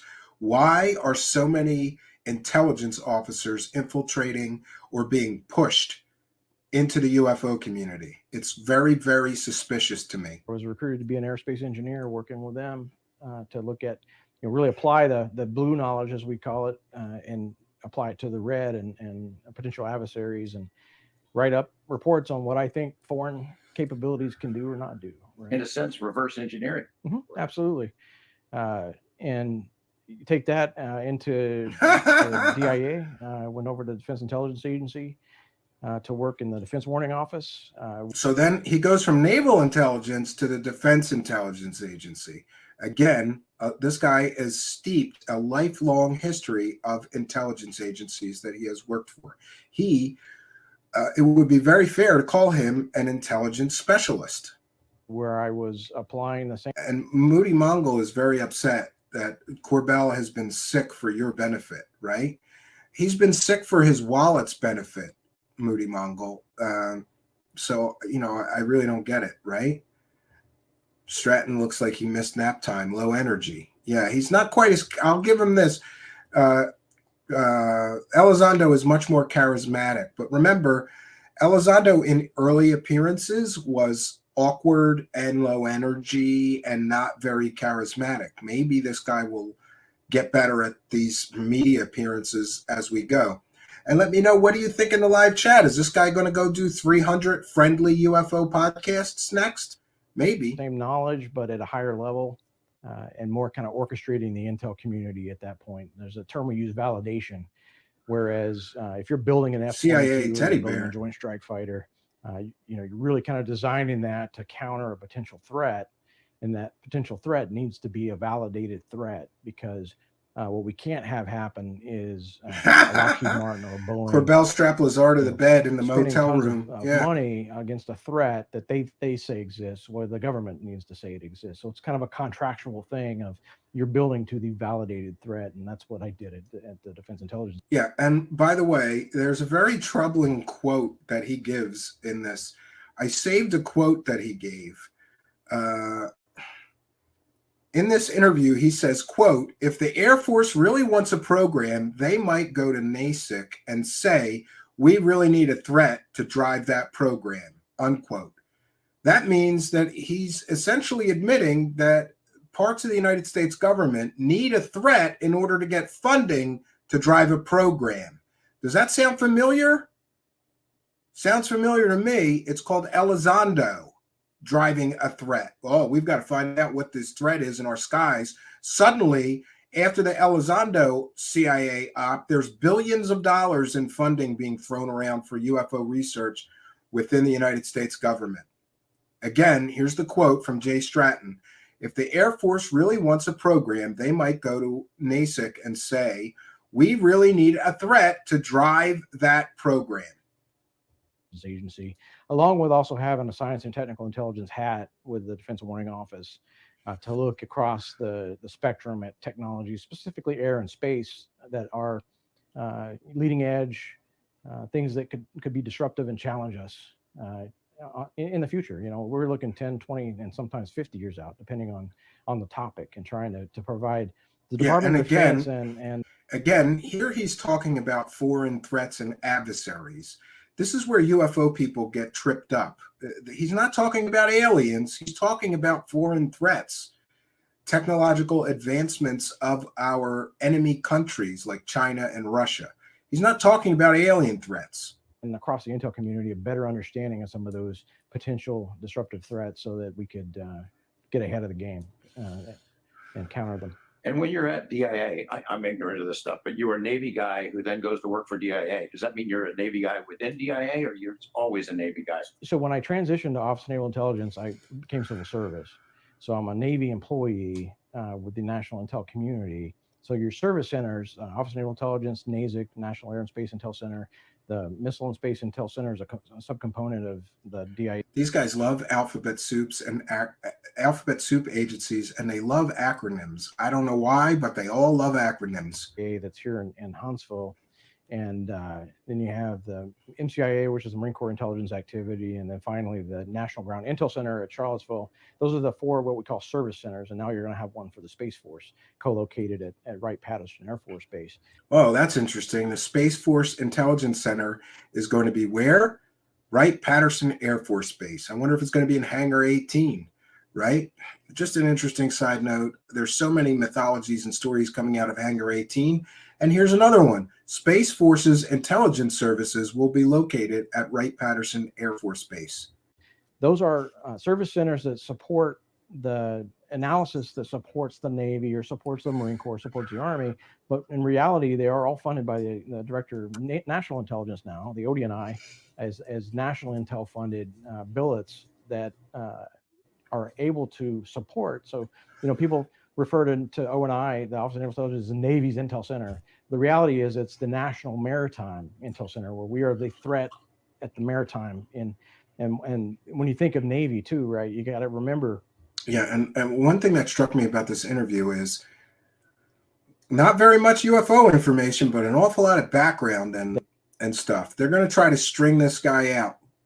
I bet you that they have 2 or 3 hours of an interview with this guy that they're going to be slowly dripping for the next 6 months. That Navy is the Navy, but the Navy also has an Air Force, and the Navy has an Army, and the Navy's Army has an Air Force, right? So it's a big service. So with that, ONI has a big footprint and a big concern. But in all of that, the key in bringing up that the ODNI funds the 4 service centers is very important, because back to the threat that justifies the building of new systems. And it's timed for a UFO conference. Absolutely. They might go to NASIC. Absolutely. And thank you, Lord Ludicrous. We'll read these all when we're program. finished, and we are right? funded by the national side of the house. So we can say, well, we don't take orders from the Air Force in that regard. We take orders from the Navy. So we can, this is the assessment, right? That's driven out of trade The craft, assessment. and that's the answer. It's kind of independent. It's very independent. And a lot of people don't realize that. They look at those service intel centers as kind of parts of the Air Force, parts of the Army. They are on paper, but Yeah, no, they are their own entity. That I would agree with. They are there to support whatever branch of the service they are under, but they're their own entity. in reality, the majority of their budget comes from the national. You have high security clearances. You see sensitive stuff, as sensitive as it gets. All through my career. So from there, DIA went back to ONI to be. Yeah, and somebody asked if this guy is legit. He's a real person. We've read his resume. He's a real lifetime intelligence officer with various different forms of government agencies and armed services, including the Navy, the Air Force, and more. The head of air warfare. So I was the deputy initially. Then the fleeted up, as we say, to be the director of air warfare for ONI. When I first went back, I had everything that touches air in the Navy. So science and technical side, as well as the operational and tactics side, we call it. SPEAR is kind of the nickname or the name that organization uses. Again, with the acronyms, SPEAR stands for something. We've got a history all the way back to Desert Storm. If you watch Top Gun originally, Charlie, that's briefing the MiGs, she was based on a SPEAR analyst. So the group that I led has that kind of pedigree of talking about how capabilities operate. So, your national intel centers at NASIC, for example, right, can talk about a Russian fighter. I'll just throw an example. Everybody knows we look at Russia. A Russian fighter, talk about how fast it flies, how high it can fly, based on their assessments, right? And again, this is intelligence information that is gathered for the benefit of the services that need that intelligence. If you're an Air Force or Navy pilot and you may be going against MiGs, it's helpful to know their capabilities. What SPEAR does is we get into the head of the pilots and we try to talk about how they're going to fly that aircraft. One of the analogies I've used for years is hockey players, right? Every hockey player has to know how to skate. Some of them are better than the others, but it's really about the game, right? It's about everything else but skating. Skating comes second. So if you think New about Lou that or as a Lou fighter 2.0. aircraft, That's correct. That's what I believe. how they're deploying that, right? And guys with my background can watch somebody flying an airplane and go, Yeah, he's "Man, definitely fuck," interesting. or, you know, Definitely whoever, interesting right? guy. That's probably an American. So you know, you really kind of can recognize some of the techniques and the way they do things. You know, a mutual friend of ours was trying to describe how high up you went, and he compared you to a 2-star admiral. That wasn't accurate exactly. You weren't comfortable with that. But how would I explain to our audience how far up the rung you went? Yeah, and now we get to hear a little bit about just how deep down the rabbit hole this guy has been. Well, sure, it's right in as and I didn't want to really push any buttons with that. So from O&I, you know, I went to the Pentagon and I worked in N2N6, which is the headquarters level for naval intelligence. The director of naval intelligence is dual hatted, is what we call the N2N6, which just the OpNav office code. At that point, I was still a 15, and then I went off to be the J2, the director of intelligence for the Joint Warfare Analysis Center at Dahlgren. And that's a very high level position. And then from there, I was promoted initially to what we call Tier 1, Defense Intelligence Senior Level, Tier 1, which is as a senior executive position. And then was, within 8 months or so, I was bumped up to a Tier 2, which is where the 2-star comes in. You know, it's an equivalency. Throughout my career, it's been, you know, are you really equal, right? We always throw out GS-15s or colonels or, yeah, there's an equivalency, but you don't go busting around the Pentagon saying, "Oh, I'll rank you," or, you know. So Yeah, and it's interesting that this Luke 2.0, if that is indeed what he is, his experience and his sort of CV here dwarfs Elizondo. Elizondo would be literally like a pencil pusher compared to this guy and his experience in the intelligence community. Right. Yeah. But you do have the gravitas, if that's a good word to use. That's not a good word to use. The kind of the peer level, right? So, you know, if I go into a meeting, I agree there, 2-star Walter or 1-star, Bosley Channel. you know, I kind of have a peer level, so I'm not put in the corner, you know. And typically in my meetings, I was there representing someone higher than me as well. Sometimes I'm representing myself, but sometimes I'm there representing someone higher than me. So then I inherit quantum authority of sitting jujitsu. at their Yeah, seat with their name on absolutely. it. So I'm speaking for that person. I wouldn't be sent to that meeting if I couldn't speak for that person.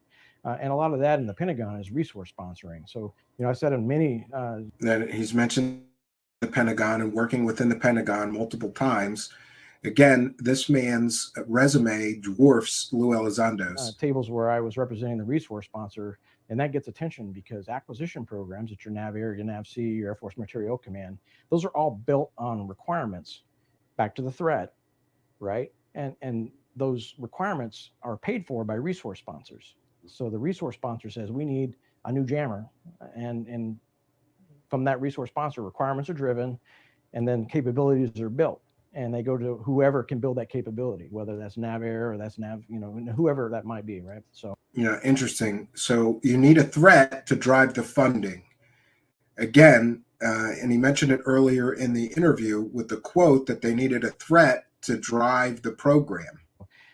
So in those circles, you know, you get to know a lot of people, and that helped me later to really kind of know who I need to reach out to. Can you describe for me at what point UFOs, they were called then, UAPs now, at what point that kind of got on your radar screen? Was it something you had at least a casual interest in growing up, or it came a point in your professional career that it landed on your desk? Yeah, every time I've done. And it's interesting that most of these guys claim they have zero interest in UFOs and they got pushed into it. Anything related to UAP or UFO has been my job. And what I mean by that, I didn't really have a passion growing up. I didn't have all the books. I didn't watch all the TV shows. I stepped into a job. Here we go again, just like Elizondo. Zero interest in UFOs before being thrust the desk again, into a job and other things where dealing with them. To really kind of dig in and understand potentials. And yeah, nice those potentials, you know, I kept an open mind, a skeptic mind, whatever you want to call it, you know, looking for something that could answer this, and all the means that I had to chase that. But there were definitely some times where we really couldn't close the loop. And with that, yeah, we might have some clue here because you're right. There's just too many, just an incredible amount of intelligence connections with this guy. Realized that something needed to be done about it. We should maybe just fill in our listeners about how Jay Stratton ended up studying UFOs and related mysteries, because he made it clear to us in our conversation with him, he's not a UFO guy. He's Have we heard this before? I'm not a UFO guy. Never was, never will be. I'm not a ufologist. I'm not a ufologist. Thank you, Steve Nicholson, for your kindness, generosity, and support. We'll be reading all the super chats after our presentation here. He's not sitting at home watching UFO videos on YouTube. He'd watch guitar playing videos on YouTube, but not UFOs. He didn't have a whole bunch of books. He didn't have an abiding interest in it, but he ended up moving from Office of Naval Intelligence over to DIA. And I don't understand, like, he asked the question, why can't the person, Jay Stratton, tell us how he got involved with UFOs? They have to cut away and explain it for him? Very curious and suspicious to me. And became an acquaintance and colleague of Dr. Jim Lakatsky, who was the creator of, eventually became the creator of the OSAP program, what became OSAP. And Lakatsky had an interest in Skinwalker Ranch, in the book that Colin and I Gotta have Orange Pillow on a porn set, for sure. We'll let Jay Stratton explain how that process went. I can remember telling our mutual friend, Dr. Lakatsky, right, that, you know, some of this stuff I don't, and I hate saying the word now because I have so much more background, but the word believe, right? The belief isn't there necessarily that I'm seeing what I think was being reported, right? So that evolution between 2006 and then to 2008, at that time, I had to go to Iraq, just a normal deployment. Yeah, he was deeply involved in Iraq and Desert Storm and Desert Shield. Realize that civilians are on the hook, just like military. In 2006 and 7 timeframe, as we were trying to think about this problem set, Jim Lakatsky says, "Hey, you know." Basically, I made the comment something to the effect of, "I'd love to see one with my own eyes." And here's his entry into the world of UFOs, and it comes through Lakatsky, somebody else that George Knapp has milked for money stories to sell for quite some time now. Now he's got a new cow. This is Jeremy Corbell and George Knapp's new cow to milk for stories to sell. And what I meant by one is a nuts and bolts craft, right? Because in my mind, that's what I'm a technology aerospace guy. I'm thinking the craft that I can go touch and put my hands on, right? Or I'd like to see one of these things in person. And I was getting ready to go, and Jim was tracking the ranch, and he kind of made a joke, or I don't even say it's a joke, about a comment of, "Hey, you know, there's one place in the world we might see one of these things." Let's all trust this intelligence guys. And I throw the book in my backpack and literally took it to Iraq with me. So I read that book in the green zone and in my downtime. And, you know, before I even got back, we're, you know, talking and things are proceeding along. But so I come back, and at that time we were at initially. So he takes one book with him to Iraq. He reads one UFO book and suddenly he's all chips in. Again, I find that a little suspicious for a lifetime intelligence guy. And it could very well be that this backstory is manufactured. Actually, the Defense Warning Office and DIA was at the DIAC, we call it, the Defense Intelligence Analysis Center at Bowling Air Force Base. Now, granted, I was flight test back in the day as Pax River Naval Air Station, which is in St. Mary's County, Maryland. So I still live there. And I never sold my house throughout this whole process because I liked where I lived. But I was making really terrible commutes. So I agreed to work at the Defense Intelligence Agency and made that commute. And in the process, they transferred us 14 miles through the city to another place. And I can remember the quote to this day. It's only 14 miles, Jay, but it's 14 miles, yeah. 14 miles of DC hell, right? Going through the commute there. So anyway, we end up in this place. It's called Clarendon. Yeah, and that's the truth about cities. I once worked someplace that was 10 miles from my home, and it would take me 90 minutes to get through traffic for that 10-mile commute. It was really killing me physically, you know, just the drive every day and the stress of that. I love the job, but the stress of getting there and home. And in 2008, O&I offered me the position to come back and be the Deputy Director of Air Warfare, which was a lot better commute. And I loved O&I. You know, I kind of grew up there in the intel community. So I took that job and left. Dr. Lukaski stayed in touch, but that contract, it was already in the beginnings. And then in 2009, if I remember my timeline right, he put it on FedBizOps to be bid, and they had two. Here we hear some details of the bidding, right? Bidders that I remember. Two bidders. One being Bob Bigelow, Bigelow. Well, who was the other one? Aerospace, and the other being a company that I don't remember the name of. But yeah, isn't that interesting? Everybody continually says that it wasn't a no bid contract that Bigelow got to study his own ranch for $22 million. But nobody can tell us who else bid. And in fact, some FOIA requests have revealed that no one else bid. So where are all these people who keep saying that there was multiple bidders? We've got, I believe, Travis Taylor and multiple other people, including this Jay Stratton, saying there was multiple bidders to get that contract. The only bidder we're sure of, however, is Bob Bigelow. And there's no paperwork, no evidence that anyone else bid. It was a company that did a lot of business with DIA and kind of that contract world. You have your favorite customers and your favorite, but there were more than one bid. And no funny business that you can see. It wasn't none at all. Yeah, isn't that great that he's here to confirm for us that it wasn't a sweetheart deal, no bid contract? But nobody can produce. Where's his bid then? Where's the other company's bid? There would be paperwork for that. Already suspicious of this guy. He's lying through his teeth, apparently, because people have checked. There's no paperwork of another bidder. None. Zero. And if there was another bidder, there would be paperwork. And I know all of the leadership, right? I worked there, worked for them. They're the most straightforward, honest people as you can imagine. And they could not, I could never in a million years imagine them taking any kind of, favoritism into account. I guarantee you they went over everything very detailed and made a decision based on the best response to the proposal that they had.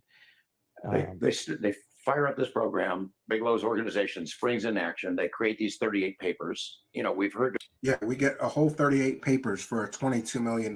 That's all we got, 38 papers. Described as junk science. Do you recall how those papers were received when they came out? So what I remember, Lukatsky, Dr. Lukatsky, that was driving that, and our colleague, Dr. Hal Putoff, kind of led the charge. Oh, there's Putoff, right? Charge there, supporting Bigelow Aerospace. And the idea of them, in my mind, was awesome, right? I'll have this reference document that I can always go back to on all of these different technologies. What technologies? The dino beavers? What technologies? There was no papers about technology. There was papers about ghosts and goblins and demons and werewolves and nonsense. They did come back being really, I'll say, academic, right? Very high level academic. I've read those papers, and the last thing I would describe them as is high level academic.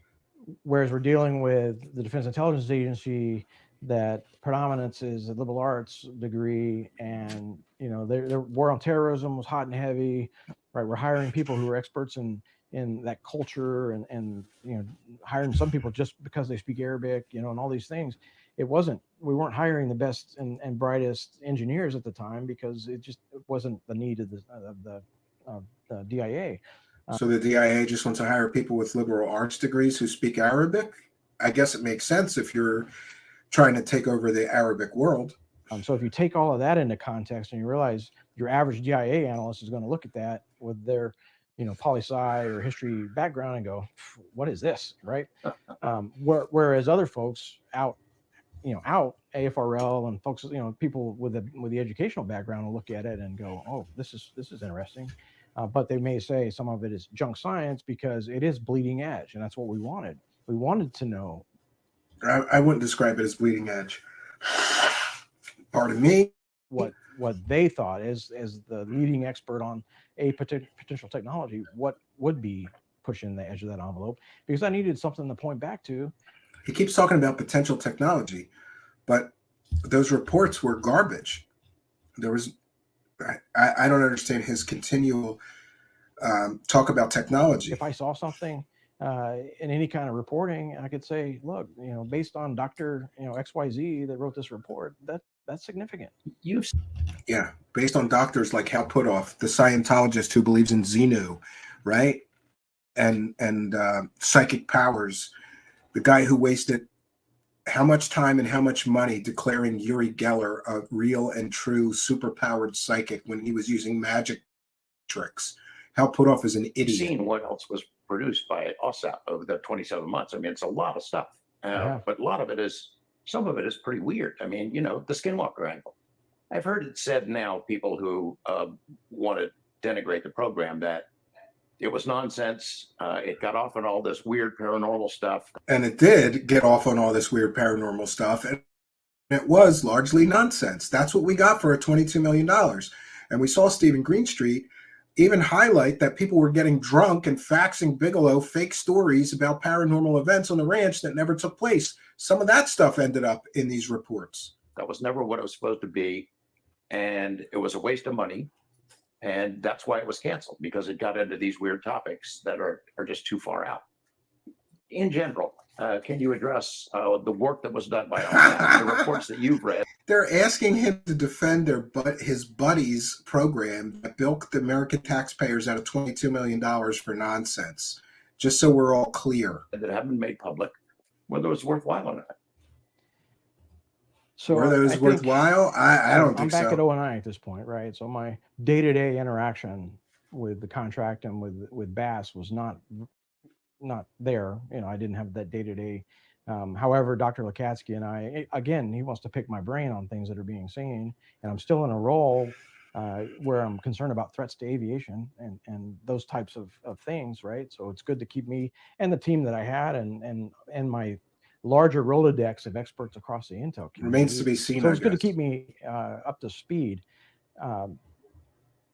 The heart and soul of OSAP was those technology areas, and the heart and soul of those technologies areas is preventing a disruptive technology. Yeah, okay, but where is the reports of disruptive technology? Where is the reports of technology at all? The other stuff that came out of that was collateral. If you go to the ranch to see a nuts and bolts craft that you might be able to put your hands on, and you see other things that you can't explain, no one to this day can explain. Is it something to do with the technology? Is it something, is it an effect on the body? Is it something that's driving you to see things that aren't really there? All those things needed to be studied. And again, throughout this whole process, I'm learning.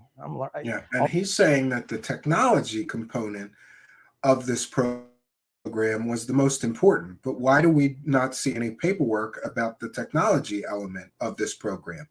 All we get is a bunch of nonsense, pseudoscience, gobbledygook, science fiction, cobbled together garbage about dino beavers and werewolves and orbs and demons and ghosts and poltergeists. And where is the technology? All of this comes into the forefront later with the bigger task force, and knowing what I needed and knowing the kinds of expertise that I needed, and that true diversity may not mean, whether you're from a certain country or your ethnic background or anything else. Your true diversity maybe just purely the way you think based on background.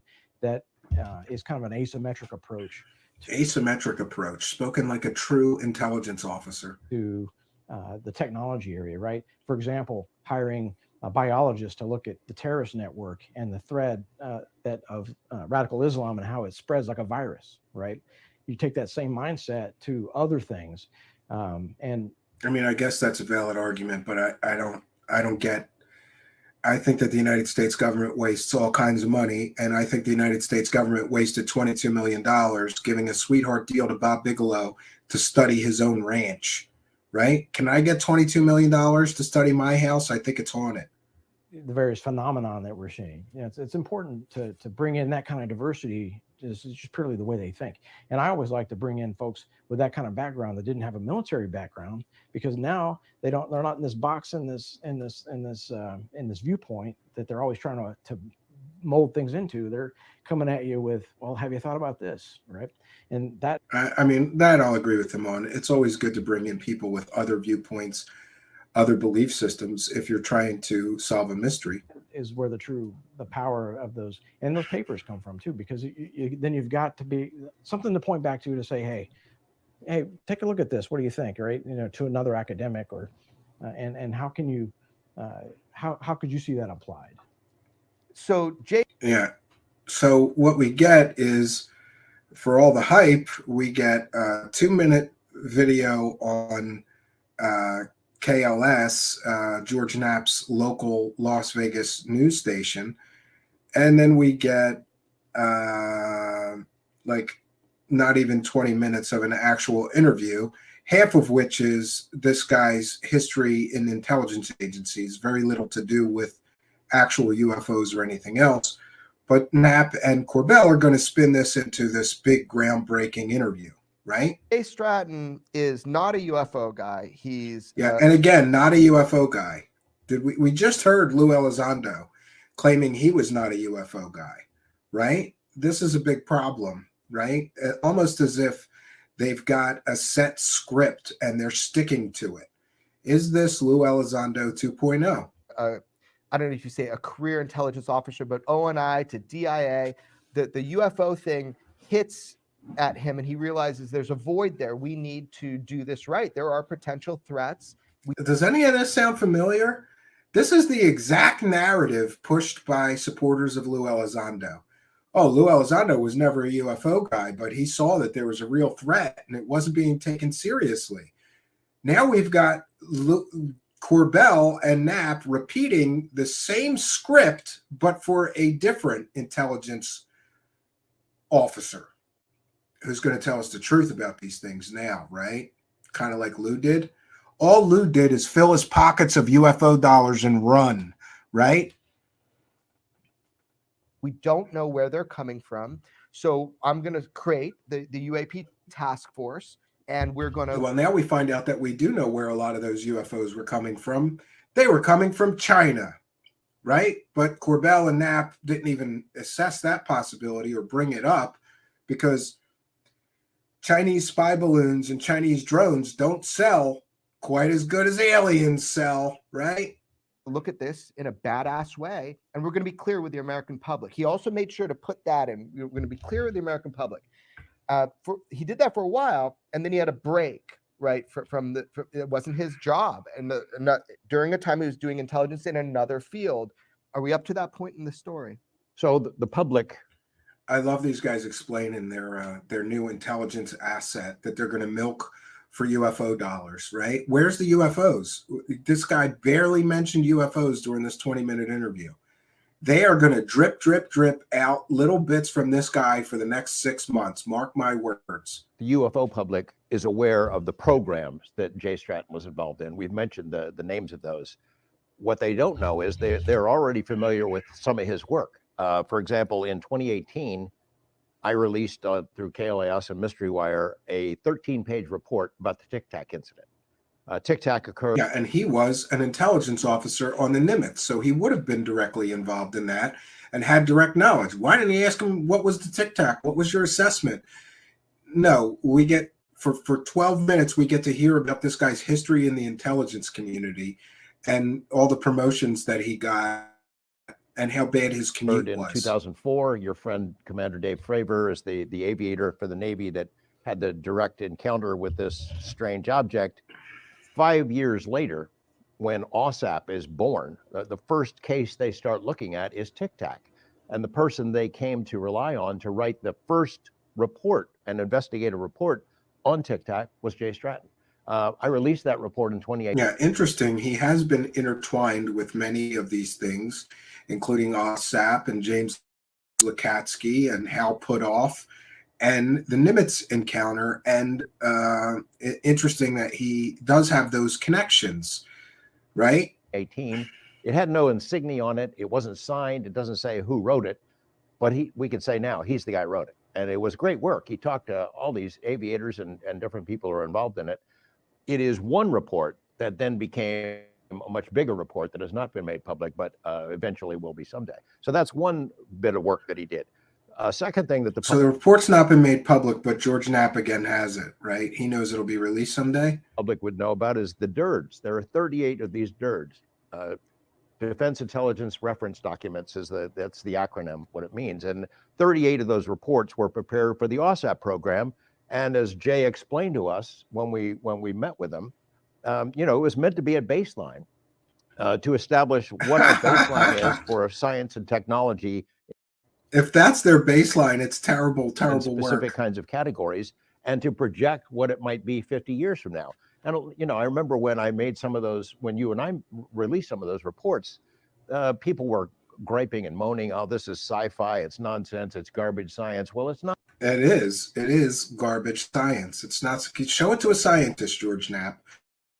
And I mean a real scientist, not a convicted pimp fake scientist like Bob Lazar. Okay? Show a real scientist those reports. It's garbage fake science. It's pseudoscience nonsense, akin to Scientology.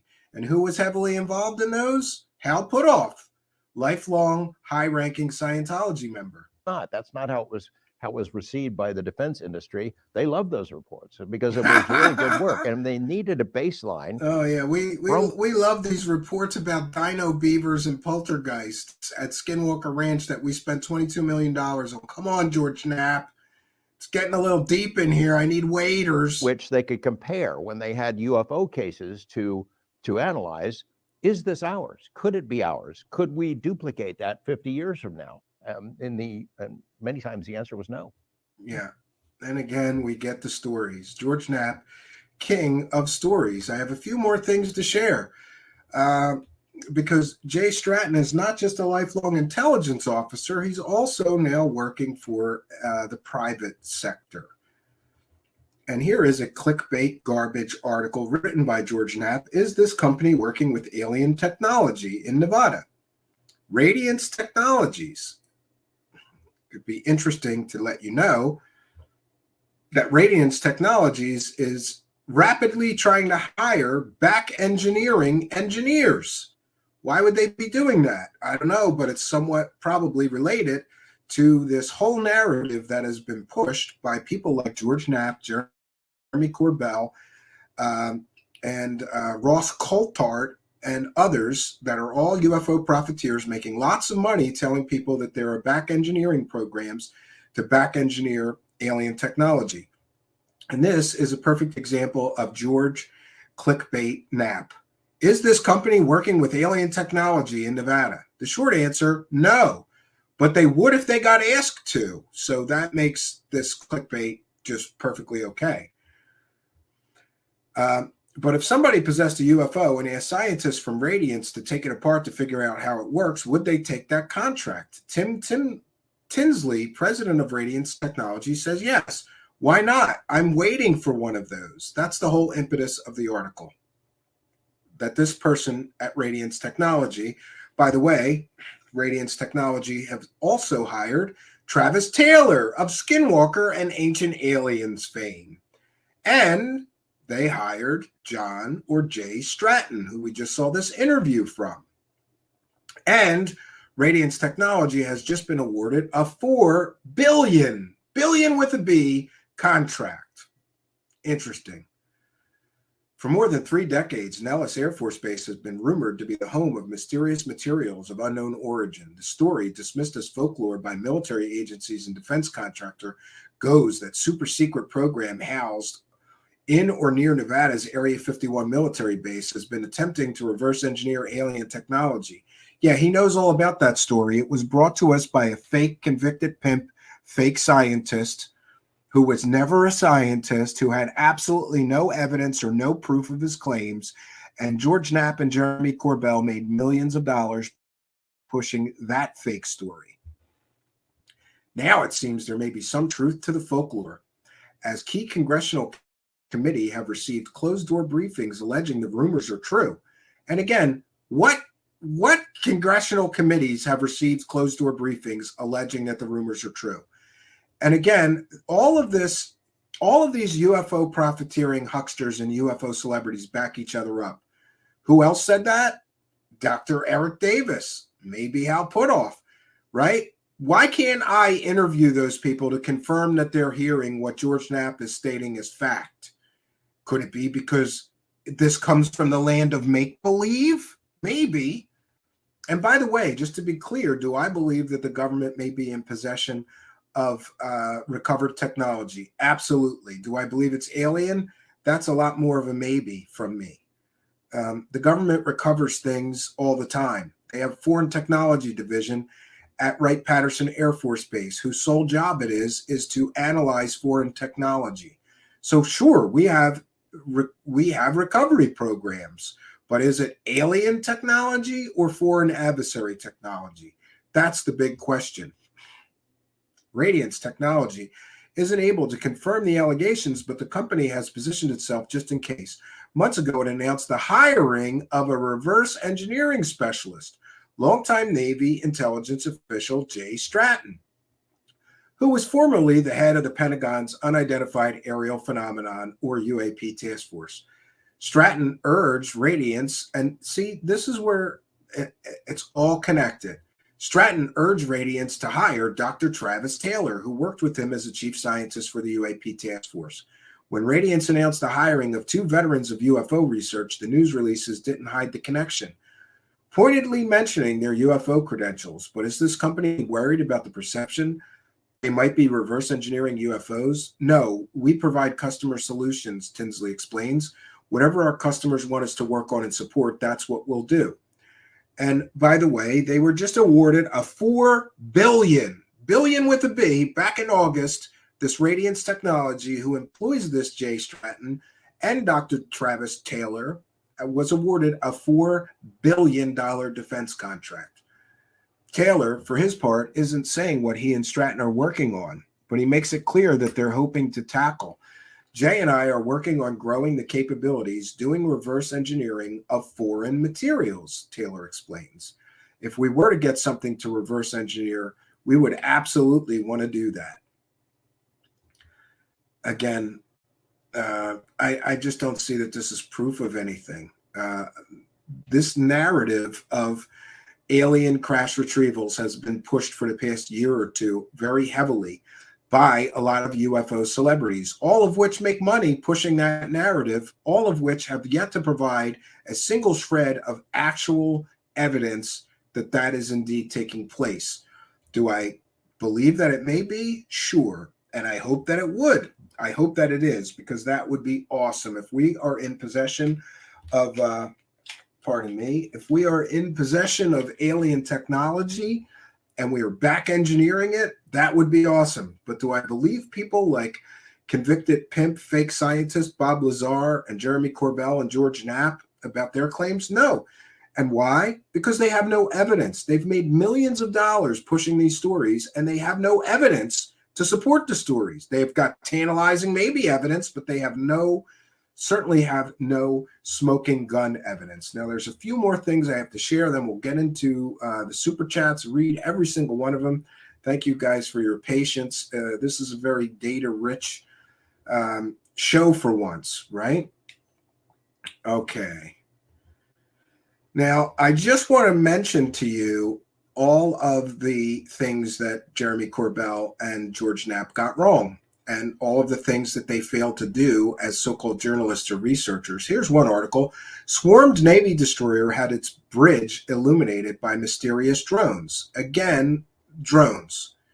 So while Jeremy Corbell and George Knapp are pushing aliens constantly with their drops and their releases and their various monetized projects, the truth is that the United States Navy is now admitting that their ships are coming into contact with drones, sometimes of unknown origin, sometimes of suspected Chinese origin, right?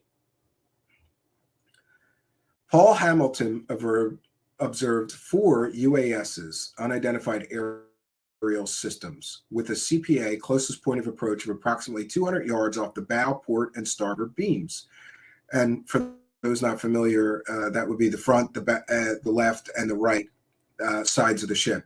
The UAS had an on-station time of approximately 2 hours and 20 minutes. The first UAS was spotted by lookouts observed with a single solid white light off the port bow. PHM turned to course 180. A second UAS or UAP was observed flashing the bow and bridge with what appeared to be a searchlight or photographic device. So in many cases, these things that Corbell and we have a video here.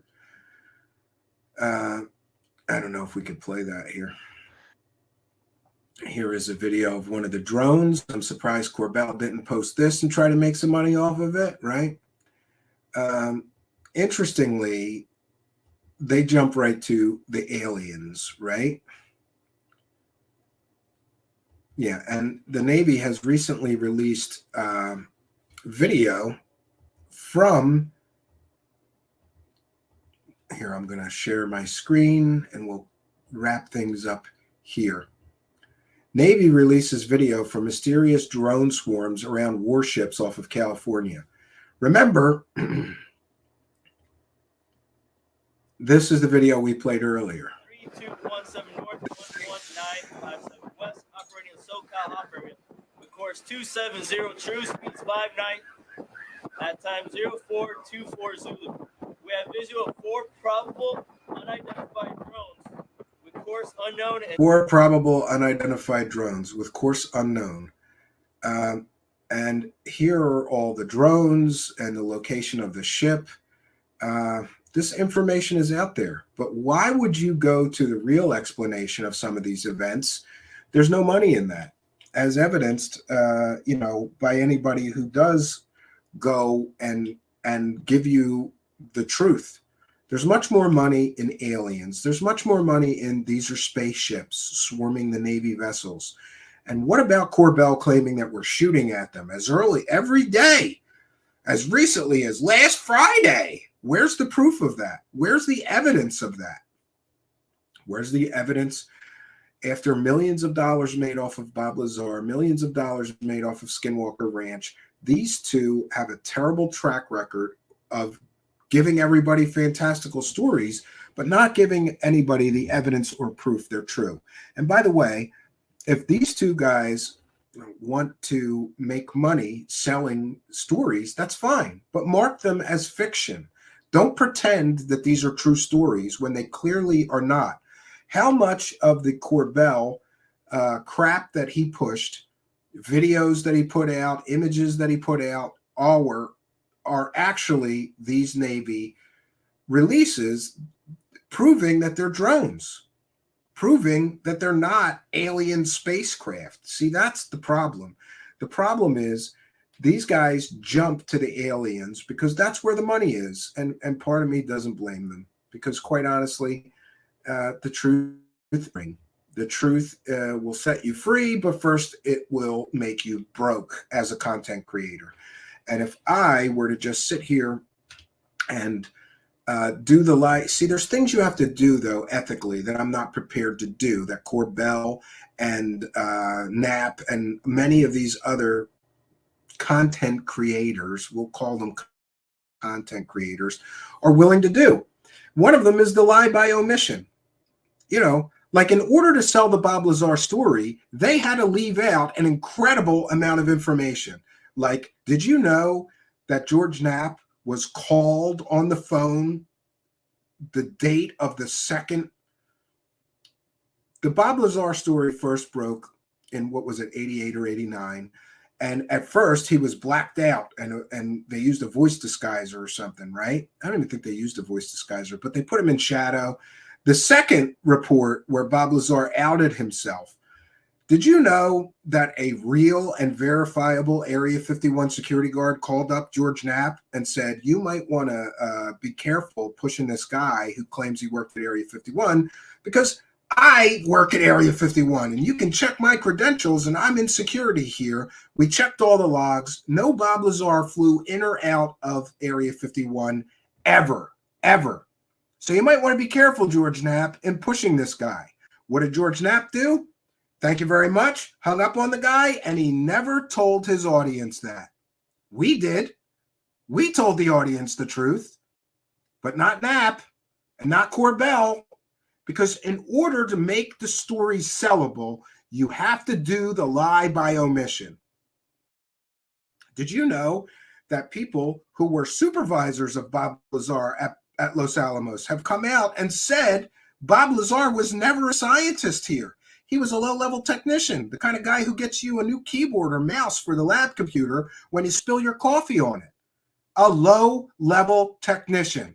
He wasn't a senior staff level physicist. He wasn't even a physicist. He was not a scientist. His education is fake. He's a convicted pimp, and these guys leave all of that information out. The lie by omission is how you sell the fake stories. And if you're willing to do that, you can make a lot of money in this field selling people half of the story. We try here to give people both sides of the story. And I hate that I've somehow fallen to skeptic land, right? I'm an experiencer myself. I wouldn't be here if I didn't believe that there was some meat on the bones of some of these stories. But the sad truth and reality is that you are being manipulated. You are being lied to so that these guys can make millions of dollars giving you only half the story. And that's the problem. The problem is they only will give you half the story. We try to give everybody both sides of the story. And hey, you've seen it here before. I can agree to disagree with people. If you still want to believe Bob Lazar's story after seeing the mountain of evidence that he's a fraud and a liar, and a mountain of evidence that Corbell and George Knapp actively and with forethought and knowledge of it withheld any information that they didn't think would help sell the story, that's what they do. All that information that proves that Bob Lazar is a fraud and a liar, they will not give you because it doesn't help their goal. And their goal is to make money selling you a story that they know is fake. They know it's fake. That's what makes this ethically and morally a problem for me. These guys are a lot of things, and I could say a lot about Corbell and Knapp, but one thing I won't say about them is that they're stupid. They're not stupid. They know that in order to sell these stories, they have to only give you part of the story. If they give you all the information, you will come to a reasonable conclusion that the story is not aliens. The story is not unknown craft. And the perfect example that we could give is this. The perfect example we could give is this latest release of a still from them. Why did Jeremy hide the GPS location data from the still image before releasing it? Why didn't he give people the GPS location? Is it because he didn't want people to be able to look up the location on Google Maps? Maybe, just maybe, there's something at that location, right? And why were we given a still and not the video? We don't get to see this thing flying. For all we know, and many people have speculated, this image is a puddle on the ground, and it is not an aircraft in flight. And before anybody attacks me and say, oh, they wouldn't lie like that. Did they lie about the pyramid spaceships? Right? Lied about that. Did they withhold the audio from the pyramid spaceship videos on purpose? Sure they did. They are carefully manipulating the data that they are in possession of in order to sell you a story about aliens. The story, when given, if you were given all of the data, if we had, I know there's a reason we didn't get the video of this. There's a reason we didn't get the GPS location. There's a reason we only got a still image from this. And I think that reason is that if we had all the information, we would know exactly what that object in the frame is. And that's why it was withheld from us.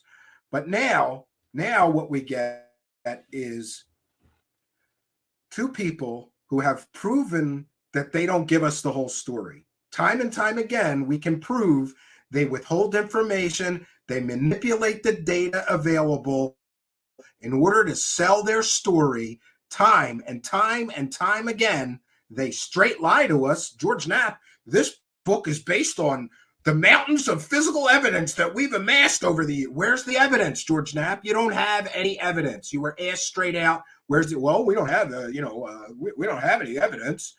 Well, then why did you lie in your book and say that the book was based on all this evidence? Corbell and Knapp are entertainers. That's what they are. They're not on some search for truth and taking you with them, which is something that I tried to do. And apparently I do a terrible job of it because, the truth is boring. Nobody wants the truth. They want fantastical fairy tales about aliens. And I wish I could just bring those to you. But again, we get back to the moral and ethical problems. You have to just throw your morals in the trash and say, I'm just going to lie to people every day to make money. Sorry, I'm not willing to do that. Do I believe in some of the strange, the esoteric, and the paranormal being true and real? Absolutely. But the problem is the evidence, the real evidence for things like that are so few and far between.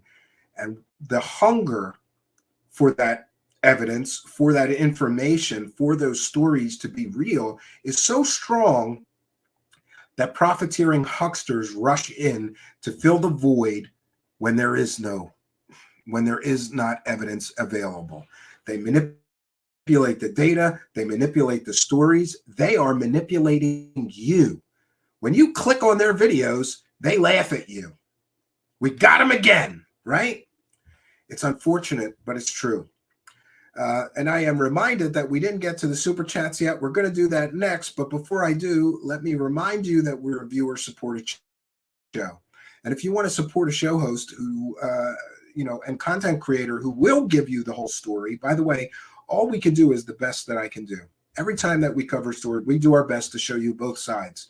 Both sides, the evidence it may be true, the evidence it may be fake or a fraud or a hoax or whatever. We do our best here. I will never manipulate data or withhold information from you so that I can sell a story. I think that is valuable. And we're a viewer-supported show. So here's my friend Ian letting you know how you can support our show.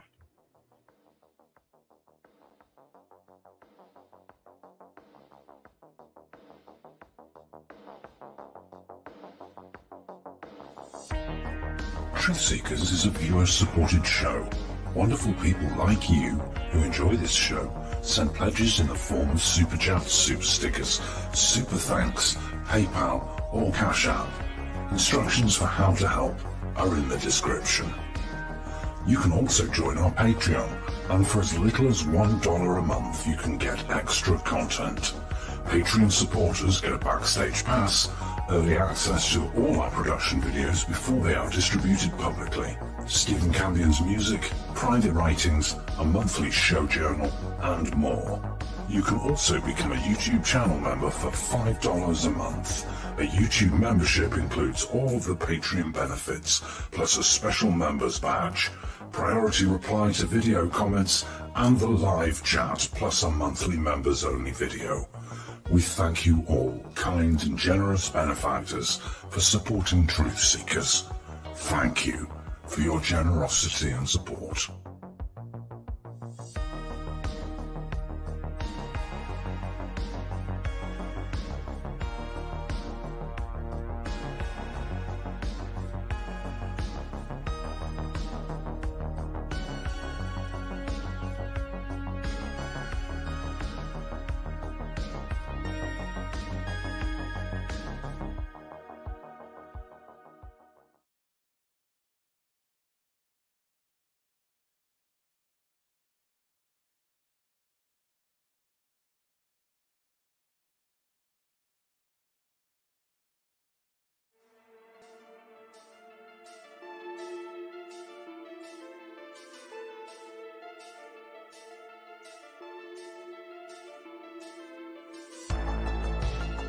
Thanks for being here. This is Truth Seekers with your host, Stephen Campion. please rate, like, and comment on our videos or podcasts. If you are listening to an audio podcast, please rate us 5 stars to help us rise in the search rankings. If you are watching on YouTube, please like, comment, and subscribe to our channel. If you're listening to an audio podcast, we love and appreciate you listeners, but you are missing the live tapings. All our shows are recorded live with video feed. We'd love you to come be a part of our live broadcasts and tapings for the podcast. Head on over to YouTube, click the search tool, the little magnifying glass, put Truth Seekers, one word in the search bar, and hit enter. You'll see a strange and mysterious guy with sunglasses. That means you found the channel. Go there, smash the subscribe button, and hit the notification bell to receive up-to-date info on our YouTube channel. We welcome you to be a part of our live taping and our chat room during the live broadcasts. Seek the truth. Speak the truth. This is Truth Seekers. Truth Seekers. Truth Seekers.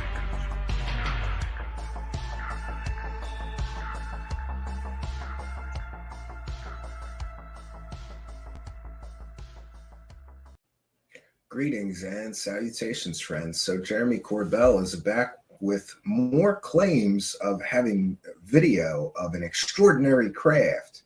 But is it really an extraordinary craft? How many times have we been here before? How many times has he cried alien, kind of like crying wolf? After a while, you just go, oh, yeah, okay, it's Corbell again. I took some time to do an enhancement of the video that he showed. Now, there's a bunch of theories rolling around, and I believe that this video has a very ordinary explanation, just like the other videos that he put forth as aliens or extraordinary craft. He's been wrong about everything. And there's some particular methods that he uses to present this video that he's done before, like the big bluff. I have all this other evidence, but I can't show it to you for one reason or another.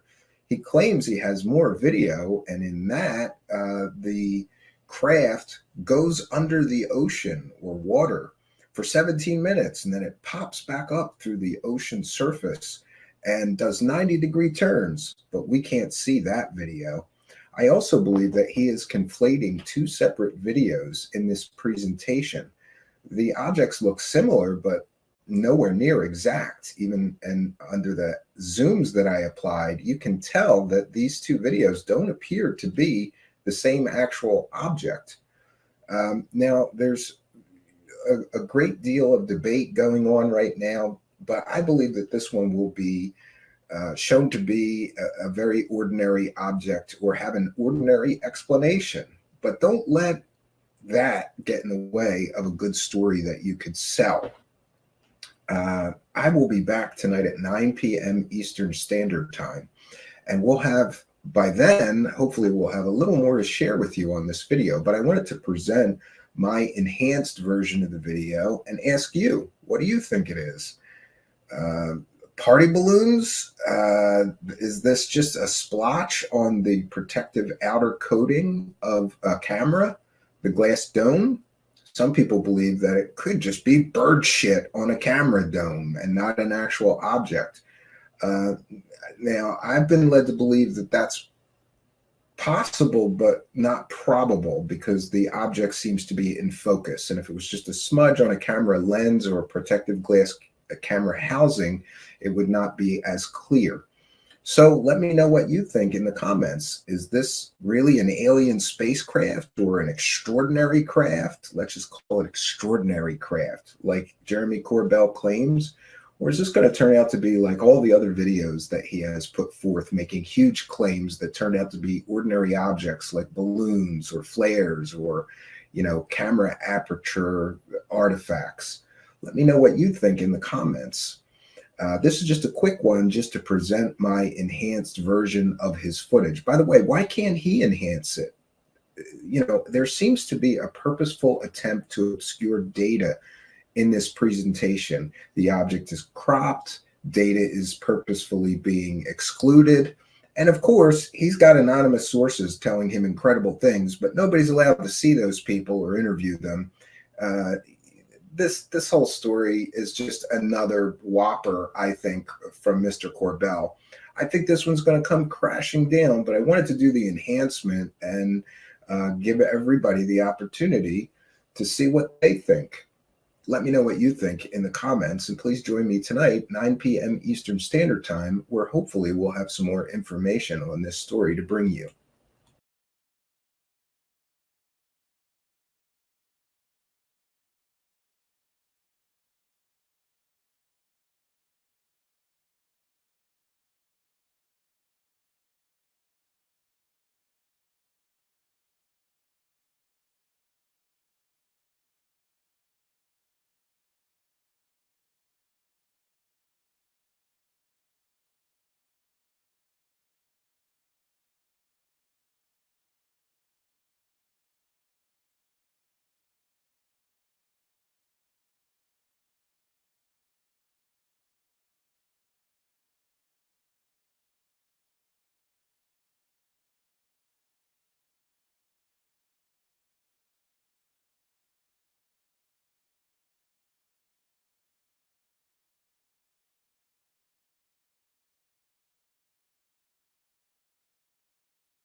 Are we still on camera?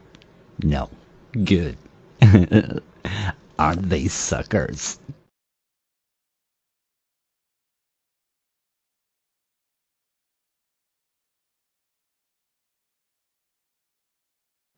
My question is, when there are unsubstantiated claims or manufactured claims of UAPs or kind of false information that's put out there.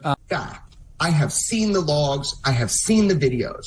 We have attempted shoot downs of UAPs on a regular basis. We're talking as recently as last Friday. My question is, when there are unsubstantiated claims or manufactured claims of UAPs or kind of false information that's put out there. I have seen the logs. I have seen the videos. We have attempted shoot downs of UAPs on a regular basis. We're talking as recently as last Friday. Yes. Alien scientist Jeremy Corbell on CNN a week before the balloon op. Just a coincidence?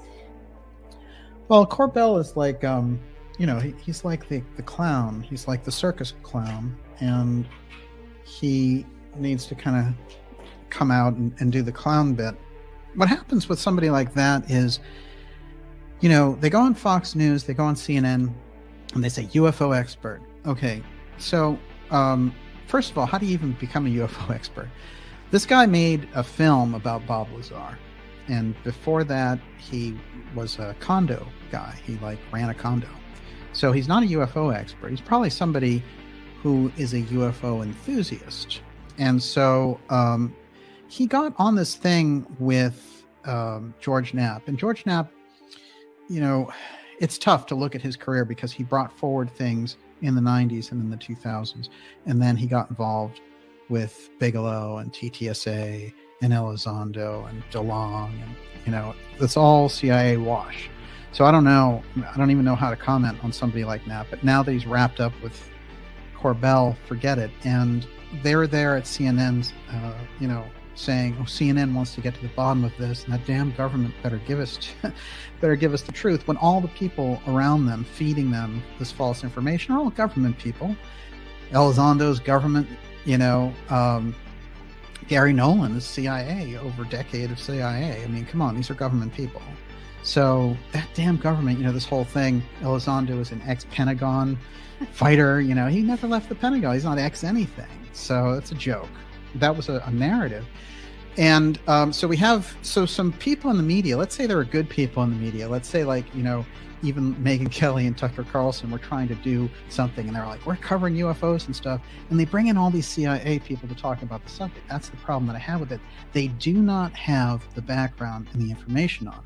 So someone like CNN working with Corbell, they can create a whole phony setup, basically, of CNN wants to get to the bottom of the UFO thing and really milk it. And this guy, is dropping F-bombs every 2 seconds about it. It's to downgrade the whole thing. That is the exact opposite of disclosure. It has nothing to do with disclosure at all. It's a circus marketing freak show. Thank you, alien scientist, for that question.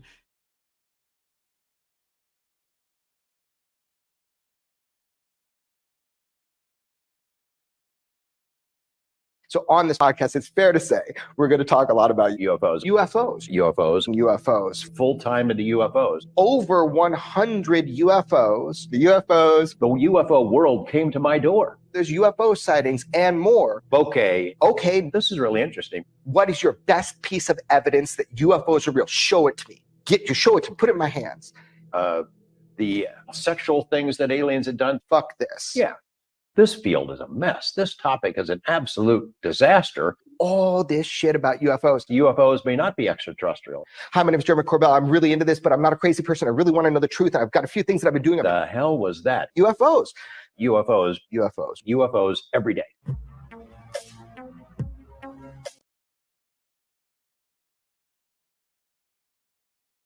Nonsense. It's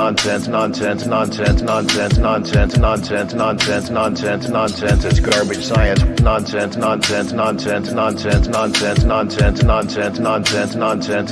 It's garbage science. Nonsense.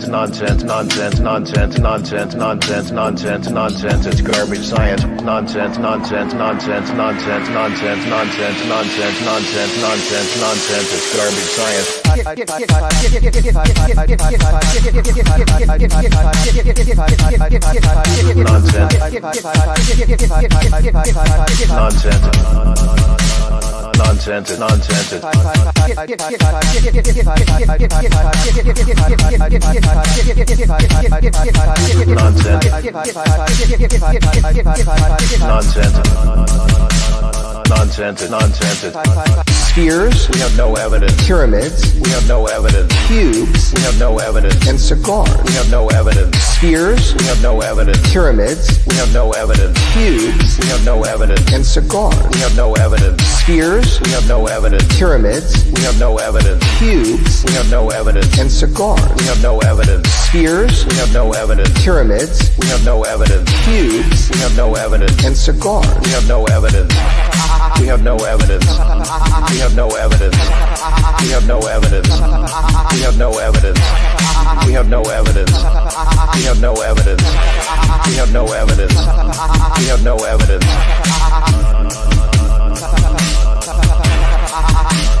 We have no evidence. No evidence.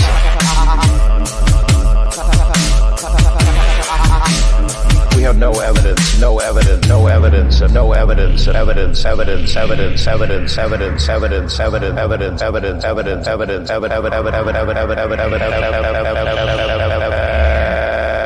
evidence.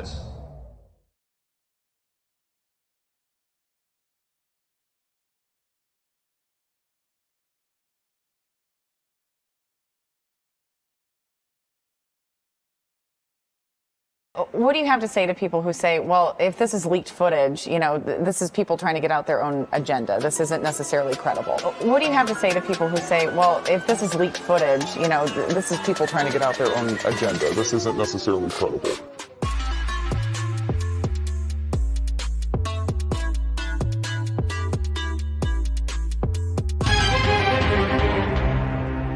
Set the scene for us here. Those appear to be flares, kind of in a triangle shape.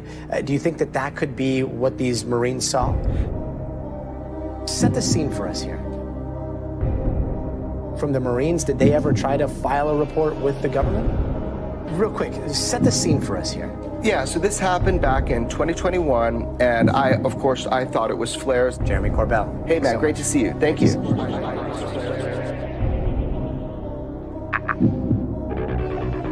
There is something in the sky over the desert here in California.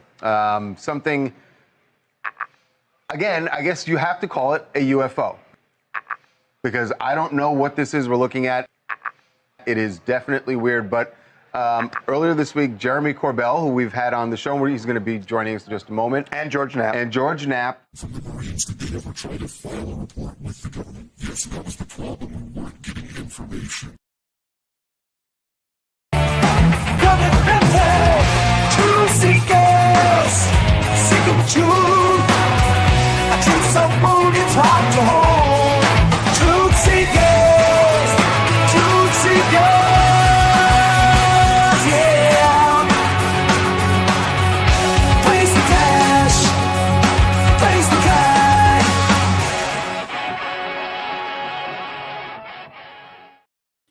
Greetings and salutations, old friends and hopefully some new friends. Tonight, we've got quite a history lesson for you on Jeremy Corbell, who I call the boy who cries aliens and cries alien spaceships.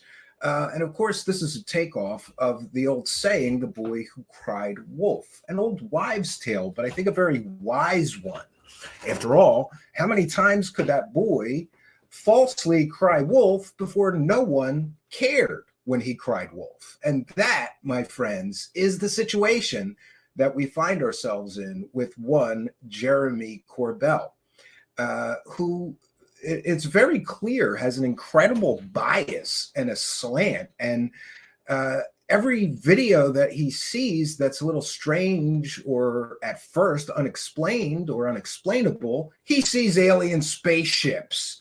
And by the way, he has tried to lie his way out. Like, oh, I didn't say aliens. I didn't say it was aliens. They do this dance where they, you know, it's that old saying, I'm not saying it was aliens, but it's aliens. And that dance has gotten old. And Mr. Corbell's recent project, in which he presented 2 mysterious videos, have been completely, I think, to most rational people's minds, already debunked that quickly. Not quite as quickly as the flare video, which was debunked, I don't know, an hour after or 2 hours after he originally broadcast it. You remember that one where he claimed flares were a giant spaceship or craft? And it's this sort of history that I think is important, because history of these people matters. After all, if somebody makes one incredible claim, that's one thing. But what if they've made 10 incredible claims? What if they've made 50 or 100 incredible claims? And then stack on top of all those incredible claims a complete and total lack of evidence or evidentiary support that those things are anything extraordinary. That's what we get with Jeremy Corbell. And history matters. And his track record of pushing everything as aliens, it's getting ridiculous at this point. After all, how many times can this boy cry aliens before nobody cares what he has to say? And thankfully, I think we're finally approaching that point after years and years and years of this man claiming aliens with little or no evidence. Track record matters. And, you know, history matters too. And I get that people want to believe these stories, but how many times can somebody like Jeremy Corbell or his partner there, George Knapp, how many times can they profit from a mostly fake, probably fake, or definitely fake story? These things matter. How many times also, you have to ask yourself, how many times in your personal or professional life, let's say, how many times would you be 100% sure that somebody has lied to you? How many times would you let that person keep lying to you, continue to lie to you, before you say, this person is a liar and shady and not someone I want to listen to or allow into my life at all? I know my answer for that. I give everybody one or two. But, after a while, if somebody keeps lying to you, the leopard does not change their spots after all. Is he suddenly going to tell everybody the truth? And I love these disclosure dork advocates who put this lying, shady guy on a pedestal. Oh, he's a hero of disclosure. Well, tonight, we're going to go through his entire history, or a lot of it, of his fake stories.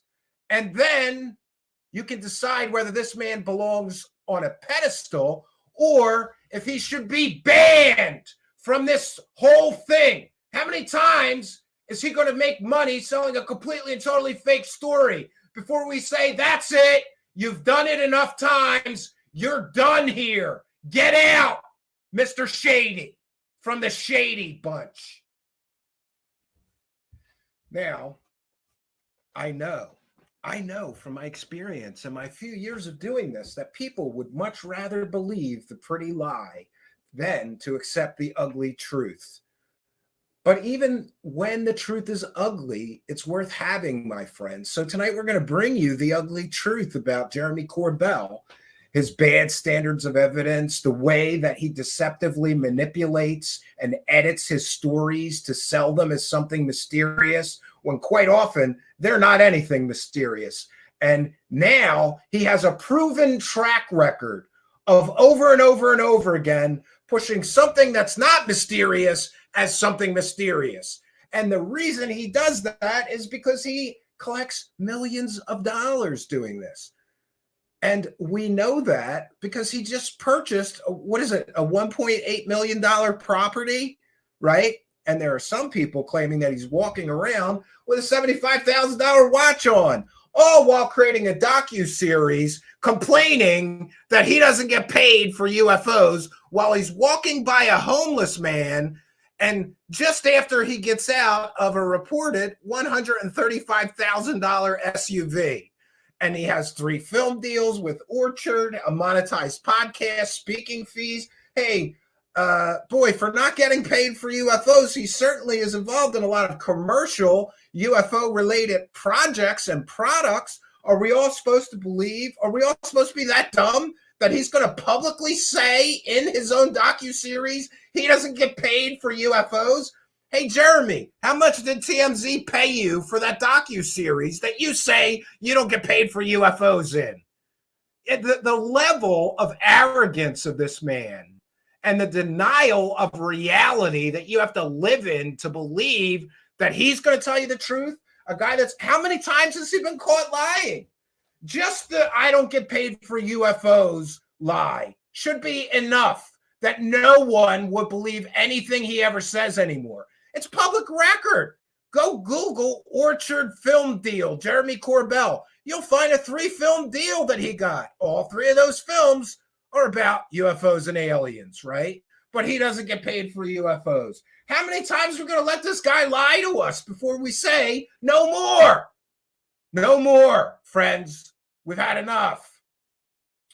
So Jeremy Corbell's stories work through completely, totally bad standards of evidence, through the lie by omission. He never presses the witnesses. Oh, and the big bluff.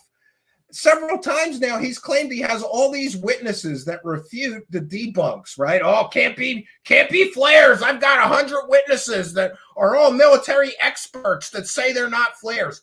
Broadcast them. Where are those? Where are the interviews with them? Or did you just lie and bluff because you got caught selling flares as alien spaceships? I'm at a loss. But we're going to begin.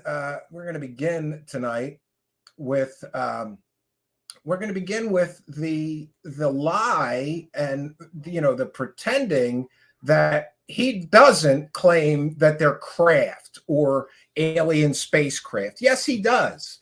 An excellent researcher at Like It Matters 3 on Twitter, Charlie Weiser, has an excellent post about that. We'll begin tonight to show you.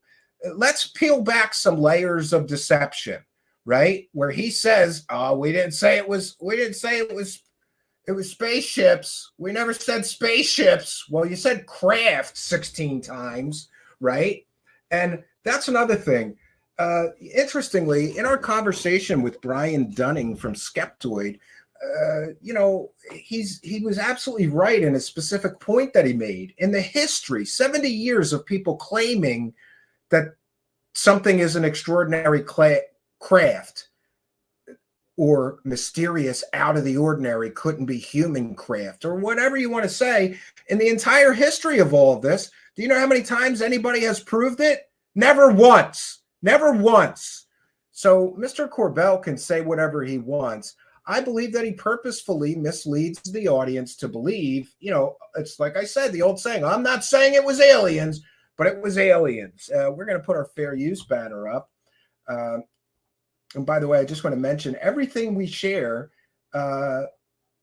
is in the spirit of fair use. Some of these things may be comedic parodies and are therefore covered under fair use. This is one of them. But we're also using these videos to criticize, critique, and educate the public. We're discussing these in a public forum here.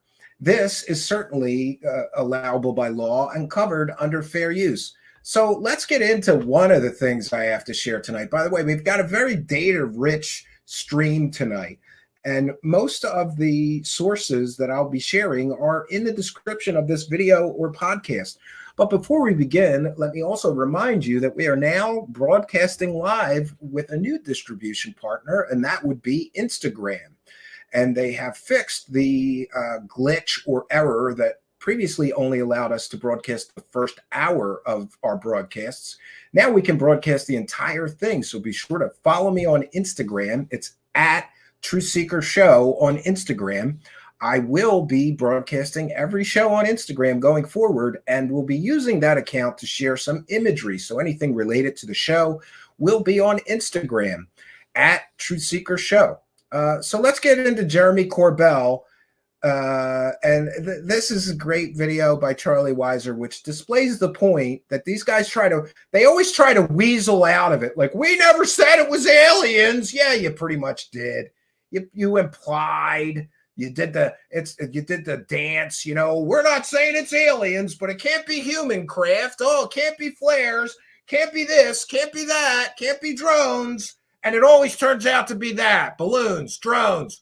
Well, not always, but a lot of the times in the case of Jeremy Corbell, it turns out to be balloons or drones or flares or some other ordinary prosaic earthly explanation that these so-called UFO experts all deny in order to still sell the story.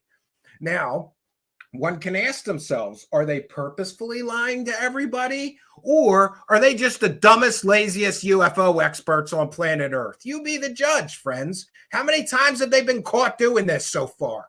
How many more times are we going to let them lie to everybody for cash? How many more millions of dollars? How many more $1.8 million properties is Jeremy Corbell going to buy? How many more expensive SUVs or crazy expensive watches is the UFO community going to buy this lying, shady clown who keeps getting caught pushing ordinary things as aliens, or probably aliens, or it must be aliens, or it's got to be aliens? And by the way, he's sure going out on a limb, and now he's making more ridiculous statements about aliens and UFOs and crash recovered alien biologics. And we're going to share all of it with you tonight.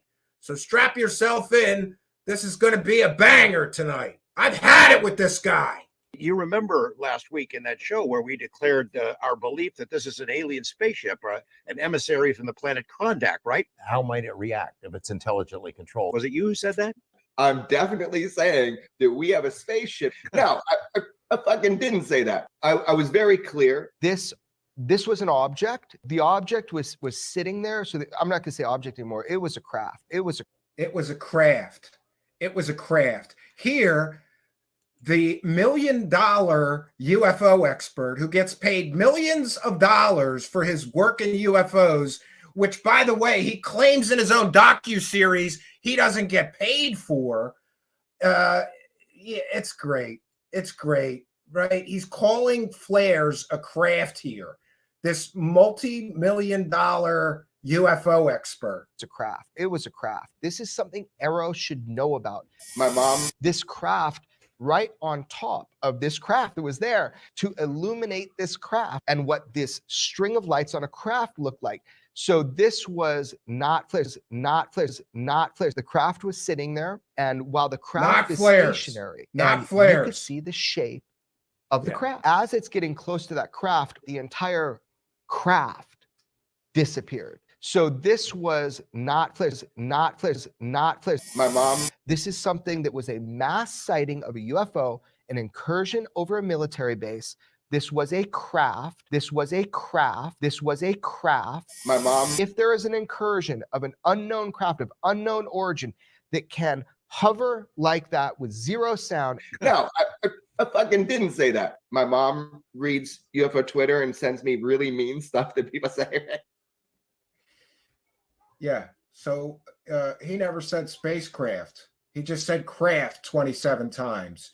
He just claimed that it couldn't be flares. And by the way, we're going to get into the debunk on that and show you that this so-called UFO expert who has had various careers of being, I don't know, a warrior yoga instructor, what was he, an MMA fighter? He was also a quantum jujitsu instructor.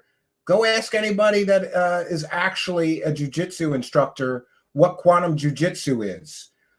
He was also a visual artist and a filmmaker.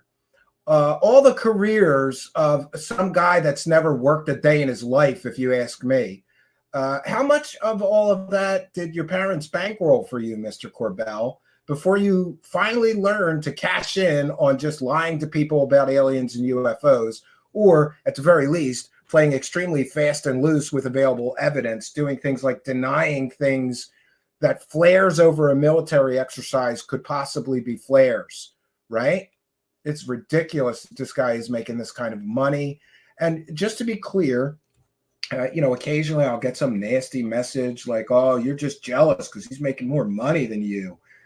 No. And in fact, I do not now, nor have I ever paid my personal and household expenses with this show or anything. So unlike Corbell lying to you and saying, I don't get paid for UFOs, well, I don't, the show here gets some support, and yes, we cover UFOs, but I do not use any of the show's income. It goes in the till. Anytime our show here needs something like these fancy sets and cool lighting or whatever we decide, it comes out of the till for the show. But I don't pay my bills with show money, and I certainly don't buy $1.8 million properties or $100+ thousand SUVs or, expensive watches or anything like that. No. So, these things matter.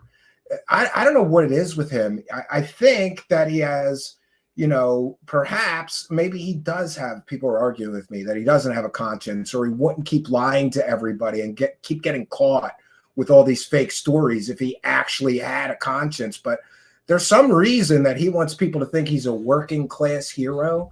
And I'm here to tell you, if you're buying $1.8 million properties, driving around in a $100,000 plus SUV and wearing a $50,000 or $75,000 watch, you're not a working class hero. You're not. And you should not think people are going to be stupid enough to believe you when you pretend to be. But we're going to get into this man's history of selling fake stories. And we're going to begin with, remember I mentioned he had a 3-film deal. I hear it was a very lucrative deal. After all, those films were on all the streaming services.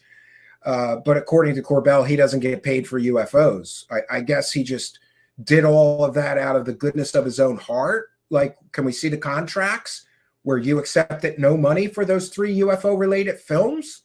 Can we see your tax returns to prove your statement in your own docuseries that you don't get paid for UFOs? Or was that a lie, Corbell? And you need to address this, right? That's another thing. He never addresses any of the criticism. He just runs away and pretends he didn't say things, just like in the example. I didn't say spacecraft. I just said the word craft 67 times in one 2-hour podcast, or however many times he said it. It's ridiculous. But we'll begin tonight with an examination of the abysmal, garbage-peddled films that he has produced. And again, all of the evidence and proof that he plays fast and loose with the facts, he turns things that are not mysterious into alien and UFO mysteries. It's all out there, and we're going to be sharing it all with you tonight. This needs to stop. We need to cut these people from the UFO community like a cancer. And to all you stupid people who think that, he's just doing his best and this and that. Track record matters. History matters. And if we go through the history here, what we see is a pattern of him doing the same thing over and over and over again, playing fast and loose with the facts, using abysmal fake sources that no real or reputable journalist would trust as the basis of his stories, and more. We begin with Patient 17, Small Incision, Big Mystery, a Jeremy Kenton Lockerbie. What is his name? He's got 4 names. They used to call him 4 names. Locker Corbell film. He's since dropped all that pretension, I guess. But interestingly, so this film is about Roger Lear. And people need to know the truth about this story. Roger Lear was a wackadoo. He was a complete and total wackadoo who made all kinds of alien and UFO claims throughout his lifetime. And I hate to speak ill of the dead, but in order to make this a complete and succinct presentation, we have to talk about him. So Roger Lear made various claims throughout his lifetime. And some of those claims involved him removing so-called alien implants from people. But what you need to know about Roger Lear is that Roger Lear had zero qualifications for removing implants from people. And in fact, he was a podiatrist, a foot doctor. You stub your toe, you got an ingrown toenail, you go to Roger Lear. But somehow, Jeremy Corbell used a wackadoo true believer that saw aliens everywhere, just like him, as an expert on so-called alien implants. And if that sounds ridiculous to you, that's because it is. Now, with regards to implants, it's always been claimed somehow that these implants were put into people so that their ET abductors or benefactors could trace and track them somehow. But even Lear's removal of alleged implants has just shown these to be natural objects, such as ceramic-type materials, metals, or other foreign bodies that somehow made their way inside a human body. And by the way, this is not so uncommon or mysterious, but Jeremy Corbell made a whole film claiming that that was because of aliens. And even if that phenomenon is somewhat rare, people having a foreign body in them, so what? Just because a naturally forming substance or metal is found inside someone's body, it does not mean that aliens put it there. There has been zero definitive proof of any alien technology found inside anyone, including this patient 17, that would allow victims to be tracked. There has been zero scientific proof that anything, any foreign body ever found inside someone was any form of alien technology, despite the numerous claims of wackadoos like a foot doctor. By the way, is he even qualified to do surgery and remove foreign objects from people? I'm not a doctor and I don't really know, but I would think that could possibly be problematic, that a foot doctor is just cutting people open, pulling things out of them and claiming that it's alien implants. If nothing else, it's incredibly shady. And most real journalists would run from a story like that, especially considering all of the problematic claims besides the alien implants. Did you know that? Roger Lear made all kinds of crazy wackadoo alien claims besides being a doctor helping alien abduction victims remove the implants so that they couldn't be tracked. It's totally wackadoo. And there's even a Wikipedia entry about Roger Lear, an important one, that notes, quote, at a MUFON conference in 1995, Lear examined x-rays from a woman who believed she was an alien abductee. He later extracted 2 small metallic foreign objects from her, and also from a second patient. The objects were analyzed by New Mexico Institute of Mining and Technology, which subsequently determined that they were composed of commonly found elements, such as iron or aluminum. In describing some of these elements, the lab report made reference to the composition of meteors. Lear interpreted this to mean that the objects removed from his patients were of extraterrestrial origin. And Dr. Roger Lear, the foot doctor wackadoo who believed in all kinds of alien stuff, he also came to believe that the objects were devices implanted by aliens, and that these implants, ordinary earthly metals, were somehow, quote, scientific proof of non-terrestrial experimentation on man. Now, we'll get into the more exotic claims made in Jeremy Corbell's garbage film. When someone claims that they have found carbon nanotubes or carbon microfibers or so-called metamaterials, this creates the impression of some form of technology. But if you actually study these things, if you follow the reference below, the references that I can provide about, quote, naturally produced carbon nanotubes, you will see that carbon nanotubes can also form naturally and are found in fluids, rocks, elements, metals all over Earth. But I suggest to you that this is where another interpretation of the alleged evidence occurs, and a spinning or twisting of what is found. In other words, these things occur in nature.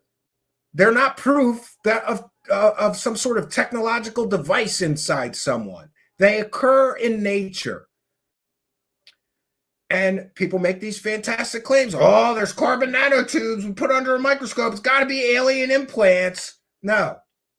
And before long, this garbage that people like Jeremy Corbell and a wackadoo foot scientist put out is somehow cited as real evidence that objects are being implanted by aliens.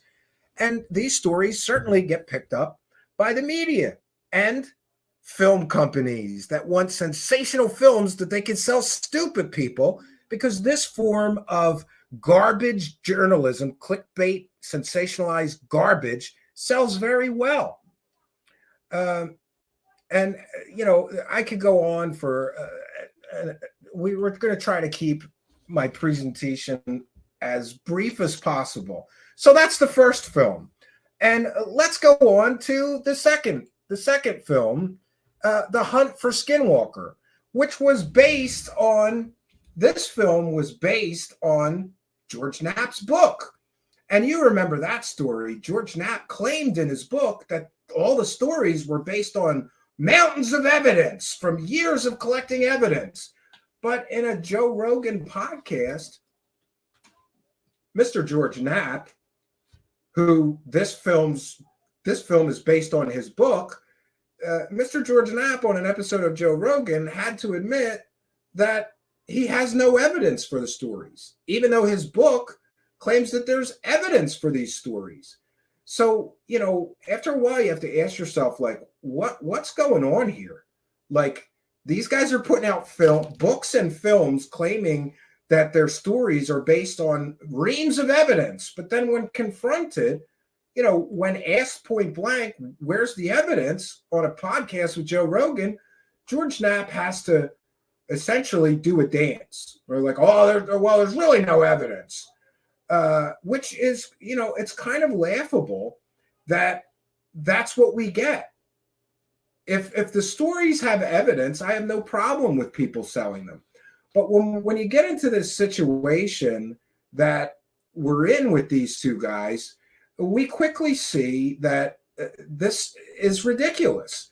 So I could spend an hour just on this film and the garbage job they did. And by the way, that's another hallmark of George Knapp, the garbage peddler. Every thumbnail I do with those guys going forward, both Jeremy Corbell and George Knapp, I'm going to put them as garbage men, picking up aliens and throwing it into a garbage truck, because that's basically the visual equivalent. That's the best way to explain what they do. These are stories, often repeated stories, badly researched stories, but just, still stories. And of course, we get all the funny videos, courtesy of Stephen Greenstreet from the New York Post and the Basement Office. Here's one of George Knapp's stories. This is how ridiculous this shit gets. She saw this standing on two legs, a wolf creature, a wolf standing in her yard, its paws crossed like this, leaning on a tree, staring back at her.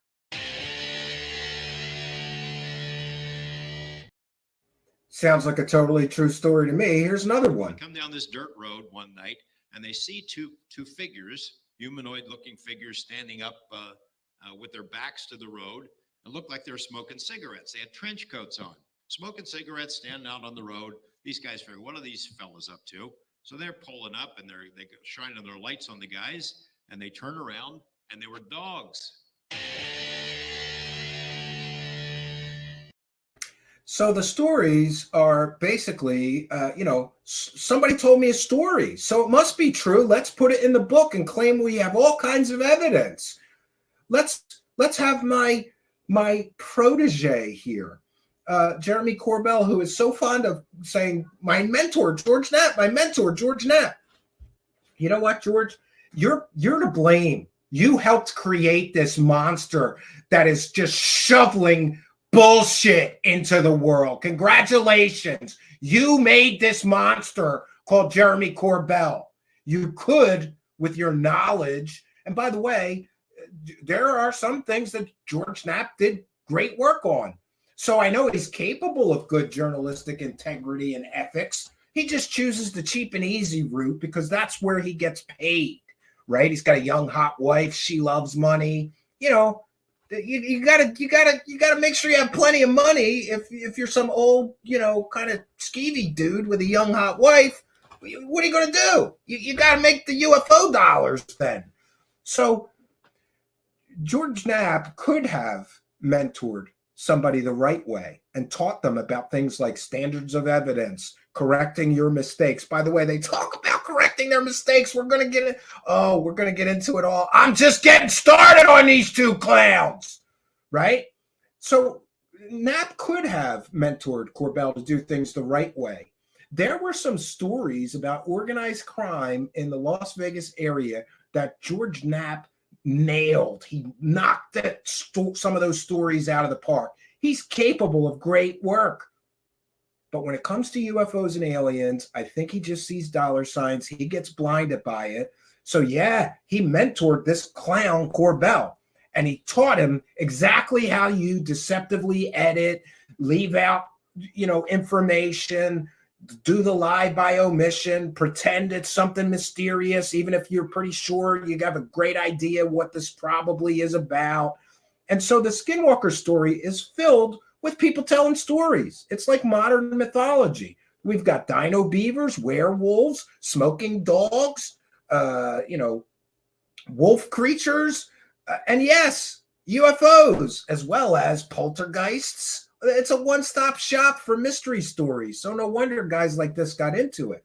But the important part for everybody to realize is that Jeremy Corbell pretends that this is all true stories and they've got all this evidence. And George Knapp pretends they had all this evidence. He even put it in his book that the stories are based on years of collected evidence. But again, during a Joe Rogan podcast, and I missed this. This was pointed out through the great reporting of Stephen Greenstreet at the New York Post. Let's take a listen to George Knapp having to admit that all of his Skinwalker stories, and by extension, all of Jeremy Corbell's Skinwalker stories, have no evidence. But no evidence of any kind to back up any of these stories has ever been presented. George Knapp, who's built an entire career around stories of UFOs and the paranormal, and who was one of the authors of the Hunt for the Skinwalker book, was asked about evidence on the Joe Rogan show. Because they weren't there Is with there cameras. any evidence? Like for the first 20 months when the rancher is there, they don't have any evidence because he's not a paranormal investigator. At this point, Knapp begins telling more stories about UFOs on and near the ranch. Rogan then interrupts and asks again. Again, is there any evidence? No, not really. Oh. If you're looking for physical evidence and solid proof, and they don't have it. Oh. Knapp saying there's no proof or evidence is quite strange, considering the book Knapp co-authored says this: "We obtained an intriguing body of physical evidence to support many of the accounts described in the book." Okay, so where is that intriguing body of physical evidence? It doesn't exist. It's been a long time since Mr. Greenstreet sort of exposed this shady story for what it really is, which is essentially somebody told me some stories. And, it gets worse from here. Now, of course, the story that I am most knowledgeable about that Jeremy Corbell cashed in on, by the way, I just want to put it on the record. I was in communication with Jeremy Corbell. I forgave him the other garbage documentaries. He promised me he was going to produce all this evidence to prove the Bob Lazar story was true. And at that point, I was still on the fence. I had come up with a great deal of evidence that Bob Lazar was a convicted pimp and a liar and had a fake education. He wasn't a real scientist. So, and by the way, I still have those messages, Jeremy. So don't deny what I'm about to say. I asked Jeremy, no scientist on planet Earth or, anybody that gets a master's degree can't find their thesis. So ask Bob Lazar where his thesis is. And he promised me that he would do that. You know what was left out of the Bob Lazar film? Any mention of Bob Lazar's thesis. Nobody can find them. Do you know why? Because Bob Lazar is a fake scientist, convicted pimp who was bankrupt at the time or around the time that he came out with his fantastic story of working at Area 51. And I don't want to spend too much time here. I could talk to you, and those familiar with my show know I have spoken for hours and hours and hours ad nauseum about the Bob Lazar lie. After all, again, Bob Lazar is a convicted pimp, fake scientist. He lied about being a real scientist. He lied about his education. He lied about being a scientist at Los Alamos. He lied about being on Janet airline flights into and out of Area 51. And we broke, with the help of Victor Caliero, who did an excellent interview with an on-the-record source that worked at Area 51 that we can verify. Bob Lazar never stepped foot on the Janet Airlines. He never stepped foot on Area 51 because there's logs.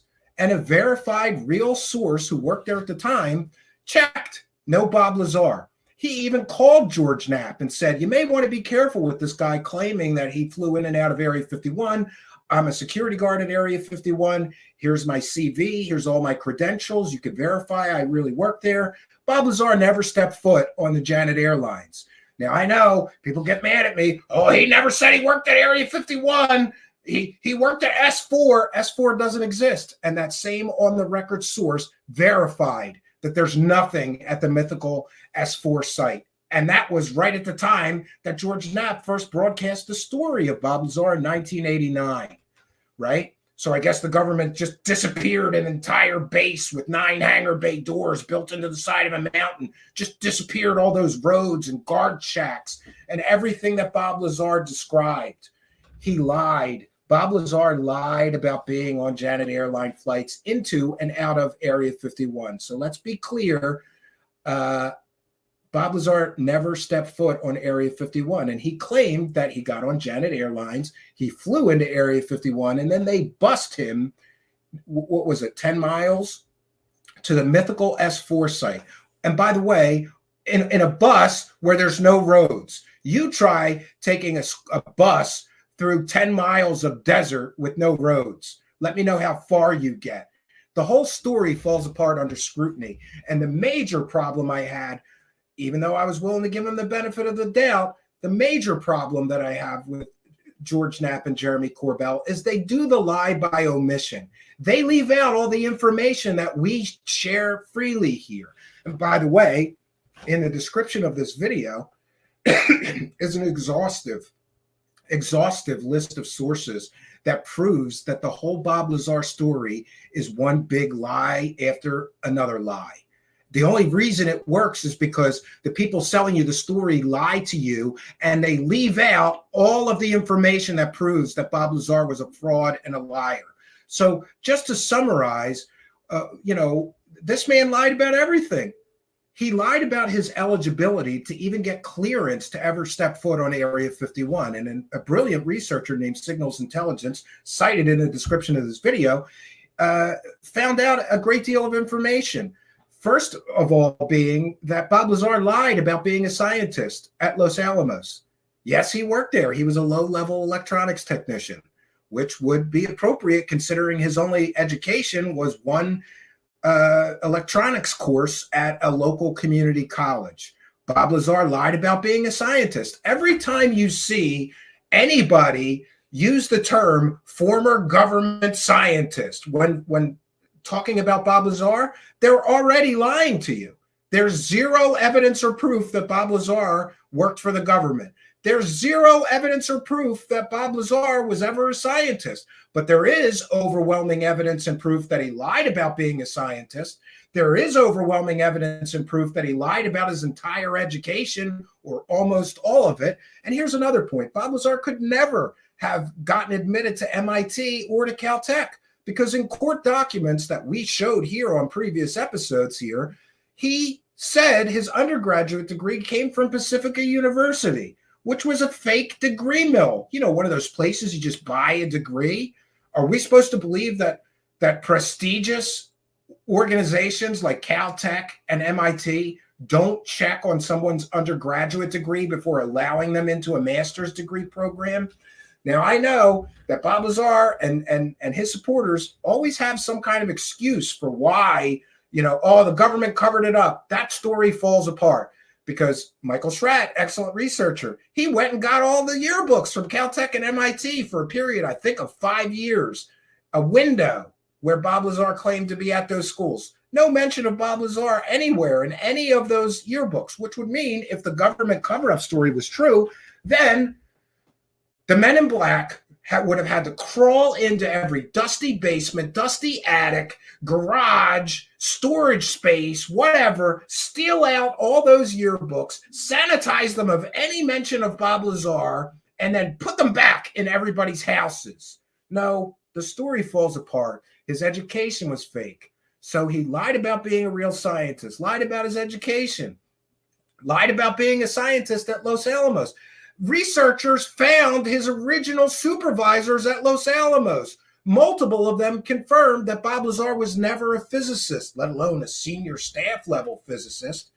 The story falls apart. Why didn't George Knapp give you any of that information? Why didn't he interview Bob Lazar's supervisors at Los Alamos? Why didn't Jeremy Corbell interview those people?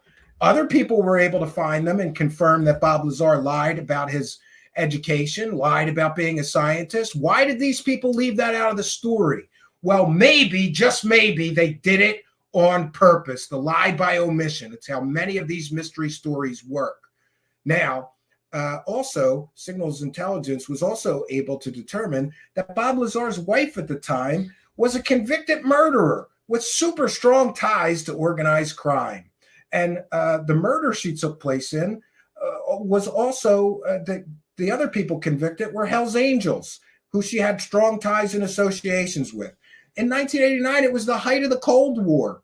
Do you mean to tell me that the government, I get the government is corrupt, I get that the government is incompetent, but go ask anybody that actually worked on secret government projects if you could get clearances to work on secret government projects or ever step foot on a Janet airline flight or Area 51 when you have a convicted murderer wife with strong ties to organized crime, and you're having massive financial problems, and your claimed educational credentials are all completely fake. The W-2 is fake. There's problems throughout this entire story. Jeremy Corbell and George Knapp, of course, don't tell you about Bob Lazar lying about his finances and all his financial problems and his convicted murderer wife that had strong ties to organized crime, which would preclude him from any kind of a clearance to work on anything for the government. They don't want somebody with organized crime ties. They don't want somebody with criminal history as a spouse. They don't want somebody with financial problems. It was the height of the Cold War. And they're always on the lookout for people that would be tempted to spill secrets to the Soviets or the Chinese or our adversaries when they're having financial problems or when they have a history of being involved in shady criminal activity. And certainly no one can argue that Bob Lazar had massive financial problems at the time, and his wife was a convicted murderer. His education is fake. The story falls apart. And also, Jeremy Corbell and George Knapp, in this film, they lie about the real reason for the latest FBI raid on Bob Lazar's business. And we talked to the sheriff of the town in which Bob Lazar's business was and the FBI agents who were in on that raid. All of them confirmed. Some of them said, I didn't even know this guy, anything about this guy in Area 51 or his flying saucer nonsense. They were there for a routine investigation. And I hate that I'm going to have to do this again because I always confuse the two. There's two chemicals. It's either thorium or thallium, which is a dangerous chemical, actually, that Bob Lazar's business was selling at one time. And apparently or allegedly, I'm going to have to refresh myself on that case, somebody ordered that from his business, and it may have been used in a murder. And so the FBI and the local sheriff went to Bob Lazar's business to get the sales records. That's why they were there. And George Knapp and Jeremy Corbell lied, saying there was 40 plus people and this oppressive feds and all these people there for this raid, and they were there all day. No, they were in and out in less than an hour. And as I previously reported, there was 10 or 11 people there. And yes, somebody did go in and there was a hazmat people there, but they were there to ensure the safety of the officers because after all, Bob Lazar sells dangerous chemicals. And he also is, I've been told, and it has been alleged, he is one of the United States' largest suppliers of glassware. You know who uses glassware? Meth labs. Nothing says credible government whistleblower like a guy selling glassware, right? And a guy selling dangerous chemicals, some of which may have been used in a murder.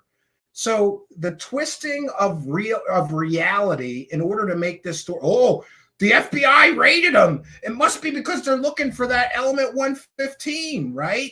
The element 115, the mythical flying saucer fuel that George Knapp and Jeremy Corbell claim they know where it is, and that Bob Lazar still has some. So we're supposed to believe, after all these lies, that they could have the smoking gun evidence and proof of alien visitation on Earth, but they can't show it to us for whatever reason. That's another part of how these stories work. It's the big bluff.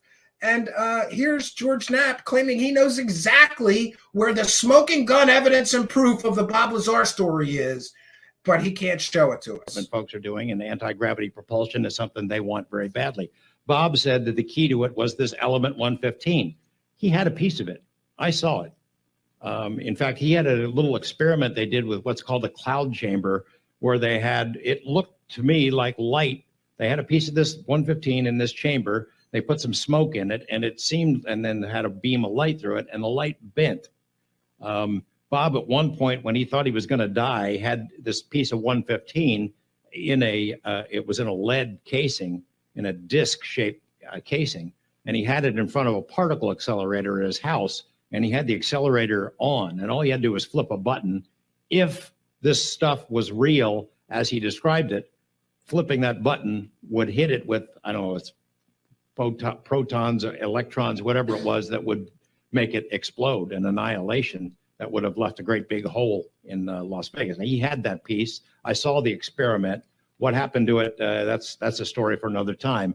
It's in a spot now where nobody could get to it, but it's still there. One of these days, maybe after Bob's gone, I'll go dig it up.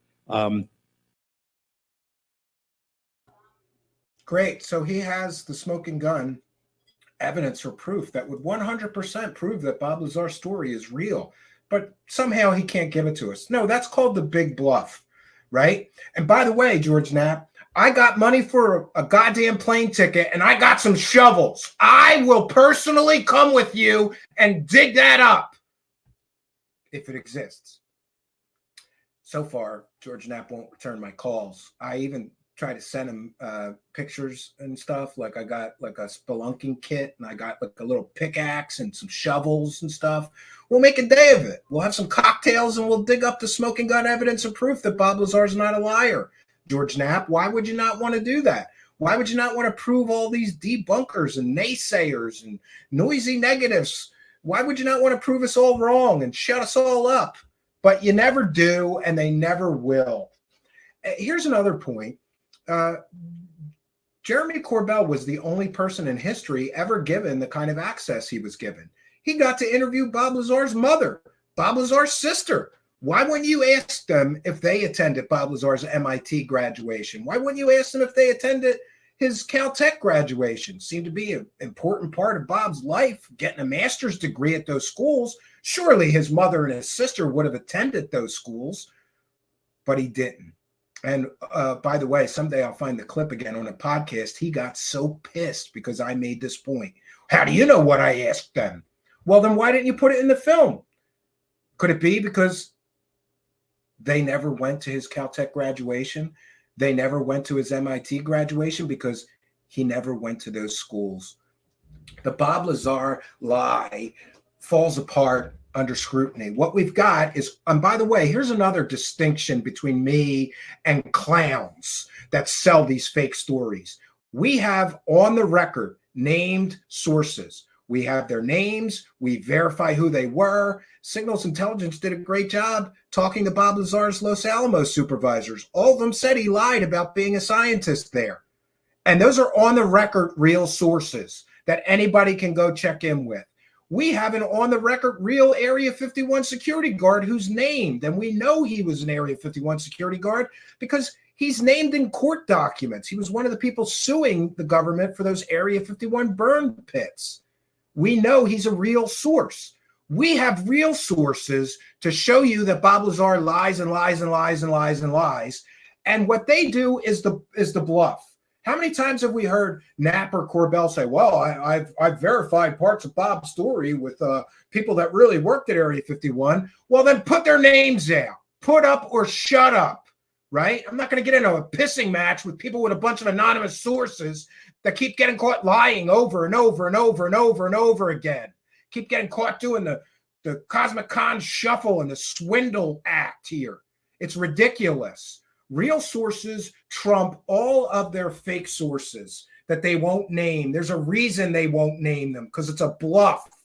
If they had on the record real Area 51 people that would verify parts of Bob's story, you don't think that they would put them in front of a camera and capture that, prove all these naysayers wrong? The Bob Lazar story falls apart. Here's another one for you. Jeremy Corbell keeps getting caught lying about Bob Lazar. And in an appearance with Stanton Friedman, may he rest in peace, Jeremy Corbell, claimed that Bob Lazar must be a real scientist because he has science contracts with the United States Navy. And John from the Black Vault did a FOIA request. God bless John from the Black Vault. And now we know that was a lie. No contracts. Bob Lazar has no contracts that Jeremy Corbell claimed. And just to try to wrap up this Bob Lazar story, right? Why, oh, why does Jeremy Corbell and George Knapp never address all of the things I've shared with you? By the way, the sources of which are all in the description of my video. They're all on the record, real verifiable sources. We're not bluffing. We're not using anonymous sources, right?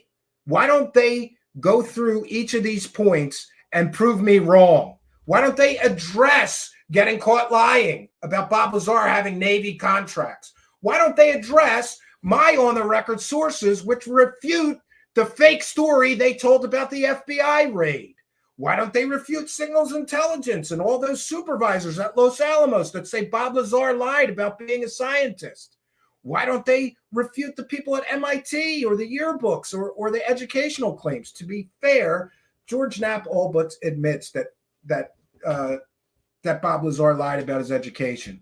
But Corbell always just plays it off like, oh, well, maybe he lied. You know, they ever lie to get a job or to get a girl, right?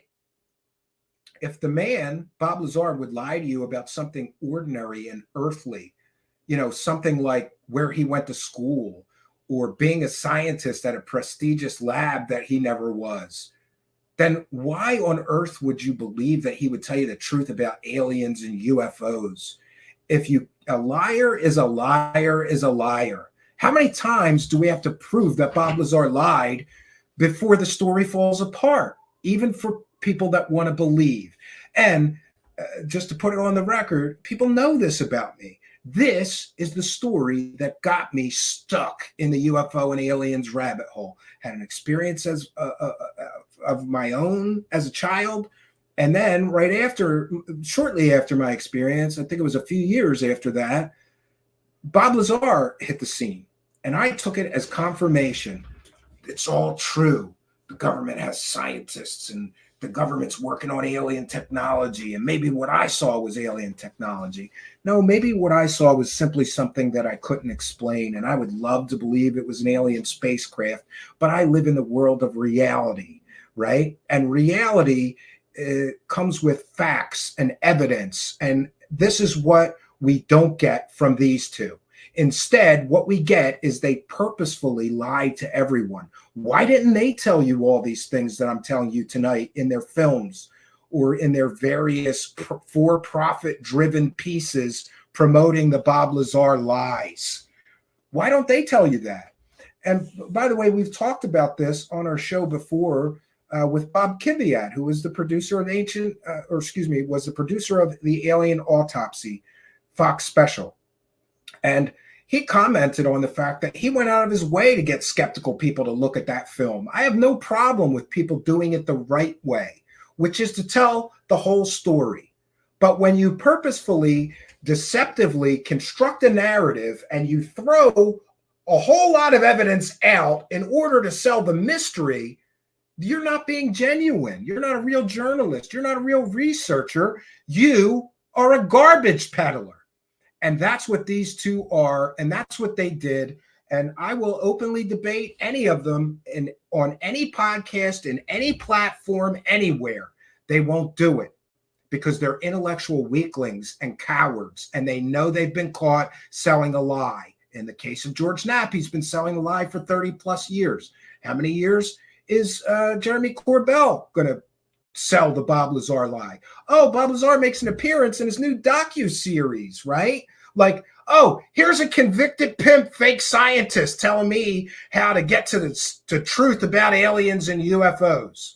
Great, Jeremy Corbell. You're talking to a convicted pimp fake scientist who never was a real scientist, who never stepped foot on the Janet Airlines like he claimed, who never stepped foot on Area 51 like he claimed, who could never have gotten clearance to work at Area 51 or anywhere near it based on his personal history.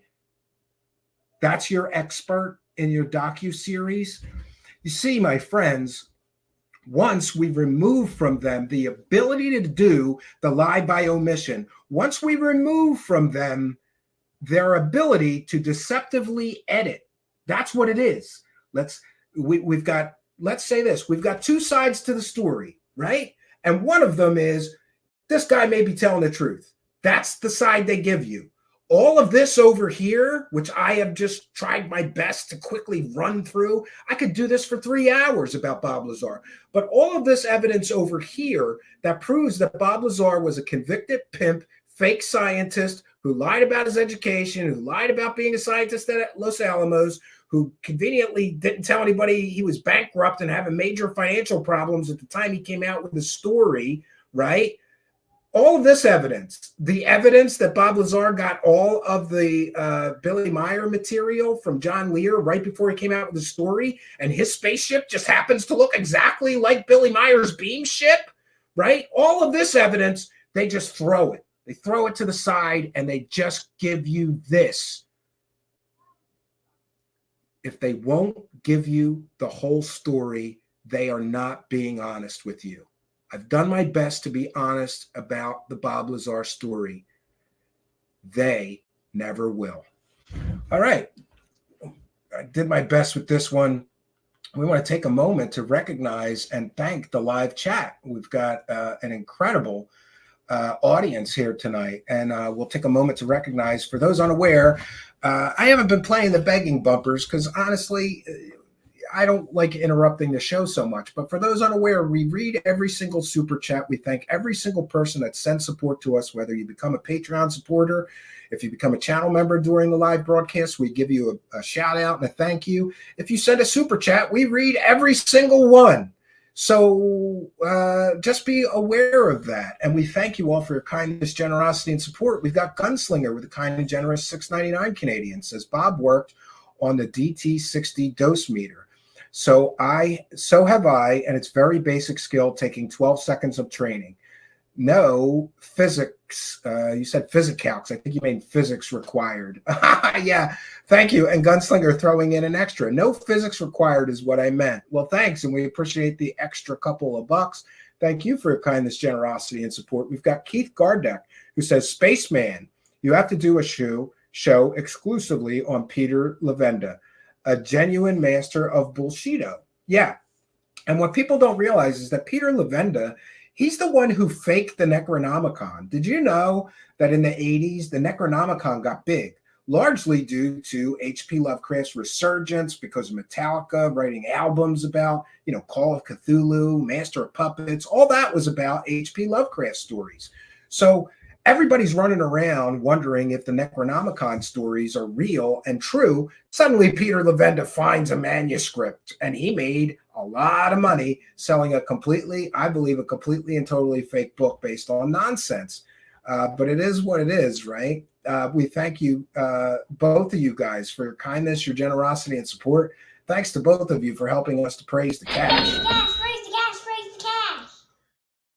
Thank you, Gunslinger, and thank you, Keith Gardeck. And we thank you, 16th Doc. There's another one for $5 saying, I appreciate all you do. I'm fairly new, but I'm glad I found your channel. Well, I'm glad that you found our channel too. We thank you for your kindness, generosity, and support. And we're lucky to have so many new people finding us. Please, if you know somebody that kind of got stuck down this rabbit hole, send them our channel because they might enjoy somebody offering them a ladder to climb out. And we try to do this every night of the week, 9 p.m. Eastern. Thanks for all of your kindness, generosity, and support, all of you. And you Patreon supporters, you Twitch subscribers, YouTube channel members, super sticker people, super thanks, PayPal pledgers. We read every single PayPal pledge as well. We thank you all for helping us to praise the cash. Praise the cash, praise the cash, praise the cash. All right, 16th Doc, new participant in the live chat. We want to take a moment to recognize the live chat. We've got quite an audience here tonight. I'm seeing great numbers. Glad to see the good attendance.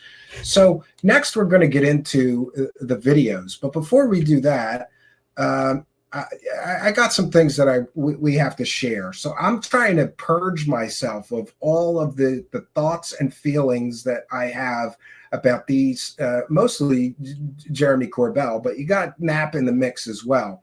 So for those unaware, the so-called jellyfish UFO, which has been debunked as most likely balloons by real experts, who, by the way, have been right a lot. How many times has George Knapp and Jeremy Corbell been right? Almost never, right? But it is what it is. So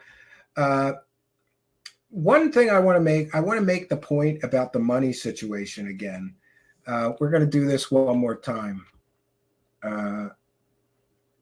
1 second. So in the latest docu-series, we just detailed for you 3 films that Jeremy Corbell produced, most of which are garbage, and the information in them is garbage, and they only work by all the methods we've already described. Won't belabor the point. So I found this in his new docu-series, and this is my favorite clip from his docu-series. And I simply wrote, Jeremy Corbell claims he and George Knapp don't get paid to work on UFOs. Yes, he said that. A man with a 3 UFO-related documentary film deal with Orchard on all streaming sites, with a monetized UFO podcast, with money deals with TMZ, News Nation, and more, is saying in his own docuseries that he doesn't get paid for UFOs. And we also have to remember that it has been alleged that in the docuseries he gets out of $135,000 SUV, somebody said. And by the way, I haven't verified that, but that's just the rumors. So take that as rumors and speculation. Also rumors and speculation is that he wears a $50,000 to $75,000 rare, very expensive watch. And he's going to claim that he doesn't get paid for UFOs as he's walking by a homeless man. You got to love it. You know, George and I, we work on this every damn day. And this is not a job that we get paid for. I actually have a real job. You know, George and I. He doesn't get paid. He's saying he doesn't get paid. Every damn day. And this is not a job that we get paid for. I actually have. Gotta love the homeless guy, right? Maybe you could have given him your watch and he could have, had a place to live for the next 3 years in low-cost housing. Not that kind of a person, though, I'm guessing. I'm guessing he's really not, big on charity. His favorite charity is himself. And, come on. The guy's buying $1.8 million properties or $1 million properties, right? And he's got an expensive SUV, expensive watch. He's got film deals, a monetized UFO podcast, and money deals with TMZ, money deals with News Nation, right? But you and George Knapp don't get paid? I think they should at least address this part, right? That's a completely and totally factually inaccurate statement. You just lied through your teeth, Jeremy Corbell. And if you're willing to lie about this, what else is he willing to lie about to keep those dollars rolling in? All right. And on the subject of getting caught lying, we've got a lot more for you, Jeremy. And by the way, this isn't the end, Jeremy. After tonight, I've got even more for you. Got a lot for you, Jeremy. Got a lot more for you. So interestingly, I think that the tides really are turning, and a lot of people are getting sick of Jeremy Corbell making all this money selling less than credible stories. And, at some point you have to realize, I'll give everybody 1 or 2 mistakes, right? Like maybe you made a mistake. Maybe you didn't do enough fact checking, right? But even in his own podcast, he gets caught lying all the time. I forgot to add some of these things to the description. I will add them. I want to thank @DeadMunk, DEDMUNK, who clipped this together. Like I said, hey, Jeremy, your run of being able to do this is over. So you better enjoy that $1 million property and that $100,000 SUV and that expensive watch, because the UFO gravy train is over for you, bro. You're going to have to come with some evidence or get the hell out of here.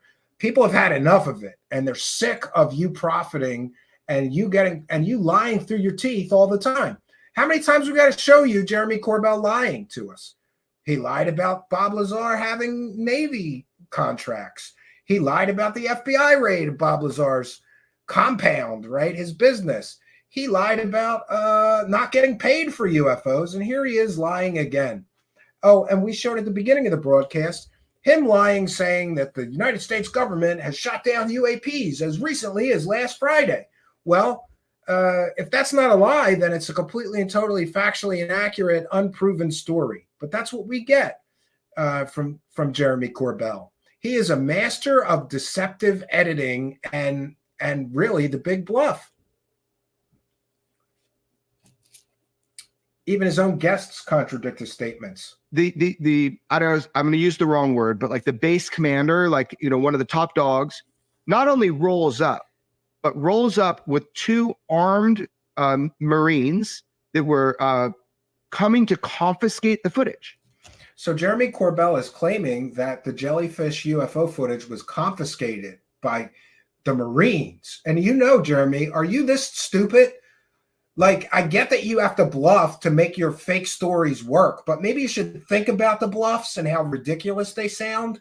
Because I'm going to the media spokesperson for the United States Marines, and I've got the date and time generally of the sighting. We're going to fact check you on this, but we don't really need to fact check you on this because you've also said the feeds got shut down. This was all covered up, and your own guest contradiction. And they confiscated the footage. They did not sign it out. He's saying that that armed people came, like the men in black, right? This is what he has to do. He has to bluff. He has to drama the fake story up. If the story is really just like, hey, there's a video, we're not really sure what it is. It's probably balloons. We couldn't really identify it, but it's going with the same speed and direction of the wind, so it's probably balloons. That won't sell. You know what will sell? The men in black came and confiscated the footage.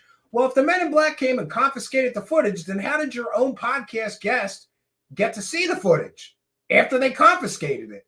He doesn't even think through the lies he tells. This has never happened before. This has never happened before. They're like, no, we're not signing it out.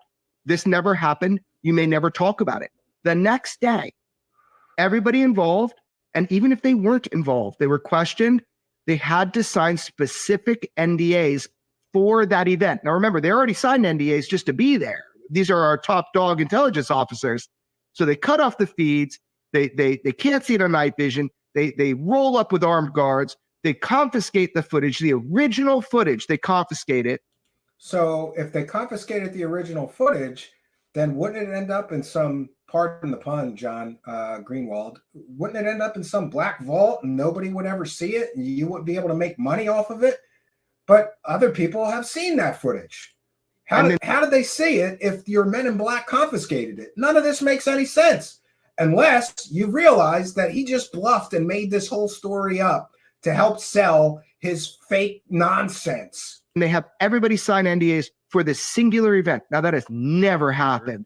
All I know is I believe it was about 3 recordings that I had saved on my workstation. So how did this guy get 3 recordings on his workstation that he saved if the men in black came and confiscated all the footage and all the feeds were shut down and multiple countries were involved and this never happened before? He's trying to turn ordinary events into something extraordinary. That's how you sell a fake story, my friends. On the server there. On the server. When I was showing the video, it was more of just a, cool video that's saved on the system, something that happened months ago. They did saved on the system, something that happened months ago. Well, that directly contradicts what Jeremy Corbell claimed. He claimed the men in black came with armed guards and confiscated all the footage. Well, then how did this guy see it on the servers? Wouldn't they have taken it off the servers, Jeremy? Your own bullshit doesn't make any sense. At least write it out before you bluff. You got to come up with some better bluffs, Mr. Clown. And great video. I'm going to follow this guy on Twitter. I think he did a great job catching this. And by the way, I just want to say that it's plural here. Truth seekers. And we employ the help and use of fellow truth seekers around the world. It takes an army. There is a principle which basically says that the amount of energy you need to expend to dispel bullshit is orders of magnitude more than it takes to create it. How easy was it for Jeremy Corbell to just lie through his teeth, make up a fake story, right? It's difficult to dispel the BS. But this Twitter user did, and I'm glad to be able to share that here with my audience. Thank you very much. So now we're going to get into the videos that they have released. And but before we do that, I've got something else fun to share. Because Jeremy Corbell are doubling, they always do this. They double and triple down for as long as they can, trying to keep their fake story rolling and the cash rolling in. And they only admit it when they absolutely have to, as in the case of the 29 Palms flare story, right? Eventually, the evidence was too overwhelming. And they had to admit it was flares, right? And here's another issue. Jeremy Corbell claims that they had this footage for 3 years. How do they have this footage for 3 years and get everything wrong? The object went underwater for 17 minutes. That wasn't in the footage. There's no proof or evidence of that. Though Jeremy Corbell was very skillful at sort of manipulating a witness to saying, well, it could be another video. We don't know. Came out of the water and did 90-degree turns. Still no evidence of that. The footage was taken by an intelligence agency and buried. That's what Corbell, and this is all Corbell's original reporting on the event. And the whole story falls apart. How could this guy be doing 3 years of research and get all these facts so incredibly wrong, right? The object in the video changes temperature. That's been proven to be completely and totally false. And also, Jeremy Corbell lies through his teeth. In his original reporting, he said that the object was filmed from a weapons platform. I'm going to say that again. In his original reporting, Jeremy Corbell claimed that the object was filmed both by an intelligence agency, which is not correct, and by a weapons platform. That is completely and totally factually inaccurate, because we know now that the object was filmed from an aerostat. I'm going to show you what an aerostat is, just for the benefit of anybody that may be unfamiliar. That's an aerostat. It's basically a lighter-than-air craft with an MX-20 camera on it and some sensors, and they fly it up over an active operations zone, and it's used for threat identification. Here we have an aerostat, a lighter-than-air aircraft that gains its lift through the use of buoyant gas. Aerostats include unpowered balloons and unpowered airships. This aerostat, friends, that's not a weapons platform. So he got that completely and totally wrong. But don't worry, now he's doubling down and claiming that he didn't say what it was filmed from. Yes, you did. It's in your original reporting, right? And of course, we get all these other unproven claims. Could not be seen with the naked eye, just on IR film. Well, could it be that it was 1,000 feet up and at night, and maybe people with the IR scopes, with the night vision scopes, were looking in the wrong place and just didn't know where to look or see it? There were a couple of nations involved. Feeds were shut down. The object had scale light armor on it. Could not be detected or seen with night vision. All of these are unproven claims. And considering how wrong he got all of these other, points of fact, he provided all of these points on my graphic here as facts in his story. Well, we've got 1, 2, 3, 4, 5 of them completely and totally wrong. How much of the rest of these, 1, 2, 3, 4 more, did he get wrong? How many times is this guy going to do a trust me, bro? This is what I call it. Trust me, bro claims, right? This is the bluff, the extra goodies that he tacks on to an ordinary event to make it something extraordinary, like his Men in Black story that also falls apart. It all falls apart under scrutiny. This guy is terrible at this. Why is he making millions of dollars is beyond me. I don't know. So we're going to get into we're going to do them in reverse order of debunk. So 3 of the videos that he put out as basically alien spaceships or craft weren't what he claimed they were. And that can be proven. And so we're going to cite fair use once again. And we're going to play you another clip from their monetized podcast. It's called Weaponized, but I call it monetized. Monetize your curiosity. You too can buy $1.8 million properties with your UFO cash if you're just willing to lie through your teeth and pretend everything that people send you is somehow a goddamn alien spacecraft. Here we go. It's balloons. Now, we consider balloons, right? When we first saw that, maybe it's balloons. Why isn't it balloons? What do you think? Yeah. So look, so just to be clear, we don't know what this is. Neither does our. This is them trying to weasel out of Mick West's excellent debunked. By the way, what is he? 3 for 3, 4 for 4? I forget how many of their garbage fake UFOs have been debunked. You know, we had the Batman balloon, we had the drones that Jeremy Corbell said were pyramid spaceships. We had the flares that Jeremy Corbell said was a giant triangle craft, extraordinary craft, of course. We have the jellyfish now, which, you know, if it's going in the direction and speed of the wind in its flight path, it's a pretty good guess. It's probably balloons. It's better to be cautious and say it's more likely than not balloons than to jump right to alien spaceships. But that's not what sells. They need it to be alien spaceships in order to sell it. Balloons don't really sell quite as well or at all compared to alien spaceships. Our government, they labeled it UAP unknown. So we don't know. They don't know. We're looking for answers. Everybody's looking for answers. Every source we have, every person that we know that was there, that's seen the footage, everybody's looking for answers. Yeah, and here's another part of the bluff. They have all these sources that they've gathered over 3 years before they did this story. If they were working on this story for 3 years, how did they get all those facts wrong that I showed you earlier? They got everything wrong about the story. You worked on this for 3 years, and now he's going to claim they have all these other sources. And by the way, he's done this before in the case of the flare story. He claimed they had all these witnesses that say it could be flares. It's definitely not flares. It could be flares, but we never heard from them. Was that a bluff? Is this right here a bluff? He's got all these sources that don't know what that object is. So that's what we're really doing here. I do want to make a correction, and I want to explain the correction. Yeah. He even got the date of the original sighting completely and totally wrong. Now he's going to act like, well, that was just an honest mistake. I wrote down the wrong number. No, you screwed that up too, man.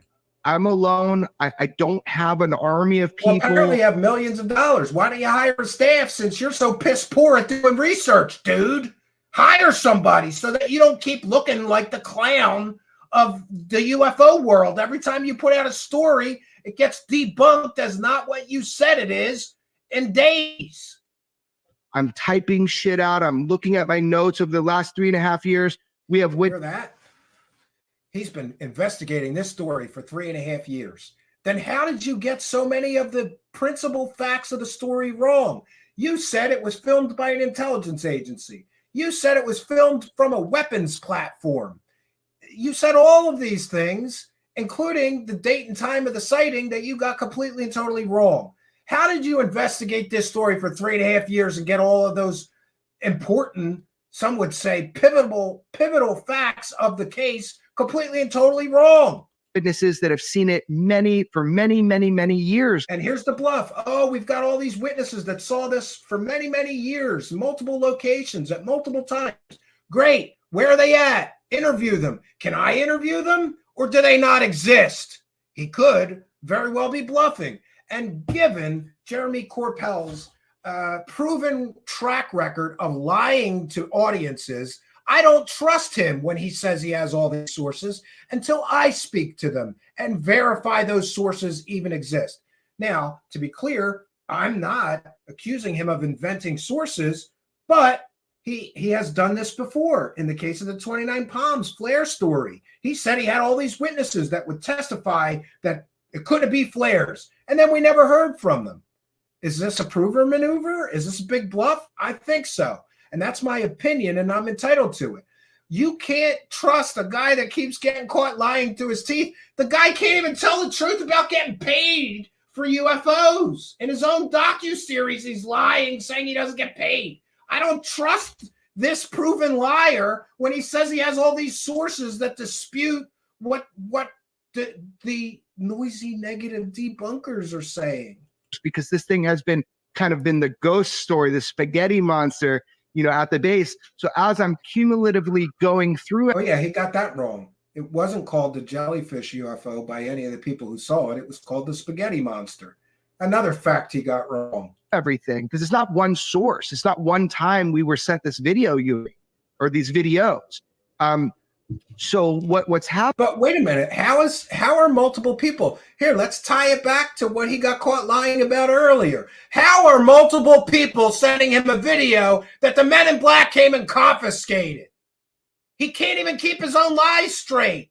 You already lied and said the Men in Black confiscated the video and made everybody sign NDAs. So what? Everybody's risking their career and criminal prosecution to send you copies of a video that you say the Men in Black came and confiscated already? Where did all these people get that video if the Men in Black came with armed guards and confiscated it? Just a little bit of logic, and Jeremy Corbell's fakeness falls apart under scrutiny. I'm getting to the point where, it's like that old saying, how do you know when Jeremy Corbell is lying to you? His lips are moving. Happened is, I think I said it was 2018 on the YouTube release, like raw. What I meant is that's raw to us. Like that's how we received the footage, exactly like you're seeing on the screen, except for the title. But I said 2018 because some people saw it in 2018, some people saw it in 2019, 2021, 2020. Great. Look at this. All these people saw this video. How did they all see it if the Men in Black confiscated it with armed guards and made everybody sign NDAs? How come everybody's seeing this video that you said was shut down and the feed shut down and the Men in Black came and they confiscated it? How are people seeing it for years after the Men in Black confiscated it? If you think none of this shit makes any sense, you're right. And this, my friends, is the indication that Jeremy Corbell is lying to you, or at least not being honest about the story. 2022, but I think it was actually filmed in 2017. It was October, probably between the dates of the 17th and the 20th. Not sure, so I don't want to report for sure I know something. So that is my flaw in that. Well, he reported for sure that he knew it was filmed by a weapons platform. He reported for sure that the Men in Black came with Marine armed guards and confiscated all the footage. This doublespeak is ridiculous. It is comical at this point. Like, how many times are we going to catch him lying in one broadcast? I don't know. I've lost track here. It's just getting to the point of comic relief here. All the sources we have cumulatively without editors and sleep deprived. Yeah, I put an 8 instead of a 7. Sorry. Yeah, so he routinely will do this. He'll cop to one little tiny factual error, but he doesn't address all the other factual errors. And also, if you've got all these sources, why don't you interview them and ask them, how did they see footage that was confiscated by the Men in Black with Marine armed guards and everybody had to sign an NDA? If you violate an NDA, your career is over. You could be criminally prosecuted. But he said in 2017, 2018, 2019, people saw this video. 2019, 2020, and people sent us this video. In 2017, 2018, 2019, 2020, 2021, all these people for years after the Men in Black confiscated it, they all saw this video. They sent it to us. So I got confused. I think you're getting confused because you're a liar. Liars often get confused. They have trouble keeping their lies straight. And that's the problem that Corbell is facing right now. The liar cannot keep track of, they lie so much, they can't keep track of all their lies. None of this makes any sense. How are people sending them the videos for years after they got confiscated? It doesn't make any sense. Yeah. So, that's correcting it is what journalists are supposed to do. You make a mistake on it, you correct it, and we've done that. So yeah, that's what journalists are supposed to do. If you make a mistake, you correct it. Well, what about all the other mistakes that you never corrected? You corrected getting the date wrong, but you did not correct saying that it was filmed from a weapons platform. You didn't correct saying that it was filmed from a weapons platform, that it was taken by an intelligence agency and then buried. that the object changes temperature. You still haven't admitted to that. You're not correcting the record. And by the way, if George Knapp wants to pretend that they're good journalists and they correct things when they get it wrong, well, then why don't they address all the Bob Lazar discrepancies and problems? Why don't we've got on the record sources? They're all in the description of the video. Why don't you correct the record on Bob Lazar lying about being a scientist, lying about working at Los Alamos as a scientist, lying about getting on Janet Airlines? Why are you only correcting the record, you know, when it's some little factoid that you know the true believers will let you get away with? I know what I believe. I don't think it's that big of a deal. We now know for sure because of the reaction to the TMZ program and hopefully some of the interviews that you've done on other media, that there were other witnesses. We knew that before. We had talked to a lot of witnesses. One other known witness. The rest have not been named or been public. So all this talk of all these witnesses could very well be just another Corbell Knapp bluff. They do it a lot. For 30 years now, Knapp has been saying that parts of Bob Lazar's story were verified to me by verified people that worked at Area 51. He's never named any of them. But now some of them have come forward to buttress the legitimacy of the case. We know also about the platform. So we didn't say in that recording what the platform was, but it's an aerostat, right? They said it was a weapons platform. Somebody find me the clip and put it in the Discord of Jeremy Corbell saying that it was filmed from a weapons platform. Here, George Knapp is either misinformed or uninformed, or he's lying. Jeremy Corbell in his original reporting said it was filmed from a weapons platform. Now he's saying we didn't say where it was filmed from. Yes, you did. Corbell said it was filmed from a weapons platform by an intelligence agency, which would make the story grander, much more dramatic. Oh, maybe it was a Reaper drone or a stealth fighter or bomber or some other weapon system that filmed this alien incursion into a military zone. No, it was filmed by an aerostat. You guys said it was filmed by a weapons platform. It wasn't. It was filmed from an aerostat, which is not a weapons platform. You got that wrong. You know, like almost in the same breath, he says, if you're a journalist and you get things wrong, you have to correct it. Then he lies to get out of another correction that they don't want to make. What the platform was, but it's an aerostat, right? Yeah, that's right. So now we can be really clear about it. So let's answer that. But let me go back to what you said. Why isn't it balloons? So I don't know what it is, but we now that the video is out without endangering, because we don't know who we can show this to initially. That's the problem. We can't just like throw it out to everybody and then all of a sudden, you know, you're revealing sources. Yeah, well, I think you should be more worried about criminal prosecution. What are the, and by the way, I'm just asking questions here, Jeremy Corbell. What are the legalities of somebody taking a film from a United States military aerostat in an active, was it an active war zone or operation zone? It was an active military base. What are the legalities of somebody taking a video like that and giving it to a garbage peddling, shady UFO profiteering whore like Jeremy Corbell and letting him make money off of it? Is that legal? Is it moral? Is it ethical? These are some questions I have. And by the way, I'm just asking questions, right? And we're going to get into that because it appears that the government's really not too happy with this release. And we'll see more due to a statement that John from the Black Vault, God bless John from the Black Vault, got from Susan Goff, the Pentagon spokesperson, about this very issue. So what we do know and what we knew before was that it's not a smudge. I mean, there's a lot of reasons why it's not a smudge, but I love it. They say it's first they say it's balloons, then they say it's birds, and then they say it's bird shit. You know, it's so funny to me. Yeah, and by the way, that's what a real researcher does. They try to eliminate prosaic explanations. And I'll be the first to admit, upon first viewing that video, I thought it was a smudge on the camera casing too. But upon research, found out it couldn't be. So we go to another more likely explanation. The fact that Jeremy Corbell is going to deride people from trying to provide a prosaic explanation before yelling aliens like he's so keen on doing is comical. It is laughable and ridiculous. The mental gymnastics that these, straight up debunkers, what they try to do.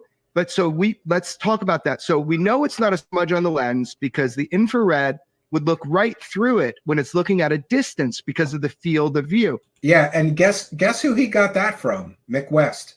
Mick West proved that, right? And it's so funny that he's using his arch nemesis's own data and information to argue that the debunkers are wrong. You're basically citing Mick West and crying about debunkers. Well, Mick West keeps getting it right, you keep getting it wrong.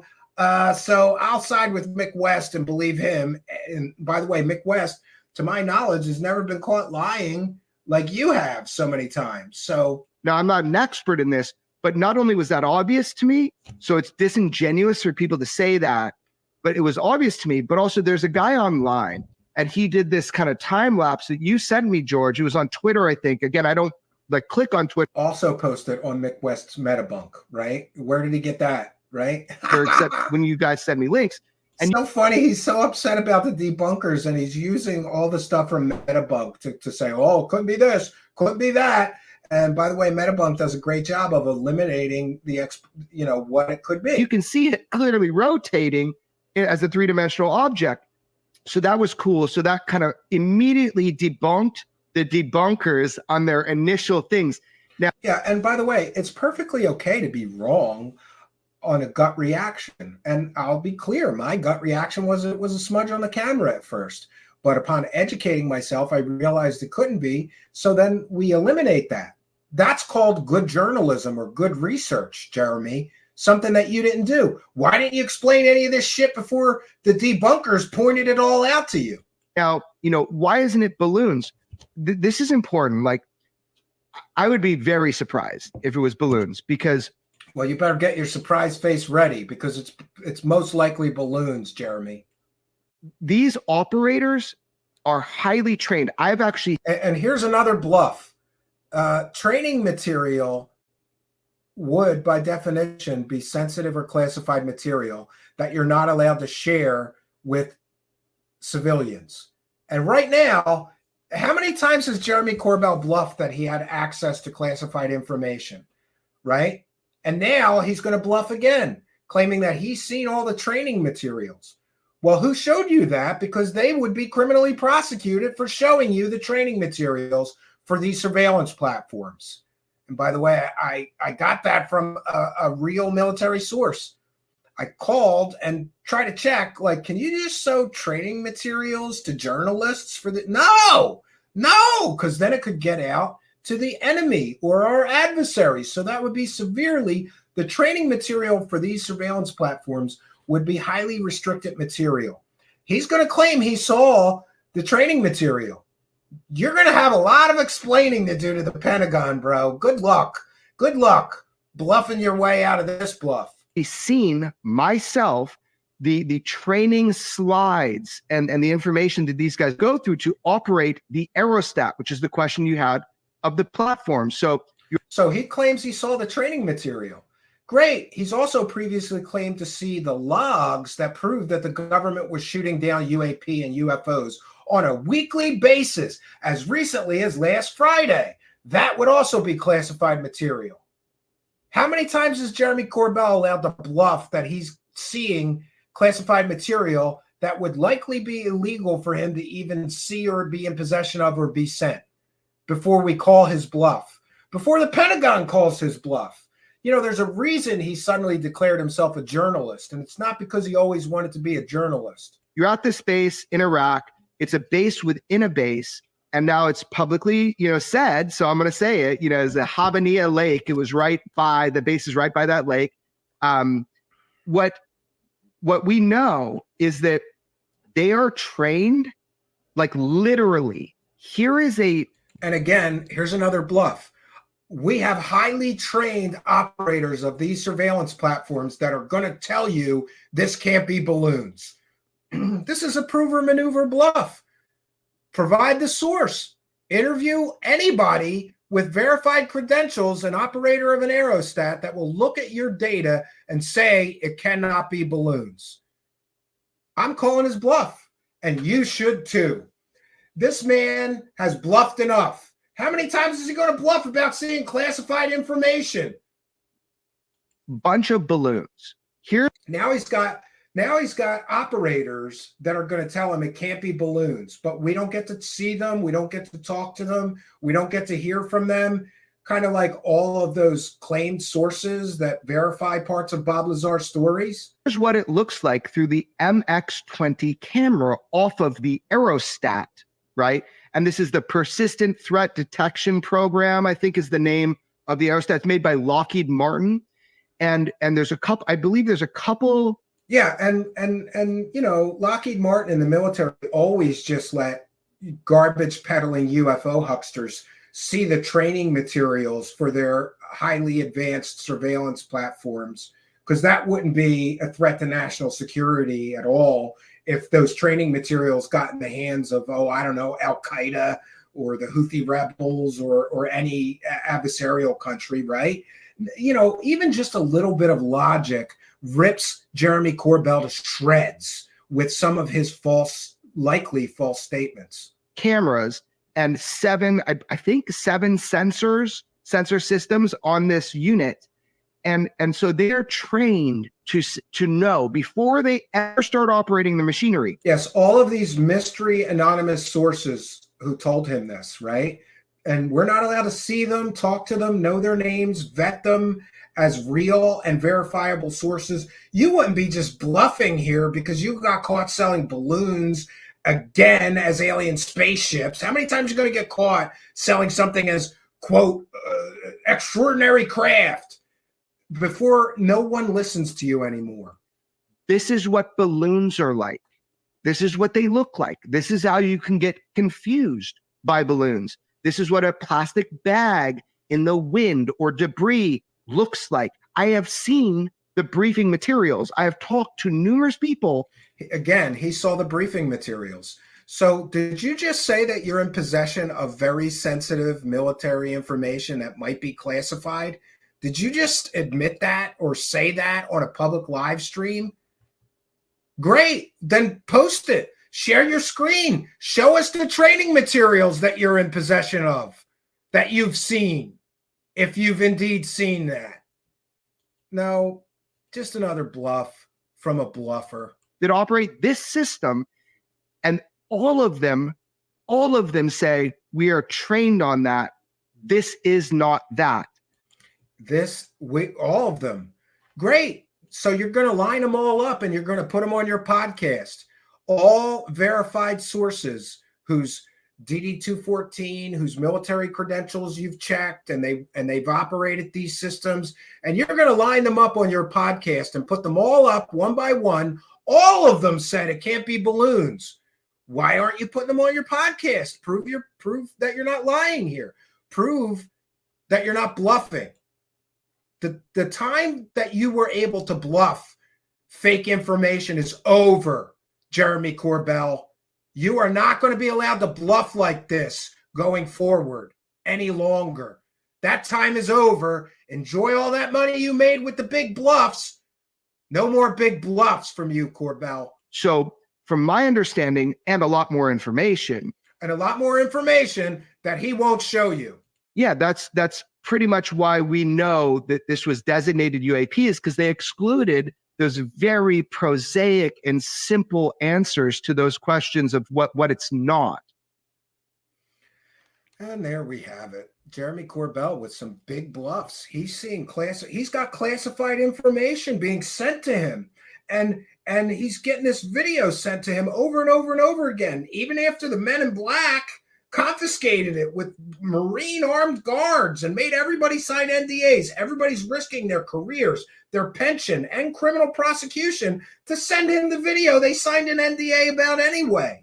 Sure, totally makes sense. And what's his other prover maneuver bluff? Oh, by the way, I also saw the sensitive military training manuals for these highly advanced surveillance platforms that operate in war zones throughout the Middle East and elsewhere in the world all the time, and that's not a violation of national security laws or anything, right?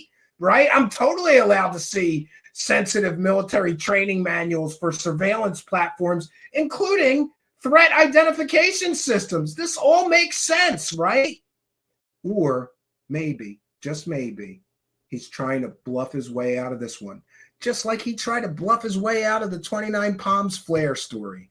And that didn't work out too well for you, did it, Jeremy? Eventually, he had to drop it and admit that what he put out as craft had a prosaic explanation, an ordinary earthly explanation.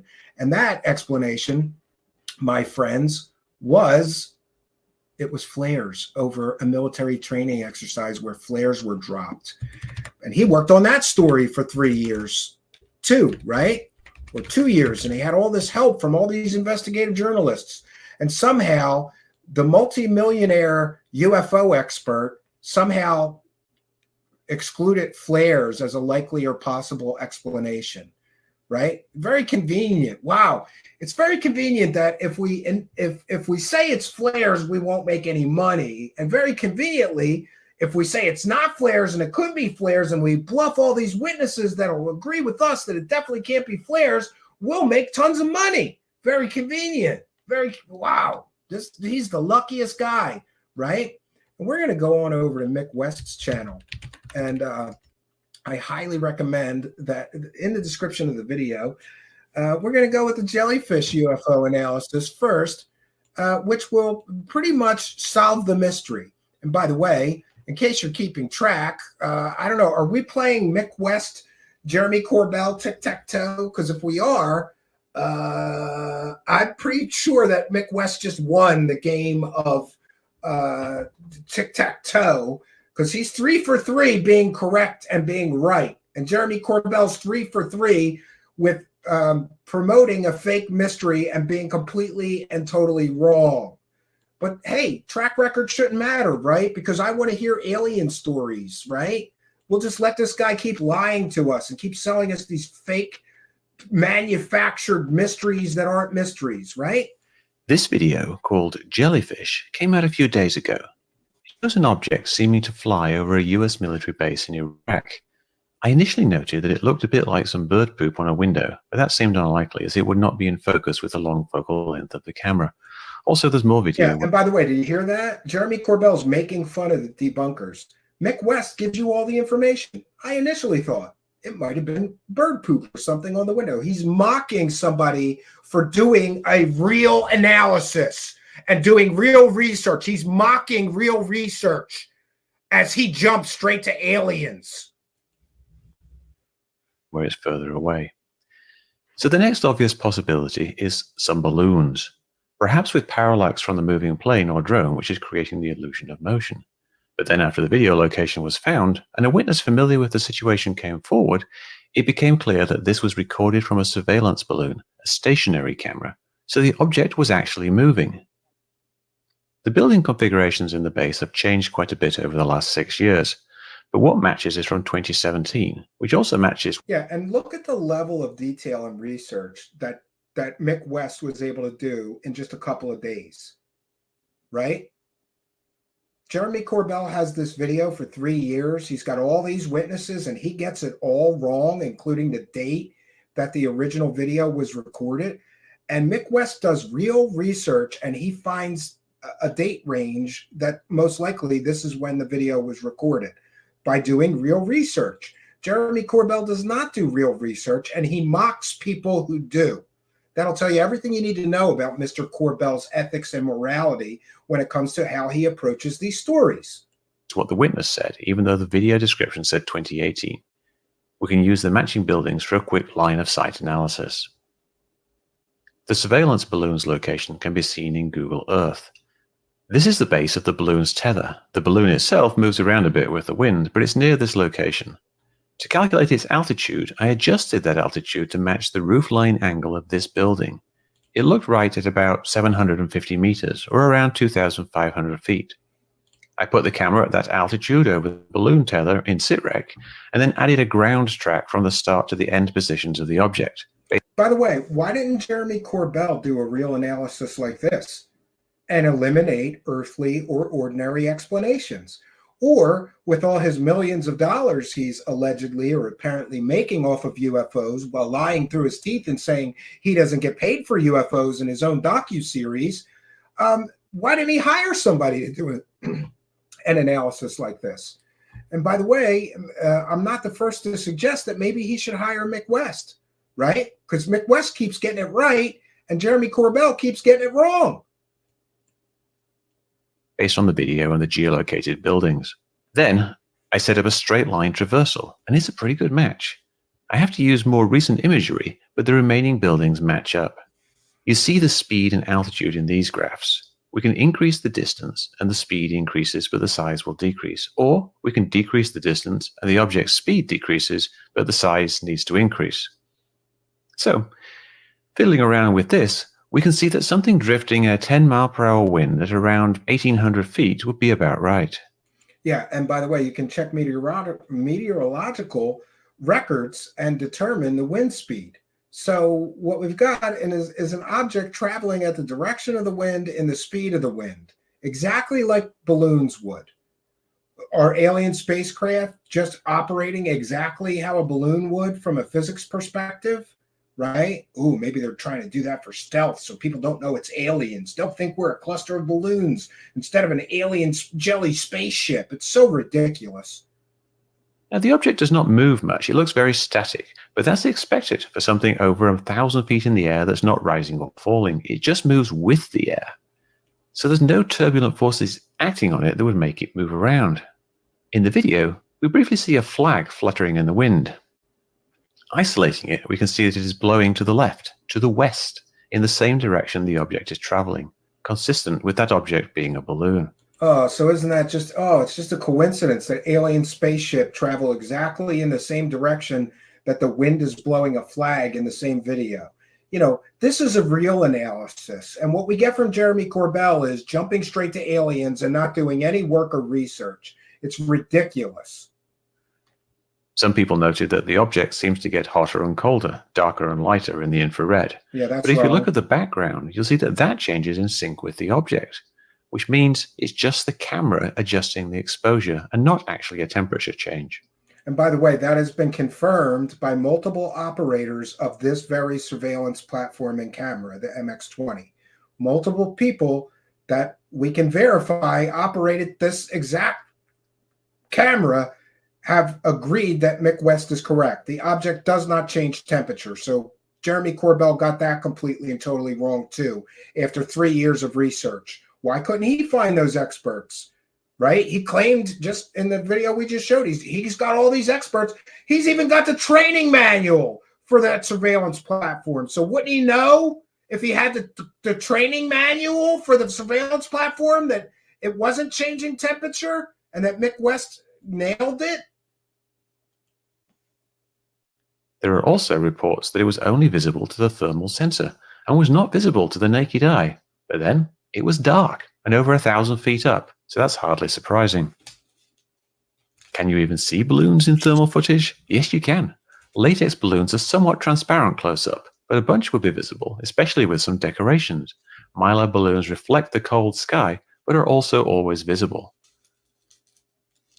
So what does this enable? And by the way, the claim that they could not be seen on infrared cameras came from Jeremy Corbell, who's been wrong about so much of this story that I'm sorry, not sorry. You can't just let him do it. Trust me, bro. If he's going to claim it couldn't be seen by infrared sensors, then he's got to prove that. And he hasn't yet. So that's just an unproven claim, like many of his unproven claims. Initial analysis tell us? Well, if there were some odd-shaped balloons, maybe a few balloons covered with some streamers or other decorations, and the wind at 1,800 feet was just 10 miles per hour from the east, then this is what you would see. But there's more. There's actually two videos. One video shows a faraway object. Jeremy Corbell Here's another thing that Jeremy Corbell got wrong, completely and totally wrong. suggests that this was showing the same object over water. But we can see from the heading of 172 degrees and the slant range of 6.8 kilometers that it's actually several miles due south of the base.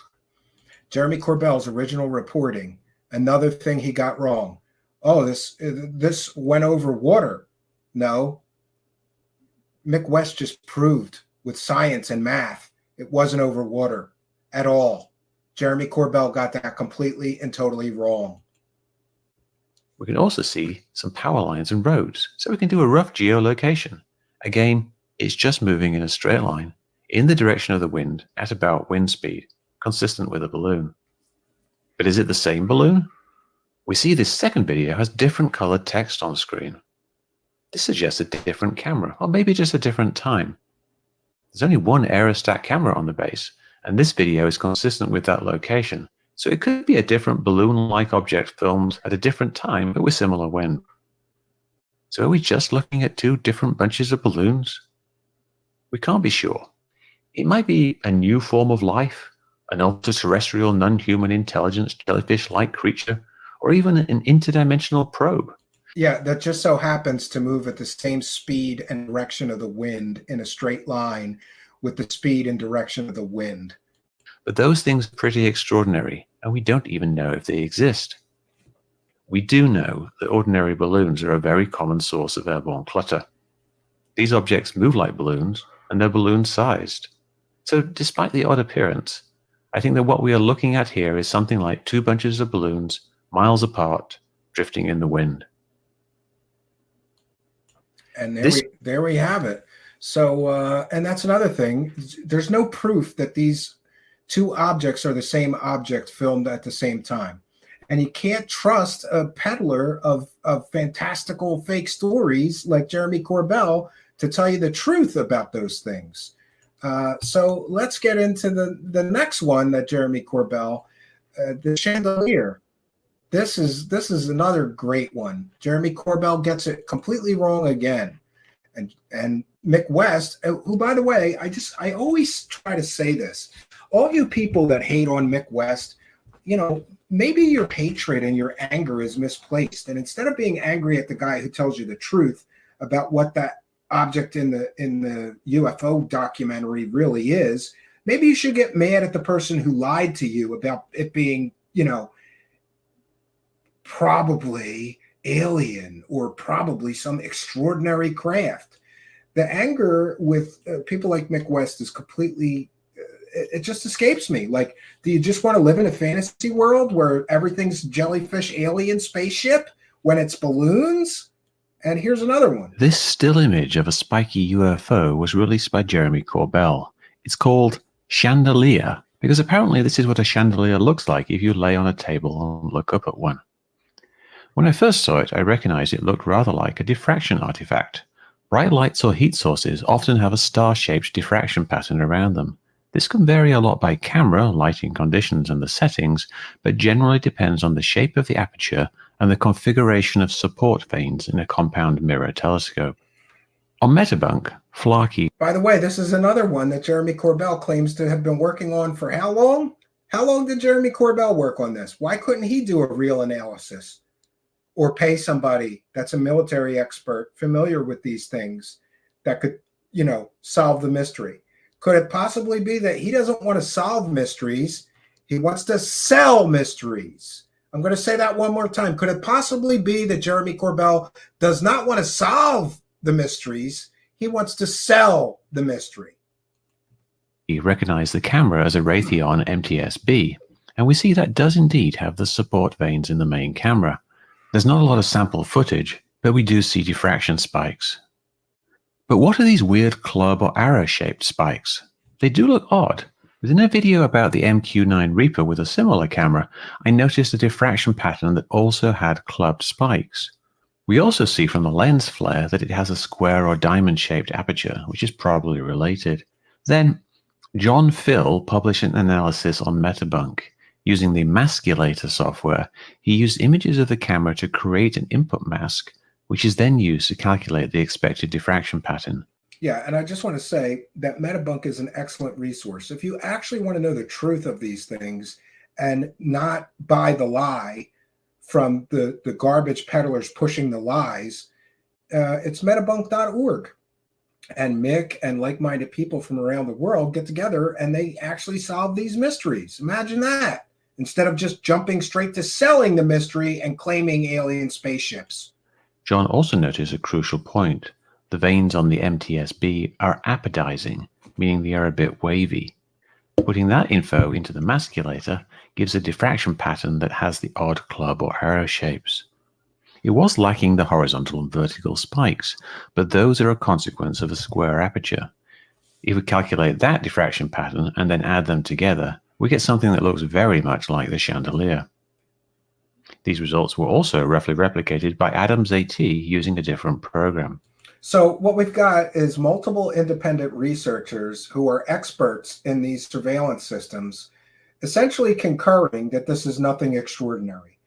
This is not a chandelier UFO. This is not what Jeremy Corbell sold it as. This, in fact, is not a mystery. But again, Jeremy Corbell doesn't want to do research. He doesn't want to get real analysts and military experts and military surveillance platform experts to look at his footage. He just wants to run the TMZ and fill up his bank account so that he can make money selling a fake mystery. Now, this is just a still image that looks like the expected diffraction artifact of the camera involved, but there's also a description of the object moving around weirdly. We also see what looks a bit like a smoke trail or a contrail.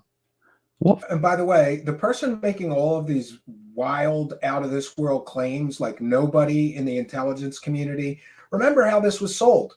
Jeremy Corbell's anonymous intelligence source said that this baffled the entire intelligence community. Nobody knew what this was. Was that a bluff?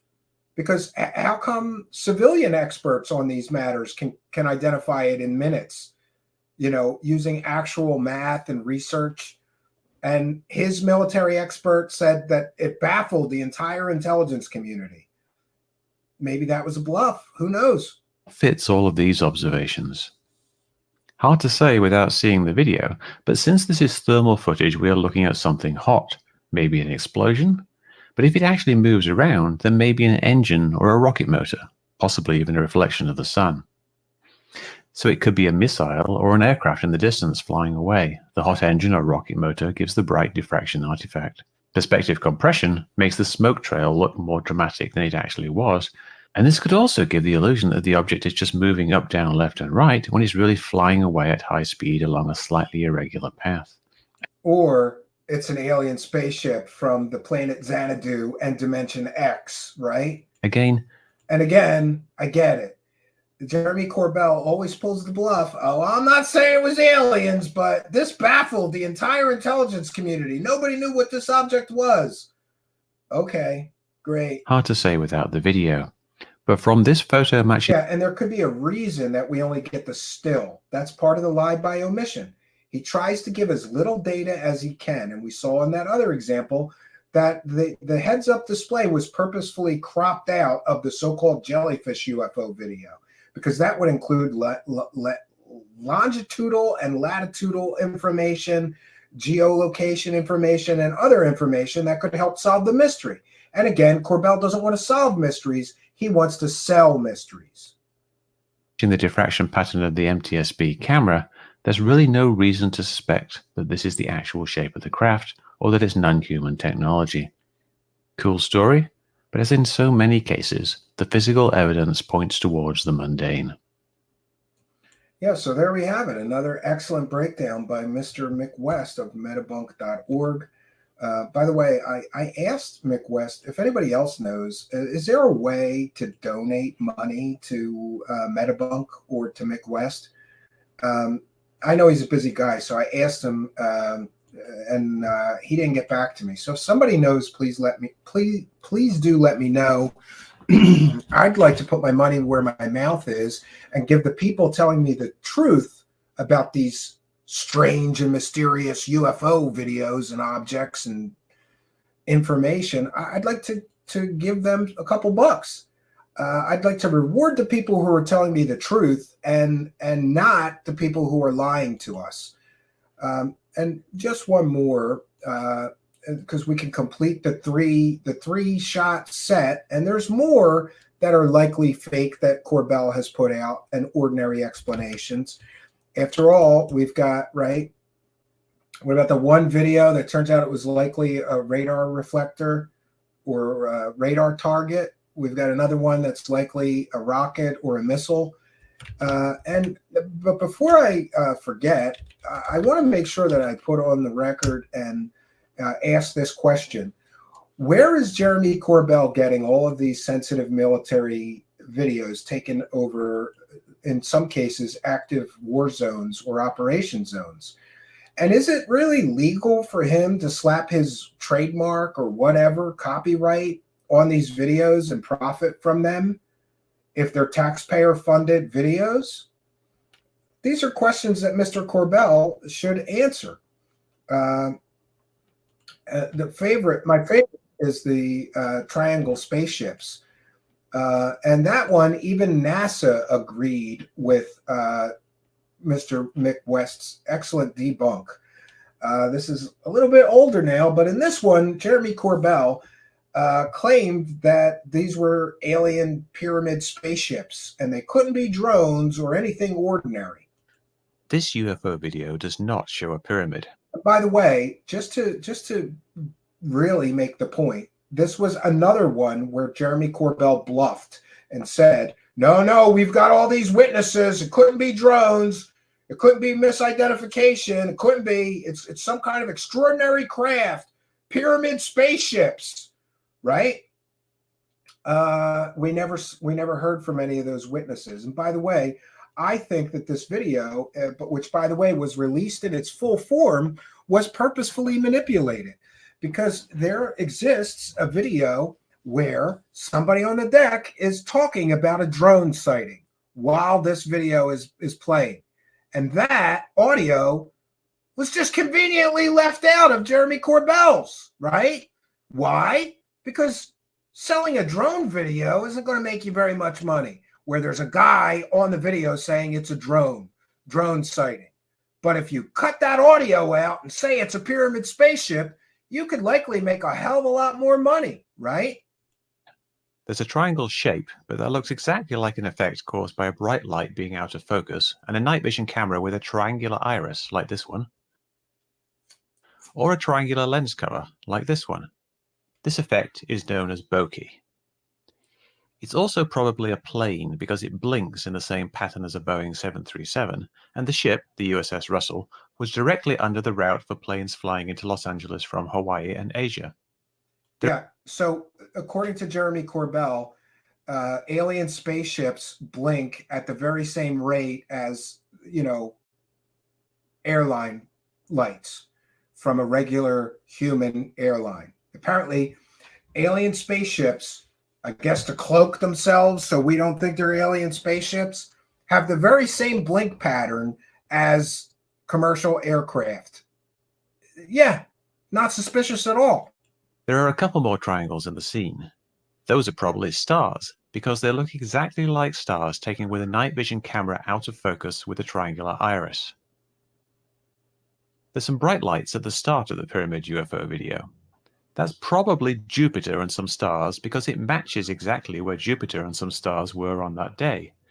They don't show up as sharp triangles because the cameraman has not zoomed in yet. But they look the same shape as the supposed flashing pyramid does when it first arrives. There's some points of light in the video that sometimes look like stars. They are not stars. They are random noise, stray electrons in the image intensifier tube. They change from frame to frame. They don't show up as triangles as they form in the image intensifier tube, which is behind the iris, so they are not affected by it. I first saw this video 1 week ago, on April the 8th. I instantly realized it looked like a plane from the flashing lights, and quickly figured out that bokeh was the best explanation for the triangular lights. But I had no evidence, and no night vision binocular, and couldn't find a night vision binocular that had a triangular iris. So I tried duplicating it by taping a triangular hole in the front of my regular camera. This gave nice triangles for lights and stars when out of focus. I also found that taping holes in the front of night vision binoculars was actually something people did, although I couldn't find any triangular shapes. Then, a breakthrough. Jesse3959 on Metabunk took a look at his night vision binocular and discovered, hey, it has a triangular iris. I asked him for some footage of lights and stars, and he delivered. Then, using a styrofoam holder, he recorded the output with his phone. He changed the focus, and that changed the size of the triangles. And when he filmed the darker sky, you get exactly the same faint stars and sparkly noise that you do in the pyramid UFO video. Gee, that's just a coincidence, right? This is just a coincidence that it looks almost exactly the same, right? Then, another breakthrough. A friend told me he had a military-style PVS-14 night vision binocular. He taped a triangular hole on the front and got just the same results as with the triangular iris. Lights took on a triangular shape that changed with focus. Stars looked like the faint objects in the pyramid UFO video, and we get the exact same noise. This PVS-14 footage also shows a circular glare around the triangular bokeh, something that appears in the pyramid UFO footage and that people thought was evidence that it was actually triangular shaped. But it's not. The circular glare is just spreading light. It happens all through the camera, so it looks round and even. The triangle is a different thing, only affected by the front iris or lens cover, so the triangle and circle are independent. So why couldn't the Navy figure this out? Why did they confirm the videos were real? Yeah, this is an interesting part of the story, and it has to do with manipulation. These mystery stories are always manipulated, and you never get all the information. Why does it show up on a slide for the UAP task force described as an unknown unmanned aerial system at 700 feet? Well, the key thing here is that the task force investigates sightings that were initially unidentified. This includes examinations of incursions that are initially reported as UAP when the observer cannot immediately identify what he or she is observing. And I think that's what we're seeing here. These are some lights in the sky that a Navy observer filmed with an accidentally out-of-focus night vision binocular and a phone. Initially, they were unidentified. Maybe they still are. Maybe some were Chinese drones at 700 feet. Maybe some were misidentified planes heading for Los Angeles. But one thing is pretty clear. They were not pyramids. Yeah, and there you have it. Another complete and totally fake mystery created by Jeremy Corbell, sold by Jeremy Corbell, profited on by Jeremy Corbell, that really has nothing to do with the original, what it really is. And this we see is how these mysteries, these fake mysteries, often work. Now, we have shown you a tremendous amount of evidence of deception, manipulation, and more. And I'm at a loss here. Like, what do you do with that? Well, one of the things that you do with that is that you realize that these people who are selling these mysteries, they don't really, you know, it's hard to say. Are they doing this intentionally and purposefully? Or are they just so much into that believer brain side of things that they instantly believe anything that they see must be an alien spaceship? You know, viewers of mine can make up their own mind. I have become far too critical, cynical, and more of the peddlers of this disinformation, misinformation, fake information, false information. I just, at this point, think that people are doing this on purpose because it's very profitable. We have heard of Mr. Corbell's sudden apparent windfalls of money after starting to peddle UFO stories and buying $1 million properties and more. So people are free to make up their own mind. Now, I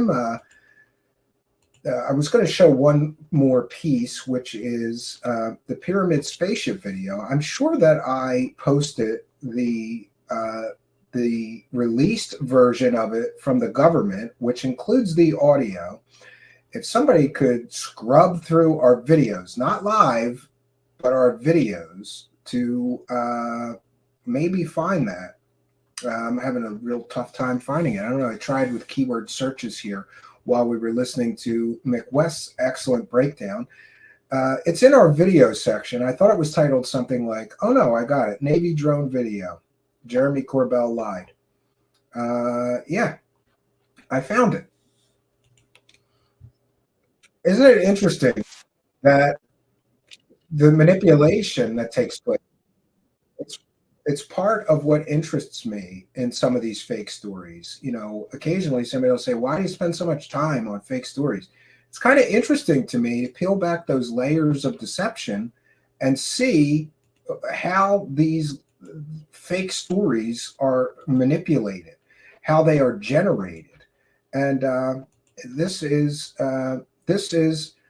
the interaction with UNK, UAS, RSL, and this video was unclassified. On board USS Russell in position 3217 north, 11957 west, operating in SoCal hop area with course 270 true, speeds 59 at time 0424 Zulu. We have visual of 4 probable unidentified drones. Unidentified drones. Did you hear that? Time 0424 Play it again. Zulu. We have visual of 4 probable unidentified drones with course unknown and speed unknown. Contact. So why is it that Jeremy Corbell didn't include the audio of the video? Was that just an oversight on his part? Was that just a mistake on his part? Or was that intentional? Because a story about a Navy ship and somebody on board a Navy ship spotting drones is not really going to sell quite like a story about pyramid spaceships will sell. I think that's pretty interesting that in Jeremy Corbell's original reporting of the story, he just showed video and there was none of the audio from this stuff. I think that it's not a coincidence. That's my personal opinion. I can't prove that, but I have observed the deceptive editing of Mr. Corbell for quite some time. And I think it's not a coincidence that the audio in Jeremy Corbell's video was, suspiciously absent. 6 west, operating in SoCal op area with course 034 true, speeds 15 knots at time 0937 Zulu.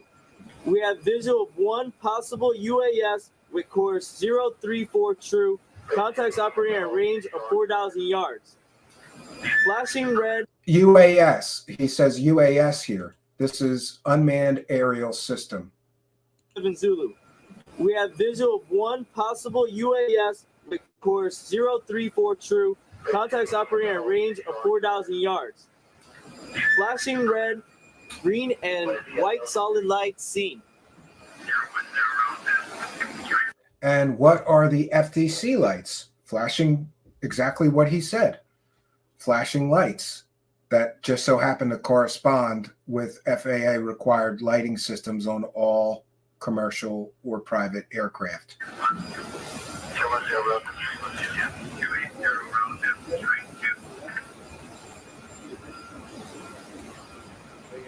So it's interesting to me to see the possible steps of, the manipulation that takes place. So what we're left with, if we really look at the history of Mr. Corbell's so-called offerings in UFO land, is a history of deceptive editing, a history of lie by omission, a history of getting facts wrong, a history of the big bluff. Oh no, I've got a whole lot of sources that say that wasn't balloons. It couldn't be balloons. And did you catch that bluff? Oh no, I've seen the training manuals for these highly, sensitive or in some cases classified surveillance platforms. And it couldn't be something as simple as balloons. And another bluff. I've got all these people that say it couldn't be that. Well, line them up. Line them up. You got all week. You got plenty of time. Get them all on the podcast there, Mr. Jeremy Corbell, and explain to us, if you don't, where are all those sources at that are telling you that Mick West is wrong, or it can't be just something as ordinary as balloons, but he never does. Every time is no, it's definitely not Boca. We've got witnesses. We've got witnesses that were on the ship. It's not Boca. Great. Where's the witnesses? We never see them. Oh no, it's definitely not flares. We've got witnesses. It couldn't be flares. We've got all these witnesses. They all say it definitely wasn't flares. They're military experts. Great. Line them up on your podcast. Can we hear from them? Can we have their names so other researchers can interview them? Oh no, we never see them. And again, he's done this for a third time now. Oh no, couldn't be balloons. I've seen the training manuals from these highly sensitive, sometimes classified surveillance platforms that operate in active war zones or whatever. And I've seen those, even though it would probably be illegal for me to see those, right? And a violation of the Espionage Act. Hey, I've seen them. Trust me, bro. Just like I've seen the logs from the ships that prove they were shooting at unidentified aerial phenomenon or UFOs every week, as recently as last Friday. There's another bluff for you, right? And now the most recent one, I've got all these witnesses. It can't be balloons. We've got all these witnesses. They all say it can't be balloons. Line them up, dude, or you just bluffed again. And I'm calling Corbell's bluff. I'm tired of him getting away with this. How many more bluffs does he get? He's had enough. This is 3 cases where he bluffed his ass off, manipulated the data, misidentified something ordinary. And remember, he's a multimillionaire UFO expert, right? No, I don't think so. No more. We have to, at some point, realize that people like Jeremy Corbell make a mockery of this subject when a serious scientist looks at this stuff.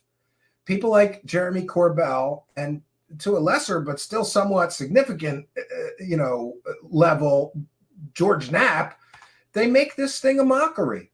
I'm sure that Mr. Corbell also claimed that this was filmed, this latest garbage video, the jellyfish, was filmed from a weapons platform. We reported that in our previous story here. I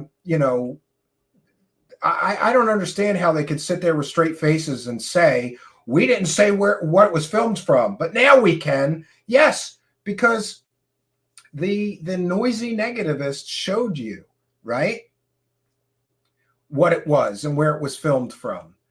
The people that are critical, the people that actually, care about doing real research and not just profiting to the tune of how much money are you making from this shit?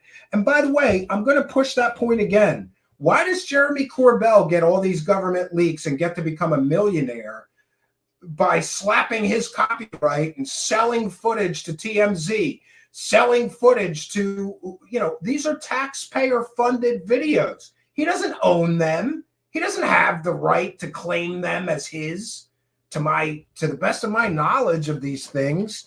These are publicly funded, taxpayer funded. We all own them. And so every time he does this, I go to government people and ask them. Nobody gets back to me.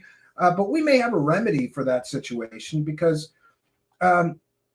people that have more impressive press credentials than I currently have can actually get answers. And I'm going to press this issue with the United States government. Several issues, by the way, like why is this allowed? Why is he constantly able to profit all of this much off of videos that are owned by American taxpayers, that were filmed by our United States government, which we all paid for? He doesn't have the exclusive rights to get all these leaks. And that's another situation. Some of these leaks are from military bases. Isn't this stuff classified? And I'm just asking questions. I don't know. Is it legal for people to leak these leaks to Jeremy Corbell? Is it legal for him to sell them to TMZ or whoever he's selling them to, or put them on monetized YouTube channels? I'm asking these questions because I think, Mr. Disclosure and Transparency, that's another thing. Where are all these leaks coming from? I don't know if it's true, but many people have suggested that they're coming from Dave Grush, who was investigated shortly after the government found out that he was hanging out with these two who keep getting government leaks. So I want to know, what is the government doing about all these government leaks? Is it legal? What is the situation here? And one last thing to share. We'll try to wrap things up here. We've gone a little further than, I apologize. A lot of information to share. So John Greenwald Jr. from theblackvault.com. By the way, I always say this, but I truly mean this. John's like a good guy. He's one of the good guys. People ask me all the time, who can you trust? John Greenwald is like the Walter Cronkite of UFOs. And, there's always things you can learn from people that have skills you don't. I get it. A lot of people don't like my approach or my delivery or my being too aggressive or nasty to these people. And John, even when he's saying somebody is full of shit, he says it diplomatically like a professional. I could learn a lot from John from the Black Vault. He's able to get statements from the government. And here he posts, the Pentagon has issued a statement about the, quote, jellyfish, unquote, UFO UAP case as released by TMZ by Jeremy Corbell. And here's the statement. We do not comment on the authenticity of alleged DOD material that may have been leaked.